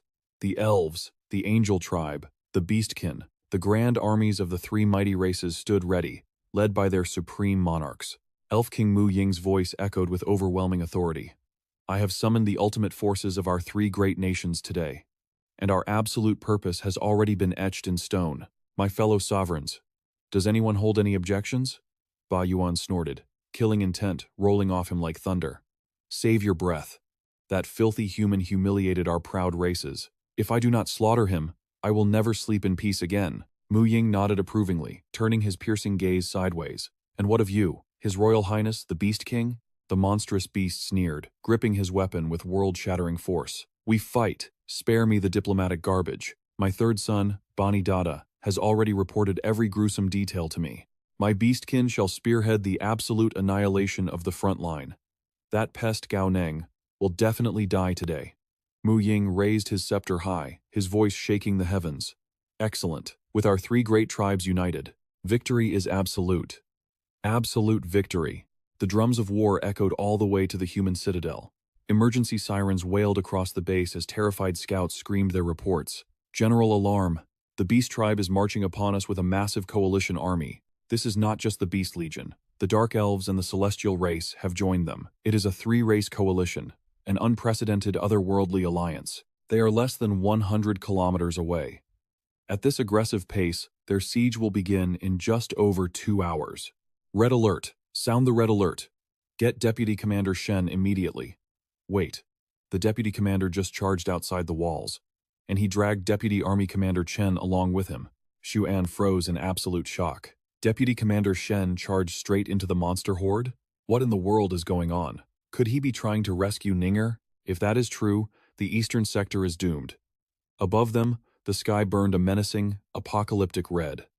Meanwhile, Tiannan finally received the dire report. An alliance of 3 distinct races? Such a nightmare had not happened in decades. With a flick of his wrist, he released a spirit crane into the bloody sky. The glowing messenger swiftly reached its target. Receiving the message, a mysterious figure muttered with heavy implication, "The ultimate destiny of humanity. I suppose the answer will reveal itself very soon." Suddenly, a desperate scream shattered the tense silence around Tiannan. "Help me! The otherworldly army is already at the gates. It is me, Gao Neng." Gao Neng, first-year freshman of the Dongdu Military Academy. The boy sprinted for his life, tightly clutching a massive cocoon. "The monsters are right behind me. I am human, do not shoot." Up on the massive walls, a soldier squinted through the chaos. "Wait, Gao Neng from Dongdu Academy? Is that the infamous freshman they mentioned in the last military briefing? Hurry, get someone from Dongdu to verify his identity." A squad of heavily armed guards quickly moved to intercept the panting boy. "Freeze right there. Drop whatever you are holding immediately." Gao Neng stubbornly shook his head. "I absolutely cannot drop it. This is Ninger, Lieutenant Colonel Ninger." The guards scoffed in utter disbelief.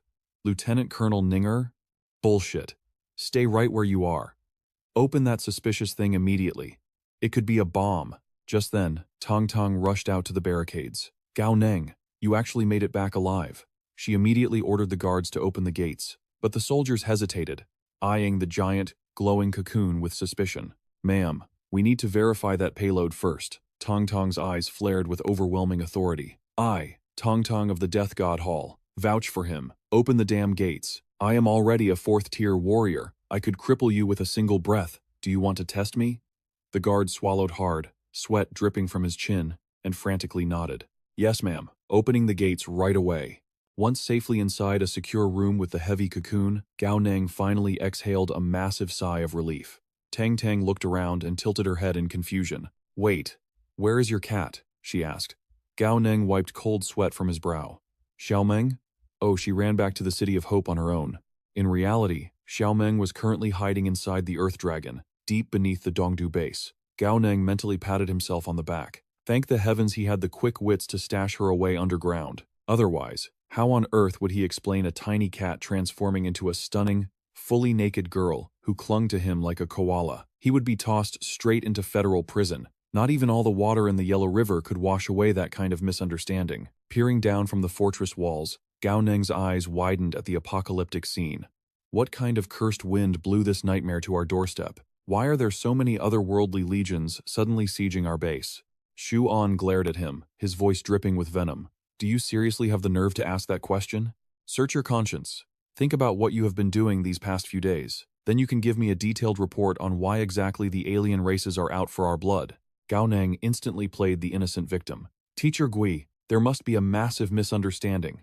I swear to heaven and earth, this siege has absolutely nothing to do with me. But the universe had terrible timing. A monstrous roar echoed from the battlefield. Gao Neng, there is nowhere left to run. Today, it is either your human race perishes, or we do. Gao Neng cursed loudly, a bead of sweat dropping down his face. Holy crap, who the hell was that? How did they spot me from that ridiculous distance? The monstrous, otherworldly army surged forward like a tidal wave. Gao Neng, step out and face this prince. Do not think hiding behind those pathetic walls will save your wretched life. You shameless, despicable little thief. Every single warrior in the Alliance wants to tear you apart and eat you raw. Damn it. Why are they hounding me all the way to the gates? Gao Neng covered his ringing ears. It is not like I murdered their families or stole their wives. Good grief. Okay, logically, maybe the first 1,000 guys in the vanguard have a tiny grudge against me, but the massive three-race alliance behind them? What the hell does that have to do with me? Why is the universe always targeting such a handsome genius? From below, a deafening chant shook the earth. Hand over Gao Neng, or we will slaughter this entire city. The bloodthirsty battle cries shattered the clouds. Burn the eastern sector. Slaughter Gao Neng. In less than half a day, his name had spread like wildfire throughout the entire Dongdu base. Panic and gossip flooded the military camps. Did you hear the insane news? This entire apocalyptic siege. It is all because of one single freshman. The entire fortress is talking about it. It is that Gao Neng kid, right? Yeah, the monster army has been screaming his legendary list of crimes for hours straight. I heard he is just a frail scholar at the late second tier. Rumor has it, he is secretly involved with both the deputy commander's granddaughter and the heiress of the Heavenly King Corporation. This absolute madman completely turned the otherworldly ranks upside down. Not only did he execute one of their princes, he actually toyed with the Dark Elf Princess and the Celestial Princess right in front of the other royals. What a legendary bad boy. The ultimate scumbag of our generation. Hearing the absurd rumors spreading through the halls, Gao Neng almost burst into tears. The malice of human words, turning black into white.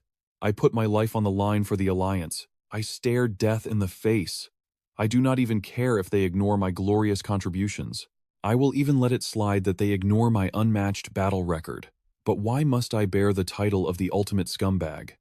Old Bai chuckled, patting the boy's trembling shoulder. Do not let it get to you. Being hated by the enemy is the greatest compliment, right? Just keep up your consistent principles, kid. Gao Neng stared at the older man, completely torn between laughing and breaking down in tears. Old Bai.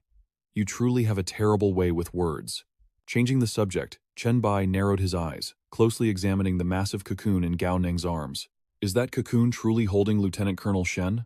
Gao Neng nodded with absolute seriousness. It is. Now, find me the safest room in this fortress. Those maniacs outside will not stop until my head is on a spike. The entire base can hear them screaming my name. Instead of panicking, Old Bai just smiled, a look of deep admiration flashing in his eyes. Kid, you really know how to play with fire. For 18 long years, humanity and the alien races have clashed in countless bloody battles. Yet all those wars combined barely hold a candle to the massive scale of today's siege. Following the chaos, Chen Bai leads the way to a secluded spot. We are here. This is the place. This military tent is temporarily vacant. I am leaving it all in your hands. I need to go now. The atmosphere outside is stretched to the breaking point. I must head to the front lines and prepare for the worst. Gao Neng's voice trembles as he asks Old Bai, will the East District base actually fall? The grim reply sends chills down his spine. It is highly possible. Before you even returned, Deputy Commander-in-Chief Shen led his troops out of the city gates. He is most likely searching for Shen Zhongba. Because of this, the East District base is critically low on manpower. Gao Neng presses. Can we not mobilize reinforcements from other sectors? Old Bai shakes his head. It is incredibly difficult. First, time is running out. Second, every single military district has its own vital defensive mandates. If we arbitrarily redeploy troops, it could trigger a catastrophic chain reaction across the entire front line. Sweat beads on Gao Neng's forehead as he pieces the nightmare together. So what you are saying is, if this continues, the entire City of Hope will be plunged into absolute chaos. Outside the walls, the alien forces have already amassed their monstrous ranks. Their commander barks a chilling order. A devastating storm of arrows blackens the sky, raining straight down upon the human stronghold. The city's defenders scramble as battle horns blare through the air. They immediately command the mountain giant archer squads. Open fire! Fire the cannons right now! Seeing a massive lethal projectile hurtling toward them, a terrified soldier screams. Incoming! Protect the fortress! But just before impact, an ironclad arm smashes the deadly arrow aside. The dust clears to reveal Major General Yi Han. The awestruck soldiers behind him immediately snap into crisp salutes. Vice Commander Wang steps forward, his voice booming with absolute authority. This passage leads directly to the main gates of the City of Hope. Do not let a single alien filth breach our walls. Anyone who crosses that line dies. Since these monsters dare to deliver themselves to our doorstep, we will show them no mercy. Slaughter them all. Boom! Boom! The deafening thunder of marching footsteps shakes the very roof of the command tent. Inside, Xion's eyes widen. Listen closely. The true slaughter has begun. Whether the East District base survives or crumbles to dust depends entirely on this clash. The very existence of the East District hangs in the balance. I have already contacted Principal Song. I requested that the Dongdu Military Academy send all their teachers and students as emergency reinforcements. Tong Tong turns to Vice Principal Gui, her voice laced with desperate hope.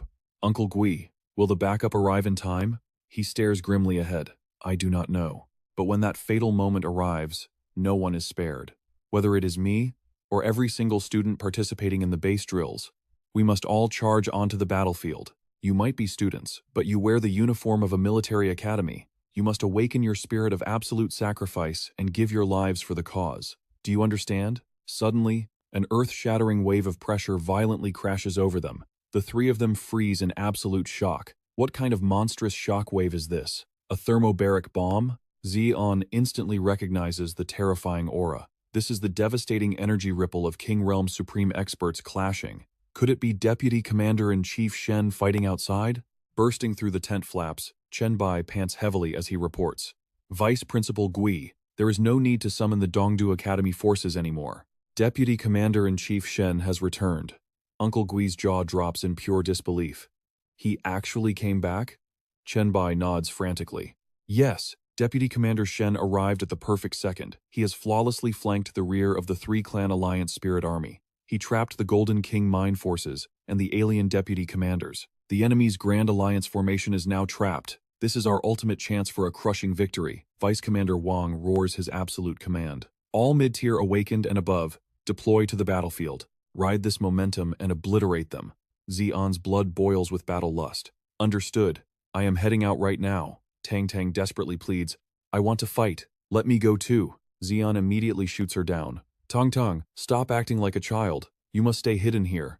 But she defiantly refuses to back down. On what grounds are you holding me back, Uncle Gui? Do you not realize I have already broken through to the mid-tier rank? Are you daring to disobey Vice Commander Wang's direct orders? Gao Neng smirks and chimes in. Do you even count as a real mid-tier? Xion glares and interrupts them both.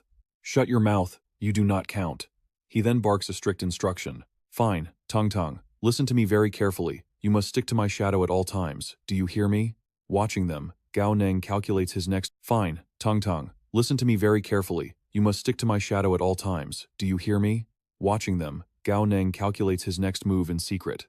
I might not be a brilliant battlefield tactician, but if our forces launch a deadly pincer attack from both wings, our chances of total victory just skyrocketed. Using the chaos, he silently slips away into the shadows. What an incredible blessing in disguise. He seizes this golden window to bring Xiaomeng above ground, slipping into a supply room to ransack the storage crates. Since this is an official military depot, there have to be spare combat uniforms laying around, right? I just wonder if any of these will actually fit Xiaomeng. After swiftly dressing Xiaomeng, he lets out a heavy breath of relief. Perfect. Mission accomplished. Now, I just need to wait for the slaughter to end, and I can smuggle her right back into the City of Hope. Not taking any chances, Gao Neng carefully escorts them both back into the hidden underground bunker for absolute safety. You two stay buried down here and wait for the perfect opening. Do not make a single move until you hear my command. But right at that very second, a heavy voice calls out from behind him. Gao Neng. He violently flinches and spins around, locking eyes with the bald man. His heart skips a beat. Standing right behind him is Vice Commander Chen, along with 3 elite 3-star generals. Yi Chuan steps forward, a proud grin plastered on his face. Gao Neng, my absolute congratulations. You have pulled off a legendary contribution this time. You brilliantly lured the 3-clan alliance straight into the jaws of the East District base, and Deputy Commander-in-Chief Shen masterfully used your trap against them, marching his troops out of the gates in advance. We perfectly executed a devastating pincer attack, slaughtering over 5,000 alien scumbags. You absolutely must take the ultimate credit for this glorious massacre. Gao Neng's mind races as he mutters under his breath. I get it now. The deputy commander selfishly deployed his troops to save Ning-Er, leaving our defenses completely bare. The man was literally on his way to face a military tribunal for treason, but he failed to find her and was forced to retreat in shame. Who could have predicted he would blindly crash right into the invading alliance forces? He accidentally slaughtered his way back and won the whole damn war. In that case, this massive blunder is now a masterstroke of genius. Realizing the massive windfall, Gao Neng violently straightens his spine and snaps a flawless military salute. Understood, sir. This legendary achievement is mine, all mine. I absolutely will not reject my rightful glory. If the glory wasn't mine, why would I ever claim it? Gao Neng grinned with unshakable confidence. I easily take half the credit for this massive victory. The other half? That belongs to the brilliant leadership of Deputy Commander-in-Chief Shen. Deputy Army Commander Chen executed the orders with absolute precision, and Deputy Army Commander Wang fought the enemy with unmatched bravery. Yi Chuan pressed on, eager for more details. Excellent. Then tell us exactly how you managed to lure the terrifying 3-tribe alliance? Without missing a beat, Gao Neng launched into his epic tale. It all started when Tang Tang and I shattered a treacherous conspiracy. The Dark Elf tribe and the Sky tribe tried to use a marriage tournament as a deadly trap to slaughter our people. We completely hijacked the alien marriage festival. Our fearless interference sparked absolute chaos across their ranks. By drawing their furious gaze, we became the perfect bait.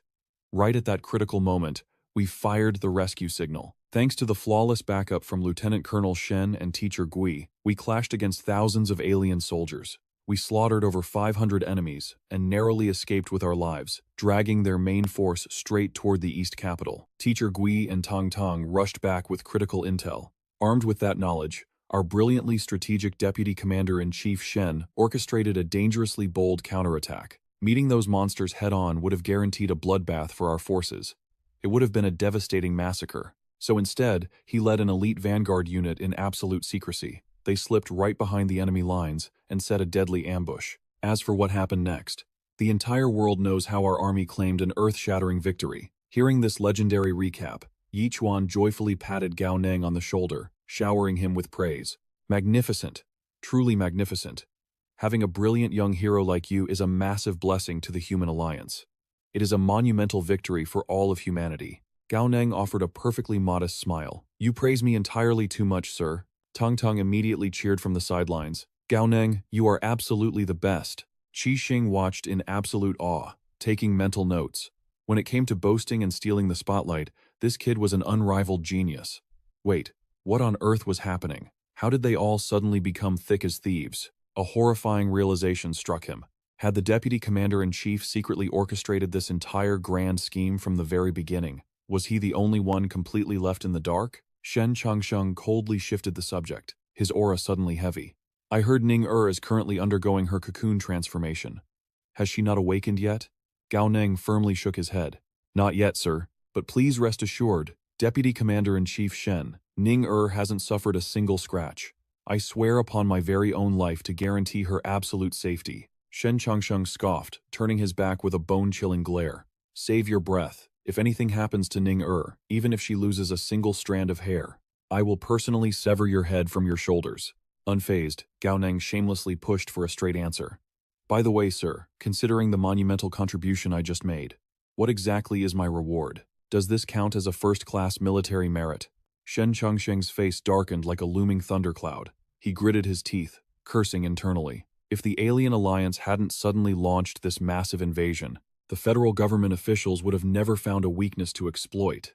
And wasn't it this exact little brat who lured the damn alien army right to their doorstep in the first place? If not for him, he would have never been forced to cooperate with this chaotic motley crew. And now, this brazen kid had the sheer audacity to demand a reward? Ning what on earth do you even see in this infuriating boy? The commander thought miserably.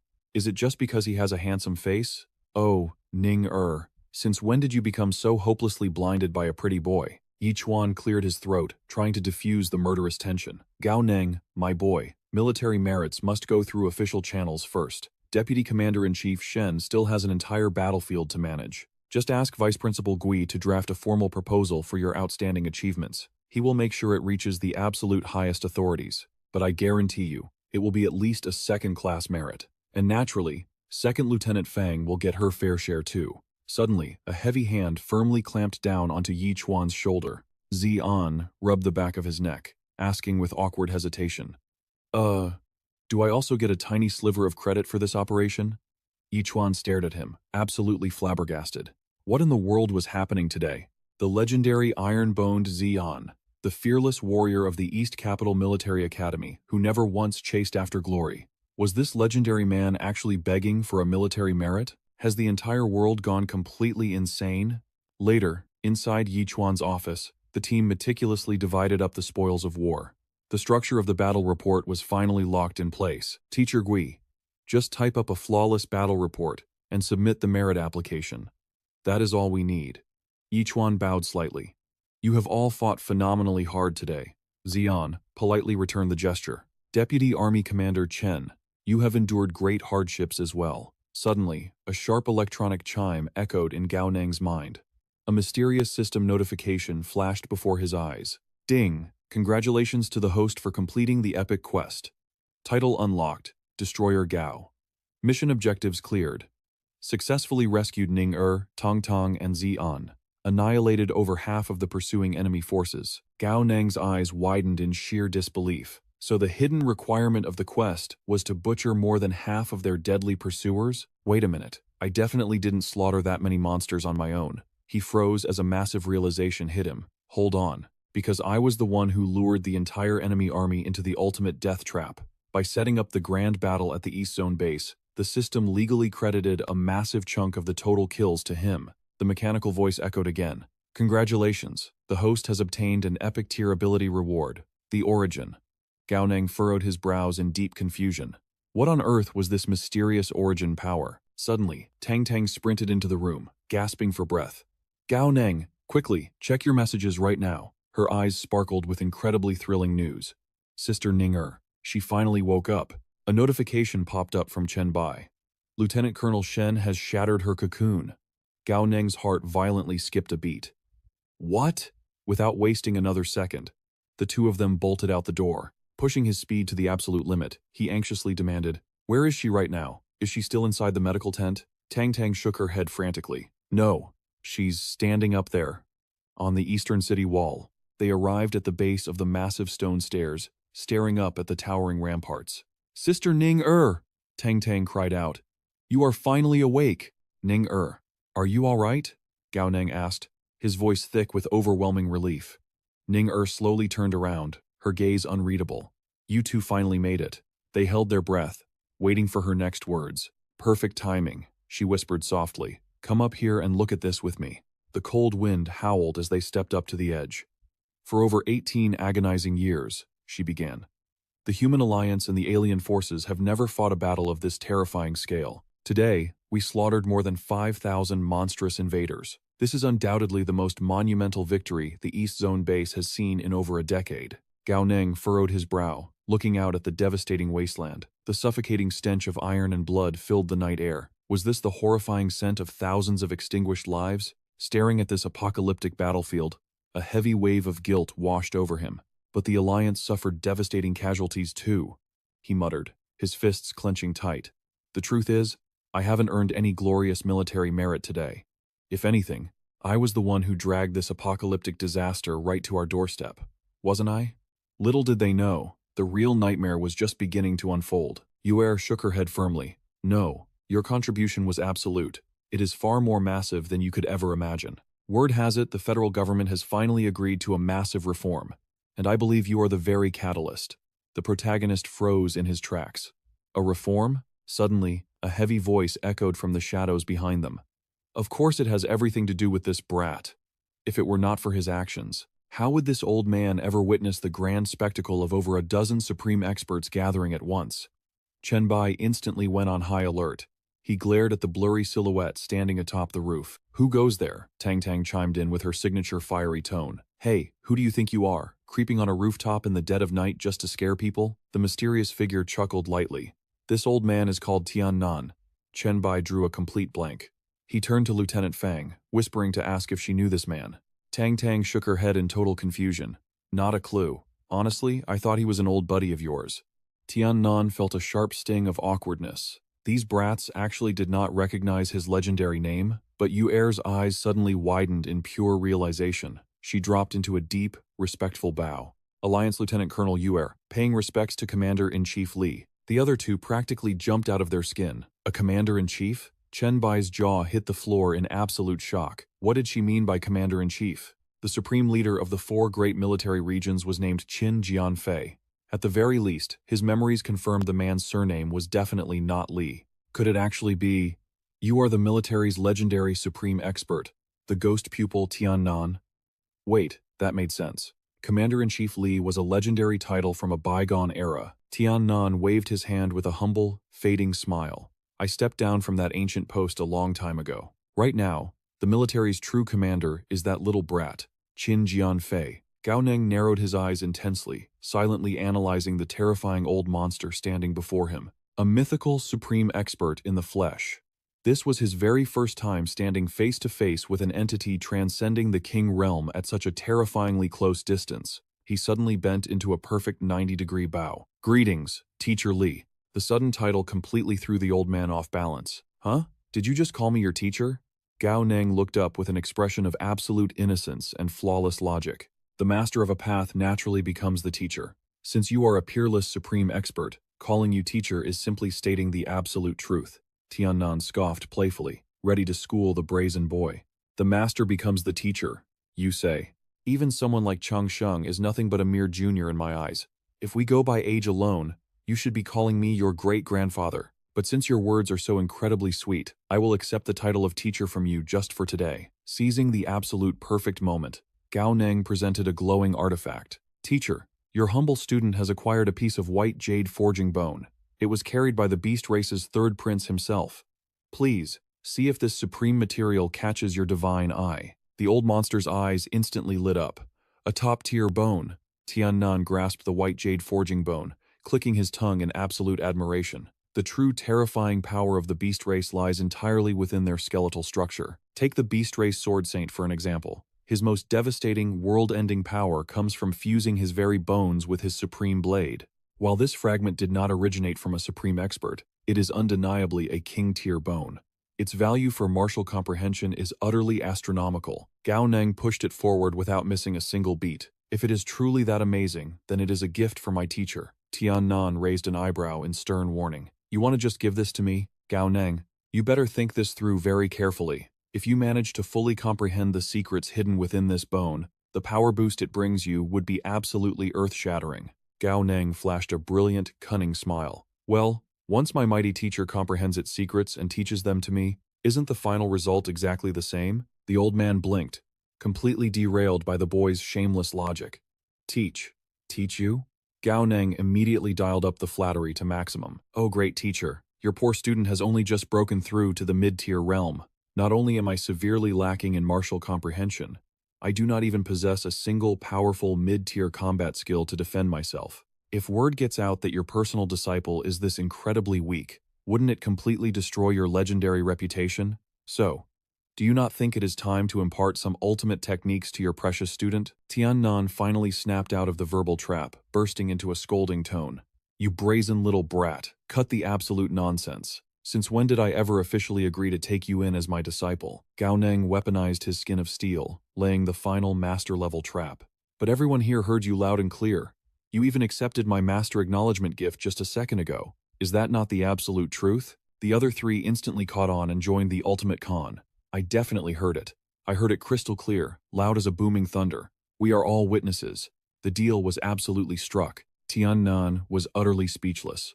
To think a legendary old monster like him would get utterly outplayed by a bunch of sly kids. Fine, you little schemers.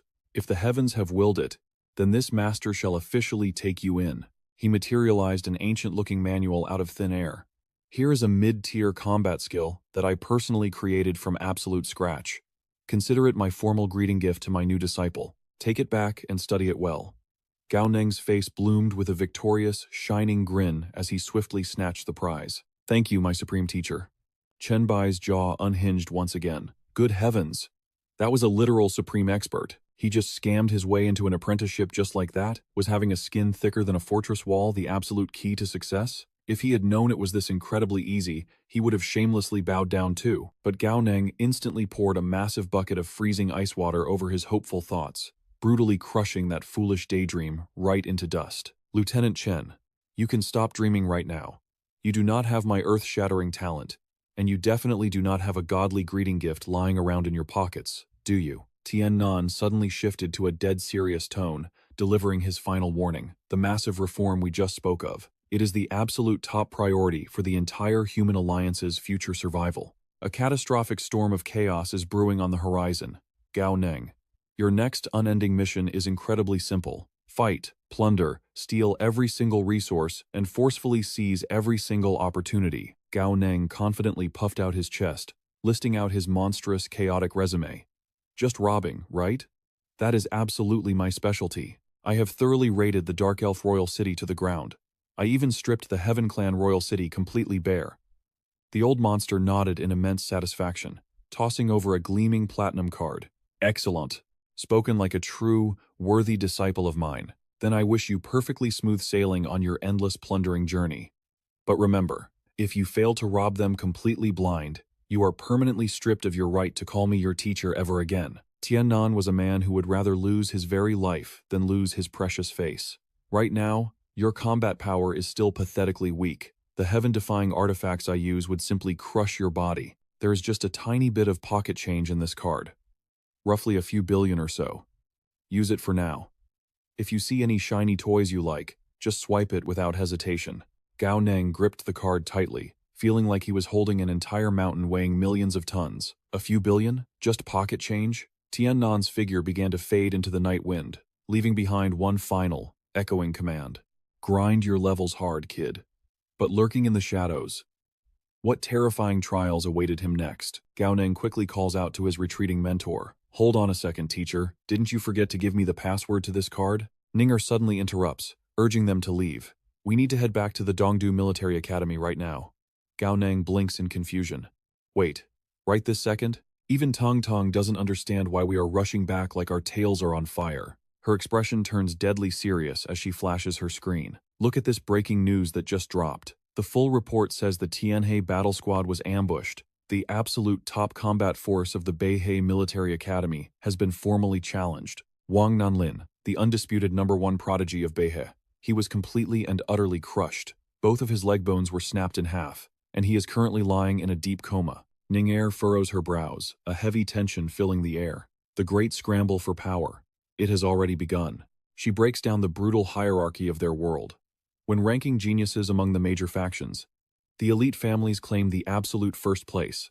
The martial sects take second, leaving the military dead last at the bottom of the food chain. Therefore, if those hidden powers want to poach the best talents, they will naturally target the military first.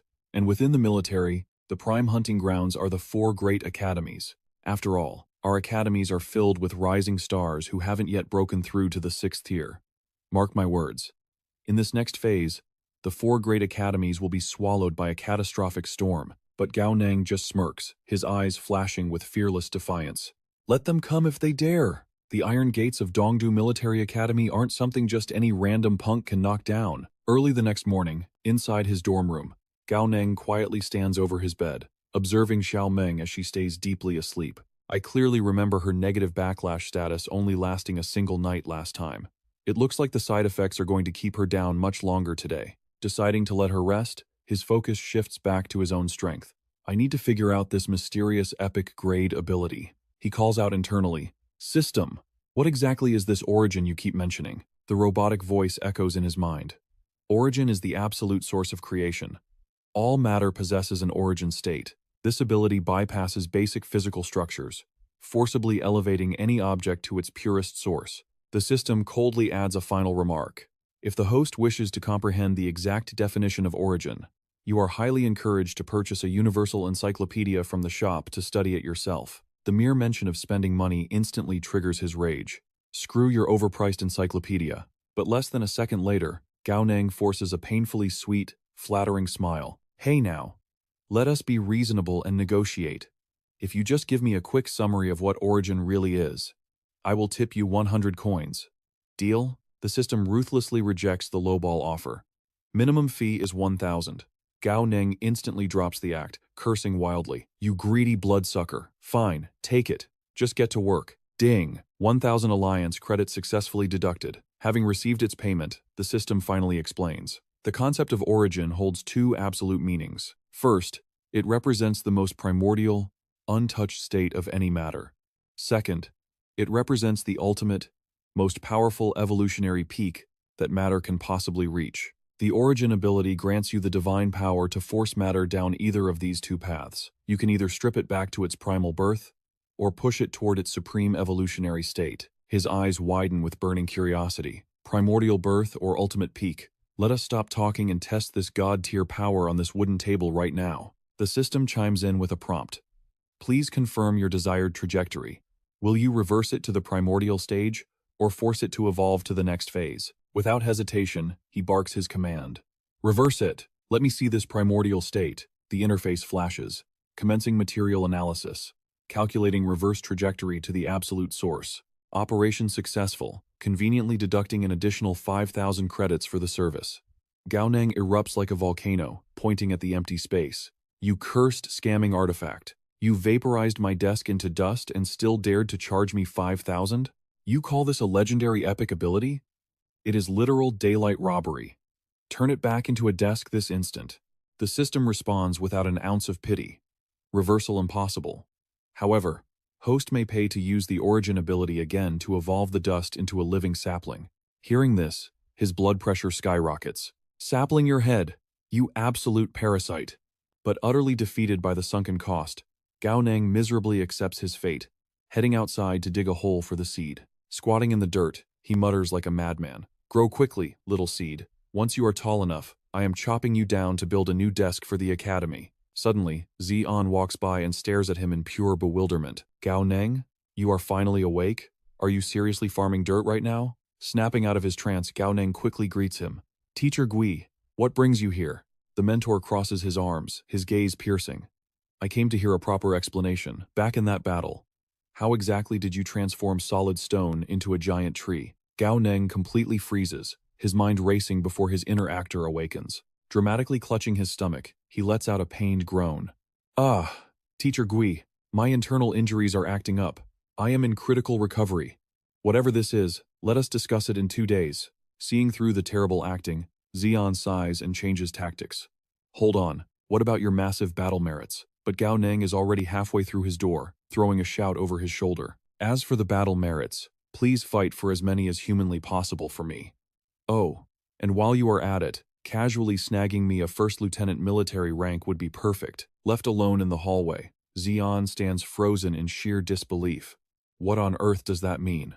Unless I have gone crazy, I am the one who risked my life plunging into hell to save this kid yesterday. Yet he does not even offer his savior a single cup of tea. He straight up slammed the door in my face. This little punk is practically rebelling against the heavens. Inside the room, Gao Neng sweats nervously, having his own hidden crisis. It is not that I do not want to invite you in, but I have an unexplainable 45-kilogram cat asleep on my bed. I really cannot let anyone inside. Shaking off the awkwardness, Gao Neng gets back to serious business. Time to continue testing the true limits of this origin ability. Aside from looting the seventh princess's ridiculous cosplay wardrobe, I also managed to snatch nearly 100 star crystal ores from the battlefield. Sifting through his spatial inventory, his eyes lock onto a glowing core. This one will do. Let us test the waters with a standard quality crystal first. System, evolve. A brilliant light engulfs the room before the system chimes. Evolution complete. Random attributes have been successfully infused. Item upgraded into a mid-grade flame crystal ore. Deducted 500,000 alliance credits.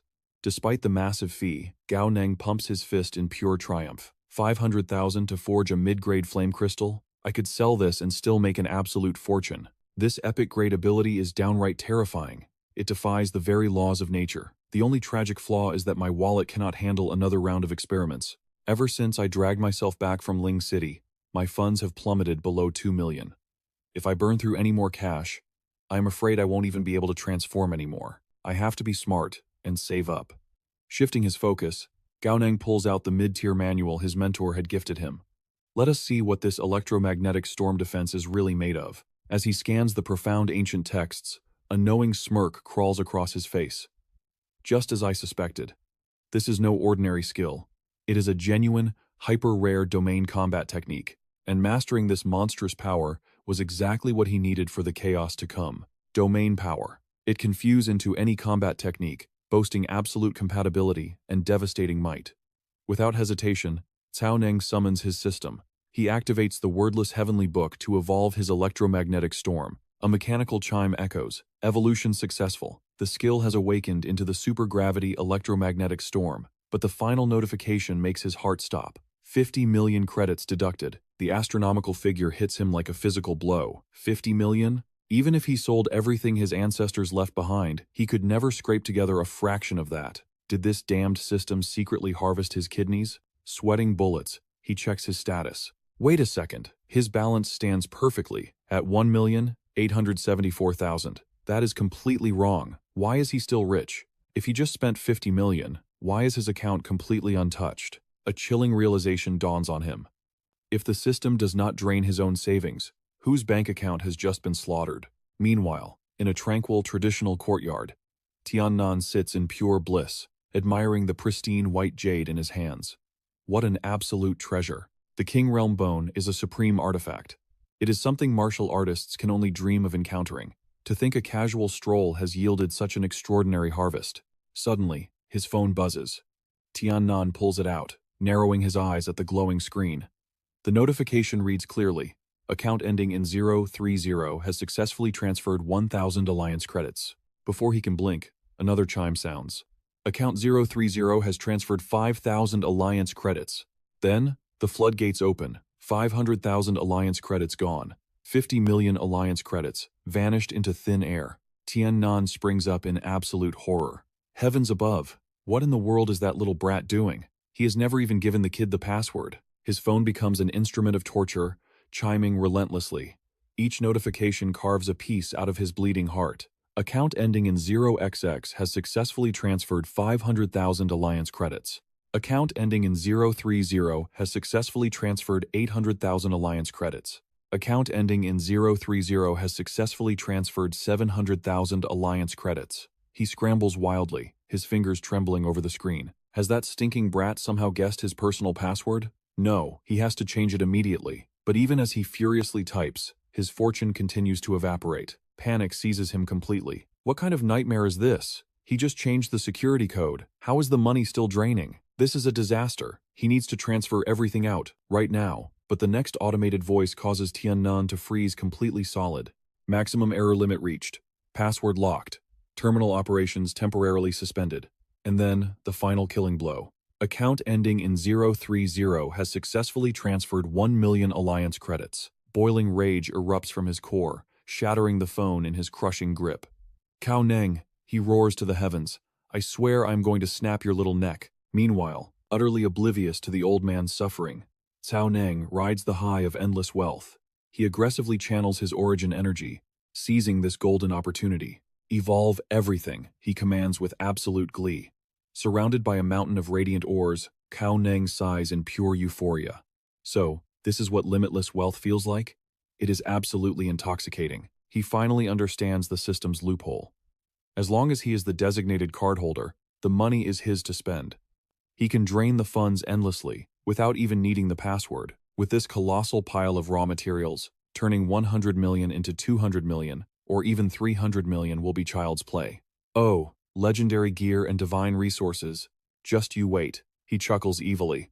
Let us see who dares to outbid me now. Just minutes prior, across the city, Xian barely brought his phone to his ear before Yuntian's shrieking voice shattered his eardrums. Arrest him! Arrest him right now! Lock up Cao Neng immediately. Xian blinked in total confusion. Wait, what? Why? On the other end, Yuntian was drenched in a cold, terrified sweat. Do not ask me why. Even I do not dare to ask why. Yuntian screamed in absolute panic. Just throw him in a cell for 3 to 5 days. This is a supreme military directive. Xian stuttered, absolutely stunned. A supreme military directive? He slammed the phone down and sprinted out the door. Disaster. Absolute disaster had struck. That menace Cao Neng had definitely triggered something catastrophic to warrant a supreme order. Only the absolute highest echelons of power possessed the authority to issue such a command. What in the world had that lunatic done this time? At the exact same moment, inside the Grand Central Bank, Tiannan is slamming his fists on the counter, terrorizing the staff. Hurry up and process it. You have exactly 3 days to transfer every single asset to my secure vault. Back at the dormitory, with a thunderous crash, the door flies off its hinges. Xian charges into the room, roaring at the top of his lungs. Cao Neng, freeze right there. Confess now for leniency. Resist, and face the absolute wrath of the law. But as the dust settles, the sight before him defies belief. Cao Neng sits casually beside a blinding mountain of multicolored ores, blinking in surprise. Whoa, Teacher Gui? Xian stops dead in his tracks, his jaw hitting the floor. Flame crystal ores, ice crystal ores, he mutters, utterly paralyzed. Heavens, there are even lightning crystal ores here. A horrifying realization dawns on the teacher. You absolute madman. Did you rob the military armory? Cao Neng, completely unbothered by the sudden ambush, tilts his head. Teacher Guai, what brings you here so suddenly? Do not move a single muscle. Xian barks, stepping forward. What are you trying to do? Destroy the evidence? Listen to me, Cao Neng. You have crossed the line this time. Even the principal cannot save you from this catastrophe. The young man looks genuinely puzzled. Catastrophe? What are you talking about? Are you accusing me of robbing the armory? Confess right now. How did you bypass the armory's security? Xian demands fiercely. Hold on a second. Cao Neng throws his hands up. I have absolutely zero interest in your dusty military warehouse. Teacher Gui, has your memory failed you? I literally just got back yesterday. Xian frowns, pointing a trembling finger at the glowing mountain of treasure. If you did not steal it, then explain this. Where did you get such a massive hoard of crystal ores? Cao Neng smirks with absolute arrogance. I looted them, obviously. Stripped them right off the corpses of those alien princes. I do not even know where the military base is located. How could I rob it?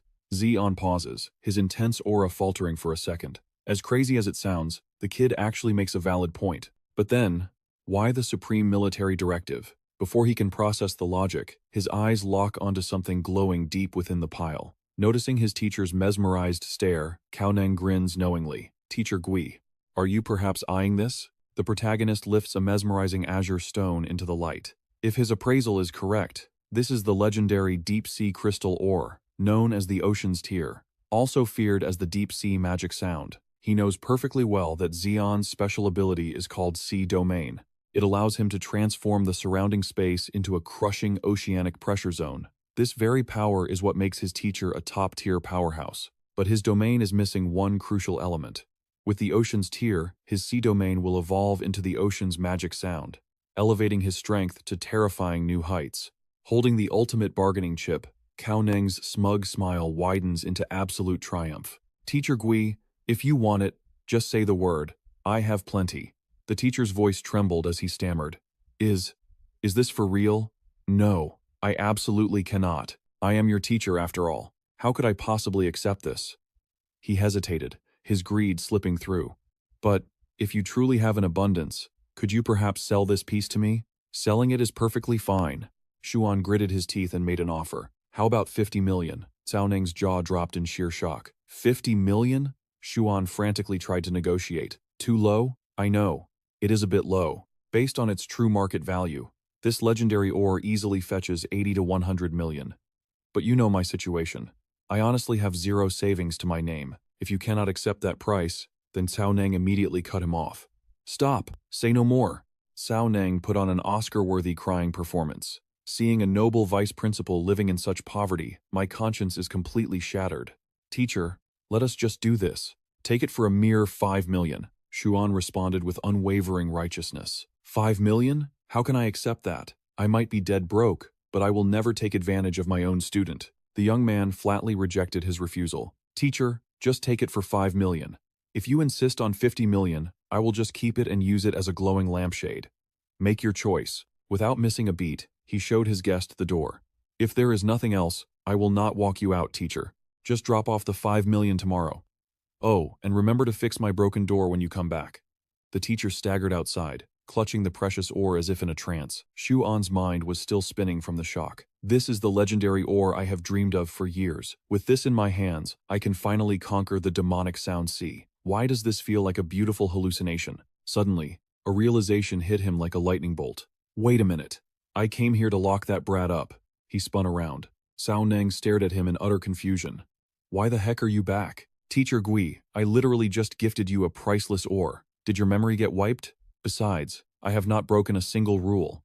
On what grounds are you throwing me in confinement? Xuan let out a helpless sigh. My hands are tied. This is an absolute mandate from the military brass. I have to enforce it. You are going into lockdown right now. Cao Neng calmly stroked his chin, his eyes gleaming. The highest military mandate, you say? Xuan nodded solemnly. Exactly. Go ahead. Ask your questions. How long is the sentence? A minimum of 5 agonizing days. But if you behave perfectly, 3 days might suffice. Cao Neng double-checked his options. Are there really no other alternatives? The teacher confirmed that his fate was sealed. Cao Neng nodded in heroic acceptance. Understood. I will resolutely comply with the absolute decree of the military command. For the next 3 days, I shall seal my doors and cultivate in absolute isolation. Inside the dormitory, Xuan blinked in pure disbelief. Wait, you are grounding yourself. In your own room? The teacher pondered the bizarre loophole before finally issuing the official decree. Fine. For the next 3 days, your own dorm room shall be your prison cell. Mark my words. Without my explicit authorization, you are forbidden from taking a single step outside this room. The student tilted his head. What about my meals? I will order Kong Kun's squad to deliver your rations. Hearing this flawless setup, Cao Neng breathed a massive sigh of relief. Thank you, teacher. Meanwhile, deep within Tiannan's luxurious courtyard, the old man thought he could finally kick back and relax. His supreme order had been flawlessly executed, and the troublesome Cao Neng was safely locked away for 3 days. A wicked grin spread across his aged face. Rotten brat, you are 100 years too early to outsmart me. Enjoy your 3 days of solitary confinement. Let us see how you manage to drain my credit card from inside a cage. A devastating notification shattered his peaceful delusion. Your account ending in 030 has successfully transferred 2.3 million alliance credits. An ear-piercing scream of pure agony completely rocked the entire courtyard. Yun Tian, is that bastard tired of being the principal? Fury blazed in his eyes like a raging inferno. Fine. Play it the hard way. If he dares to defy the absolute highest military decree, if I do not crush his insubordination today, I will strip myself of the name Tiannan. He snatched up his brand new communicator, barking orders at Yi Chuan. You go purge the military ranks right this second. I want you overseeing this punishment personally. Move out, now. Every single instructor and executive at the Eastern Capital Military Academy. That includes the principal, Yun Tian. I want to see all of them running penalty laps on the training grounds for 3 straight days. Suffering massive collateral damage, Yi Chuan saluted sharply. Sir. Yes, sir. The order will be executed without mercy. Shortly after, the entire student body was treated to a once-in-a-lifetime spectacle. The absolute highest-ranking elites of the academy were lining up on the track, sweating through humiliating penalty laps. Granny Zhuo squinted at the bizarre scene, burning with curiosity. Little song, what in the world triggered this madness? Whispers spread through the crowd like wildfire. What the heck is going on? Why are the big-shot principals running laps like raw recruits? I heard it is a massive breach of military protocol. Are you seeing this? And the one cracking the whip is Vice Commander Zhang Yichuan himself. Just what kind of taboo did they break? Wait, why are the cafeteria cooks running too? Heaven only knows. Back in the dorms, Kong-kun delivered the daily rations to Cao Neng. Here is your premium lunch. The grounded student raised an eyebrow. Why did you buy takeout from outside? Did the entire dining hall shut down? He shrugged it off. Whatever, it is not my problem anyway. In fact, this 3-day lockdown is a blessing in disguise. Ever since breaking through to level 4, my cultivation speed has not just stabilized, it has completely skyrocketed. Could this monstrous growth be the hidden perk of my mutation? Fast forward to the 4th day of isolation. Inside his secluded sanctuary, Xiao Meng's eyelids finally fluttered open. Cao Neng rushed to her bedside. You have finally awakened from your slumber. Xiao Meng glanced down, a look of pure disdain washing over her features. What is this trash? Do you not possess a single shred of decent clothing? She grumbled, throwing a royal tantrum. Hold your horses. There is a wardrobe hidden inside the spatial necklace we looted from the 7th princess. Let me dig out a set for you. Xiao Meng crossed her arms, issuing her royal decree. This queen is absolutely famished. My body is still in a delicate state of recovery. I absolutely forbid any heavy or greasy slop. Prepare a refined, light meal for me at once. Cao Neng surrendered to her diva demands. All right, whatever you say. He pulled a dazzling gown from the inventory and tossed it onto the mattress. Wait, Xiao Meng glared at him. Are you not going to explain why I was completely stripped? I have already seen everything there is to see. What is left to explain? Cao Neng carried a tray of delicate food into the room, trying to soothe the ticking time bomb. Keep your voice down. If the vanguard troops hear your little outburst, they will come knocking down our door. Staring at the overly complicated frilly gown, Xiao Meng sneered in disgust. What kind of hideous rag is this? It is way too long. It is totally hindering my combat movements. Without a second thought, she ruthlessly ripped the entire skirt completely off. Cao Neng watched the destruction in pure agony. Do you have any idea what you just did? That designer dress was easily worth 50,000 alliance credits. Completely ignoring his financial heartbreak, Xiao Meng stretched her legs, highly satisfied with the new thigh-skimming length.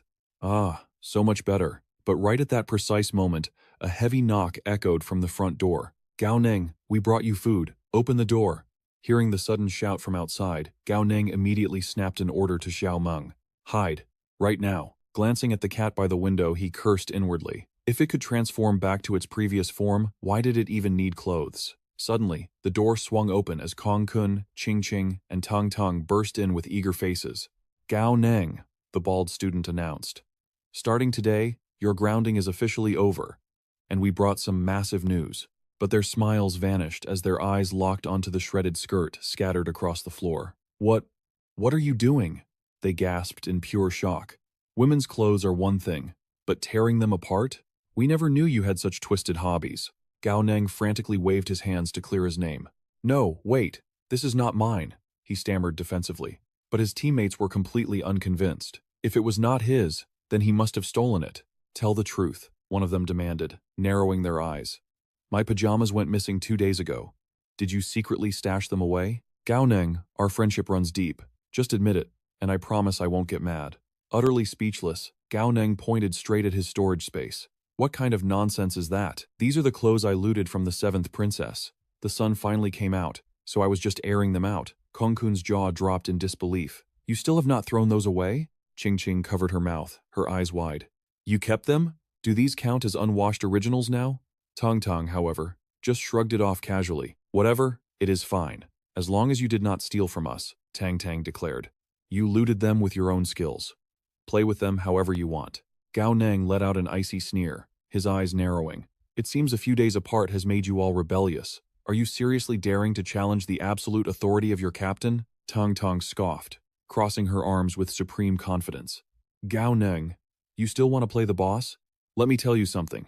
The great death god Tong is no longer the same person she used to be. While you were locked up, I stepped up as vice captain. I led the team straight to the #1 spot in bracket 3. And what about you? You struggled for a whole month just to scrape the top spot in bracket 4. It is pretty obvious who deserves to lead this squad now. Qing-qing immediately clapped her hands in agreement. The truth was undeniable. The level 4 champion of bracket 3, along with 3 level 3 elites, had all been completely obliterated by Tang-tang alone. Kong-kun did not hold back his praises either, hyping up her overwhelming display of battlefield dominance. Honestly, with Vice Captain Tang-tang's battlefield mastery and her brand new electromagnetic cannon, even high-level experts would struggle to take her down. Gao Neng cracked his knuckles, the sound echoing ominously. So, You guys are backing Tang Tang's little rebellion, huh? Good. Very good. He smirked, his battle aura flaring to life. It seems your captain needs to beat some sense into you all to crush this toxic mutiny. Come on then, I will take you all on today. Tang Tang did not flinch, her competitive spirit igniting like wildfire. Big words for a guy in a dress. The great death god Tang accepts your challenge. Seeing her supreme confidence, Gao Neng decided it was the perfect time to test out his newly awakened ability. Tong Tong watched the terrifying energy swirling around Gao Neng, suddenly feeling a chilling sense of dread. What kind of technique is that? Before she could react, he unleashed the supergravity electromagnetic storm. Devastating power erupted, sending blood-curdling screams echoing throughout the entire dormitory block. The dust finally settled as Gao Neng casually brushed off his hands. Well, was that fun for you? He asked with a wicked grin. Battered and completely bruised, Ching Ching and Kong Kun nodded meekly. Captain, you are too strong. We surrender. But Tang Tang, whose hair was now entirely fried and standing on end, still refused to back down. This is impossible, she stuttered, glaring at him through the smoke. How did you get so insanely overpowered? We were both at the early stage of the 4th tier. Gao Neng chuckled, finally revealing his legendary trump card. Oops, I forgot to mention. During my 3 days of closed-door training, I broke through to the mid-stage of the 4th tier. Her eyes widened in absolute shock. Mid-stage level 4? She gasped. Knowing exactly how to push her competitive buttons, he delivered the final emotional blow. Student Tong Tong, the gap between a true genius and an ordinary person is something you will never comprehend. Furious, Tang Tang mentally recorded this humiliating grudge into her black book, but quickly shifting gears, she blurted out the real news. So what if you are a little stronger? You still did not make it onto the dragon ranking. Gao Neng froze, his combat instincts instantly flaring. The dragon ranking? Tang Tang quickly pulled up the newsfeed on her holographic device and shoved it in his face. You were locked up for days, so you definitely missed this world-shaking update. I came here specifically to tell you. 3 days ago, the government released an official supreme power ranking. It is named the Dragon Ranking because an actual divine dragon serves as its emblem. Exactly 500 names are engraved on this list. Every single one is a genuine, undisputed elite of the Alliance, and it is strictly limited to mid-level cultivators. Anyone who breaks into the golden top 300 will be directly inducted into the Alliance's Elite Reformation Project. That means limitless resources for insane power-ups. Gao Neng scanned the glowing screen, his brows furrowing in deep confusion. The number 1 spot is a monk from the esoteric sect? Why is it not Ning Er? Tong Tong pointed at the display to explain. Ning Er is currently ranked 53rd. Right before the dragon ranking was published, Senior Ning Er finally shattered her bottleneck and broke into the 6th tier. But since her power level is only at the early stage of the 6th tier, securing rank 53 is already an absolute miracle. This list evaluates every single mid-level powerhouse under the age of 35. Countless ancient sects have legendary disciples at the late stage of the 6th tier hoarding the top spots. Just look at the number 1 genius of our academy, Lin Ying. He is all the way down at rank 273. Gao Neng stared in sheer disbelief. I never realized he was that weak. Tang Tang immediately snapped at him. Weak my foot. Anyone who can claw their way into the top 300 is an absolute monster. Meanwhile, the great Gao Neng did not even make the top 500. The Alliance is not looking for raw potential this time. They are strictly hunting for prodigies who have the highest probability of breaking into the high tiers within the next 2 years. 90% of the top 300 are already terrifying 6th tier cultivators. The devastating reality finally hit Gao Neng. This dragon ranking was far more brutal than he had ever imagined. Tang, is this ranking list finalized? Not yet, she replied, her tone turning dead serious. According to the judging committee, the rankings will constantly shift based on real-time combat data. Gao Neng's eyes sharpened like a blade. How long do we have? Tang held up one finger. 1 month. Exactly 1 month from now, the dragon ranking will be permanently locked. The terrifying stakes instantly became crystal clear to him, which means, if I do not smash my way into the top 300 within 30 days, I am entirely cut off from the supreme resources. Hearing his realization, Tang triumphantly placed her hands on her hips and laughed wickedly. Exactly. But my situation is completely different. My goal is just the top 500. As long as my name appears on that board, I can secure a quota. Gao Neng stared at her, completely flabbergasted by the sheer audacity. Heavens above, you are literally buying your way in. So rich people can just bend the rules however they want? She scoffed, flipping her hair with unparalleled arrogance. Cut the crap. Being born into wealth is a legendary skill of its own. Gao Neng gritted his teeth, his blood boiling with an unstoppable, fiery determination. Damn it, he thought, his eyes blazing like hellfire. Now is not the time to complain about pay-to-win players. I need to find a way to obliterate the competition and carve my name into that top 300. No matter what it takes. Lin Ying is a late-stage 5th-tier genius, yet he barely scraped by at rank 273. If I want to break into that arena, I will need to hit the mid-stage of the 5th tier at the absolute minimum. Gao Neng turns to his friend with a burning question. Tong Tong, what exactly does it take to climb those ranks? But before the words even leave his mouth, a massive plume of thick black smoke erupts in the distance. Gao Neng narrows his eyes at the sudden chaos. What in the world is happening over there? A terrorist ambush? Tang Tang's expression sharpens instantly. Only one way to find out. Let us move. A massive crowd is already buzzing with wild, panicked rumors. Did you hear the insane news? The sect factions are crashing Dongdu Academy's gates. Word on the street is they are blocking the entrance, directly calling out President Lin Ying for a brutal showdown. Gao Neng is absolutely stunned by the sheer audacity. Blocking our gates to pick a fight? Are they really using such primitive, thuggish tactics? All around him, enraged academy students are screaming curses at the arrogant invaders. Lin Ying, you cowardly turtle, drag yourself out here right now. The invaders roar with absolute disdain. The legendary dragon rankings will never allow trash like you to exist. Gao Neng suddenly recalls a vicious rumor he heard before. And here I thought this was supposed to be a civilized ranking tournament. These guys are nothing but street thugs. Tang Tang quickly breaks down the grim reality of the situation. Remember Wang Nanlin from the Beihei Military Academy? These sect bastards ruthlessly shattered his arm in a previous clash. Because of that brutal beating, his rank plummeted straight out of the top 300. The pieces of the bloody puzzle finally click in Gao Neng's mind. The ancient sect families operate right alongside the military forces, and since Dongdu Academy boasts the youngest elite prodigies among the 4 major military schools, out of the 300 elites on the dragon rankings, our students sit precariously at the very bottom edge. To these ruthless sect invaders, we are nothing but easy prey waiting to be devoured. The terrified whispers of the academy students ripple through the massive crowd. Those monsters came in a pack, yet they are deliberately isolating President Lin Ying for a duel. This is an obvious trap. Their killing intent is off the charts. I recognize those absolute menaces. Every single one of them hovers between ranks 300 and 400. A wave of dread washes over the helpless students. Could our invincible President Lin Ying actually fall today? A sinister smirk twists across Feng Xing's face as he overhears their trembling whispers. Without a shred of hesitation, he channels his explosive aura and violently raises his leg for a devastating strike. Boom! He brutally kicks a massive armored car right into the academy gates. The heavy metal crumples as he arrogantly announces his presence. Lin Ying, I am Feng Xing, rank 342 on the dragon rankings.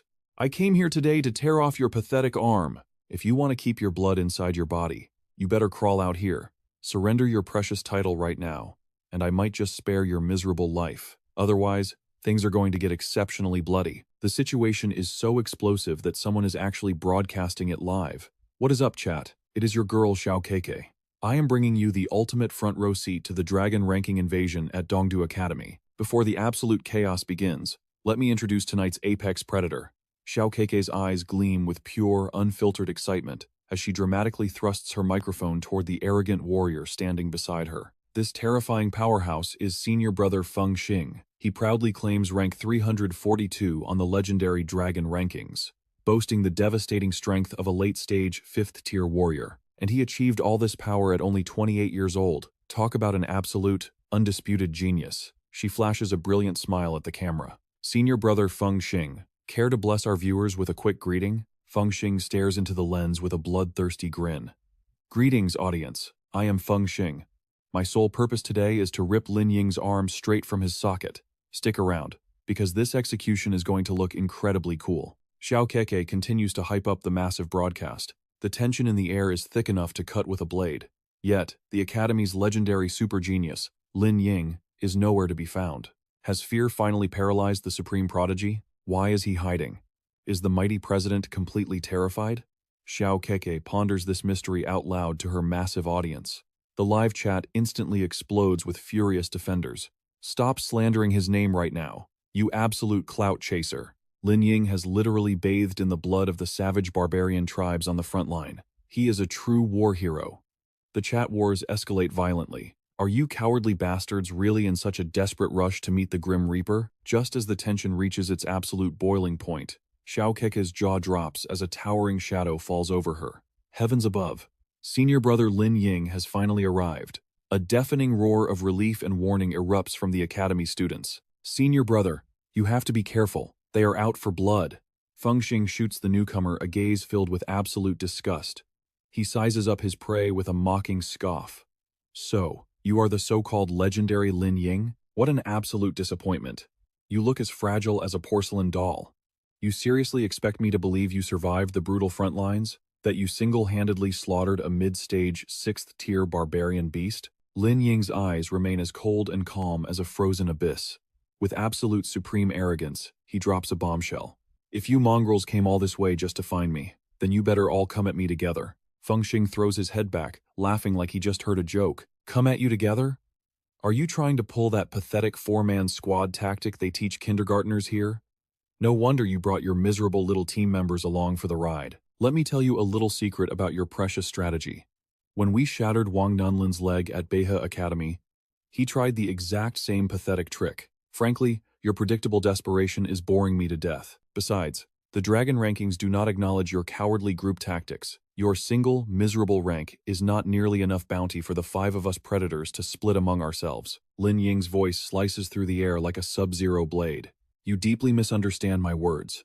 I meant all 5 of you, against me alone. If I fall, you dogs can fight among yourselves for my title. Thick, pulsating veins bulge dangerously across Fengxing's furious forehead. His warrior's pride has just been brutally trampled on. Lin Ying, you arrogant bastard. Are you completely out of your damn mind? Do you actually think holding the #1 spot in this pathetic academy makes you a god? Brothers, what do you say to this absolute disrespect? The arrogant fool is begging for death. The blood is on his own hands. Murderous intent violently erupts from his savage squad. They crack their knuckles, their terrifying battle auras flaring out of control. If that is how he wants it, then I claim his right arm, and I am tearing off his leg. He literally asked for this massacre. In a flash of terrifying speed, the 5 predators completely encircle Lin Ying. Xiaokeke zooms her camera in on the deadly trap, screaming into her microphone. 1 versus 5. The legendary Lin Ying is taking on 5 absolute monsters at once. The Dongdu Academy Challenge has escalated into a total bloodbath. Chat, clip this right now. This is the scoop of the century. The watching Academy students clutch their heads in absolute despair. This is complete suicide. He is far too reckless. We might be elite military cadets, but against seasoned killers, we are still just inexperienced students. Lin Ying is leagues younger than those ruthless veterans. His blinding arrogance will be his absolute downfall.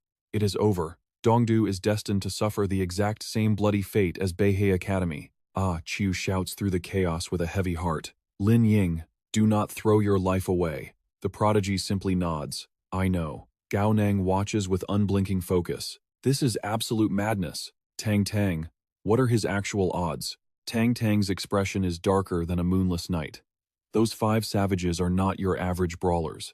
They are seasoned executioners who thrive on the absolute edge of the battlefield. The absolute weakest among them sits in the top 55 of the dragon rankings. This is a brutal deathmatch with 0 safety nets. One mistake means immediate execution. Shu An grips Lin Ying's shoulder tightly. Do not underestimate them. Lin Ying's eyes burn with unwavering resolve. Understood. Suddenly, Fengxing violently drives his massive broadsword straight into the concrete. Boom!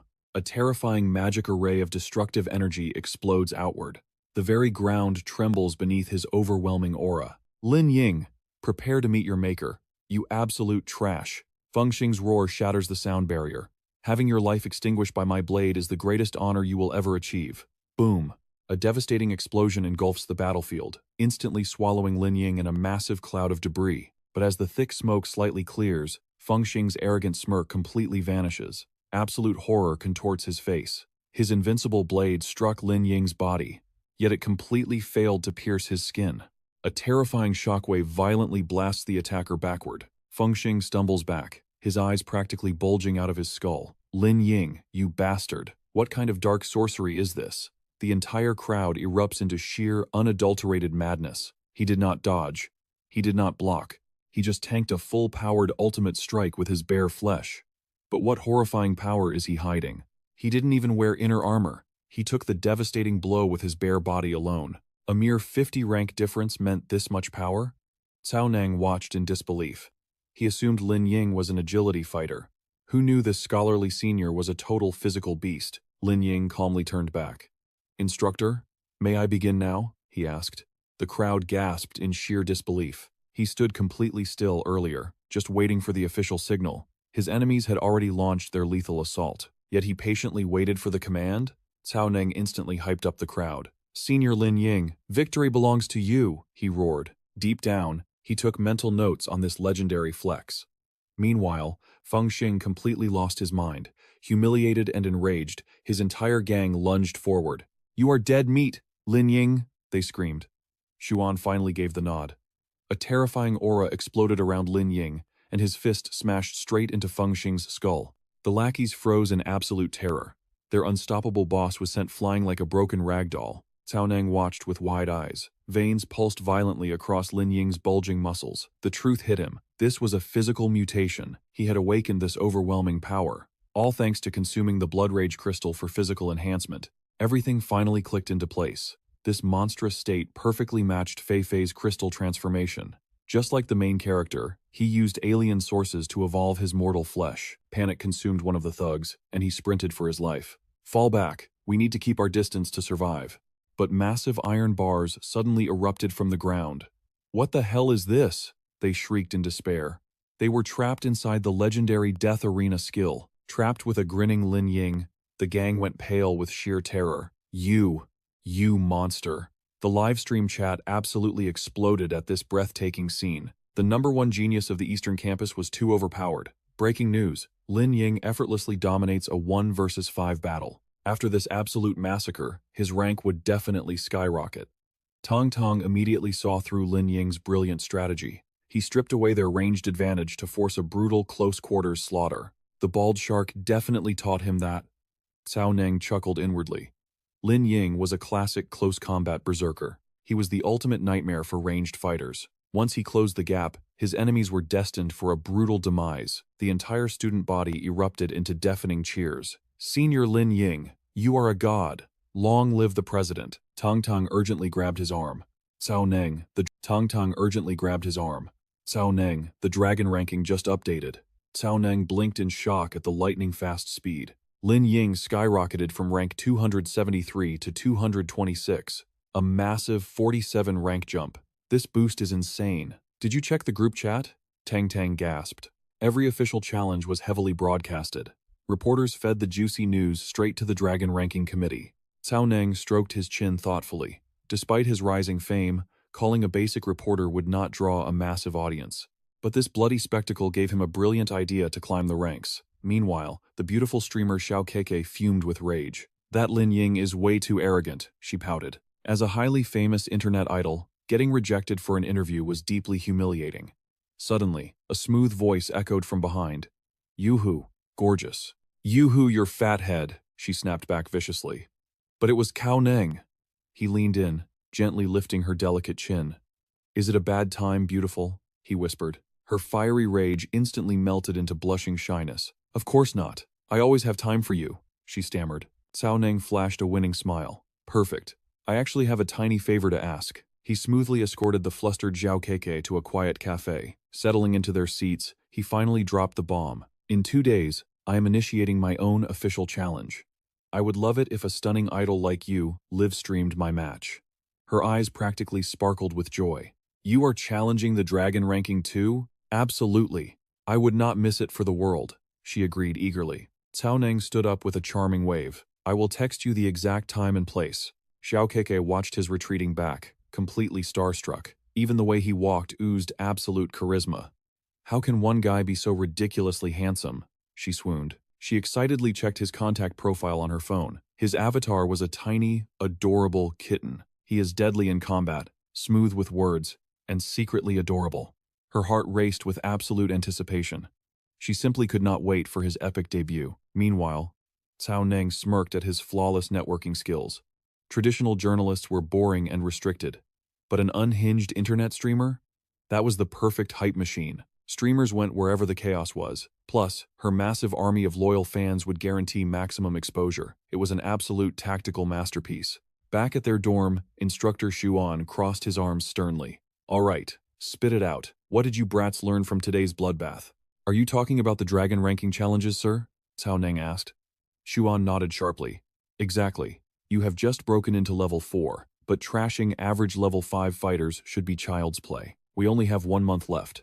Treating these rank matches as live combat training is your absolute best bet. My advice? Crush the weaker targets first. Play it smart, stay vigilant, and build up your momentum match by match. An unstoppable winning streak creates an invincible aura. Cao Neng absorbed this martial philosophy deeply. Building an absolute psychological advantage was a brilliant move. Great minds think alike, instructor. Cao Neng grinned fiercely. In fact, I have already locked onto my very first prey. Xuan raised an intrigued eyebrow. Oh? Let's hear this grand master plan. Who is the unlucky victim? Cao Neng's eyes gleamed with ruthless intent. Nan Lin, from the Beihei Military Academy. PFFT. Xuan violently choked on his water, coughing up a lung, but Tang Tang slammed the table in pure excitement. That is absolutely devious. Nan Lin just got his leg completely shattered. Crushing him guarantees rank 312. Tang Tang rubbed her hands together wickedly. Hey, after you mop the floor with him, can I challenge his broken self too? Xuan's eye twitched in utter disbelief at his demonic students. Shut your shameless mouths, you two menaces. He literally just lost his leg. But lurking in the shadows, would Beihei really let their crippled genius be farmed for points? Furthermore, our Dongdu Academy and Beihei share a deep alliance. While the military heads are busy fending off threats from noble families and ancient sects, you two are busy stabbing our own allies in the back. Cao Neng did not back down for a second. But, teacher, didn't you drill it into our heads that to win, we must strike where victory is absolutely guaranteed? Nan Lin is nursing a broken leg. He has never been weaker. Besides, you always preach about having a true soldier's mindset. On the battlefield, there is no such thing as fighting dirty. If you ask me, we did exactly what we were taught. The teacher rubbed his temples. He was completely helpless against these two little monsters. You absolute lunatics. Are you truly not afraid that the Beihei students will beat you to a pulp? A fearless grin spread across Cao Neng's face. Why would we be scared when we have Teacher Gui to protect us? The very next day, Tiannan sent a bone-chilling text. If you do not break into the top 300, I will personally end you. Cao Neng clicked his tongue in absolute disgust. For a so-called respected teacher, how could he toss around death threats like it was nothing? Not to mention, top 300 was insulting to his potential. Soon, the duo arrived at the rival academy's gates. The Beihei students stared in sheer disbelief. Are those Dongdu uniforms? Wait, they look like mere first years. What in the world are Dongdu freshmen doing in our territory? Whispers rippled through the tense crowd. Cao Neng casually waved at a familiar face. Hey there, the beautiful Keke. She offered a polite but cautious nod. Greetings, Cao Neng. Without missing a beat, she switched to reporter mode.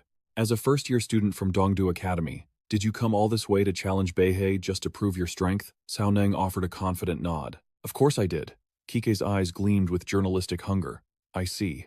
Rumor has it that Beihei's first-year class harbors a monstrous genius named Li Xiaolan. Are you planning to clash with Li Xiaolan today? Cao Neng blinked in genuine confusion. Li Xiaolan? Who on earth is that? No way. My target is someone completely different. Keke tilted her head, utterly hooked. Then who exactly are you challenging? Cao Neng smirked and nudged his partner. Tung Tung, do you want the honors? Or should I? The girl cracked a fierce smile. Let us do it together. Taking a deep breath, their voices echoed like thunder. Nan Lin, you absolute trash. If you have any guts, crawl out here right now. The Beihei seniors practically exploded with rage. You arrogant Dongdu brats. You have gone entirely too far. How dare you stand at the gates of Beihei and hurl insults at our absolute apex, the student council president? Do you have a death wish? And challenging senior Nan Lin while his leg is broken. Could you possibly be any more shameless? Keiki leaned in, her voice dripping with dramatic tension. Cao Neng, listen to me. Senior Nan Lin is the undisputed king of Beihei. Even crippled, his power is completely overwhelming. Are you entirely certain you want to challenge him? A savage thrill ignited in Cao Neng's eyes. The stronger the prey, the greater the pressure. And I absolutely live for the pressure. That was the final straw. The Beihei students surged forward like a tidal wave. You insolent first years. How dare you look down on us? Do you think we are just stepping stones? Annihilate them. Hiding in the crowd, Shu An cursed under his breath. These two reckless fools were practically slapping Chu Xin right in the face. Suddenly, pure, terrifying aura erupted. A devastating explosion of energy tore through the courtyard, instantly obliterating the front line of charging students. Cao Neng dusted his shoulders with absolute disdain. Wow, Beihei's student forces are pathetic. Looking at the bodies groaning on the ground, Tang Tang sneered. Without a doubt, the weakest trash I have ever laid eyes on. The remaining students scrambled backward in sheer terror, their arrogant sneers dissolved into pure panic. A domain-type combat skill? They are 4th stage awakeners. How can a mere freshman be at the 4th stage? Run for your lives! Just as chaos peaked, a mountain-like presence crashed down on the courtyard. Cease this madness at once. Have you all lost your minds? The crushing voice belonged to none other than Beihei's principal, Wang Yuyuan. Beside him marched the fearsome teacher Lei Dong. Seeing their saviors, the battered students wailed in grievance. Principal Wang, Teacher Lei, you must seek justice for us. These Dongdu dogs blocked our very gates. They brutally assaulted our brothers. Watching from the shadows, Shu An broke into a cold sweat. Heavens! Even old Wang had been dragged into this mess. If he stayed hidden, a senior like old Wang would not lower himself to bully kids. But if Shu An showed his face, the crossfire would absolutely incinerate him. He swore to remain a ghost. Silence. Teacher Lei's roar shattered the courtyard. His piercing gaze locked onto the arrogant first year. Are you the brat known as Cao Neng from Dongdu? Cao Neng did not flinch, bowing with mock respect. I am. And this terrifying lady is Tang Tang. Teacher Lei narrowed his eyes, his aura simmering. I know exactly who you are. 4 days ago at the Eastern Sector stronghold, your name echoed through the ranks. I was the commanding officer for Beihei during that operation. To leap from the 1st stage to the 4th in a matter of months. You are undeniably a monstrous talent. However, Nan Lin is at the late stage of the 5th rank. This clash is suicide for you. Turn back now. Cao Neng's lips curled into a defiant smirk. Teacher Lei, swords haven't even crossed yet. Who decided I am not worthy of facing Nan Lin? Teacher Lei scoffed, looking at him like a foolish child. Do you genuinely believe a fractured bone bridges the gap between heavens and earth? Let me give you a harsh reality check. Nan Lin's leg is already 70% healed. You are a rare gem. Do not let your spirit be shattered in your very first real battle. His tone grew icy and absolute. With your current power, aiming for the top 300 is a fool's dream. Top 500? Maybe. If by some miracle you scrape into the top 500 and swallow your pride to beg the Shen family, you might actually have a sliver of hope. My patience ends here. Take your arrogance and leave. But Cao Neng's eyes burned with unyielding fire. With all due respect, Teacher Lei, I bow to absolutely no one. He pointed straight at the academy doors. I came to personally shatter Nan Lin's other leg and carve my own name into the dragon rank. The temperature plummeted as Teacher Lei released his heavy aura. Cao Neng, I will ask you one final time. Even if this match leaves you a crippled shell of a man, will you still refuse to retreat? Cao Neng stood tall as a mountain, his resolve unbreakable. Teacher, my destiny today ends with Nan Lin's defeat. Seeing the madness in his eyes, Lei Dong finally waved his hand. Summon Nan Lin at once. Suddenly, an elite senior stepped forward, sneering in contempt. Teacher Lei, to crush a pathetic 4th stage insect. Do we truly need to disturb our king? If Beihei's greatest asset fights a mere freshman, the world will laugh at us. Power flared around the senior. I, He Yuan, request to enter the battlefield. I stake my absolute honor as the vice president of the student council. Teacher Lei nodded, his eyes flashing with calculation. Granted, but do not kill him. Beihei and Dongdu still share a military banner. With a cruel smirk, He Yuan strode into the arena, ready to crush this upstart's dreams forever. Cao Neng, a voice echoed. I am He Yuan, vice president of the Beihei Student Council. My power is at the mid-stage of the 5th tier, an entire realm above your pathetic level. But I am not here to bully the weak, he sneered. Just survive 10 minutes against my attacks, and I will grant you the victory. Cao Neng just smirked and refused. 10 minutes? This battle will end in the blink of an eye. Furious at the disrespect, He Yuan exploded forward, desperate to teach this arrogant junior a painful lesson. So arrogant. But do you actually have the strength to back it up? The surrounding students erupted into vicious cheers. Vice President, crush him. Cripple one of that brat's arms. Senior brother, he is invincible, they chanted. But Cao Neng simply reached for his prized blade. The moment he unsheathed it even a fraction, an overwhelming surge of energy violently erupted outward. A single, devastating strike leveled He Yuan in an instant. His body was sent flying like a broken ragdoll, crashing hard into the distance as Cao Neng looked down in pure mockery. "So you were actually this weak," Cao Neng scoffed. "A mere mid-stage 5th tier dared to face me head-on? Thank the heavens I realized in time and did not fully draw my blade. Otherwise, Vice President He would already be a corpse." He Yuan choked on his own fury, coughing up a weak, you, before completely blacking out. Lei Ting stared in absolute shock at his unconscious disciple. "He Yuan!" he roared in panic. Kiki froze, utterly stunned. Is it over already?" The live stream chat practically exploded with absolute chaos. What the hell just happened? Is this all Beihei Academy has? Just a bunch of useless trash. Even their vice president is garbage. Where is their president? I thought he was mid-stage 5th tier? They must be lying. A 1st tier posing as a 5th tier, right? He deserves to be beaten to death. Completely humiliated, Xu Yuan furiously ordered a student. "Go get Nan Lin. Right now." The trembling junior immediately bowed and ran. "Yes, sir." The student scrambled away. Meanwhile, Cao Neng eagerly turned to his friend. Tang, hurry up. Check if my ranking has been updated yet. I just one-shotted this He Yuan guy. He was a mid-stage 5th tier, right? His name has to be on the leaderboards." Following his excitement, she quickly tapped on her screen to search the database. "Let me take a look," she mumbled, frowning. "Wait, why can't I find He Yuan's name anywhere?" Cao Neng blinked in pure confusion. "You cannot find it? Are you kidding me?" "Search again," he insisted. "He is at the mid-stage of the 5th tier, and the vice president of the Beihei Military Academy. How could he possibly not be in the top 500 of the Dragon rankings?" Tang threw her hands up and declared loudly, "He is really not in the top 500. We suffered a massive loss on this trade. This He Yuan is totally worthless. Does that mean this entire battle was fought for nothing?" Lei Ting's face turned purple. Unable to endure their shameless mockery any longer, he roared, "That is enough from the two of you." In the decades since its founding, Beihei Academy had never suffered such a humiliating disgrace. Xu Yuan stepped forward, demanding fiercely, "Cao Neng, what is your true power level right now?" Cao Neng put on a ridiculously humble smile. "Greetings, Principal Wang. Since you asked so nicely, my current strength is merely at the mid-stage of the 4th tier." "Mid-stage of the 4th tier?" Lei Ting gasped in absolute shock. 4 days ago, the alien race at the Eastern Stronghold had demanded this boy. He must have stumbled upon some heaven-defying fortune within the alien zone. To leap directly from the 1st tier all the way to the 4th tier, that was barely acceptable.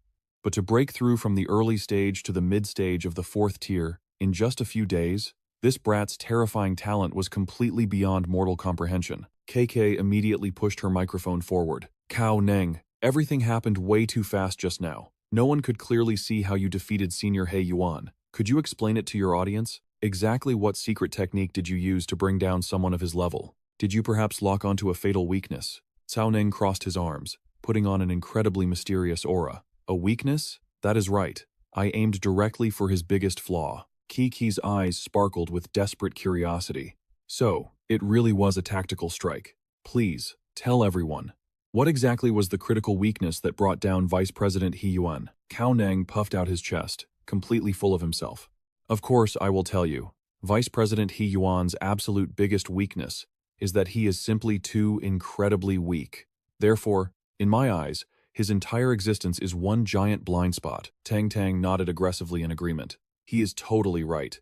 If it had been me, it would have taken 2 slashes max to make that guy wet his pants and run." Suddenly, a chilling, oppressive presence approached, drawing every student's attention. The crowd erupted into absolute frenzy. "Senior Nan Lin! The president is here!" Cao Neng's eyes narrowed as he silently analyzed the newcomer.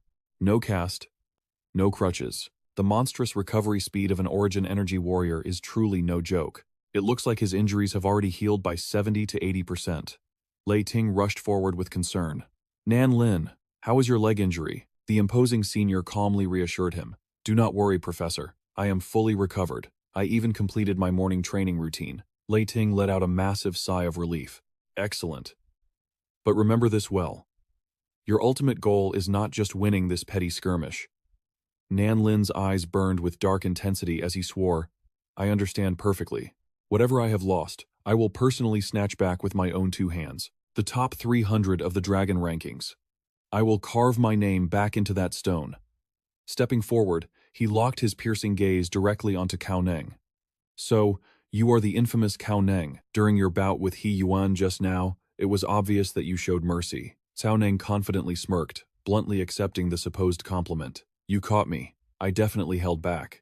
In a flash of light, heavy combat armor materialized over Nan Lin's body. He was fully prepared for war. Is that so? The senior replied coldly. Well, let me enlighten you on a brutal reality. The results of the ranking challenge over at the Nanlian Military Academy just came out. The challenger was mercilessly killed in action. Cao Neng's brows knit together in sharp suspicion. And what exactly are you trying to say, Senior Nan Lin? The armored warrior launched into his grim philosophy. Do you truly not understand the bloody nature of a dragon ranking challenge? Deep down, do you naively believe that we are all precious seeds for the Alliance's future? That even if a battle ends in crippling injury, no one will actually cross the line and take a life? Let me wake you up. If a ranked warrior wants to secure their position in peace, they must use the most ruthless, thunderous methods to brutally suppress all challengers. Today, you dared to march into my Beihei Military Academy, and you severely injured my junior brother. Now that you are facing me, there is absolutely zero chance I will show you any mercy. However, if you tuck your tail and leave right now, I will spare your pathetic life. Cao Neng simply bowed with razor-sharp fake politeness. I am incredibly grateful for Senior Nan Lin's profound guidance. Behind his smile, his battle mind was already racing. If this guy wields a long-reach weapon, my best strategy is to close the gap and dominate in close-quarters combat. But Tong Tong suddenly grabbed his arm, her voice laced with panic. Cao Neng, do not listen to a word he says. He is trying to trick you. Look at this urgent message Sister Ning just sent.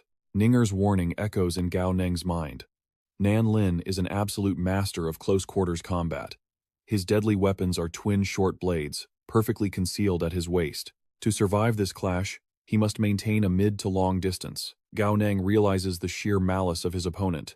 The human heart truly is a treacherous thing. This bastard was running his mouth on purpose. He wanted to seem like a straightforward, honorable fighter, just to blind Gao Neng to his dirty, underhanded tricks. Thank the heavens his future wife is watching the live broadcast.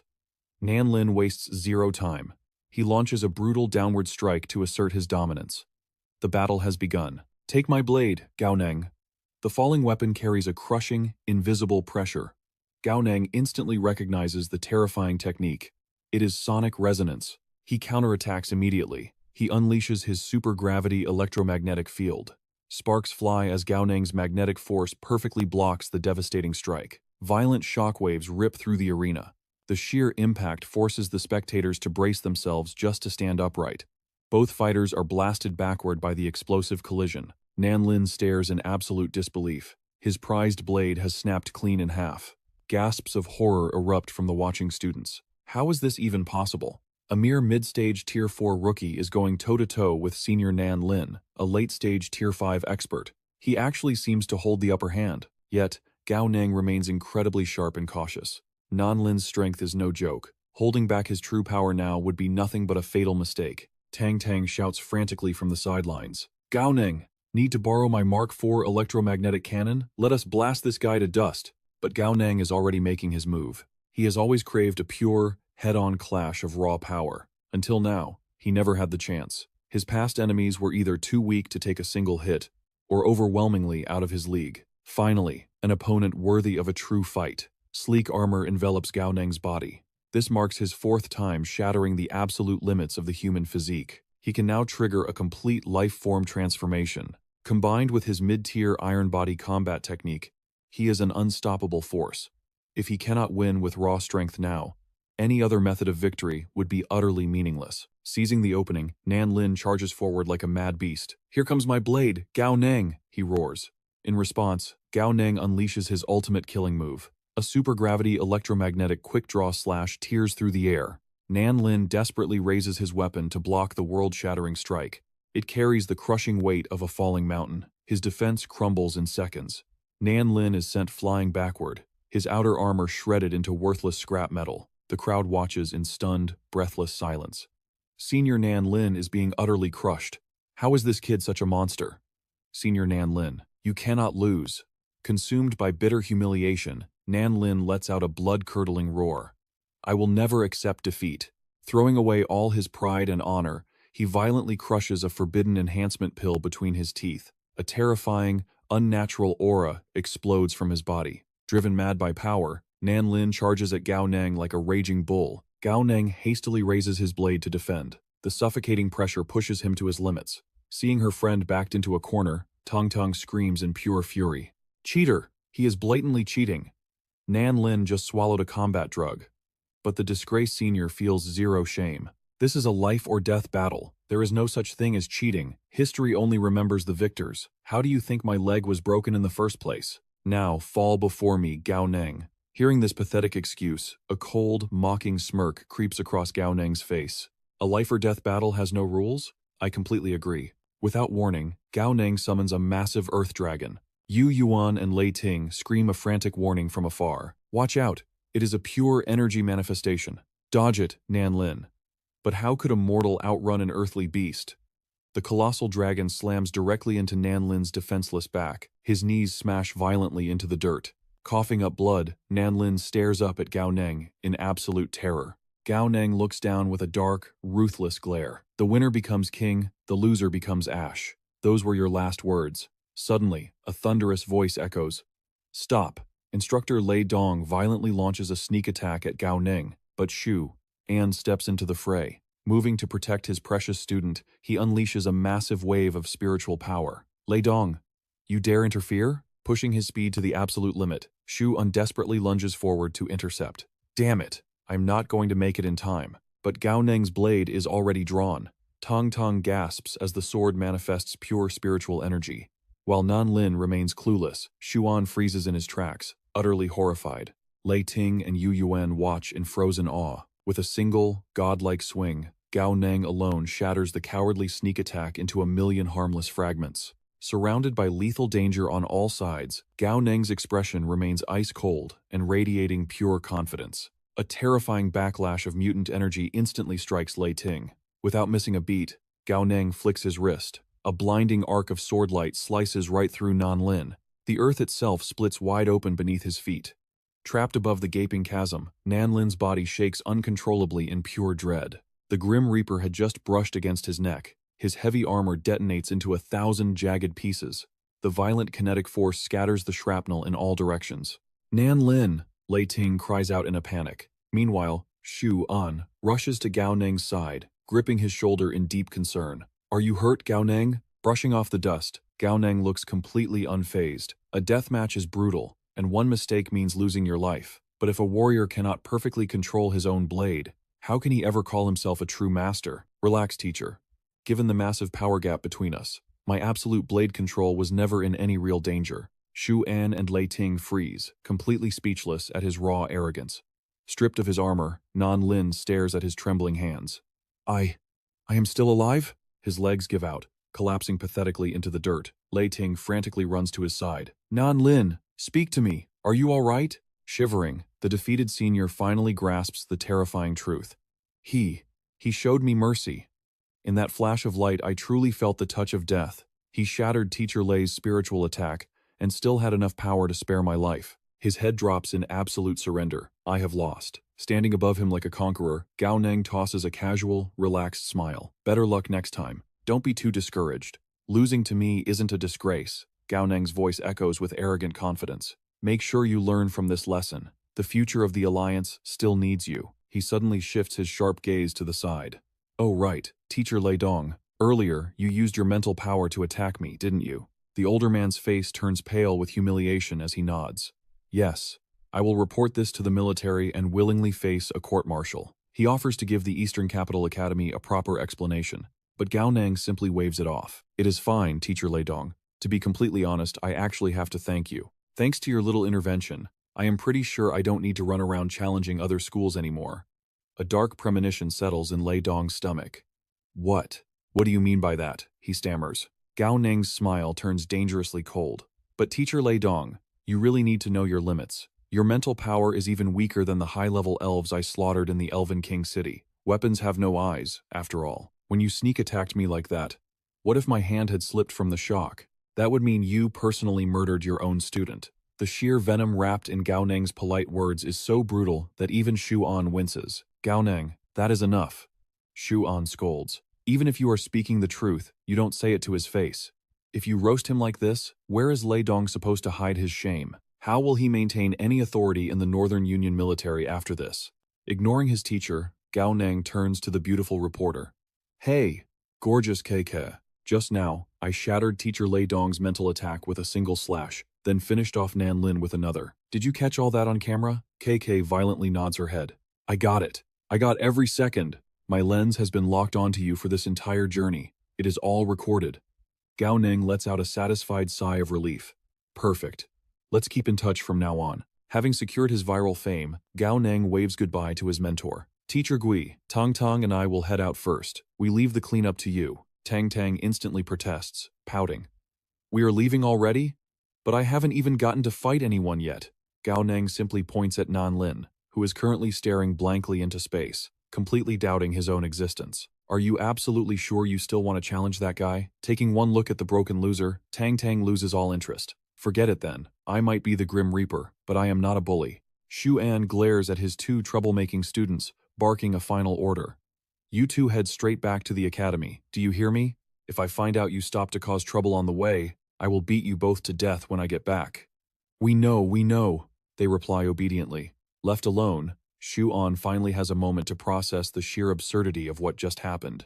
A cold sweat breaks out across his back. That kid. Gao Neng's mental power has already broken through to the solidification realm. The hierarchy of mental power is strictly divided into 4 legendary stages: initial awakening, manifestation, solidification, and the mythical 3 gates. Lei Dong is just one step away from being a high-level master, yet he is only at the manifestation stage. This brat's mental realm is actually a whole tier higher. Suddenly, a heavy hand lands on his shoulder. Principal Wang Xiuyuan chuckles. Teacher Gui, your student isn't bad at all. Shu An stammers, bowing respectfully. Principal Wang, the formidable elder smirks. Do me a favor and pass a message to Yun Tian. Tell him that in 3 days, I will be waiting for him at the Heavenly Union Hotel. His aura suddenly flares with terrifying intensity. If he doesn't show up, I will personally march down to the eastern capital and tear the place apart. Understood, completely understood, Xuan replies frantically. Bidding the mighty principal farewell, Xuan runs for his life as fast as his legs can carry him. But deep down, a thrill of excitement runs through him.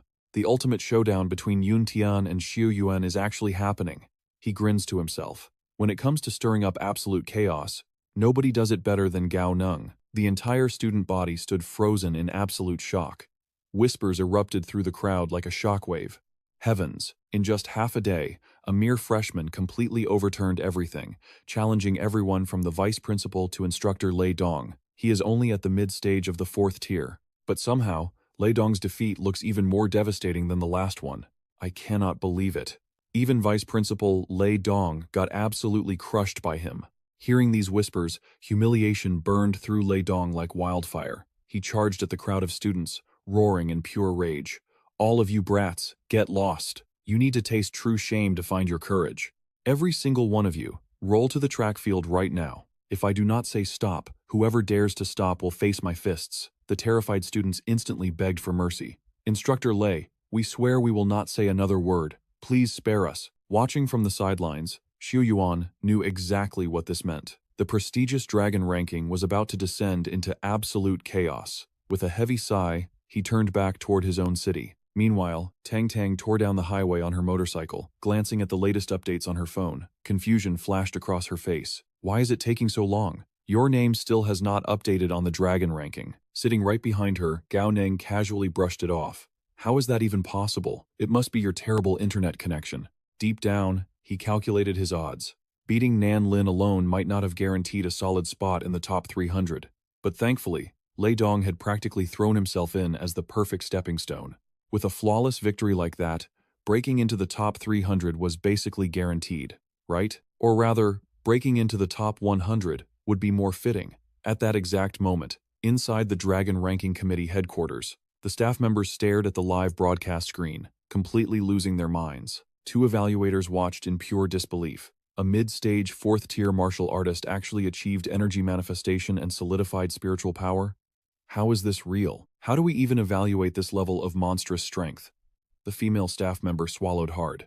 If we are only judging by his overwhelming spiritual power, Gao Neng easily qualifies for the top 100. Honestly, even placing him in the top 50 would not be an exaggeration, but Chen Mo shook his head, keeping his composure. Regardless of his potential, his base cultivation is still only at the 4th tier. Furthermore, Nan Lin suffered severe injuries just a few days ago. Right now, his overall combat power probably hovers around rank 350. However, defeating Nan Lin and critically injuring Lei Dong of Beihei Academy, throwing a legendary battle record like that straight into the top 300 might spark outrage. Just then, an authoritative voice sliced through the tension. "Have you reached a decision regarding Gao Neng?" The evaluators snapped their heads back in surprise. It was Zhang Hongying, the head director of the Dragon Ranking Committee. She stared at the data with sharp eyes. "If you cannot reach a concrete decision right now, just assign him a random placement." The staff froze, their jaws practically hitting the floor. "A random placement?" "Director, what exactly do you mean by random?" A sly smirk tugged at Hong Ying's lips. "Nothing too high, nothing too low. Give him a rank that acknowledges his entry without burying his talent, but avoid putting him on a pedestal too soon. If he truly possesses the power of the top 100, he absolutely will not settle for a mediocre rank. Once he issues his next challenge, his true strength will finally be forced out of the shadows." Chen Mo's eyes lit up as the genius strategy instantly clicked in his mind. Cut back to the roaring motorcycle. A sudden notification chimed on Tong Tong's phone. Her eyes went wide as saucers, completely and utterly stunned. "Rank 300? Are they blind?" she screamed over the engine roar. Gao Neng instantly narrowed his eyes. The truth hit him like lightning. Was the committee pulling some shady manipulation behind the scenes? This legendary battle, even after crushing Beihei's president, vice president, and a vice principal, the system only awards a top 300 spot.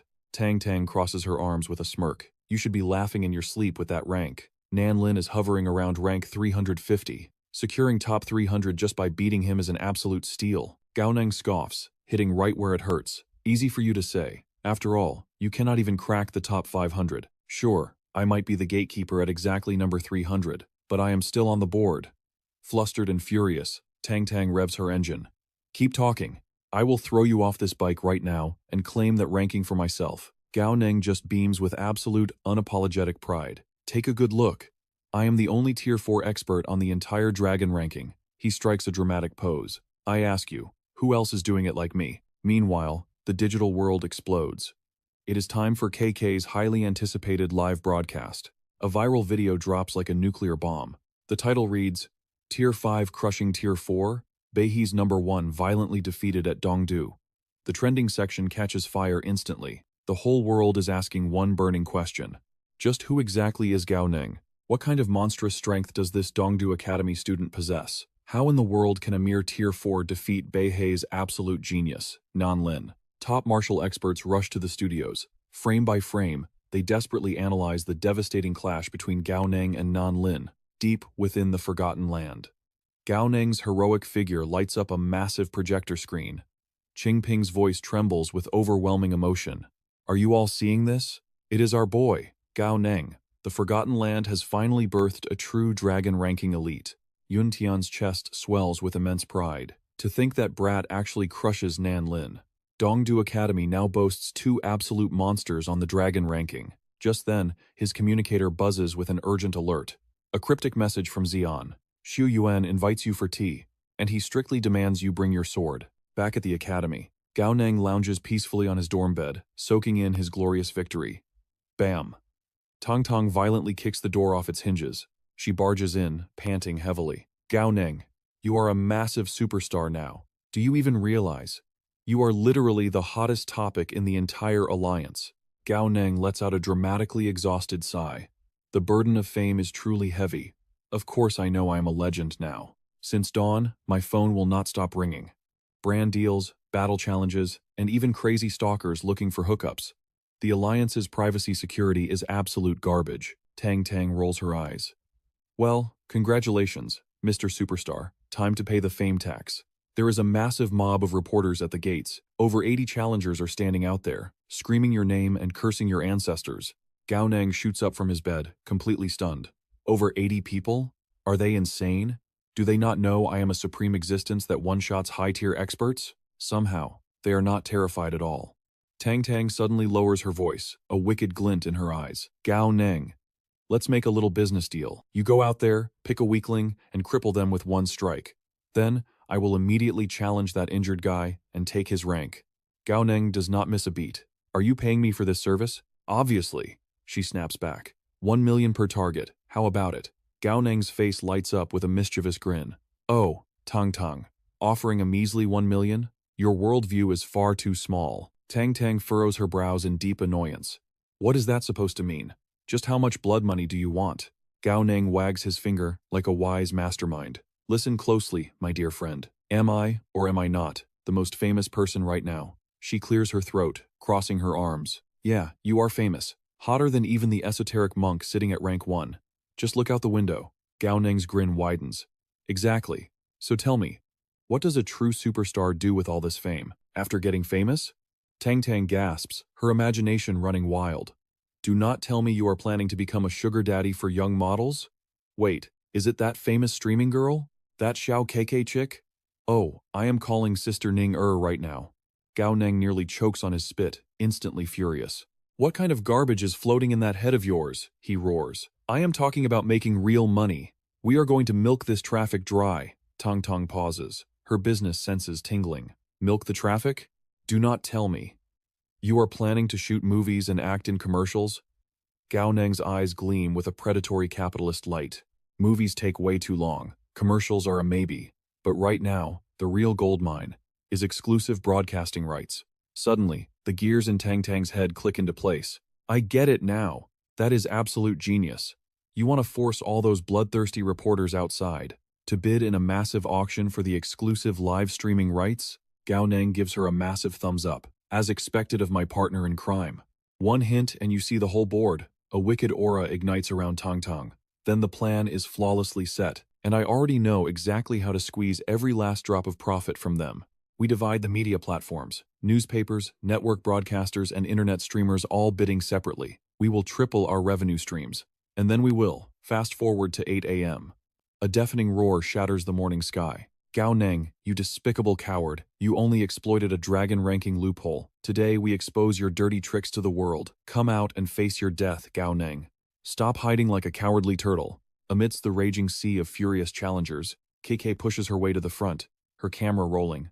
Good morning, my dear viewers. It is your girl, KK. I am broadcasting live straight from the massive gates of Dongdu Academy. And as you can see behind me, over 80 furious martial artists have formed a literal mob to challenge Gao Neng, and the absolute madness is not stopping. Even more challengers are violently swarming in from every corner of the alliance. The chaos spirals completely out of control. Xian stands at the gates, roaring over the deafening noise. Stop pushing. Hold the damn line. Everyone stays behind the academy gates. Trespassers will be dealt with. He grits his teeth, muttering into his comms. Where the hell is Gao Neng? Is that brat really still sleeping in his dorm? A stressed cadet answers back. Tung Tung went to drag him out. They should be here any second. Xian frowns, his mind racing. The Alliance really gave him the ultimate gatekeeper spot at exactly top 300. Technically, the Alliance rules do not force anyone to accept a challenge. But as a proud member of the elite dragon ranking, he should not be able to swallow this massive humiliation. He must have at least a shred of warrior's pride, right? He is a soldier of Dongdu, damn it. A full, agonizing hour ticks by, and the mob outside only grows more vicious. Is this the absolute garbage Dongdu Academy produces? Just a bunch of spineless, hiding turtles? You had the guts to steal a ranking, but you do not have the guts to open the damn gates? Dongdu Military Academy? You should rename yourselves to the Cowardly Turtle Academy. Little do they know. A perfectly crafted nightmare is about to open those doors. Inside the dormitory cafeteria, Tang let out an exasperated sigh. They have been screaming outside all morning, she grumbled. Should we not hurry this up? The young man casually slurped his noodles. What is the rush? Gao Neng replied. Sharpening the blade never delays the woodcutter. If I do not eat, how can I harvest all this sweet, sweet traffic? Auntie, add 2 more eggs. Tang Tang yelled out. Make mine sunny side up, he added. Another full hour dragged by. Outside, Xian's expression turned terrifyingly dark. Gao Neng, you little punk, you really have nerve, Xian muttered. This mob has cursed your name 10,000 times across Dongdu Military Academy. Even if you have no shame, the academy still needs its pride. Suddenly, a sharp voice pierced the crowd. It is him, he is finally here. The mob erupted into an absolute frenzy. Gao Neng, I challenge you to a duel. You absolute trash, another roared. How dare a pathetic mid-stage 4 weakling occupy the top 300 of the dragon ranking? Gao Neng calmly set down the folding chair he had brought along. As they watched him leisurely peel a banana, the crowd felt a slap to their collective pride. Gao Neng, what is the meaning of this? Are you mocking us right now? Fury blazed in their eyes as the mob surged forward as one. Screw this. Let us teach this arrogant brat a lesson. But right at that explosive moment, a deadly weapon whistled through the air. A massive scythe slammed into the earth right before their feet. The terrified mob instantly scrambled backward. Who goes there? Stepping out of the shadows was Tong Tong, dressed in an impeccably sharp suit. To top off her intimidating aura, she adjusted a pair of pitch-black sunglasses. Greetings, everyone, she announced with a smirk. I am Tang Tang, Gao Neng's official agent. The furious crowd blinked in sheer confusion. Agent? What does that even mean? Tang Tang patiently adjusted her glasses. It means I hold full authorization over Gao Neng's schedule. From this moment on, I dictate his every single move. For instance, I decide exactly whose challenge he will accept today. Furthermore, I control who gets the exclusive broadcasting rights for this battlefield. All right, listen up, because I will only explain the rules once, she declared. Obviously, Gao Neng cannot fight every single one of you in a single day. We can all agree on that simple logic, correct? The crowd murmured in grudging agreement. Well, that much is true. Tang Tang clapped her hands. Exactly. Therefore, we need a fair selection process. How do you suggest we choose? You expect hundreds of us to hold a tournament just to fight him? Someone yelled. The crowd quickly realized the trap. If they exhausted themselves fighting each other, would that not just hand Gao Neng an easy victory? We are not idiots, the mob roared in protest. Tang Tang held up a hand, completely unfazed. Do not misunderstand me. The rules of engagement are incredibly simple. To sum it up in one sentence, she whipped out a massive glowing signboard. The bold letters read, "Highest bidder wins." The entire crowd gasped in absolute disbelief. Highest bidder? Are you seriously running an auction? A student gaped. Spot on, Tang Tang smirked. If you want to fight, you must place a bet first. Whoever offers the most ridiculous amount of cash gets the absolute priority to crush Gao Neng. Today's grand spectacle will be divided into two main events. We have the morning bloodbath and the afternoon showdown. A skeptical voice rang out from the back. Hold on a second. I have a question. Putting up money is fine, but what happens if Gao Neng loses? How do we calculate the payout? Tang Tang flashed a predatory smile. Naturally, it works like any standard wager. If the challenger wins, we match your bet. Put down 1 billion, you get 1 billion. But if you lose, well, my deepest apologies. Any objections? She asked, her voice dripping with confidence. The starting bid is 5 million alliance credits. Minimum raise is 1 million. A wave of pure horror washed over the challengers. 5 million just to start? Are you openly robbing us? Tang Tang's eyes turned icy behind her shades. If you are broke, get out of my sight. Instantly, the enraged crowd ignited a fierce bidding war. Fine, 5 million it is, someone roared. If I secure a spot on the dragon ranking, this cash is worth it. I bid too. 6 million, 7 million. Tang Tang pointed her gavel at Manhwa Kai. Sold. The final bid stands at a glorious 10 million. The absolute right to the morning duel belongs to this challenger. Next up, the exclusive broadcasting rights for the news stations. Starting bid is also 5 million. In the distance, Xian stood completely paralyzed, watching these two shameless scammers put on a masterclass. He was utterly speechless. These two absolute menaces really knew how to play the system. They were openly exploiting the sacred dragon ranking to print money. He could understand Gao Neng doing this. But, Tang Tang, does your illustrious family actually lack this kind of pocket change? Z. Unthought. His brain short-circuiting. Why are you actively participating in this racket? Is money seriously this easy to make nowadays? Thanks to Tang Tang's ruthless negotiation skills, the media frenzy reached a boiling point. The exclusive broadcasting rights for 3 major networks were sold for a staggering 14 million credits. The astronomical sum made Xian's eyes nearly pop out of his skull. He watched in absolute disbelief. They had actually scammed a fortune just like that. Yet, he had to admit the sheer genius of this grift. If Gao Neng were not an absurd anomaly, a mere stage 4 gatekeeping the dragon ranking, this never would have worked. Only his sheer audacity could farm this much viral traffic. The funds have been transferred to our account, Tang Tang announced. Gao Neng, prepare to enter the arena. The young man slowly rose to his feet, a mock humble smile on his face. Fame truly brings endless trouble. Please, guide me in this exchange of pointers. The chubby challenger stepped forward, aura blazing. Listen closely. I am Manhwa Kai, he bellowed. Currently ranked 437 on the Dragon ranking, and after today, I will blast straight into the top 300. Gao Neng's smile widened brightly. Ah, so it is Brother Manhwa. Pardon my lack of manners, he bowed theatrically. Then, Gao Neng leaned over to whisper subtly to Tang Tang. Hey, do you want to milk this fatty for another challenge later? He muttered. Tang Tang scoffed in pure disdain. His rank is way too pathetic. I do not even want to bother. Magnetic armor snapped onto Gao Neng's body with a sharp, metallic clang. Since Brother Manhwa is a legendary top 500 expert on the Dragon ranking, his eyes narrowed playfully. I have no choice but to go all out. Prepare yourself. Manhwa Kai exploded forward like a runaway freight train. I will have you know something, he roared. I broke through to stage 5 just days ago. I am not some diluted, fake expert like Nan Lin. Watching from the sidelines, Zion's jaw nearly hit the floor. What on earth is going on here? This monster, Gao Neng, has already created his own domain martial arts. Is this newly ascended stage 5 fatty actually giving him a hard time? Did I misjudge the situation completely? Before Zion could process the absurdity, Tang Tang's voice shattered the tension. Let the battle begin.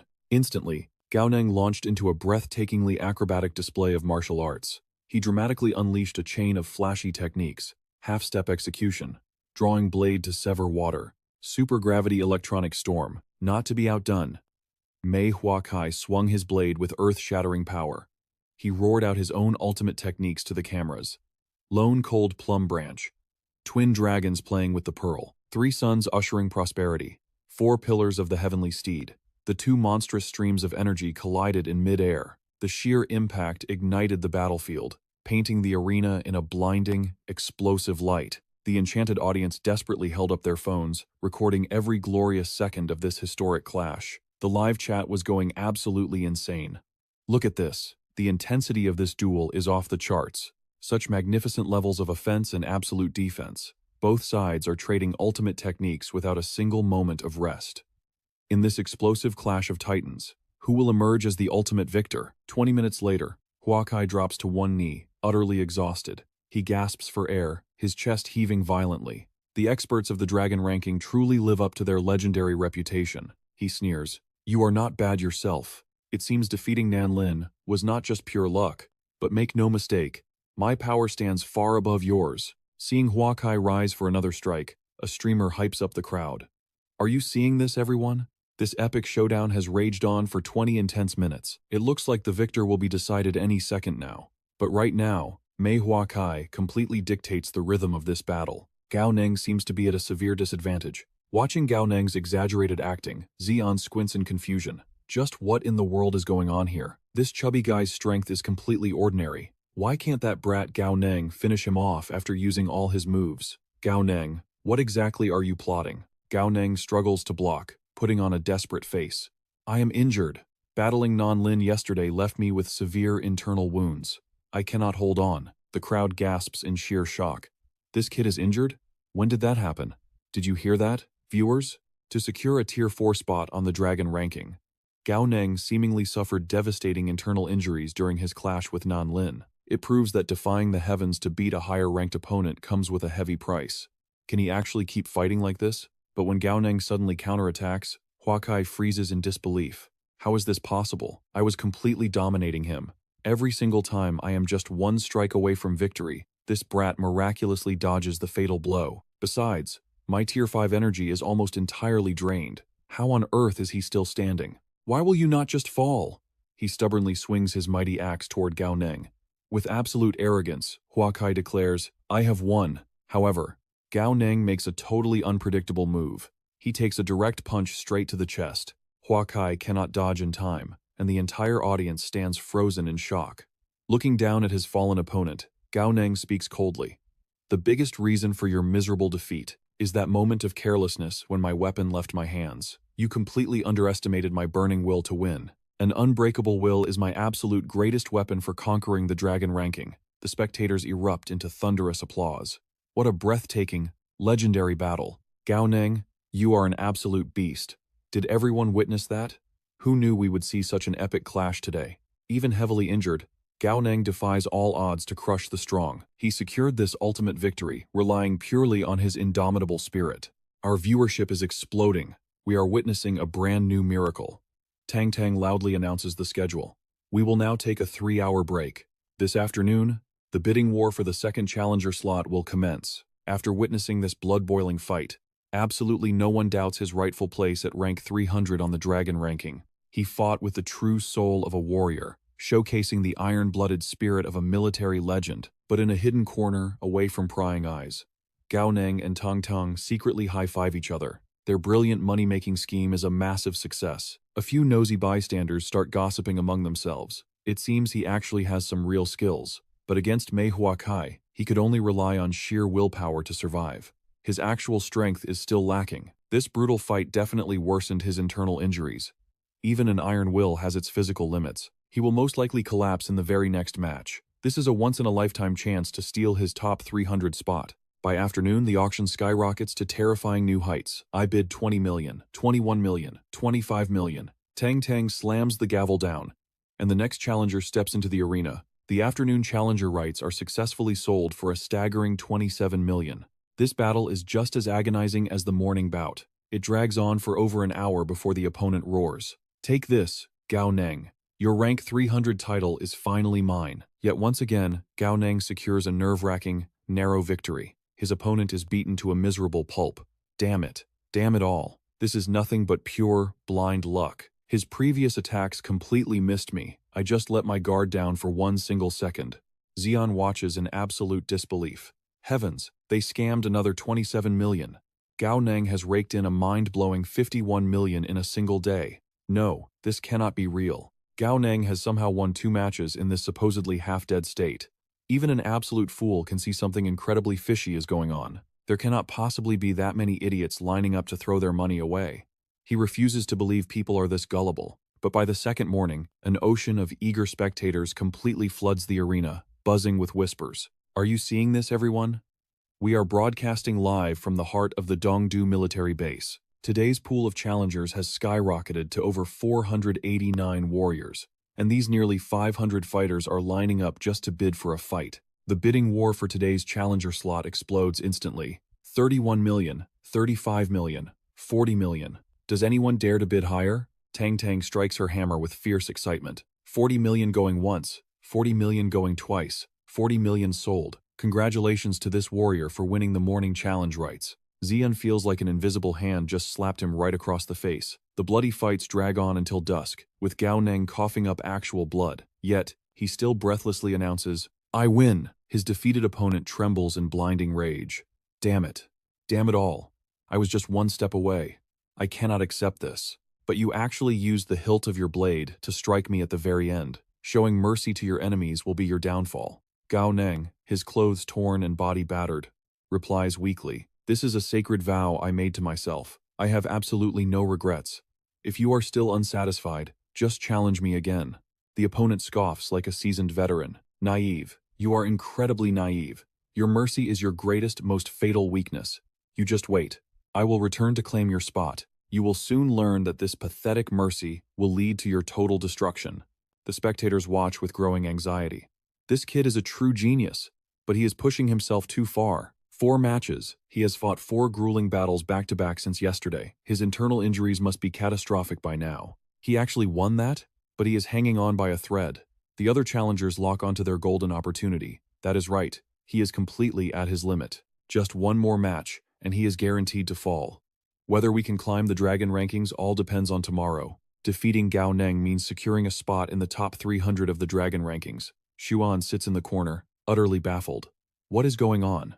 Are these idiots truly blind? Can't they see this brat Gao Neng is putting on a pathetic act?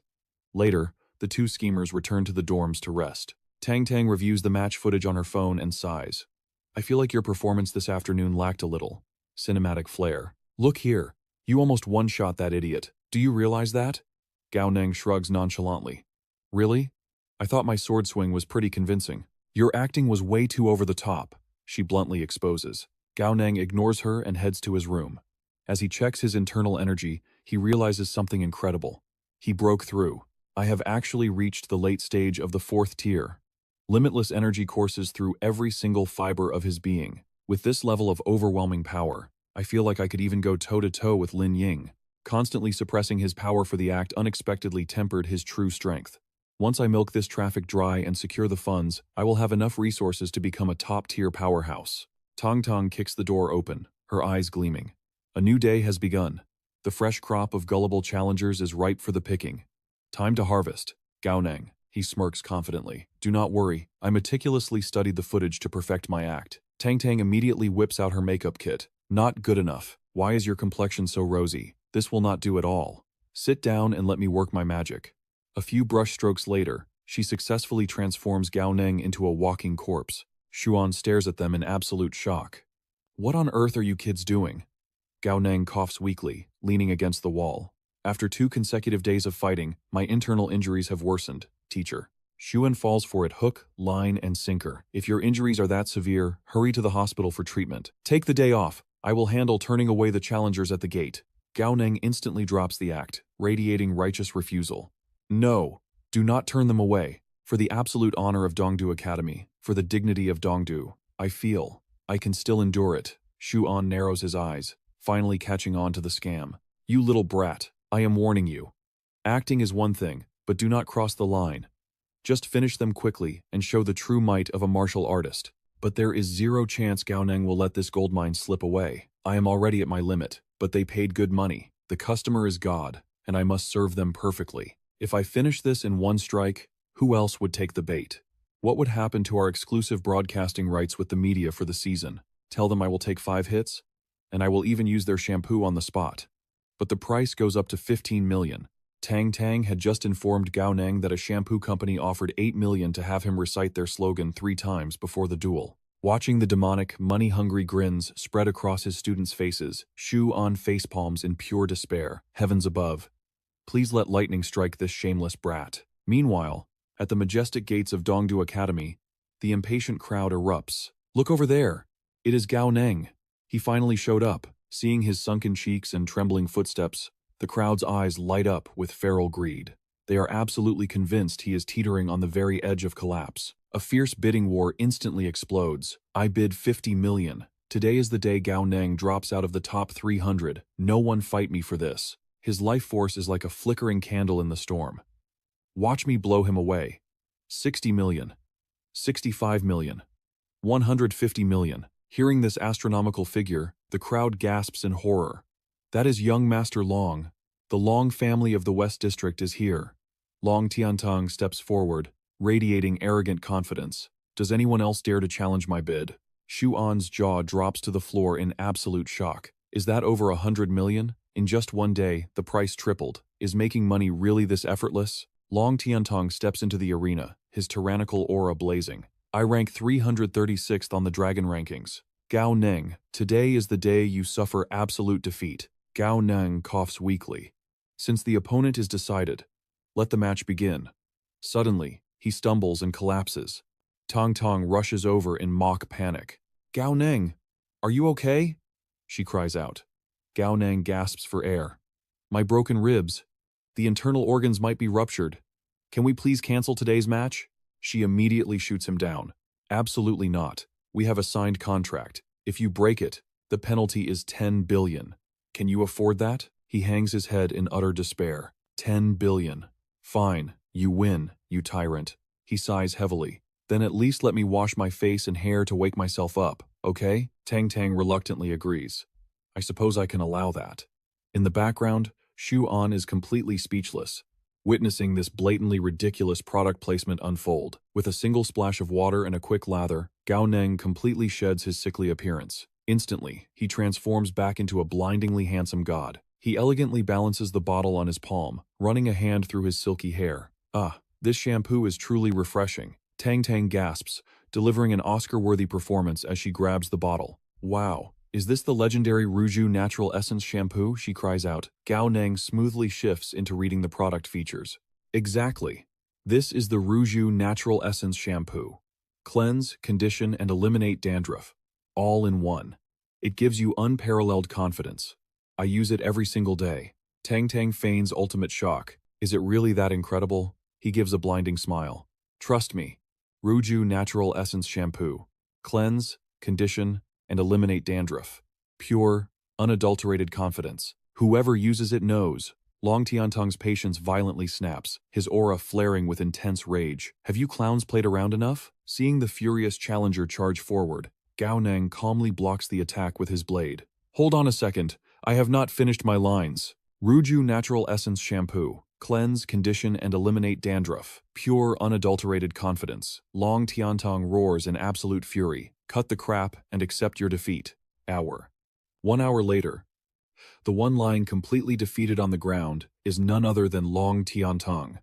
Gao Neng's shameless advertising totally paid off. Thank goodness I washed my hair before the fight, or Long Tiantong might have actually beaten me. Ruju Natural Essence Shampoo. Cleanse, condition, and eliminate dandruff. Pure, unadulterated dandruff. Pure, unadulterated confidence. Long mutters under his breath. That makes 4 times he miscalculated the battle's pace. Tang Tang holds up a sleek shampoo bottle with a deadpan stare. Gao Neng, do not tell me you defeated the Heavenly Dragon Young Master using just shampoo? For the 5th time, this guy is taking the joke way too far. Of course I did, Gao Neng grins shamelessly. If this shampoo did not feel so incredibly refreshing, how else could my mind stay so sharp in battle? He suddenly drops into a flawless commercial pitch. Ruju Natural Essence Shampoo. Cleanses, nourishes, and obliterates dandruff all in one. The millions of viewers watching the live broadcast just stare at their screens in absolute disbelief. His ridiculous shampoo plug instantly goes viral across the entire network. Meanwhile, inside the highest levels of the Alliance Government Office, the Dragon Board Committee is in absolute chaos. The top officials realize the situation has completely spiraled out of control. They cannot let this farce continue. We have to force Gao Neng up the rankings, someone shouts. But he absolutely refuses to challenge anyone higher. How are we supposed to push him into the top 200 if he just camps at the bottom? The director rubs his pounding temples. Gao Neng has hijacked the entire tournament's spotlight. Every single challenger is throwing themselves at him, leaving the actual top-ranking elites completely ignored. But the most infuriating part? This shameless brat acts way too merciful. Instead of crushing his opponents quickly, he drags out every single match to the bitter end. He never deals a fatal blow, making everyone think they actually have a chance to win. A nearby staff member violently nods. The top 3 rankers on the Dragon Board are absolute monsters. Remember that arrogant fool who challenged the South Alliance military elite last month? He was instantly beaten to a pulp. Any idiot would choose to fight Gao Neng instead of those psycho rankers. The director chokes on his own fury. Gao Neng refuses to rank up, and the committee has absolutely no way to suppress him. Well, does anyone have a solution? The director roars. Are we just going to sit here and watch this clown turn our prestigious tournament into a comedy show? The office doors suddenly swing open, revealing Section Chief Hong Ying. I have a strategy, she declares with icy confidence. The director's eyes light up.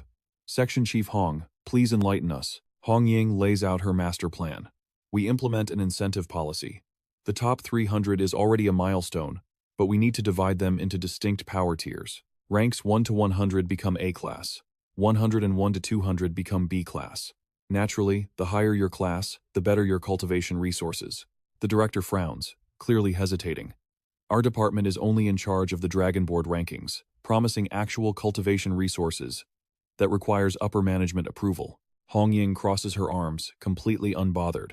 I have given you the perfect solution. Whether you can convince the higher-ups to fund it is entirely your problem, Director. Besides, I am absolutely certain Gao Neng is already plotting his next move. The director lets out a massive, defeated sigh. Fine, I will go beg the higher-ups for permission. Over the next 3 days, Gao Neng fights like an unkillable cockroach. In every single match, he barely clinches a victory at the very last second. And with every narrow win, his bank account explodes. The entire Alliance network is buzzing with one single question. When the hell is someone going to finally take Gao Neng down? The livestream chats are absolute madness. Look, his health is completely bottomed out. How did the challenger lose that? My grandmother could have finished him off. Watch closely. I am betting my entire account on the next challenger. Gao Neng even makes the front page of the Alliance news. They praise his unbreakable soldier's will. But behind the scenes, the Heavenly Dragon Young Master actually returns for a rematch. His eyes are bloodshot with pure obsession. I refuse to accept this. I was only 1 millimeter away from crushing him. Just one more hit and my 3 billion would have been safe, he screams. For 7 straight days, the Dragon Board rankings remain completely frozen. Every single person is just lining up to fight Gao Neng, with only 18 days left until the Dragon Board officially closes. the Alliance government finally drops their nuclear bomb of a policy update. A brand new day dawns over the academy dormitories. Gao Neng is sprawled across his bed, happily drooling in his sleep. Suddenly, Tang Tang kicks the door wide open. "Gao Neng, wake up right now. Massive news," she yells. He jerks awake, wiping the drool from his chin. "Huh? What news?" She frantically shoves her tablet into his face. The top 300 on the Dragon board just got split into 3 major tiers. A class is ranks 1 to 100. B class is 101 to 200. And C class is 201 to 300. But wait, there is a special hidden tier, the legendary S class. Even among the top 10 fighters, only 7 achieved S class. But somehow, Sister Ning got an S class rating too. Tang Tang gasps. This proves the Alliance is evaluating pure, raw potential. Gao Neng's eyes instantly widen with greed. "Pure, raw potential?" he mutters. "Are they basically reading my biography? Quick, scroll down and check my S-class rating," he demands. But the moment his eyes land on his personal profile, his face completely darkens. Gao Neng stares at the screen, utterly devastated by the insult. "How the hell is a peerless genius like me only a filthy C-class?" he roars. Tong Tong quickly waves her hands to calm him down. "C-class is still amazing. It guarantees you a spot in the final roster." The Alliance announced that the S-class list is capped at exactly 20 people, and 13 of those slots are already locked in. Gao Neng's mind begins racing at light speed, which means there are still 7 golden tickets left. Tang Tang sees the dangerous spark in his eyes and panics. "Wait, Gao Neng, do not do anything crazy. Our best strategy right now is to lay low. This new rule does not actually ruin our hustle. If you just hold on to the 300th spot, we can keep farming out these challengers for endless cash." But Gao Neng is a man of legendary ambition. The disrespect of a C-class title burns his soul. "Forget the safe route," he declares. "I am absolutely sick of camping at rank 300 anyway. We are going to rake in all the cash, yes, but I am taking that S-class title too." 10 action-packed days vanish in the blink of an eye. The moment the new rules dropped, the Dragon board transformed into an absolute bloodbath. 3 more terrifying fighters awakened their S-class potential, leaving only 4 mythical spots remaining. Yet, throughout these 10 chaotic days, Gao Neng continues his shameless acting. He barely survives every single match, desperately clinging to his rank 300 spot. Through betting and exclusive broadcasting fees, his bank account skyrockets past a mind-numbing 15 billion. Meanwhile, the official tournament forums are absolutely exploding with conspiracies. "Brothers, am I the only one smelling pure garbage here?" a top-rated comment reads. "Getting a lucky critical hit once or twice makes sense. But this guy looks like he is on his deathbed every single match, yet he has been narrowly winning for half a freaking month. Is this fraud actually just acting? You are thinking way too deeply into it." Another user replies. "Gao Neng is just a mid-tier Stage 4 rookie. Do you honestly think he has the power to toy with Stage 5 veterans? Drop the ridiculous conspiracy theories. To perfectly manipulate a match like that, he would have to be secretly hiding Stage 6 power." Exactly. And if he was hiding his true strength, do you really think the all-powerful Dragon board inspectors are a bunch of blind idiots? But lurking in the shadows, Gao Neng was preparing to shock them all. Inside the Dragon board evaluation department, Ling Ling and Chen Mo stared at the notification screens. They were completely frozen in shock. Ling Ling broke the silence. Was he seriously planning to camp at rank 300? With his true combat power, breaking into the top 200 was practically guaranteed. Chen Mo nodded in heavy agreement. Exactly. The kid possessed the monstrous strength to rival a 6th-tier expert. Yet team leader Zhang's master plan hadn't even scratched Gao Neng's motivation. A nearby staff member chimed in. "So, what's team leader Zhang's next move?" Hong Ying rubbed her chin in deep thought. "He has the talent. He has the power. The flaw must lie in his upbringing." The staff member's eyes widened in realization. His upbringing, of course. He crawled out of the Forgotten Lands. How did we miss such a crucial detail? A classic Phoenix man from the slums. He was completely satisfied with his current status, terrified to fight for more. Chen Mo crossed his arms, stepping into the conversation. "It seems team leader Zhang's tactics were completely useless here. You cannot ignite the bloodlust of a student from the Forgotten Lands." Hong Ying slammed Gao Neng's file onto the desk. Her judgment was absolute. He possessed godlike talent, but the weak, cowardly heart of a loser. A coward like that was absolutely worthless, even if he managed to scrape the bottom of the rankings. Suddenly, a scout rushed into the room. "Team leader Zhang, we have a volatile ranking situation that needs your immediate ruling." She turned, her gaze sharp as a blade. "Spit it out." The scout frantically read the report. It is Cao Qing, rank 283 on the dragon board. 2 days ago, he broke through to the 6th tier. Drunk on power, he challenged Wang Jun at rank 200. He was brutally crushed. While critically injured, Lin Fei from rank 374 ambushed and defeated him. The system is in chaos. How should we adjust the ranks for these two? Chen Mo stroked his chin, analyzing the carnage. The arrogance of youth. He had the power, but let his ego blind him. Dropping him entirely out of the top 300 seems like a fitting punishment. The scout swallowed hard. Lin Fei fought dirty, yes, but the law of the jungle dictates that the winner takes all. The public already assumes Lin Fei claimed Cao Qing's spot. Another evaluator leaned over their terminal, adding a chilling perspective to the chaos. If we are tracing the root of this cowardly trend, Gao Neng started it. He was the first to ambush Wang Nanlin, infecting the entire academy with this toxic tactic. A dangerous spark flared in Hong Ying's eyes. A sinister realization washed over her. She slammed her hands on the desk and ordered, Lin Fei takes rank 283. Cao Qing suffered 2 devastating losses. Drop his rank to 300, and push Gao Neng down to 301. The entire room gasped, staring at her in utter disbelief. Team leader, what are you planning? Hong Ying adjusted her glasses, a predatory smirk creeping onto her lips. I am giving Gao Neng one final test. Let us see how he reacts when his precious rank is stolen. Chen Mo furrowed his brows, failing to see the genius of the trap. What is there to test? His next move is painfully obvious. He will immediately hunt down the crippled Cao Qing to reclaim his spot. Another evaluator scoffed. Exactly. At best, he might challenge Lin Fei. There is literally no other logical outcome. Hong Ying ignored their narrow-minded conclusions. Silence hung heavy in the command center.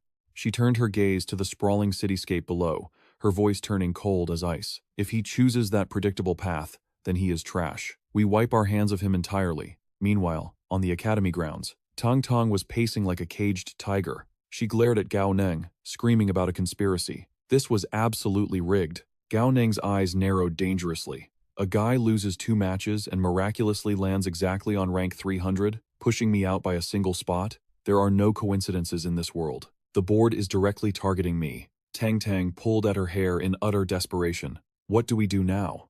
The moment the news broke, all our paying challengers vanished. Our afternoon fighting schedule is completely ruined. We are bleeding at least 1 billion in lost revenue. Her face was pale, twisted in absolute panic. We need a counterattack plan, now. Are we hunting down Cao Qing? If we strike, we need to move instantly. The guy is practically clinging to life right now. My informants on the ground just reported in. A massive horde of bloodthirsty students are already storming the Eastern Capital Military Academy gates to finish him off. Gao Neng calmly brushed the dust off his jacket. His composure was terrifying. Hold your fire. Sit down and listen to me. Tang Tang exploded, raising a trembling fist at his face. Are you out of your mind? How can you be this relaxed? Do you hate money that much? A predatory smile spread across Gao Neng's face. Money is always the priority. But let me ask you a golden question. Do you want to break into the top 300? Tang Tang froze, her anger vanishing instantly. Stars practically shined in her eyes. The Dragon Board top 300? Of course I do. Gao Neng raised a hand, sealing the contract. 5 billion. Hand it over, and I will carve your name into the top 300. Deal? Tang Tang crossed her arms defensively. No way. Gao Neng raised an eyebrow. I thought you wanted the rank? Tang Tang scoffed, her business instincts kicking in. I want the glory, obviously, but burning 5 billion for it is a total scam. The marketing value for me at rank 300 does not justify that insane price tag. Gao Neng chuckled, seamlessly shifting his pitch. Fair enough. Then how about I skyrocket you to the top 200? Tang Tang lunged forward, practically tackling him to the ground. The top 200?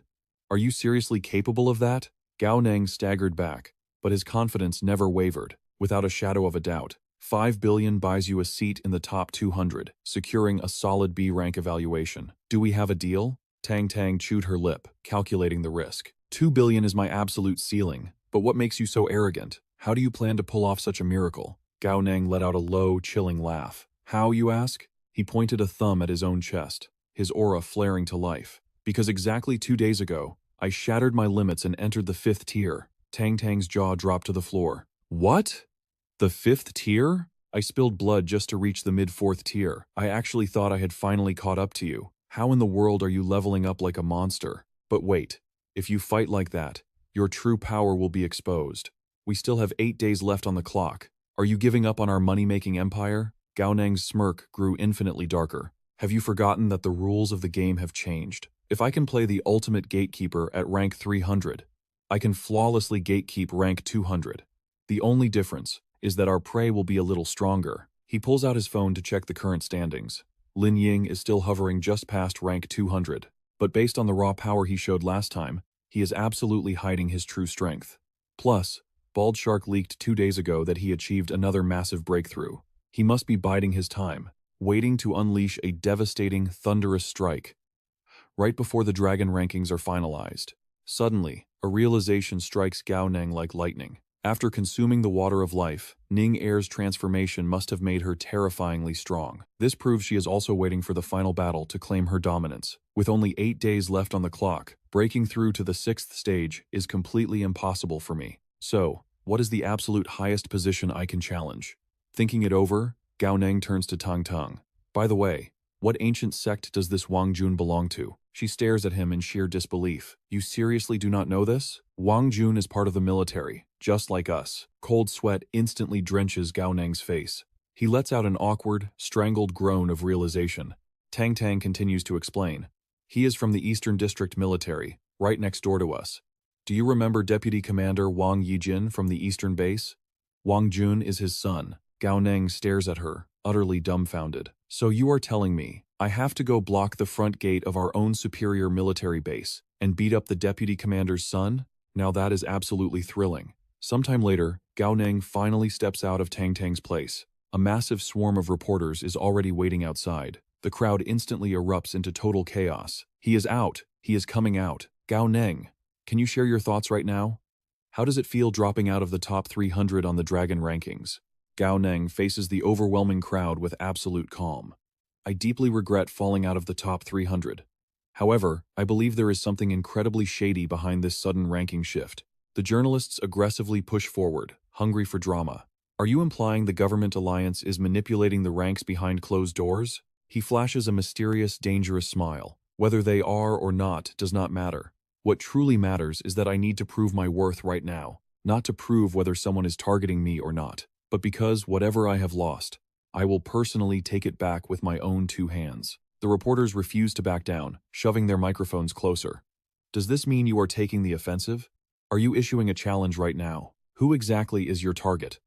Is it Cao Qing, the current rank 300, who is severely injured? Rumor has it that Cao Qing is hospitalized, and a terrifying swarm of challengers is already heading his way. Gao Neng, are you absolutely certain Cao Qing will accept your duel at a time like this? Gao Neng calmly raises his hand to silence the frantic crowd.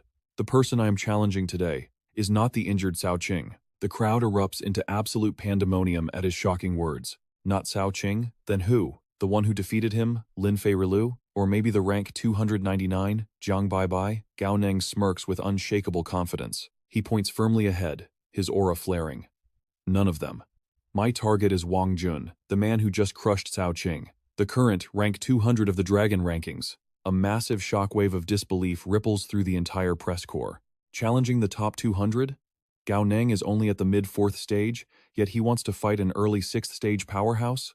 And it is their own Eastern District military representative. This is explosive news. Are you heading out right now? Radiating a sky-piercing aura, Gao Neng declares his ultimate intent. That is right. I am heading there right this second. The reporters instantly scramble like absolute madmen. Move! Move! Get to the Eastern District base and secure the best spots. Chief Editor?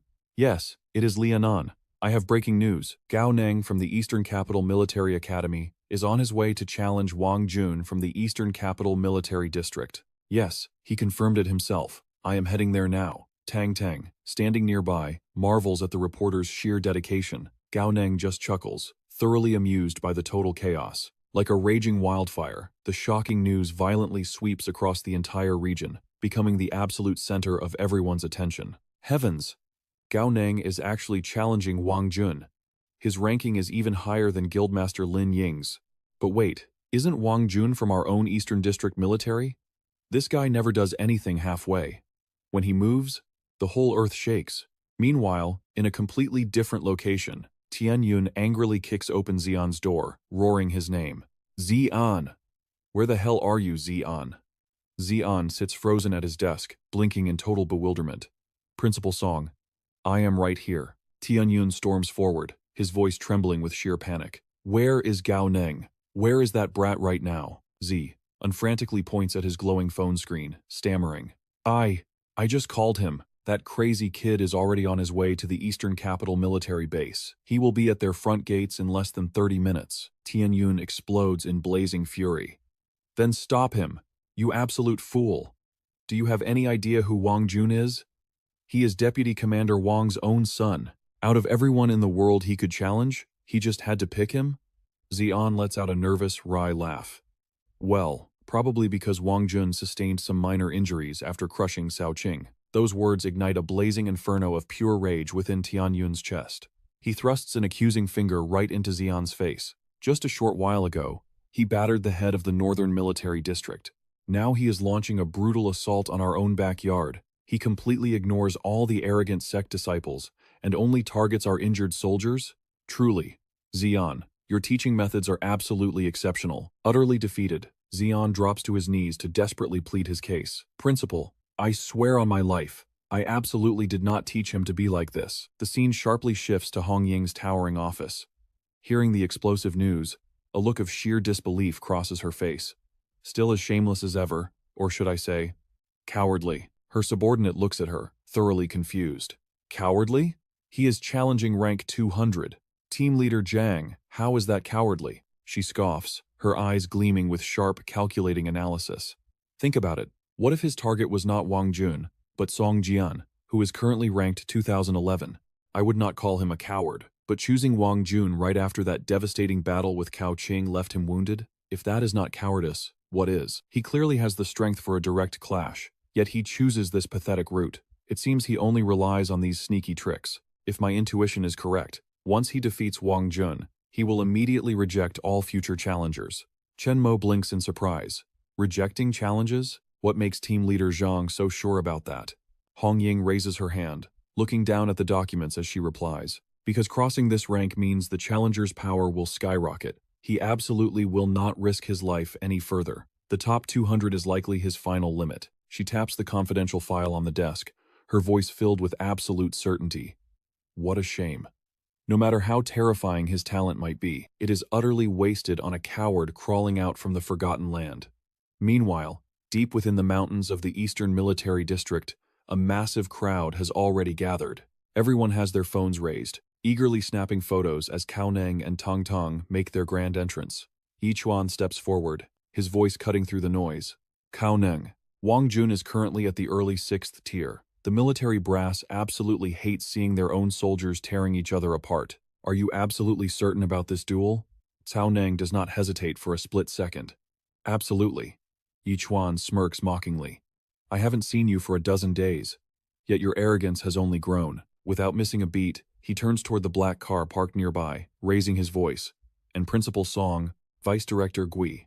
Since you are already here, why hide in the shadows like rats? Tianyun and Z. And scramble out of the vehicle, desperately trying to explain themselves. Vice Corps Commander Chen, please do not misunderstand. We actually came here to stop this reckless kid. Yi Chuan waves his hand dismissively. Stop him? Nonsense. The reform was initiated by the military itself. Therefore, internal combat challenges are simply part of the Great Evolution. However, as he speaks, an overwhelming aura of bloodlust erupts from his eyes. The teaching methods at Eastern Capital are getting a bit too ahead of themselves. I just received official clearance from the Commander-in-Chief himself. I truly hope Principal Song and Vice Director Gui can visit the Eastern Capital military zone. We would love to share some teaching experiences with you. Finishing his veiled threat, Yi Chuan turns to his subordinate. Wang Jun, step up. Do not embarrass the Eastern Capital military district. Wang Jun answers with supreme confidence, his sharp eyes locking onto his opponent. Cao Neng analyzes the man. 2 bars and 1 star. A second lieutenant? Reaching early 6th tier at 28 is standard for that rank. But then he thinks about himself. 18 years old, early 6th tier, having achieved massive military merits. So why is he still treated like a basic grunt? He releases a quiet sigh. Wang Jun marches forward, his tone dripping with absolute arrogance. Cao Neng, I know exactly why you are here. But as long as it is a challenge, I will accept. Because I carry the immense pride and face of the Eastern District on my shoulders. I only hope you can maintain your dignity in the little time you have left. Cao Ning stares back with deadpan calmness. I understand. The moment those words drop, Wang Jun ignites his battle aura. Then let the blood spill. Instantly, a terrifying holographic interface flashes with his combat stats. Target, Wang Jun. Power level, early 6th tier. Specialization, lethal close quarters combat, explosive agility, and blinding speed. Core technique, mid-tier 100 battles domain. Combat style, highly flexible and endlessly adaptable. Fatal flaws, lacks ranged firepower, physical brute strength is insufficient, and defensive capabilities are severely lacking. Third stance of the 100 battles domain, critical weakness located on the right arm. 8th stance, critical weakness exposed on the left leg. 13th stance, Cao Ning's eyes gleam as he reads the opponent like an open book. Just as expected, it is a domain skill. Wang Jun draws his blade, aiming it right at the boy's throat. Cao Ning, my 100 battles domain is forged in the fires of an Asura battlefield. How do you plan to survive my 100 battles Asura? Cao Ning covers his mouth, his mind racing with flawless deduction. So it is the BR element. He is weaponizing bromine to amplify his domain combat skills. Bromine is the only non-metal element that remains liquid at room temperature, burning with a toxic red-black hue. Those swirling black shadows are forged entirely from concentrated bromine. Realizing the deadly trap, he instantly summons his battle armor. At the same time, he securely fastens a high-grade gas mask over his face. His confidence skyrockets 100-fold. Bromine becomes highly corrosive and deeply toxic once evaporated. Fortunately, my abilities are the perfect counter to your poison. Boom! Cao Ning rockets forward, tearing through the air straight toward Wang Jun. In response, Wang Jun summons a terrifying army of clones. They surge forward, overflowing with pure killing intent. But with a single glance, Cao Ning sees through the illusion. These avatars cannot act on their own. Wang Jun is using his primary blade to conduct their movements, and commanding an entire army with just one sword guarantees massive blind spots. An ordinary warrior would be overwhelmed by the sheer number of phantom strikes. But Cao Ning moves like a ghost. He phases through 10,000 shadows without taking a single hit, his voice echoing through the chaos. In my eyes, your grand formation is completely naked. He launches himself into the air, appearing right in Wang Jun's face. The older man's eyes widen in sheer terror. Impossible. My 100 battles domain was instantly shattered? Panic sets in as Wang Jun swings his blade in a desperate defense. Clang! The two swords violently collide, sending a massive shockwave that obliterates the arena floor. The entire audience gasps in pure disbelief. Wait, I have seen this before. Wang Nanlin from the Northern Union was forced to his knees by this exact same devastating strike. But Wang Jun is a 6th-tier powerhouse. 4th tier clashing against 6th tier? Even if he is a legendary genius who broke his limits 4 times, possessing this level of brute force is completely impossible. Standing by the sidelines, Tong Tong smiles with absolute certainty. That is because Cao Ning is already at the 5th tier. He just successfully broke through. The crowd's jaws hit the floor, their minds entirely blown. What did you say? Cao Ning shattered the barrier to the 5th tier? He just reached mid-4th tier barely half a month ago. Tianyun snaps his head around, utterly stunned by the revelation. Cao Ning reached the 5th tier? Xian scratches his bald head, muttering a dazed confirmation. I had no idea he kept this from me. The older man's eyes blazed with absolute wildfire. He unleashed a torrent of curses right into his subordinate's face. What do you mean he couldn't tell you? Brilliant. Just absolutely brilliant, if you are so unbelievably capable. His voice dripped with pure venom. Then, congratulations. You can take over physical education for the entire Dongdu military district. Xian's face drained of all color. He stuttered uncontrollably in sheer panic. Sir, I swear I openly reported his breakthrough. Even Yi Chuan stood utterly paralyzed by the news. 10 days. Just 10 meager days. In that impossible time frame, this absolute monster shattered 2 minor stages. He completely leaped across a major realm, ascending from mid-stage Tier 4 straight into Tier 5. Is he even human anymore? Or is he a literal monster walking among us?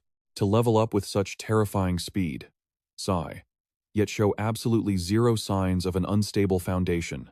It defied all logic. As a mere Tier 5, he was flawlessly suppressing a Tier 6 expert. If he keeps evolving like this, will he actually surpass me one day? Meanwhile, on the battlefield, Wang Jun found himself backed into a devastating corner, utterly bewildered by Gao Neng's power. How is this possible? How? Wang Jun screamed in sheer disbelief. How on earth did you shatter my 100 battles domain? Gao Ning simply stood there, his expression chillingly calm. I already warned you. My power is your absolute counter. He raised his weapon. Let us end this with one final strike. He launched himself into the air. Terrifying energy surged into his blade, ready to bring the curtain down on this duel. Watch the blade, he roared. A devastating arc of sword aura plummeted directly toward Wang Jun's head. But right before impact, Wang Jun let out a desperate, helpless shriek. I surrender. Those two words hit Gao Ning like a brick wall, instantly halting his momentum. Wait. What did you just say? Deeply humiliated, cold sweat poured down Wang Jun's pale face. He had completely surrendered to reality. I said, I forfeit. You are now rank 200 on the dragon ranking. The entire arena erupted into absolute chaos. He actually gave up? Wang Jun had actively forfeited to Gao Ning on his own accord. Was that even allowed? Well, technically no rule forbade it, but it meant Gao Ning had seized victory without landing the final blow. Yi Chuan stepped into the arena and placed a heavy hand on the loser's shoulder. Wang Jun, it is time to go. Defeated, Wang Jun silently retracted his battle armor and gave a grim nod. Understood. Lead the way, he muttered. As they walked, Yi Chuan's mind raced. Gao Ning's combat prowess was light years beyond their calculations. However, the military had already prepared for the slim possibility of Wang Jun suffering a defeat. There were still 8 days left until the dragon ranking finalized. Swallowing his pride and surrendering was far better than piling new trauma onto old injuries. He could always reclaim his rank later. Meanwhile, Gao Ning stood completely frozen, a knot of pure panic twisting in his gut. What do I do now? He screamed internally. I won, but I won in the most anticlimactic way possible. According to his master plan, he was supposed to narrowly dodge that last attack. He needed to put on a desperate struggle, making it look like a tragic, evenly matched fight for survival. Not an absolute one-sided stomping. Desperate to salvage the scene, he quickly called out, Wang Jun, wait just a second. The defeated warrior turned back, utterly confused. What is it now? Right in front of the massive crowd, Gao Ning suddenly spat out a massive mouthful of fresh blood. Thousands of imaginary question marks popped up over the audience's heads. Panting heavily, Gao Ning pointed an accusing finger. Your weapon. It was coated in poison. Surprisingly, Wang Jun didn't even try to deny it. Of course it was poisoned. How else do you think Cao Qing lost to a mere tier 5, like Lin Fei? Wait a minute. You were completely immune to my toxin just seconds ago. Before Wang Jun could finish his thought, Tang Tang dramatically rushed to Gao Ning's side. How could you be so utterly despicable? She pointed fiercely at Wang Jun, using such a vicious, underhanded tactic. Gao Ning, speak to me. Are you holding on? This sudden theatrical twist sent shockwaves through the murmuring crowd. Had Gao Ning actually been poisoned this entire time? I saw him shatter the 100 battles domain without even breaking a sweat. Someone gasped. He was about to cleave Wang Jun in half. Was he really pushing through unimaginable agony that whole time on just one breath? Right under the spotlight, the two master manipulators put on an Oscar-worthy tragedy. I cannot hold on. This poison is too lethal. Gao Ning gasped weakly. How did it come to this? If you are dying, can you still accept the challenges of the next competitors? A voice shouted from the stands. Sporting a flawlessly pale, toxin-ravaged expression, Gao Ning squeezed out his words hoarsely. My body. It cannot break down this venom. This is exactly how Cao Qing was utterly humiliated by Lin Fei. I cannot fight anymore, however. He forced himself to stand straighter, his voice trembling with fake nobility. I made a sacred vow to Wang Jun. As a man of the military, I will never flee from a battle, even poisoned, even facing certain defeat. I will fight until the bitter end. As those heroic words echoed through the arena, the glowing aura of a tragic, self-sacrificing savior seemed to radiate from him. Feeling slightly guilty, Wang Jun reached into his uniform and pulled out a tiny vial. Look, I actually have the antidote right here. Gao Ning, do you need it? But Tang Tang instantly shot him down, fiercely pulling the dying hero away. We would rather die than accept your filthy charity. You think a little poison can break us? Gao Ning will conquer this trial with his own sheer willpower. We are leaving. Yi Chuan watched the dramatic exit, his eye twitching with profound suspicion. If he was genuinely poisoned, why refuse the literal cure just to look cool while slowly dying? The overly theatrical soap opera playing out before them left Xi'an and Tianyun utterly speechless. Tell me honestly, one whispered, how much of that do you actually believe? Knowing those two scammers, I wouldn't believe a single punctuation mark that leaves their mouths. They generate enough fake drama to open their own theatrical academy. Both veterans sighed heavily in unison. Meanwhile, safely away from prying eyes on the walk back, Tang Tang nudged him.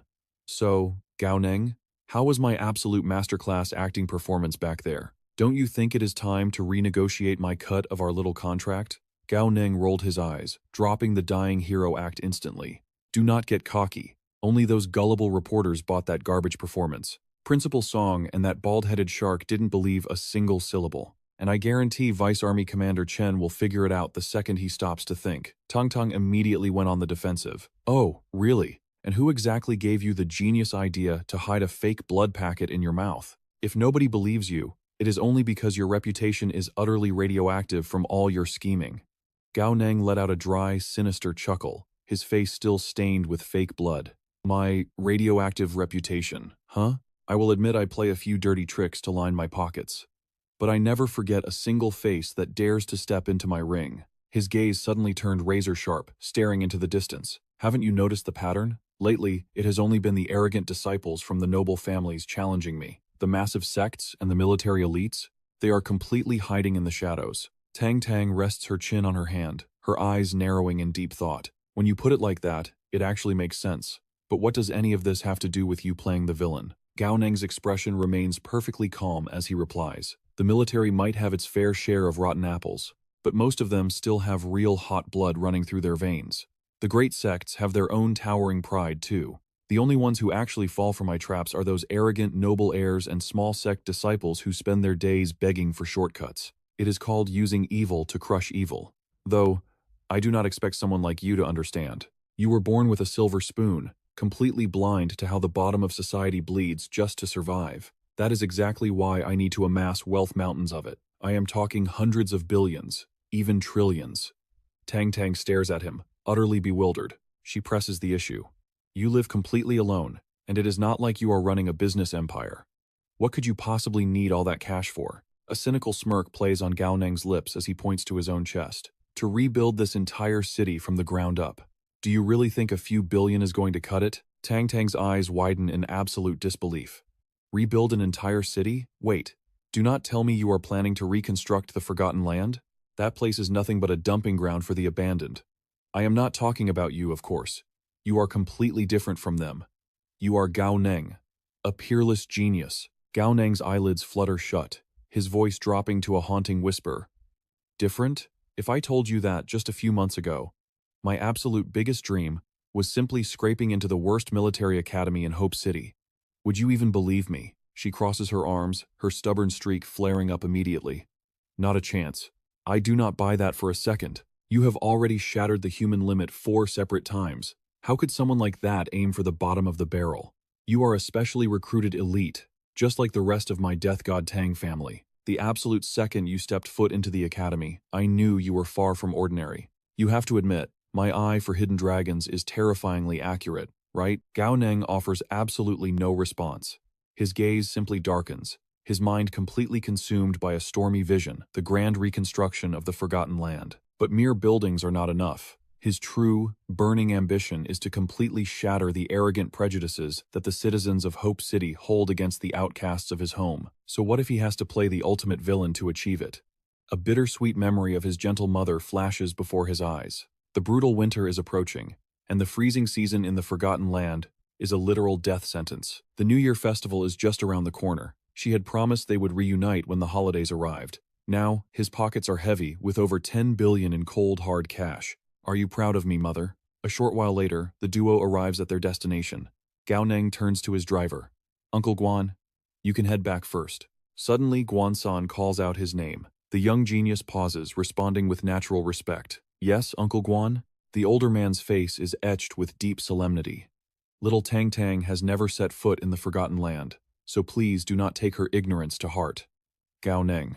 If anyone else claimed they would rebuild that wasteland, I would call them insane. But coming from you, I believe it in my bones. If that glorious day truly arrives, I will lay down my life to help you achieve it. A genuine smile finally breaks through Gao Neng's stoic facade. Thank you, Uncle Guan. Guan-san turns back around, opening his mouth to add something more. Also, he suddenly hesitates, shaking his head. Never mind. Let it go. There is absolutely no way a coincidence like that exists in this world. Pushing his thoughts aside as Gao Neng steps out of the vehicle, the older man shifts back to business. All right, get moving. Your audience is waiting outside. Do you have the fake blood bags prepped? The young genius winks, quickly reassuring him. Locked and loaded. I even mixed in some blueberry juice for that authentic, toxic texture. A dry chuckle escapes the older man's lips. Ah, the brilliant madness of youth. Get out of here. The absolute second Gao Neng steps into the venue, a sea of glowing smartphones rises into the air, accompanied by an explosion of frantic whispers. Look, Gao Neng is finally here. Wait, look at his face. He looks completely ghastly. His skin is practically turning purple. He is definitely poisoned. Watching from the shadows, Hong Ying narrows her piercing eyes at the dramatic entrance. Gao Neng, what kind of chaotic scheme are you brewing this time? There is zero chance a street rat from the Forgotten Land would risk his actual life just for the sake of empty honor. Those people simply do not possess that kind of foolish pride. Right on cue, Gao Neng dramatically drops to one knee, a thick mouthful of dark blood spilling from his lips. Tong Tong instantly snaps into her supporting role, catching his arm. Gao Neng, hold on. Just endure it a little longer. I am taking you to the infirmary right now. This Oscar-worthy performance hooks the gullible crowd. Hook, line, and sinker. Seeing the horrifying color of his poisoned blood sends a massive shockwave through the onlookers. Wang Jun's 100 battles domain is truly terrifying. There was no way he could walk away unscathed. It makes perfect sense. Reaching the top 200 with merely early stage 5 strength is already a downright miracle. Seeing the supposedly crippled state of his target, Luo lets out a sneer of pure arrogant contempt, strutting out from the back of the crowd. Well, Gao Neng. Rumor has it that you arrogantly declared you would accept a duel from absolutely anyone, at any time, and in any place. Tang Tang steps in front of him like a fiercely protective shield. Cut the crap! He cannot even stand up straight right now. Are you actually trying to kick a man when he is down? This is nothing but a shameless daylight robbery. Luo waves her off like an annoying fly, his arrogant smirk widening.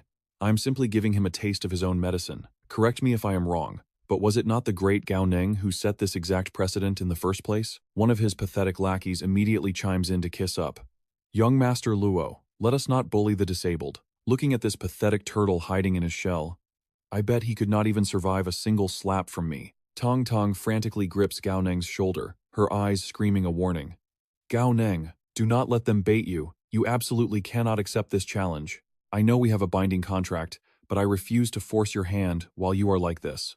Seeing the fake hesitation, Luo greedily takes the bait, pushing even harder. That is exactly right. You pathetic coward from the Forgotten Land. Why do you not just hide in the academy until the dragon rankings are completely over? Gao Neng realizes the trap is perfectly set, deciding to unleash his masterclass acting. Tang. Help me up. He gasps out, his voice trembling with perfectly faked desperation. I can still fight, just one more round. Her eyes instantly brim with crocodile tears. Gao Neng, no. You will literally die if you step into the arena again. Shaking off her grip, Gao Neng struggles to his feet, a hidden, predatory gleam flashing in his half-closed eyes. 3 billion. If you two clowns can actually cough up 3 billion, I will fight you right here and now. Hearing that astronomical number, Luo bursts into maniacal laughter like he just struck pure gold. He stabs an arrogant finger straight at Gao Neng's chest. Are you seriously trying to use an insane price tag to scare us away? Let me tell you something. You pathetic rat, today is your lucky day. I am the eldest legitimate son of the Shiming Luo family. I am Luo, rank 233 on the legendary dragon rankings. What the hell is 3 billion to me? I am throwing down 5 billion. The higher the stakes, the sweeter the reward. Well, Gao Neng, do you have the guts to face your death? Hearing that mind-numbing amount, both Tang and Gao Neng literally drop their jaws in beautifully synchronized shock. 5 billion? Staring at Luo's insanely arrogant face, only one glorious thought races through their scheming minds. Did they just hook the biggest, richest idiot in the entire academy? Gao Neng immediately slips back into his sick boy act. He gives a weak, dramatic nod. Fine. I accept your challenge. The crowd erupts in absolute shock. He actually wants to keep fighting? Even Hong Ying stares in disbelief. Impossible, she gasps. The match begins without a second to spare. Luo instantly launches his opening strike. Accepting this challenge was your greatest mistake, Luo sneers. I will not give you a chance to fight back like those other fools. I will drain your life force from a safe distance. The audience immediately starts booing. What a despicable tactic. Facing a poisoned opponent of a lower rank, and he still chooses to attack from afar? But Gao Neng's eyes remain terrifyingly calm. With a sudden roar, he unleashes his source energy. A massive energy dragon materializes right behind Luo Ao. It launches a devastating sneak attack. Panic flashes across Luo Ao's face as he scrambles to defend himself. He has not used this move since his battle with Wang Nanlin. Luo Wu realizes his fatal miscalculation. Meanwhile, Gao Neng charges forward without any battle armor. "I am taking you down with me," he roars. Like a madman, Gao Neng tackles Luo Wu from behind. He locks him in a suffocating grip. Luo Wu thrashes wildly. "What the hell are you doing? Let go of me!" But Gao Neng is relentlessly stubborn. "Even if I die, I am dragging you to hell with me." Cold sweat drips down Luo Wu's face. Is he not poisoned? How does he still have this monstrous physical strength? He throws savage elbows at Gao Neng, cursing him out with every vicious strike. Yet, Gao Neng's iron grip does not loosen an inch. Sensing viral gold, reporters frantically raise their phones to capture the brutal scene. Through the relentless beating, Gao Neng maintains the fearless expression of a warrior ready to die. Suddenly, a terrifying, monstrous claw manifests in the air. Boom! An earth-shattering explosion rocks the arena. When the smoke clears, Luo Wu lies completely battered and broken on the ground. And Gao Neng? He strikes an incredibly badass pose right next to his defeated foe. The crowd loses their absolute minds. But wait, Gao Neng immediately switches back to his act, faking a dramatic collapse so the medics will carry him away. Watching from the stands, the old principal and Xian can only facepalm at his shameless theatrical performance. Under the cover of darkness, they sneak back to the dorms. Tang Tang checks every corner with high alert, scanning the shadows for any unwanted observers. "If anyone is watching, remember to immediately drop to the floor and spit blood," she whispers fiercely. Gao Neng just chuckles to reassure her. "Do not worry about a thing." The moment the dorm door clicks shut, the two of them share a triumphant high five. Another day of flawless acting. Another day of bringing in absolute mountains of cash. Suddenly, realization hits him. "Oh right, I have not cooked your dinner yet. Just wait a second." Tang Tang stops him with a serious question. "Gao Neng, when you said you wanted to rebuild the Forgotten Land, were you telling the truth?" Gao Neng's playful demeanor vanishes. "I do not just want to rebuild the Forgotten Land. I want to shatter this entire city's prejudice against it." Tang Tang sighs, deciding not to press the heavy topic. "Forget," I asked. "But hypothetically speaking," she mutters, "if that day actually comes, and you start revitalizing the Forgotten Land, make sure you call me first." Gao Neng blinks in genuine surprise. "You actually want to help me?" Tang Tang immediately corrects his choice of words. "Help you? There is no such thing as help in the business world. This is purely an investment." She adjusts her posture, eyes gleaming with ambition. The Forgotten Land is a massive, untapped market that this entire city has foolishly abandoned. If it can truly be rebuilt, my early funding will secure the greatest monopoly imaginable. Anyway, we have big business to run tomorrow. Let us get some sleep. She turns her attention. "Xiaomeng, how about you sleep in my bed tonight? I will give you 2 whole fish." Gao Neng watches in sheer disbelief. Sold out for just 2 fish? Xiao Meng's willpower is pathetically weak, but suddenly, a bizarre spatial rift tears open right in the middle of their dorm room. A chilling voice echoes from the void. My. And what about your willpower, little boy?" Gao Neng's blood runs cold. Spatial traversal magic? He instantly summons his weapon, dropping into a defensive stance. But the moment his blade clears its sheath, his body freezes. He drops hard to one knee, clutching his chest in agony. Damn it. The poison is kicking in. I cannot fight like this. Tiannan steps out from the rift with a menacing smile. "Poisoned, you say? Perfect timing. I just happen to have a bottle of soul-severing powder. Fight poison with poison. Drink up." The deadly vial clatters onto the floorboards. Gritting his teeth through the agonizing pain, Gao Neng forces himself to crawl over and pick it up. "Thank you, master." Without a second of hesitation, Gao Neng downs the lethal concoction.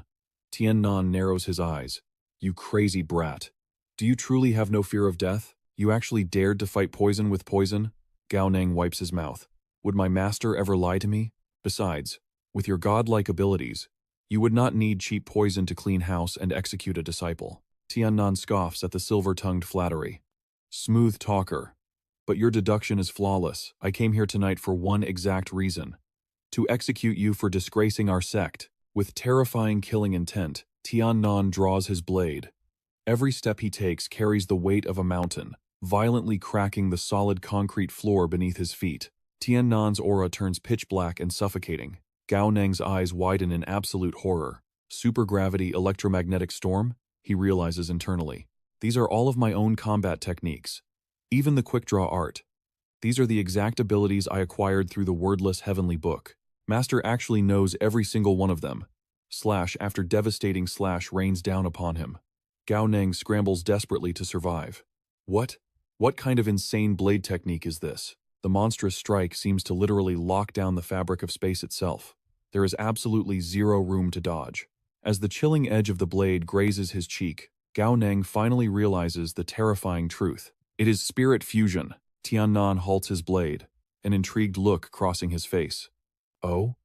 And what exactly is spirit fusion? Gao Neng forces himself to speak through the overwhelming pressure. Spirit fusion is the ultimate harmonization. It means injecting pure spiritual power directly into the weapon, transforming that energy into the very soul of the blade. Man and weapon become one singular entity. Tiannan presses the cold steel right against his disciple's throat.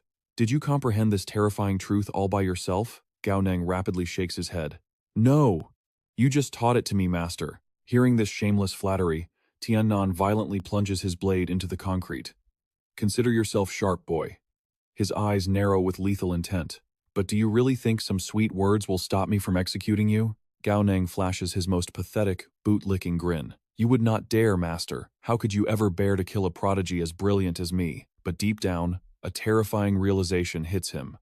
Wait, why did I never think of fusing my powers like that before? Your previous blade technique merely scratched the surface by fusing raw energy, but it completely failed to integrate your spiritual power. Instructor, your martial knowledge is truly vast like the ocean. You are on a completely different level compared to Xian. Gao Neng flattered smoothly, but the old man aggressively cut off his nonsense. That brain-dead fool Xian only knows how to blindly regurgitate textbook theory. How could he possibly tailor his teachings to a monster like you? Tiannan scoffed. Your spiritual power has the potential to become the very soul of the blade. Such a terrifying talent is insanely rare across the entire human alliance. Xian cannot even grasp that concept to save his own miserable life, so obviously he is completely useless to you. Gao Neng struggled to lift the impossibly heavy blade, flashing a cheeky grin. Right. Instructor, your dominance is unmatched. Speaking of which, this epic blade is a gift for your favorite student, is it not? Tiannan's eyes gleamed like a shrewd merchant. 10 billion credits, and you can walk away with it, but I will not make things too difficult for you. Hand over that card I gave you, and the blade is yours. Being completely dead broke, Gao Neng swallowed hard. Instructor, I swear I am literally penniless right now. The old man immediately started packing up the weapon. No money? Then stop daydreaming about my legendary blade. Gao Neng panicked, frantically begging. Wait, please, instructor. I have been desperately needing a weapon upgrade. Tiannan just crossed his arms, standing his ground. Then show me the money. Gao Neng stubbornly shook his head. I really have absolutely nothing. Feeling completely played by this shameless kid, Tiannan exploded in fury. You stinky brat. Do you want a proper beating instead of a proper conversation? You are just a single guy. How could you possibly blow through that massive mountain of cash you earned? Taking a deep breath, Gao Neng finally revealed his ultimate ambition. I will use every last cent. I am going to completely rebuild the Forgotten Lands. His eyes burned with unwavering resolve. And my first step? Building a premier military academy right in the heart of the ruins. The very first military academy of the Forgotten Lands. What do you think, instructor? The old man's expression remained frustratingly flat. I think it is a pipe dream. First of all, the military command will absolutely never approve such a reckless proposal. Secondly, you do not have a single qualified instructor. But the most fatal flaw is the geographical location itself. Even with infinite money, transporting construction resources through the monster-infested zones is a logistical nightmare. Building an academy in the Forgotten Lands is practically impossible. Gao Neng stepped closer, his voice laced with desperation. Instructor, you are a legendary war god of the military. You can definitely pull some strings to help me, right? Tiannan's aura suddenly shifted, his gaze turning deadly serious. Are you truly dead set on building a military academy in that cursed wasteland? Gao Neng nodded without a shred of hesitation. Absolutely. Once the dragon ranking battles wrap up, I am putting the plan into motion. The old war veteran sighed heavily, spelling out the brutal reality. Gao Neng, this is not just a simple construction project. In exactly 1.5 years, the Great War will inevitably ignite. Even if the military command gives you the green light, by the time the academy is actually built, the apocalypse will already be upon us. What is the point of wasting resources on a school right before the end of the world? Gao Neng clenched his fists. He knew this dark truth all too well. You are right, instructor. Even if I successfully establish the military academy in the Forgotten Lands, 1.5 years later, those students will not be strong enough to step onto the battlefield. They might not even be able to contribute to the Alliance's survival. But at the very least, they will have a beacon of hope in their eyes. Is that not worth fighting for? I know exactly what the Alliance elites think. To them, hope is just an empty, worthless word that does not justify wasting precious resources. They believe pouring resources into an illusion of hope is completely foolish. But I believe with my entire soul, in 1.5 years, humanity will emerge victorious. We will absolutely win. And when we do, what is wrong with nurturing the seeds of our future right now? A heavy, suffocating silence crashed over the room. The two men just stared at each other. Suddenly, Tian Nan grabbed his sword and stood up. Seeing him turn away, Gao Neng called out in confusion, "Instructor?" Without looking back, Tian Nan tossed a mysterious object through the air. "That piece of white jade bone you gave me last time. I have successfully extracted the supreme martial intent hidden within it. This is the legendary bone-forging technique of the King Realm. Study it well. Master it." Gao Neng's eyes light up with pure thrill. "Thank you, Master." He grins. Tian Nan's expression turns dead serious. "But I have one condition," he warns. "Secure an S-rank evaluation on the Dragon rank. Do that. And I will personally get you the permit to build a military academy in the Forgotten Lands." Seeing the kid actually agree without hesitation, the old master bursts into a maniacal laugh. What absolute arrogance. Getting an S rank is nearly impossible. Out of 300 elite warriors on the Dragon rank, only 20 have ever reached that terrifying level. To even sniff an S rank, he needs to smash his way into the top 100, using only 5th stage strength. But Gao Neng, like a fearless newborn tiger, meets his gaze. "I will absolutely crush it," he declares. Intrigued, Tian Nan decides to bet on this crazy kid. "Very well. If you actually pull off this miracle, I will not just hand you the academy permit. I will personally hunt down top-tier instructors for you." He tosses a mysterious object through the air.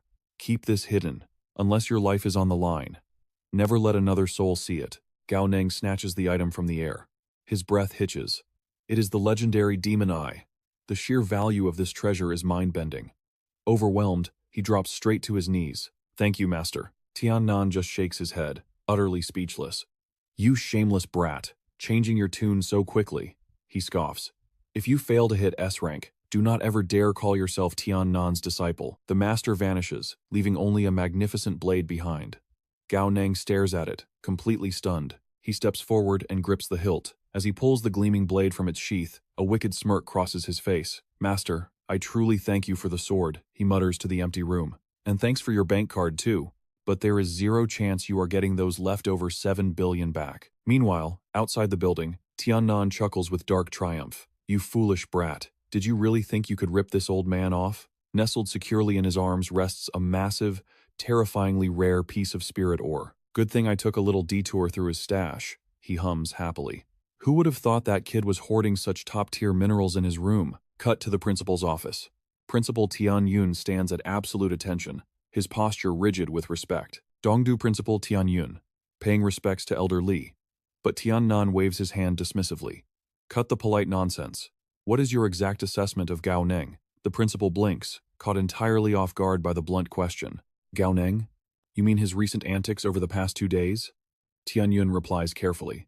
"I believe his methods are incredibly shameless. However, hiding his true strength might not be the worst strategy." He pauses, searching for the right words. "At the end of the day, Gao Neng is still just a kid. We cannot hold him to the rigid standards of a hardened soldier just yet." Those words trigger a volcanic eruption. Tian Nan's aura flares with pure fury. "A soldier?" he roars, slamming his fist down. "Are you implying that a real soldier must be blindly selfless? That they shouldn't fight tooth and nail for their own resources? It is no wonder Xian is still hopelessly stuck. No wonder he has not shattered the bottleneck to the 8th stage." Tian Nan glares at the principal, his eyes blazing with disappointment. "Your entire perspective is pathetic and shallow. You fools actually think blindly sacrificing everything is the true essence of the military. Sacrifice is fine, yes. But have you blind fools ever asked yourselves one fundamental question? To protect the weak, what must you achieve first? Tian Yun stammers, shrinking under the pressure. Naturally, one must become overwhelmingly strong first. Tian Nan continued his lecture. It seems you aren't completely foolish. To rule the world, one must first perfect themselves. You already know this ultimate truth. To protect anything in this world, you must first fight for it. He paused, his eyes narrowing. Do you really think that Brat's methods are shameless? I certainly do not. He seized those precious resources using his own sheer strength. And his next grand ambition? It is something none of you could ever pull off. The revelation dropped like a bomb. He is preparing to build a supreme military academy right in the heart of the Forgotten Lands. Yun Tian. Let me ask you, could you accomplish such a feat? Yun Tian stood completely frozen. The shock crashed over him. What? A military academy? Tian Nan finally turned his back. His heavy words echoed as he walked away. You cannot do it, and Xi'an certainly cannot. Both of you are elite veterans. Meanwhile, he has only just broken through to the 5th tier. Tell me, between you and him, who is truly the mighty one? Yun Tian swallowed hard. He was utterly speechless, forced to accept the bitter truth.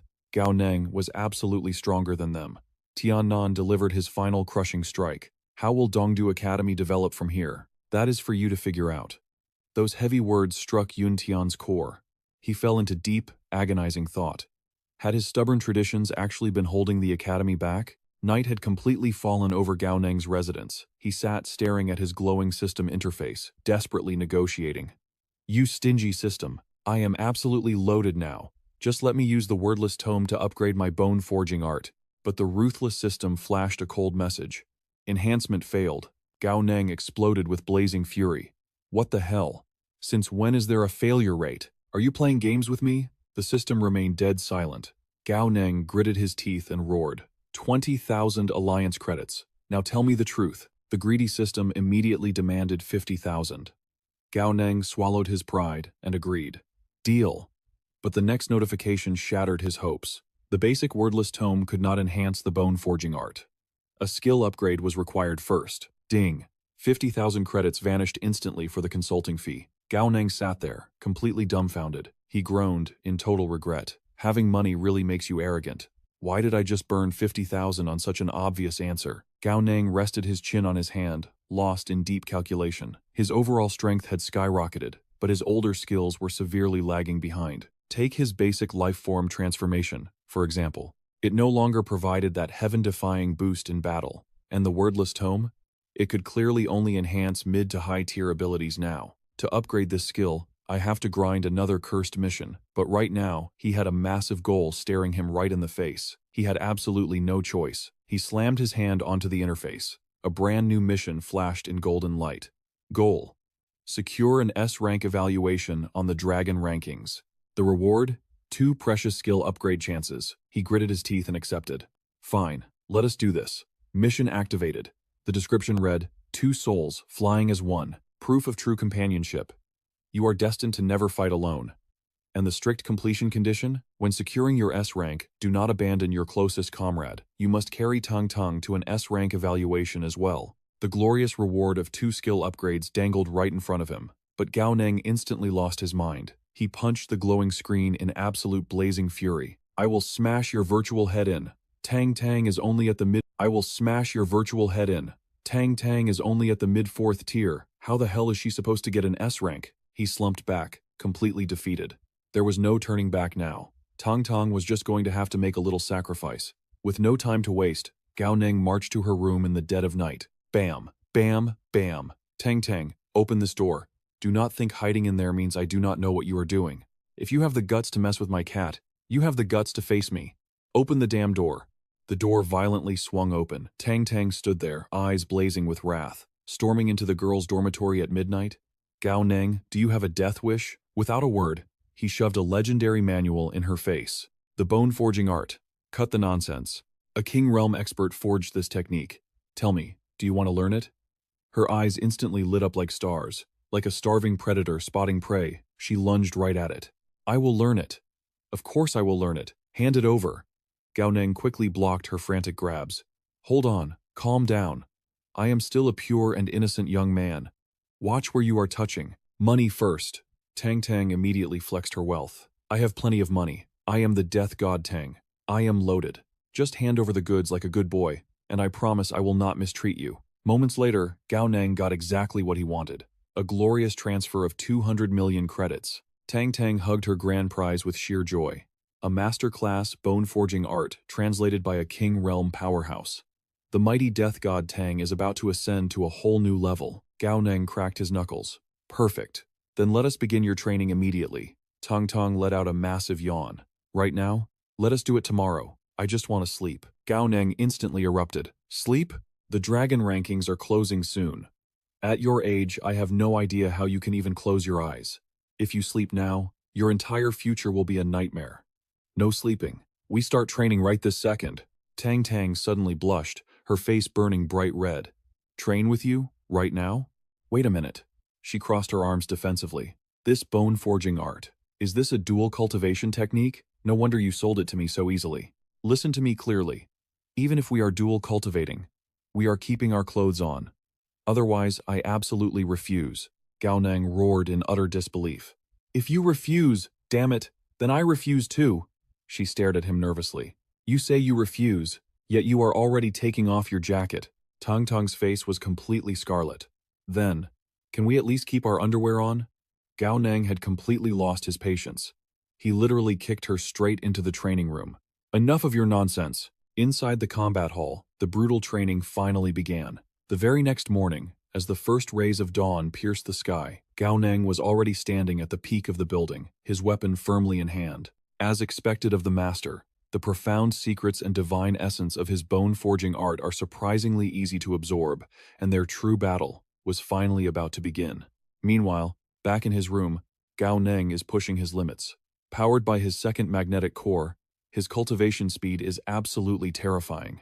A single night of his training rivals half a month of blood, sweat, and tears for an ordinary genius. Snap. His eyes snap open, practically glowing with raw energy.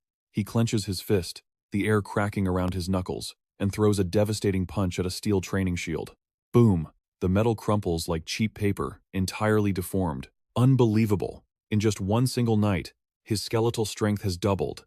Gao Ning's entire body burns with an explosive, roaring vitality. Even his bone magnetization speed has skyrocketed to a terrifying new level. A fierce grin spreads across his face.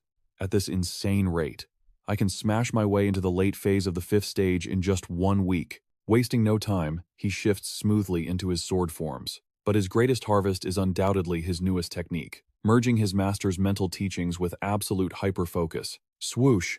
Mind and blade become one. He finally mastered it. Supreme confidence surges through Gao Ning's veins. With this lethal strike in his arsenal, even if he went head-to-head with the top 100 monsters of the dragon rank right now, he could definitely slaughter his way through. But his intense moment is ruined by a dramatic groan nearby. Tang Tang is sprawled flat on the floor like a deflated balloon. Only her mouth possesses the energy to move. I, the great Tang Tang, actually cultivated all night, she whines pathetically. I am way too hardworking for my own good. I am starving. I am dying. My legs are practically broken. If I do not get a slice of artisan bread with white truffle dew and honey-glazed foie gras right now, I am never getting up again. Gao Neng does not even bat an eye at her theatrical suffering. He just steps right over her. Quit slacking off, he commands coldly. Keep cultivating. I will go fix some breakfast. And forget about that fancy aristocratic garbage you just mumbled. You are getting rice porridge, pickled greens, and a single boiled egg. Take it or leave it. Defeated, Tang Tang pouts, forced to negotiate her survival. Do not try to scam me with just one. 5 eggs. I need at least 5 eggs to fuel this genius body. Walking down the hall, a rare smile touches Gao Neng's lips. Honestly, Tang Tang's innate talent is absolutely monstrous. She is 2 whole years younger than him, yet she has already breezed her way into the middle phase of the 4th stage. At this terrifying rate of growth, smashing through the 5th stage barrier before the Dragon Rank tournament ends is entirely possible for her. Later, at the towering gates of Dongdu University, Xian casts a skeptical look at Gao Neng. Are you seriously still accepting arena challenges today? Gao Neng adjusts his collar, his eyes gleaming with dangerous anticipation. Relax, Teacher Gui. Today's battles are going to be on a completely different level from the usual trash. Both he and Tang Tang radiate an unshakable, overwhelming aura of confidence. Xian raises an eyebrow, completely lost. Different? Different how? Gao Neng flashes a razor-sharp smirk. The duration, for starters. The moment the duo steps into the arena grounds, chaos erupts. Dong Rujian and his aggressive gang instantly stir like a kicked hornet's nest. The coward finally shows his face. Someone sneers, but the whispers quickly turn confused. Wait, doesn't something feel way off about him? Just yesterday he was coughing up blood, practically on his deathbed. How does he look so damn healthy today? A rival scoffs arrogantly. He is faking it. The punk is just gritting his teeth to save face. Exactly. Someone else chimes in with a nasty sneer. I bet that rosy complexion is just cheap makeup. He is just putting up a pathetic bluff to scare us off. Standing in the shadows, Hong Ying adjusts her glasses, the lenses flashing dangerously. Her mind races, analyzing the impossible variables. He took devastating damage yesterday. There is absolutely zero biological way he could have healed this fast. Ignoring the pathetic whispers, Gao Neng steps up to the platform. He points a finger straight to the heavens, his voice booming like thunder. The entry fee for today's challenge is exactly 1 billion. Anyone who slaps down 1 billion can step into this ring with me. Dead silence falls over the arena. The crowd exchanges completely bewildered looks. 1 billion just for a chance to fight? What kind of suicidal arrogance is this? Xing. Gao Neng draws his newly acquired blade, the metallic ring chilling their blood. It means exactly what it sounds like. The daily limit of 2 challengers is officially dead. Today, I refuse no one. Send 10. Send 50. I will crush every single one of you. Boom! A terrifying, passionate fire erupts around the blade, radiating blistering heat. Hong Ying's eyes narrow as a cold sweat breaks out on her neck. This is bad, she thinks frantically. Gao Neng's entire presence is completely different from yesterday. To simultaneously invite the wrath of the entire academy, and to reveal a transcendent-grade weapon out of nowhere. Little did they know, the real bloodbath was just about to begin. What exactly happened? The crowd was absolutely baffled. What kind of earth-shattering secret was this new first-year student hiding? Grabbing a megaphone, the official grandly announced to the excited youths. All challengers lining up to register, please pay your entry fees right here. Thank you, sir. You are number 1, 2 students whispered among themselves, desperately trying to guess the situation.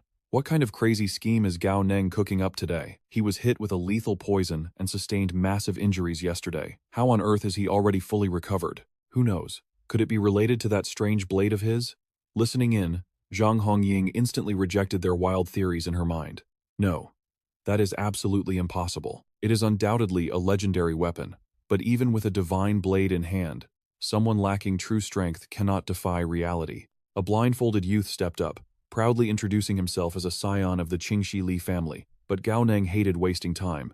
All right, skip the grand introductions, let us just fight. Acting as the referee, Shu An raised his hand. Ready? He roared the final command. Begin. The moment the word dropped, Li Wuke blasted toward Gao Neng like a fired cannon. An oppressive, thick frost erupted from his body, seamlessly merging his very presence into the chilling fog. The observing crowd gasped in pure awe. What is this? Zhang Hongying analyzed the scene with an ice-cold gaze. It is the cold frost. This is the ultimate domain combat skill of the Qingxi Li family, the ice crystal dust frost. It does not just strip away the enemy's vision. It plummets their core body temperature, drastically slowing their movements to a crawl. Without putting up a single defense, Gao Neng was instantly swallowed by Li Wukui's terrifying domain. The spectators widened their eyes in disbelief. It is over. He is definitely losing this time. But as the freezing fog slowly lifted, the one violently coughing up blood was actually Li Wukui. He had collapsed entirely, defeated by a single strike from Gao Neng's blade. The entire arena erupted in absolute shock. What the hell just happened? The loser is not Gao Neng, but the guy who unleashed his domain first. It was a one-hit instant kill. Li Wukei is a 6th-tier expert. Wait, was that mental power? Li Wukei's cold frost domain cannot seal away mental perception, but this level of devastating power still makes no sense. Gao Neng's blade technique is ridiculously bizarre. Completely unfazed, Gao Neng casually waved his hand, signaling for the next challenger. Stuttering from sheer disbelief, Shu An loudly announced his victory, making the entire crowd scream in excitement. All right, it is time for challenger number 2. Who is number 2? In the crowd, the second combatant trembled in terror. What kind of monster am I facing? Is it my turn already? I thought we were just here to beat up a weakling. This is not how the script goes. Stepping up, Zhang Hongying grabbed the megaphone. Where is number 2? Who holds the number 2 ticket? Step into the arena immediately, or it will be counted as a forfeit. The terrified student finally peeked out from the crowd. "It is me! I am coming!" He slapped his own cheeks, desperately trying to calm his racing heart. Li Wuquei was just careless against Gao Nang's mental power. As long as I fight with a clear head, I absolutely will not lose to him. But just as everyone expected, challenger number 2 hits the dirt.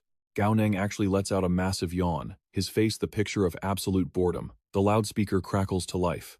Gao Nang is the victor. Challenger number 3, step into the arena. Where is number 3? Get out here already! The entire audience sits in stunned silence, completely speechless at the overwhelming display.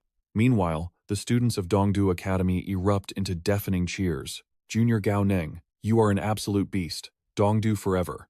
Gao Nang is invincible. The sheer dominance on display is absolutely mind-blowing. What in the world happened to this guy's body? Just yesterday, Gao Nang was clinging to life by a thread, and now, he fights like an absolute demon god. Hong Ying's eyes widen in sheer disbelief. Spiritual energy. He infused spiritual energy straight into his blade. These challengers are no pushovers.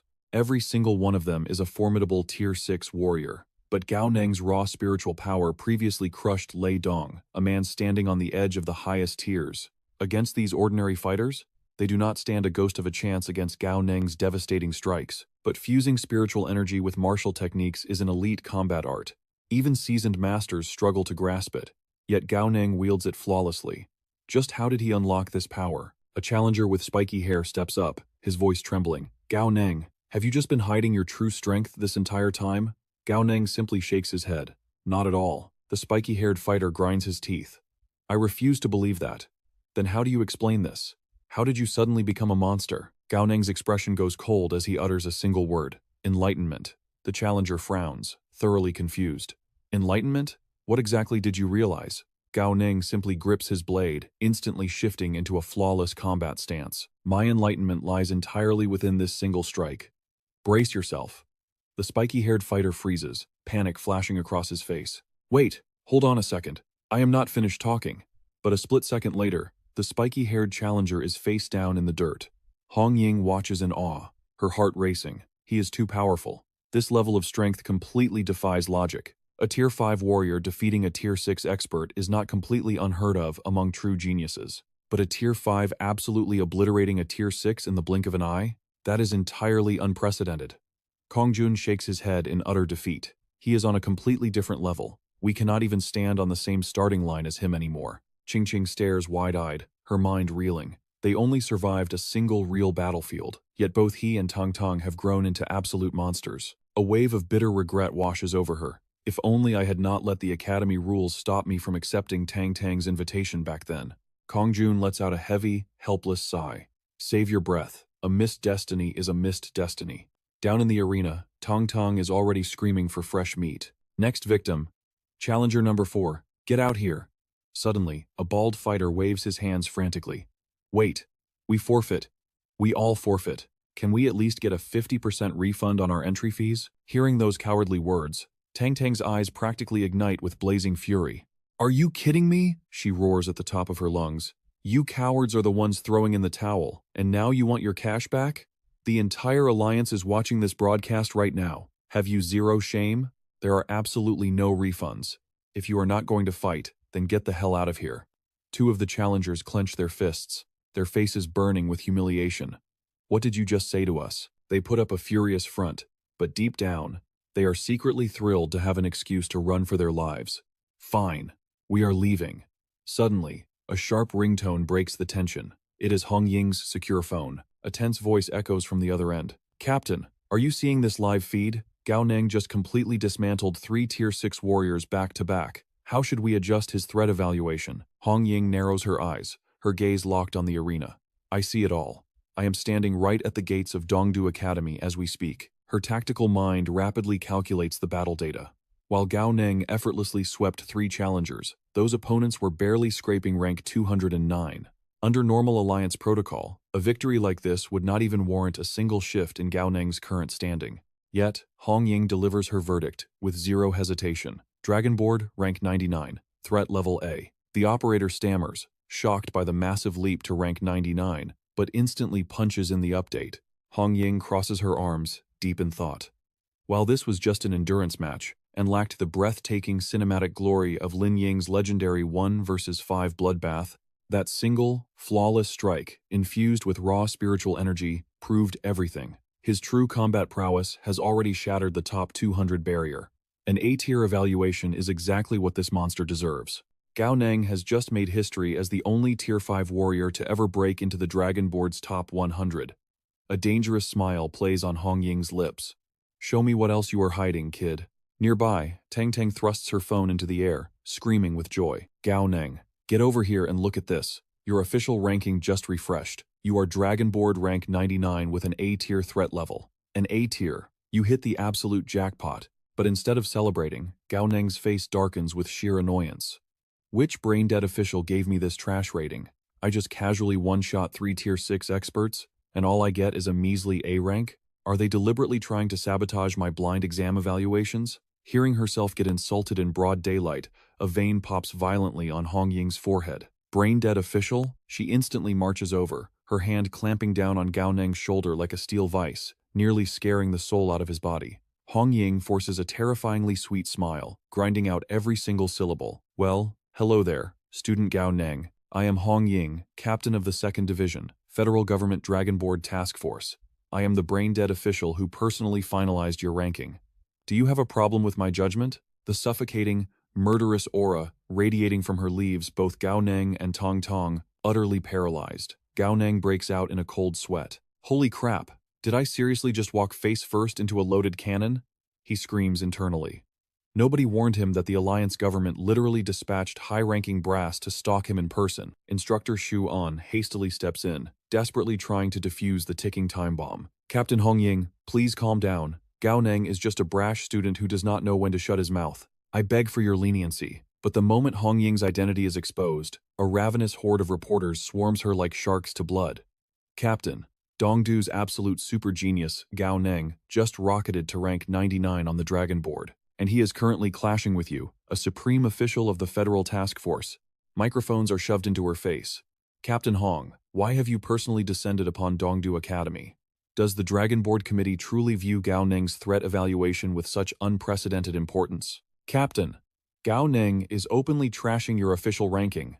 Are you considering dragging him back to the evaluation chambers to test his true limits?" Trapped by the flashing cameras, Hong Ying's murderous rage instantly transforms into a picture-perfect, diplomatic smile. But beneath her breath, she curses. "Damn it all. I completely let my anger get the better of me." Vice Principal Gui made a very valid point. "I will not stoop so low as to bicker with a mere student," Zhang Hongying declared, radiating an overwhelming, dignified aura. "I am here purely out of personal curiosity. My presence has nothing to do with the official business of the Dragon Rank Committee. If the press messes up this report, you will all face the consequences." Suddenly, a bold voice sliced through the tension. "Hold on a minute, Team Leader Zhang. Why exactly can you not bicker with a student?" Shuan panicked, frantically trying to pull him back. "Gao Neng, shut your mouth right now. That is Team Leader Zhang from the government's elite Dragon Rank Special Task Force." Zhang Hongying shot him an icy glare. "Having confidence is a commendable trait, Gao Neng, but being entirely blind to your own limits is a fatal flaw. Do you know why we ranked you at 99 instead of 100? Gao Neng smirked. "You were afraid I would instantly drop out of the rankings after one challenge." Zhang Hongying did not deny it. "Exactly," she continued, her tone dripping with absolute authority. "Because at the end of the day, your true combat power is nothing more than the 5th tier. Yes, you can hold your ground and even slay 6th tier experts. Because of that rare anomaly, we valued your potential and gave you special treatment by securing your spot at 99. You managed to grasp the advanced combat method of mental power integration at such a low level. Against ordinary opponents, this trick truly can catch them completely off guard." But Gao Neng had absolutely zero patience for her lecture. He instantly cut her off. All right, we get it. Team Leader Zhang truly possesses unparalleled vision.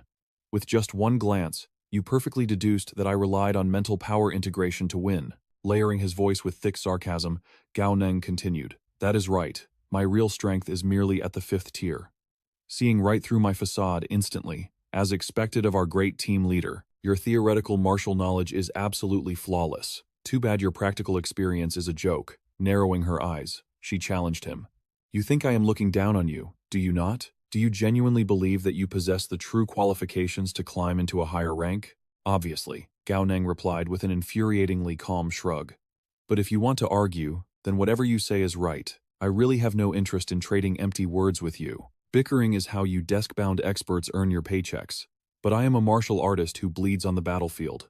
I will let my actual strength do the talking. Those defiant words pushed Zhang Hongying over the edge, her furious aura practically shattering her glasses.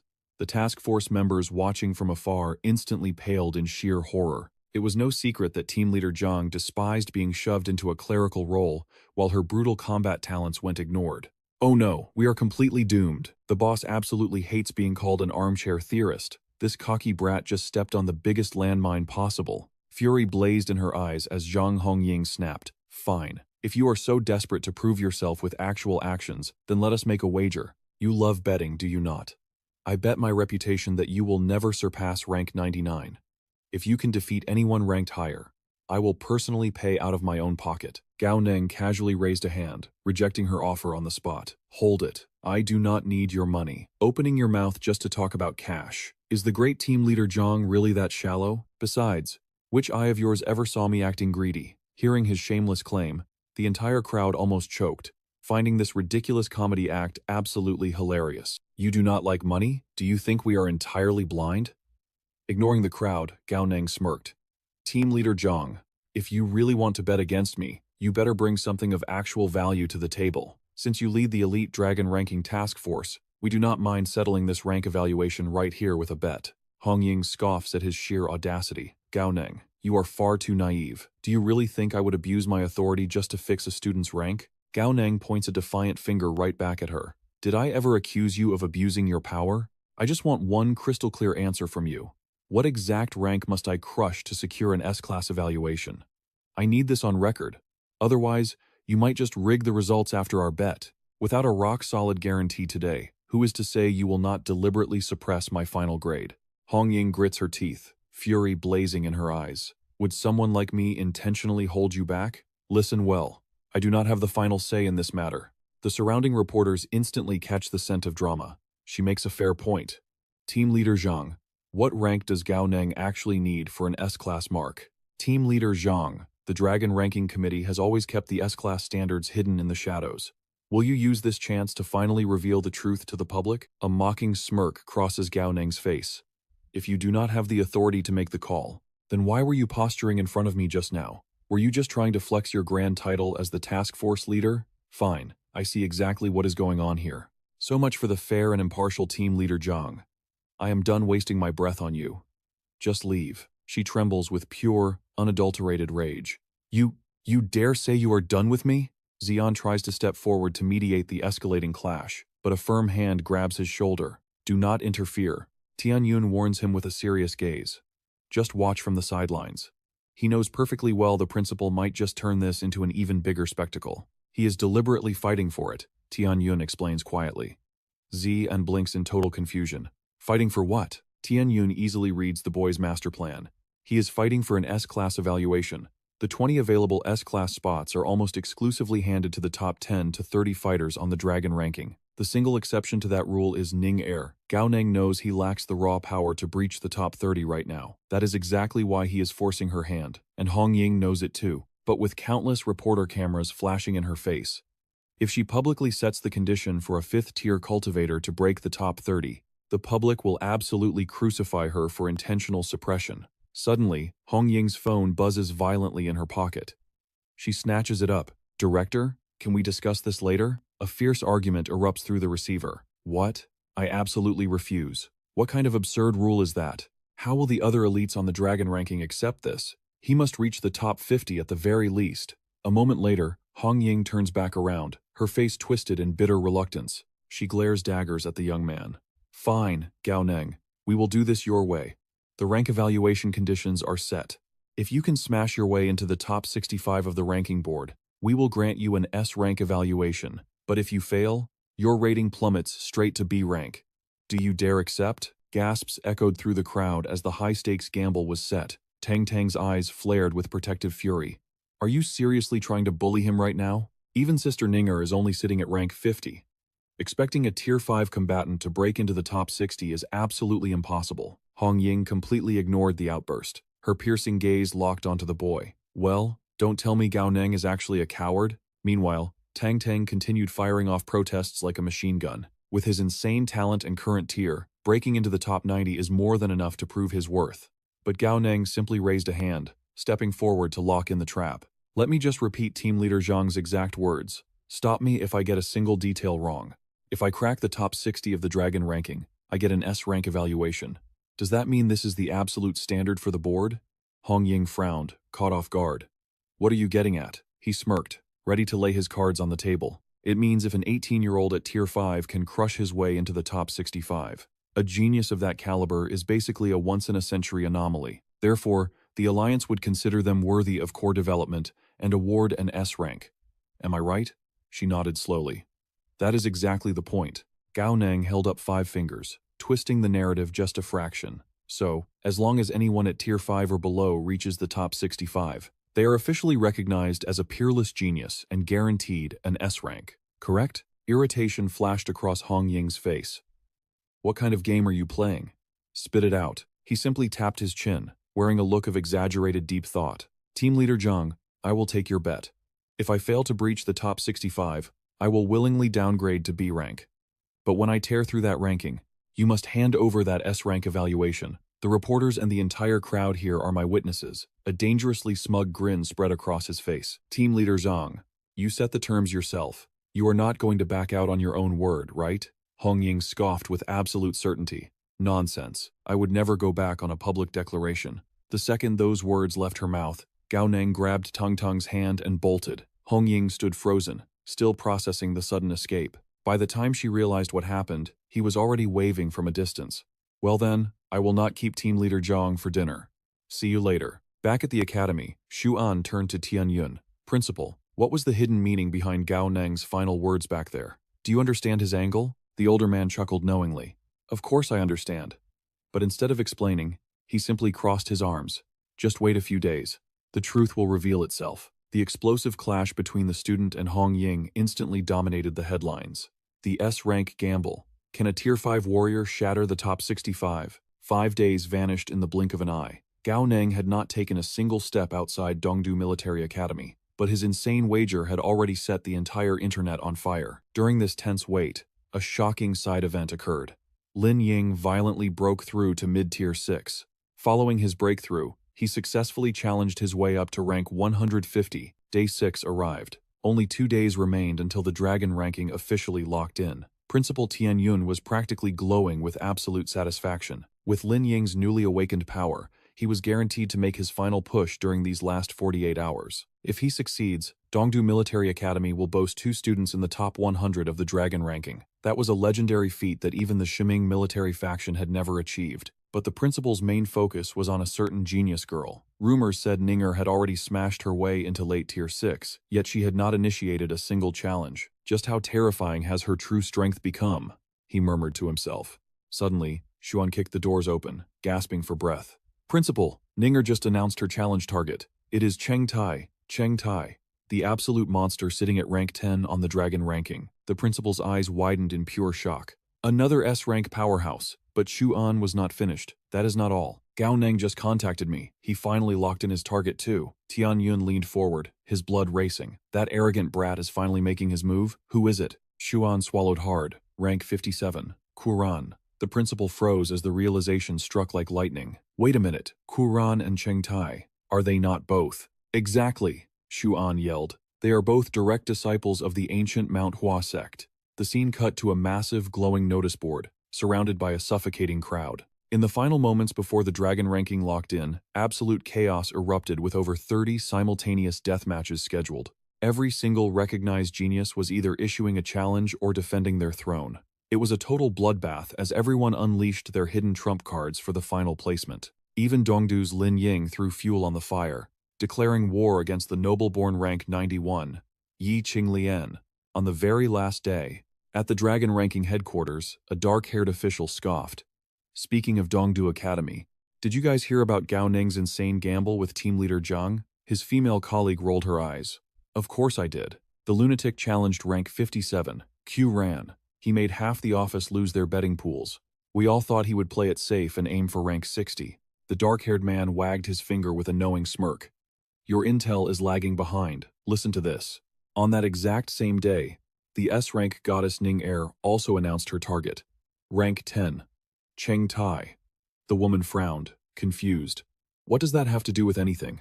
The man leaned in, dropping his voice to a whisper. Think about it. Cheng Tai might be rank 10, but he holds an S-rank evaluation. Realistically speaking, rank 9, Ding Zhuang, is only an A rank. He would be a far easier target for her. So why on earth would she deliberately choose the nightmare that is Cheng Tai? Because Cheng Tai belongs to the ancient Manhwa sect, the exact same sect as Gao Neng's target, Quran. Do you really think that is just a coincidence? The woman gasped, the puzzle pieces clicking together. You mean, they orchestrated this double strike on purpose? Suddenly, a purple-haired official slammed her hands on the desk. That is not even the craziest part.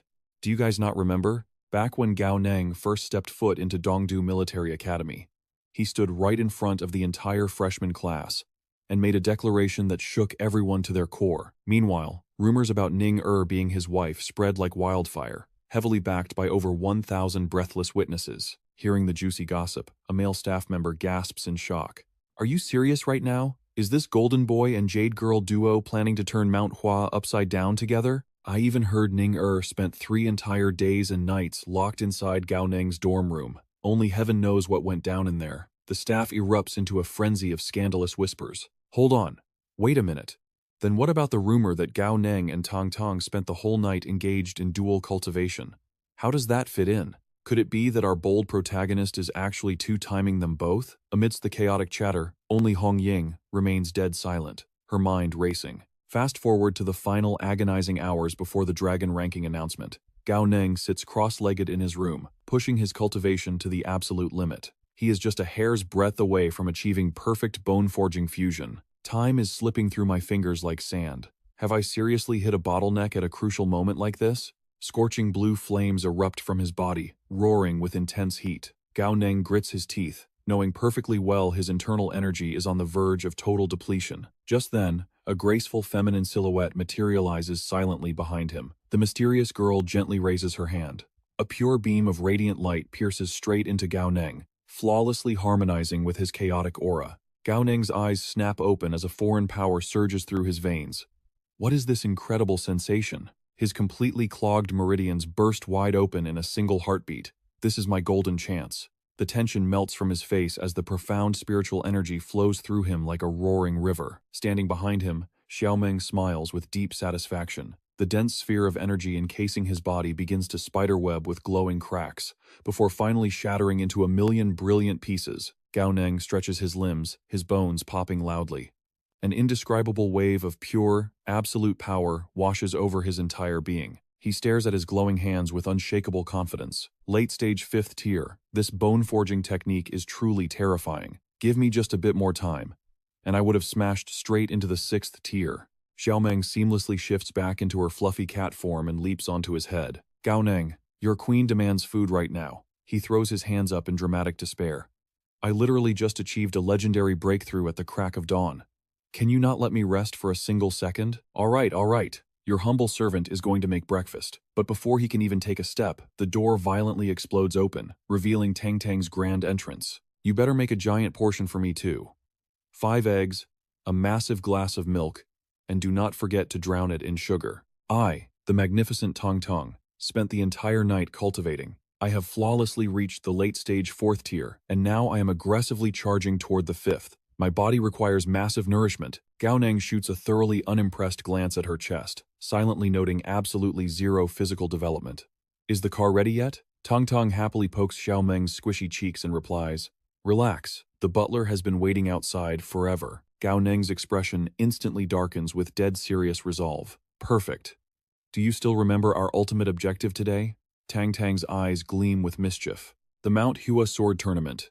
We beat people to a pulp, and we rake in massive piles of cash. Well said. Far away, amidst an endless sea of piercing peaks and rolling clouds, a magnificent ancient sect sits enthroned upon the highest summit. An elderly martial uncle nervously turns to his peer.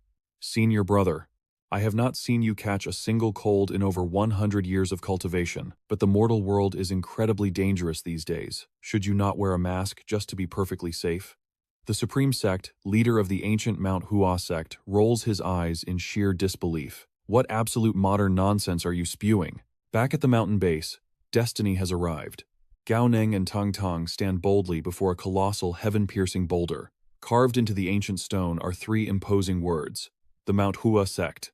Gao Neng took in the breathtaking scenery with a look of pure awe. The towering peaks and misty clouds truly lived up to the legend. It was undeniably one of the greatest martial sects in existence, even though this wasn't the original historical site of the five great mountains Huashan. Wherever the Huashan sect chose to establish their roots, that hallowed ground officially became the new Mount Hua. Suddenly, the deafening roar of a heavy-duty motorcycle shattered the peace. Could it be?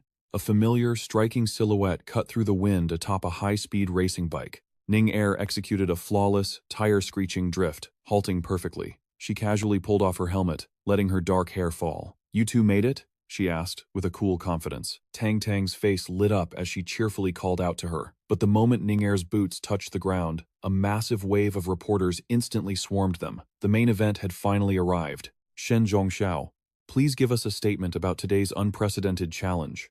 Ning Er, are the rumors about your secret relationship with Gao Neng actually true? Irritation flashed in Ning Er's sharp eyes. In a split second, a bone-chilling aura of pure killing intent erupted from her body, freezing the crowd in their tracks. Her voice cut through the noise like an icy blade.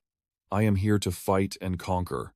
I am not here to entertain your pathetic curiosity." An invisible force violently blew the aggressive reporters back. Terrified by her sheer power, the once noisy crowd fell into an absolute, suffocating silence. Gao Neng watched with quiet amazement. It had only been a few months, but Ning Er's absolute mastery over her internal energy was leagues beyond what it used to be. The reporters had been forcefully repelled, yet not a single one of them suffered a scratch. Whether it was the overwhelming density of her aura or her godlike precision, her growth speed was completely monstrous. She truly lived up to her title as the military's ultimate prodigy, easily ranking among the top 2 super geniuses in the entire alliance. Suddenly, a booming voice echoed from the mountain peak. "Since you two have dared to challenge our ancient Huashan sect, then stop wasting time and ascend. Our sect's 2 chosen disciples have been waiting for you." Tang Tang blinked in confusion. "Wait, they aren't even going to trash-talk us first?" Ning Er just smirked. "Let's move." Without hesitation, the trio began their ascent up the endless stone steps leading to the legendary peak. Seeing this, the terrified reporters scrambled to their feet, desperately chasing after them. "Hurry up, keep running. If we're late, we'll miss the fight of the century." But just as they tried to pass, the sharp ring of unsheathed steel echoed out, and a blinding sword aura slashed directly across the path. 2 imposing guards blocked the stairway with their blades drawn. "The sect leader has issued a strict decree. Only journalists on the pre-approved guest list are permitted to enter the mountain gates. The rest of you will wait outside. Step back immediately. Our ancient Huashan sect holds thousands of years of sacred history. This isn't a public park. This measure is to prevent alien spies from infiltrating our ranks. You will respect our rules." Gao Neng chuckled, clearly amused. "Now that's what I call the arrogance of a supreme sect. They really know how to put on a show." Ning Er nodded slightly. "They aren't bluffing. This ancient territory is no joke. If this weren't an official Dragonboard challenge, even top-tier Alliance journalists wouldn't be allowed to step foot in here without a royal invitation." What did this prove? Today's challenge was going to be absolutely legendary. Soon after, our trio finally stood before the towering ancient gates of the Huashan sect. 2 imposing figures already stood there, waiting to receive them. Instantly, the playful atmosphere vanished, and the trio's expressions shifted into deadly seriousness. The blue-haired warrior stepped forward with an air of absolute confidence. He proudly introduced himself as Cheng Tai, the grand disciple of the ancient Huashan sect. Beside him stood a red-haired man, his eyes burning with intense vigilance. He announced himself as Q Ran, an inner court disciple. His hand was already hovering over his hilt, practically itching to draw his blade. "We have been waiting for you," Q Ran growled. "If you seek a challenge, step up." Cheng Tai echoed the sentiment, though his tone carried the refined elegance of a true martial master. "Though you are guests from afar," Cheng Tai continued smoothly, "today, we cannot afford you basic hospitality. Please forgive us." Gao Neng smirked, deeply impressed. As expected of a major sect, what an imposing aura. Ning Er's eyes gleamed with raw fighting spirit. She loved their ruthless, straightforward attitude. That is exactly what we wanted to hear. Before them, the grand dueling arena already stood fully prepared for bloodshed. Suddenly, Gao Neng leaned in and whispered, Ninger, if I told you I have already completely analyzed Cheng Tai's weaknesses, would you believe me? Without missing a single beat, Ninger nodded. I believe you. Spit it out. Gao Neng blinked in pure shock. Wait, was she not supposed to act like a proud movie heroine, demanding to defeat the enemy with her own raw strength? Ninger just scoffed, flashing a cold smirk. Movies are movies. I am not stupid. Information warfare is still warfare. Pleased, Gao Neng began his god-tier tactical breakdown. Cheng Tai's cultivation is deeply rooted. He uses the most traditional technique of this sect, the 13 stances of the clear wind sword art. However, 4 of those stances contain microscopic flaws, he pointed out discreetly. The third stance leaves his left underarm exposed. Because of an old injury, he instinctively guards it, causing a fatal delay in his draw speed. As for the 8th stance, Gao Neng continued, the explosive force between his 2 arms is completely unbalanced. This mismatch disrupts the precise timing and trajectory of his sword aura, and the 12th and 13th stances, the transition between them creates a massive, jagged blind spot. Hearing this flawless analysis, Ninger was absolutely stunned. How did he see through everything? Are you absolutely certain? She gasped softly. This level of detail is insane. Did you secretly camp outside the Huashan sect for 7 days and 7 nights just to stalk him?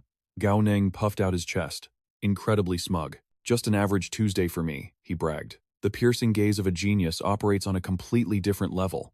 But deep down, he was sweating bullets. The truth? He had literally just glanced at the guy and let his overpowered system do all the heavy lifting. Not wanting to owe him a favor, Ning Er decided to share her own tactical insights to balance the scales. Understood. Then I will give you a tip too.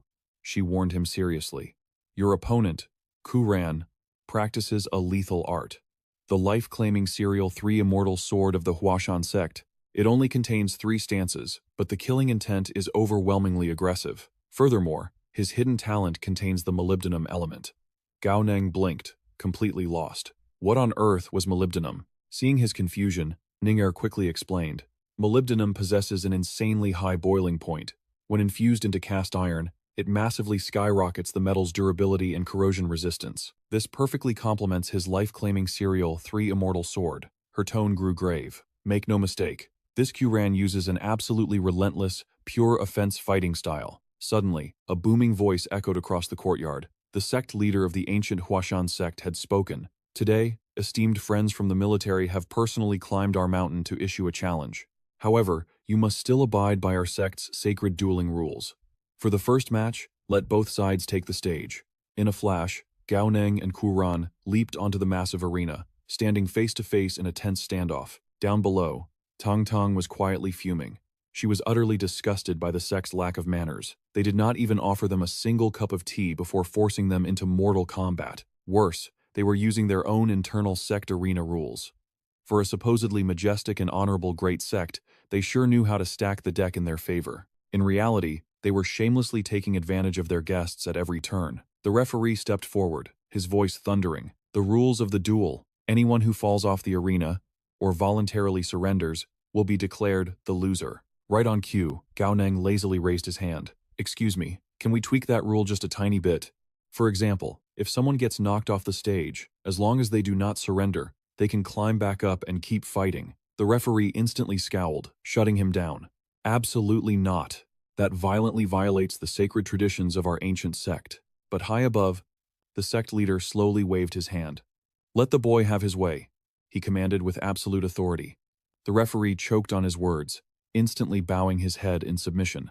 Understood, sect leader. Gritting his teeth, the referee announced the amended rule. The rules have been slightly altered. If the challenger, Gao Neng, falls off the arena, he may continue as long as he does not concede. But the very second those words left his mouth, the entire massive arena violently shifted.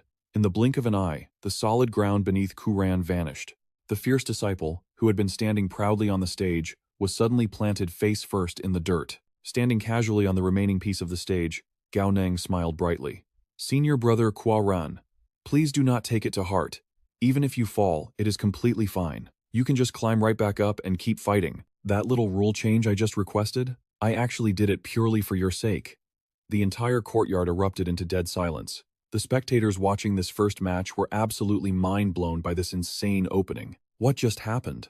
Someone gasped in disbelief. It was just a casual spatial swipe, and Quaran was completely thrown off the stage. Wait, according to the original Huashan rules, does not that mean he already lost? Down in the dirt, Quran's face twisted into demonic fury. Humiliation burned through his veins. Meanwhile, the sect leader narrowed his eyes, analyzing the move. What terrifying innate talent. With just a subtle gesture, he completely voided half the arena from thin air. Even if it was a shameless sneak attack, executing something of that magnitude is far beyond the realm of an ordinary genius. Panicking, the referee desperately tried to do damage control.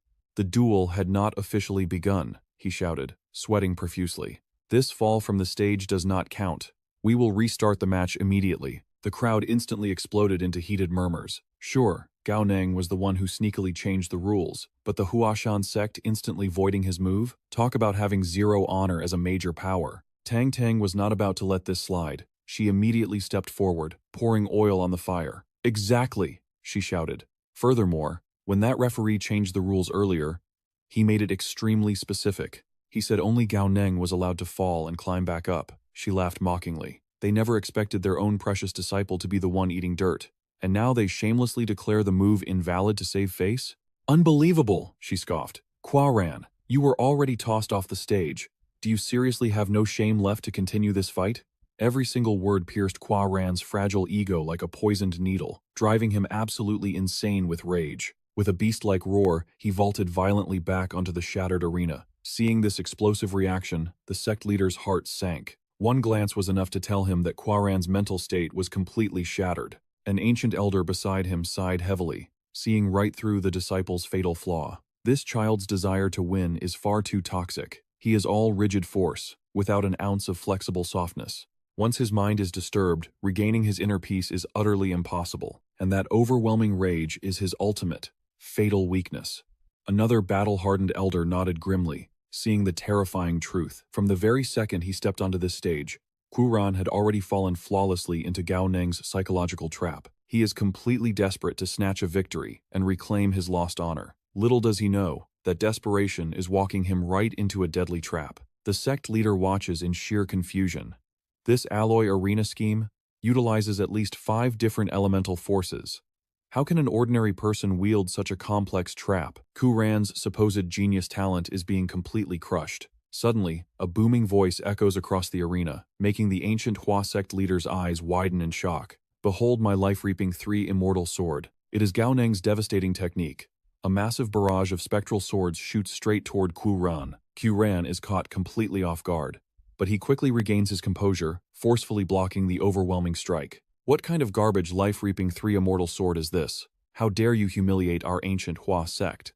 Quran leaps into the air with a furious roar. This is the true 3 immortal sword. His explosive aura manifests into a colossal energy blade, trembling high above the arena. But suddenly, a dark shadow materializes right behind Quran.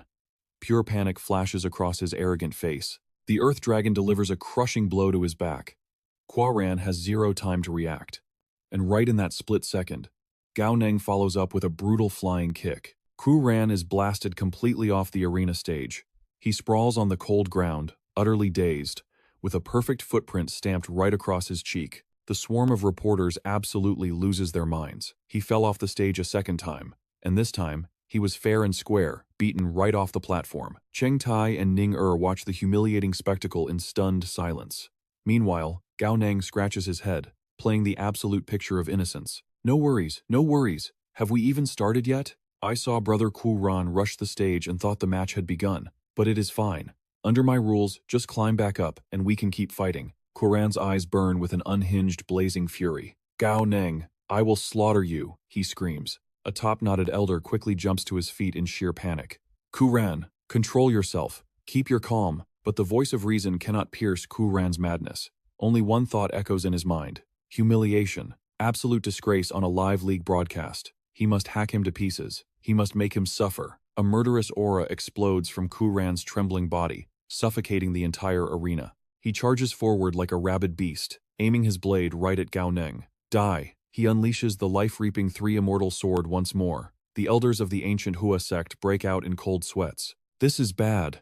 Quran has poured every ounce of his energy into pure, destructive power. His lower defenses are left completely wide open. Right now, if Gao Neng just dodges the sharp edge and strikes his lower body, Quran will instantly lose. Tang Tang bursts into delighted laughter. Gao Neng is about to win, but Gao Neng merely smirks. Dodge? Without a hint of hesitation, he charges straight into Quran's deadly path. Why would I ever dodge? Only a sword strike this sharp is worthy of drawing my blade.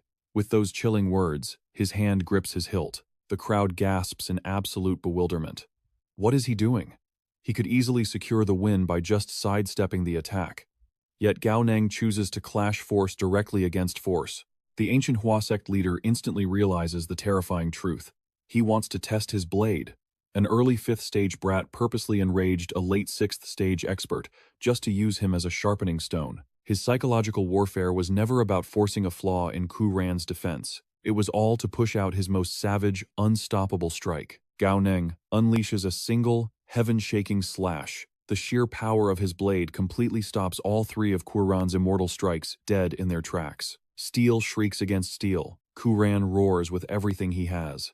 But his desperate resolve means absolutely nothing against Gao Neng's overwhelming strength. Cracks violently spiderweb across Quran's blade. With a deafening shatter, Gao Neng's weapon cleanly severs Quran's sword in 2. The razor-sharp tip of Gao Neng's blade stops just a millimeter from Quran's forehead. Quran stutters in sheer, suffocating terror. I lost. He squeezes his eyes shut, his heart bleeding with bitter unwillingness. But Gao Neng does not finish him with the blade. Instead, he delivers another merciless flying kick straight to Quran's face. The impact sends Quran flying meters through the air. He crashes pitifully right at the feet of his own sect elders. He groans in agony with a brand new shoeprint stamped perfectly over his face. The sect leader and the venerable elders stand utterly paralyzed, jaws dropping to the floor. A chilling realization hits the sect leader. Even though Quran has not fully mastered the life-reaping 3 immortal sword, its destructive power is absolutely at the peak of the mid-tier realm. Yet it was completely crushed by a direct, head-on strike from an early 5th stage kid? This is absolutely impossible. The monstrous clash clearly took a toll. Gao Neng drops to one knee, panting heavily. One of the elders suddenly screams, "Him! There is no way he is only at the early 5th stage." Gao Neng chuckles, openly admitting it. The insight of an ancient Hua sect elder is truly extraordinary. You are right. I am indeed no longer at the early 5th stage. The elder's mind races in complete disbelief. Not early 5th stage, but even then, this makes zero sense. Even if you had broken through to the mid-5th stage, you could never shatter Quran's strike with a single slash. It defies all logic. Gao Neng slowly raises his weapon, a confident smirk on his face. No, not mid-5th stage either, Gao Neng declares. I am at the late 5th stage. The moment those words drop, the entire arena erupts in an earth-shattering gasp. Late stage? The reporters go absolutely frantic, practically screaming into their microphones. In just 7 short days, he skyrocketed from the early 5th stage all the way to the late 5th stage. He has not even left his house this entire week. He had absolutely no miraculous encounters. He literally stayed home, trained normally, and reached the late 5th stage. In the entire history of the league, there has never been a second person to achieve this. The crushed elders swallow their bitter pride, forced to admit the truth. So young, such godly talent. Quran was defeated by a true monster. It was not an unjust loss. This time, Gao Neng is completely swarmed by the ecstatic media. His face flushes red as he basks in the overwhelming glory. Gao Neng, based on your agreement with team leader Hong Ying, you have successfully broken into the top 60 of the Dragon rank. You might even receive a legendary S-rank evaluation. How are you feeling right now? But amidst the flashing cameras, what shocking revelation will this prodigy drop next? Suddenly, an approved reporter shoved a microphone forward. Gao Neng, how did you achieve back-to-back breakthroughs during such a short training camp? Gao Neng slicked back his hair, fully embracing his celebrity moment. Ah, what an excellent question. I'll address your second question first. The ultimate, heavily guarded secret behind my insane chain of breakthroughs? It's actually quite simple. Pure, unadulterated hard work. A genius who grinds day and night is the only true genius in this world. If you guys just poured your souls into it, you could be just like me. The reporters collectively rolled their eyes at his painfully generic, textbook speech. But Gao Neng wasn't finished. Now, as for your very first question, honestly, I don't feel anything special about it. After all, I climbed this high using nothing but my own overwhelming strength. But if you really want a spicy quote from me, I have a feeling Team Leader Zhang is probably feeling quite a lot right now. Meanwhile, thousands of miles away in the Dragon Board Control Center, Gao Neng's infuriatingly smug face was currently plastered across the massive main monitor. Isn't that right? Gao Neng's voice echoed through the speakers, mocking her directly. Team Leader Zhang, I know you're watching behind that lens. How does it feel? Boom! A fist smashed into the metal control desk, caving it in completely. Hong Ying was trembling with volcanic rage, her eyes bloodshot with absolute disbelief. Damn him to hell. 7 days. It's only been 7 pathetic days. How? How in the world did that monster evolve this fast? It's mathematically impossible. I refuse to accept this. The director solemnly placed a hand on the terrified analyst's shoulder. Update the system immediately. The screen flashed. Gao Neng, Dragon Board rank 57. S-class threat level. The analyst gulped. Yes, sir. A million chaotic questions were storming through Hong Ying's mind. But the biggest mystery of all. Why did he specifically target Qua Ran, the 57th ranker? He had to have a hidden agenda. What was that sly bastard plotting this time? Did Gao Neng's ultimate goal actually have something to do with Ning'er's presence here? The director suddenly pointed at the secondary combat monitor. Team Leader Zhang, snap out of it and watch. Ning'er and Cheng Tai have officially engaged in battle. Hong Ying gritted her teeth, forcibly swallowing her bruised pride. She had no choice but to take Gao Neng's metaphorical slap to the face for now, but she swore that Cunning Fox was playing a much darker game. Back on the mountain arena, the atmosphere was suffocating. Ning'er stood as still as a statue, completely unbothered as Cheng Tai unleashed his fury. His mastery over the 13 postures of the clear breeze had clearly reached a terrifying level of perfection. His blade moved like drifting clouds, elegant and unpredictably lethal. Every strike was a razor-sharp probe, seeking a fatal opening. The entire crowd held their breath. How was Ning'er going to survive this storm of steel? Watching through the screen, Hong Ying's eyes narrowed sharply. Wait. Something is wrong. Ning'er's battle stance. She's entirely wide open, but despite the incoming onslaught, Ning'er's face was a picture of absolute, chilling serenity. A victor's smirk curled on her lips, and in a flash of blinding light, she finally drew her own blade. The commentators went wild. Ning'er is making her move. Good heavens, she's incredibly fast. But wait, she's completely misread Cheng Tai's footwork. She's striking at empty air. What on earth is she aiming at? You fools, Hong Ying shouted at the screen. Look closer. She didn't miss, and she was absolutely right. As the dust settled, crimson drops of blood slowly trickled down the cold edge of Ning'er's blade. A collective gasp echoed across the mountain arena. Incredible. The untouchable Cheng Tai has actually been wounded. Ning'er had flawlessly dismantled the legendary 13 postures of the clear breeze with a single devastating glance. Up in the VIP viewing deck, the Grand Elder of the Huashan sect furiously shattered his stone table. Impossible. Did she just instantly calculate the fatal flaw in Cheng Tai's ultimate technique? Hong Ying watched as Cheng Tai clutched his bleeding arm in shock. The physical wound is shallow, she muttered, a cold sweat breaking out on her forehead. But the psychological destruction she just caused is infinitely worse. His fatal blind spot on the left side. Not even the Huashan Grand Elder knew about that weakness.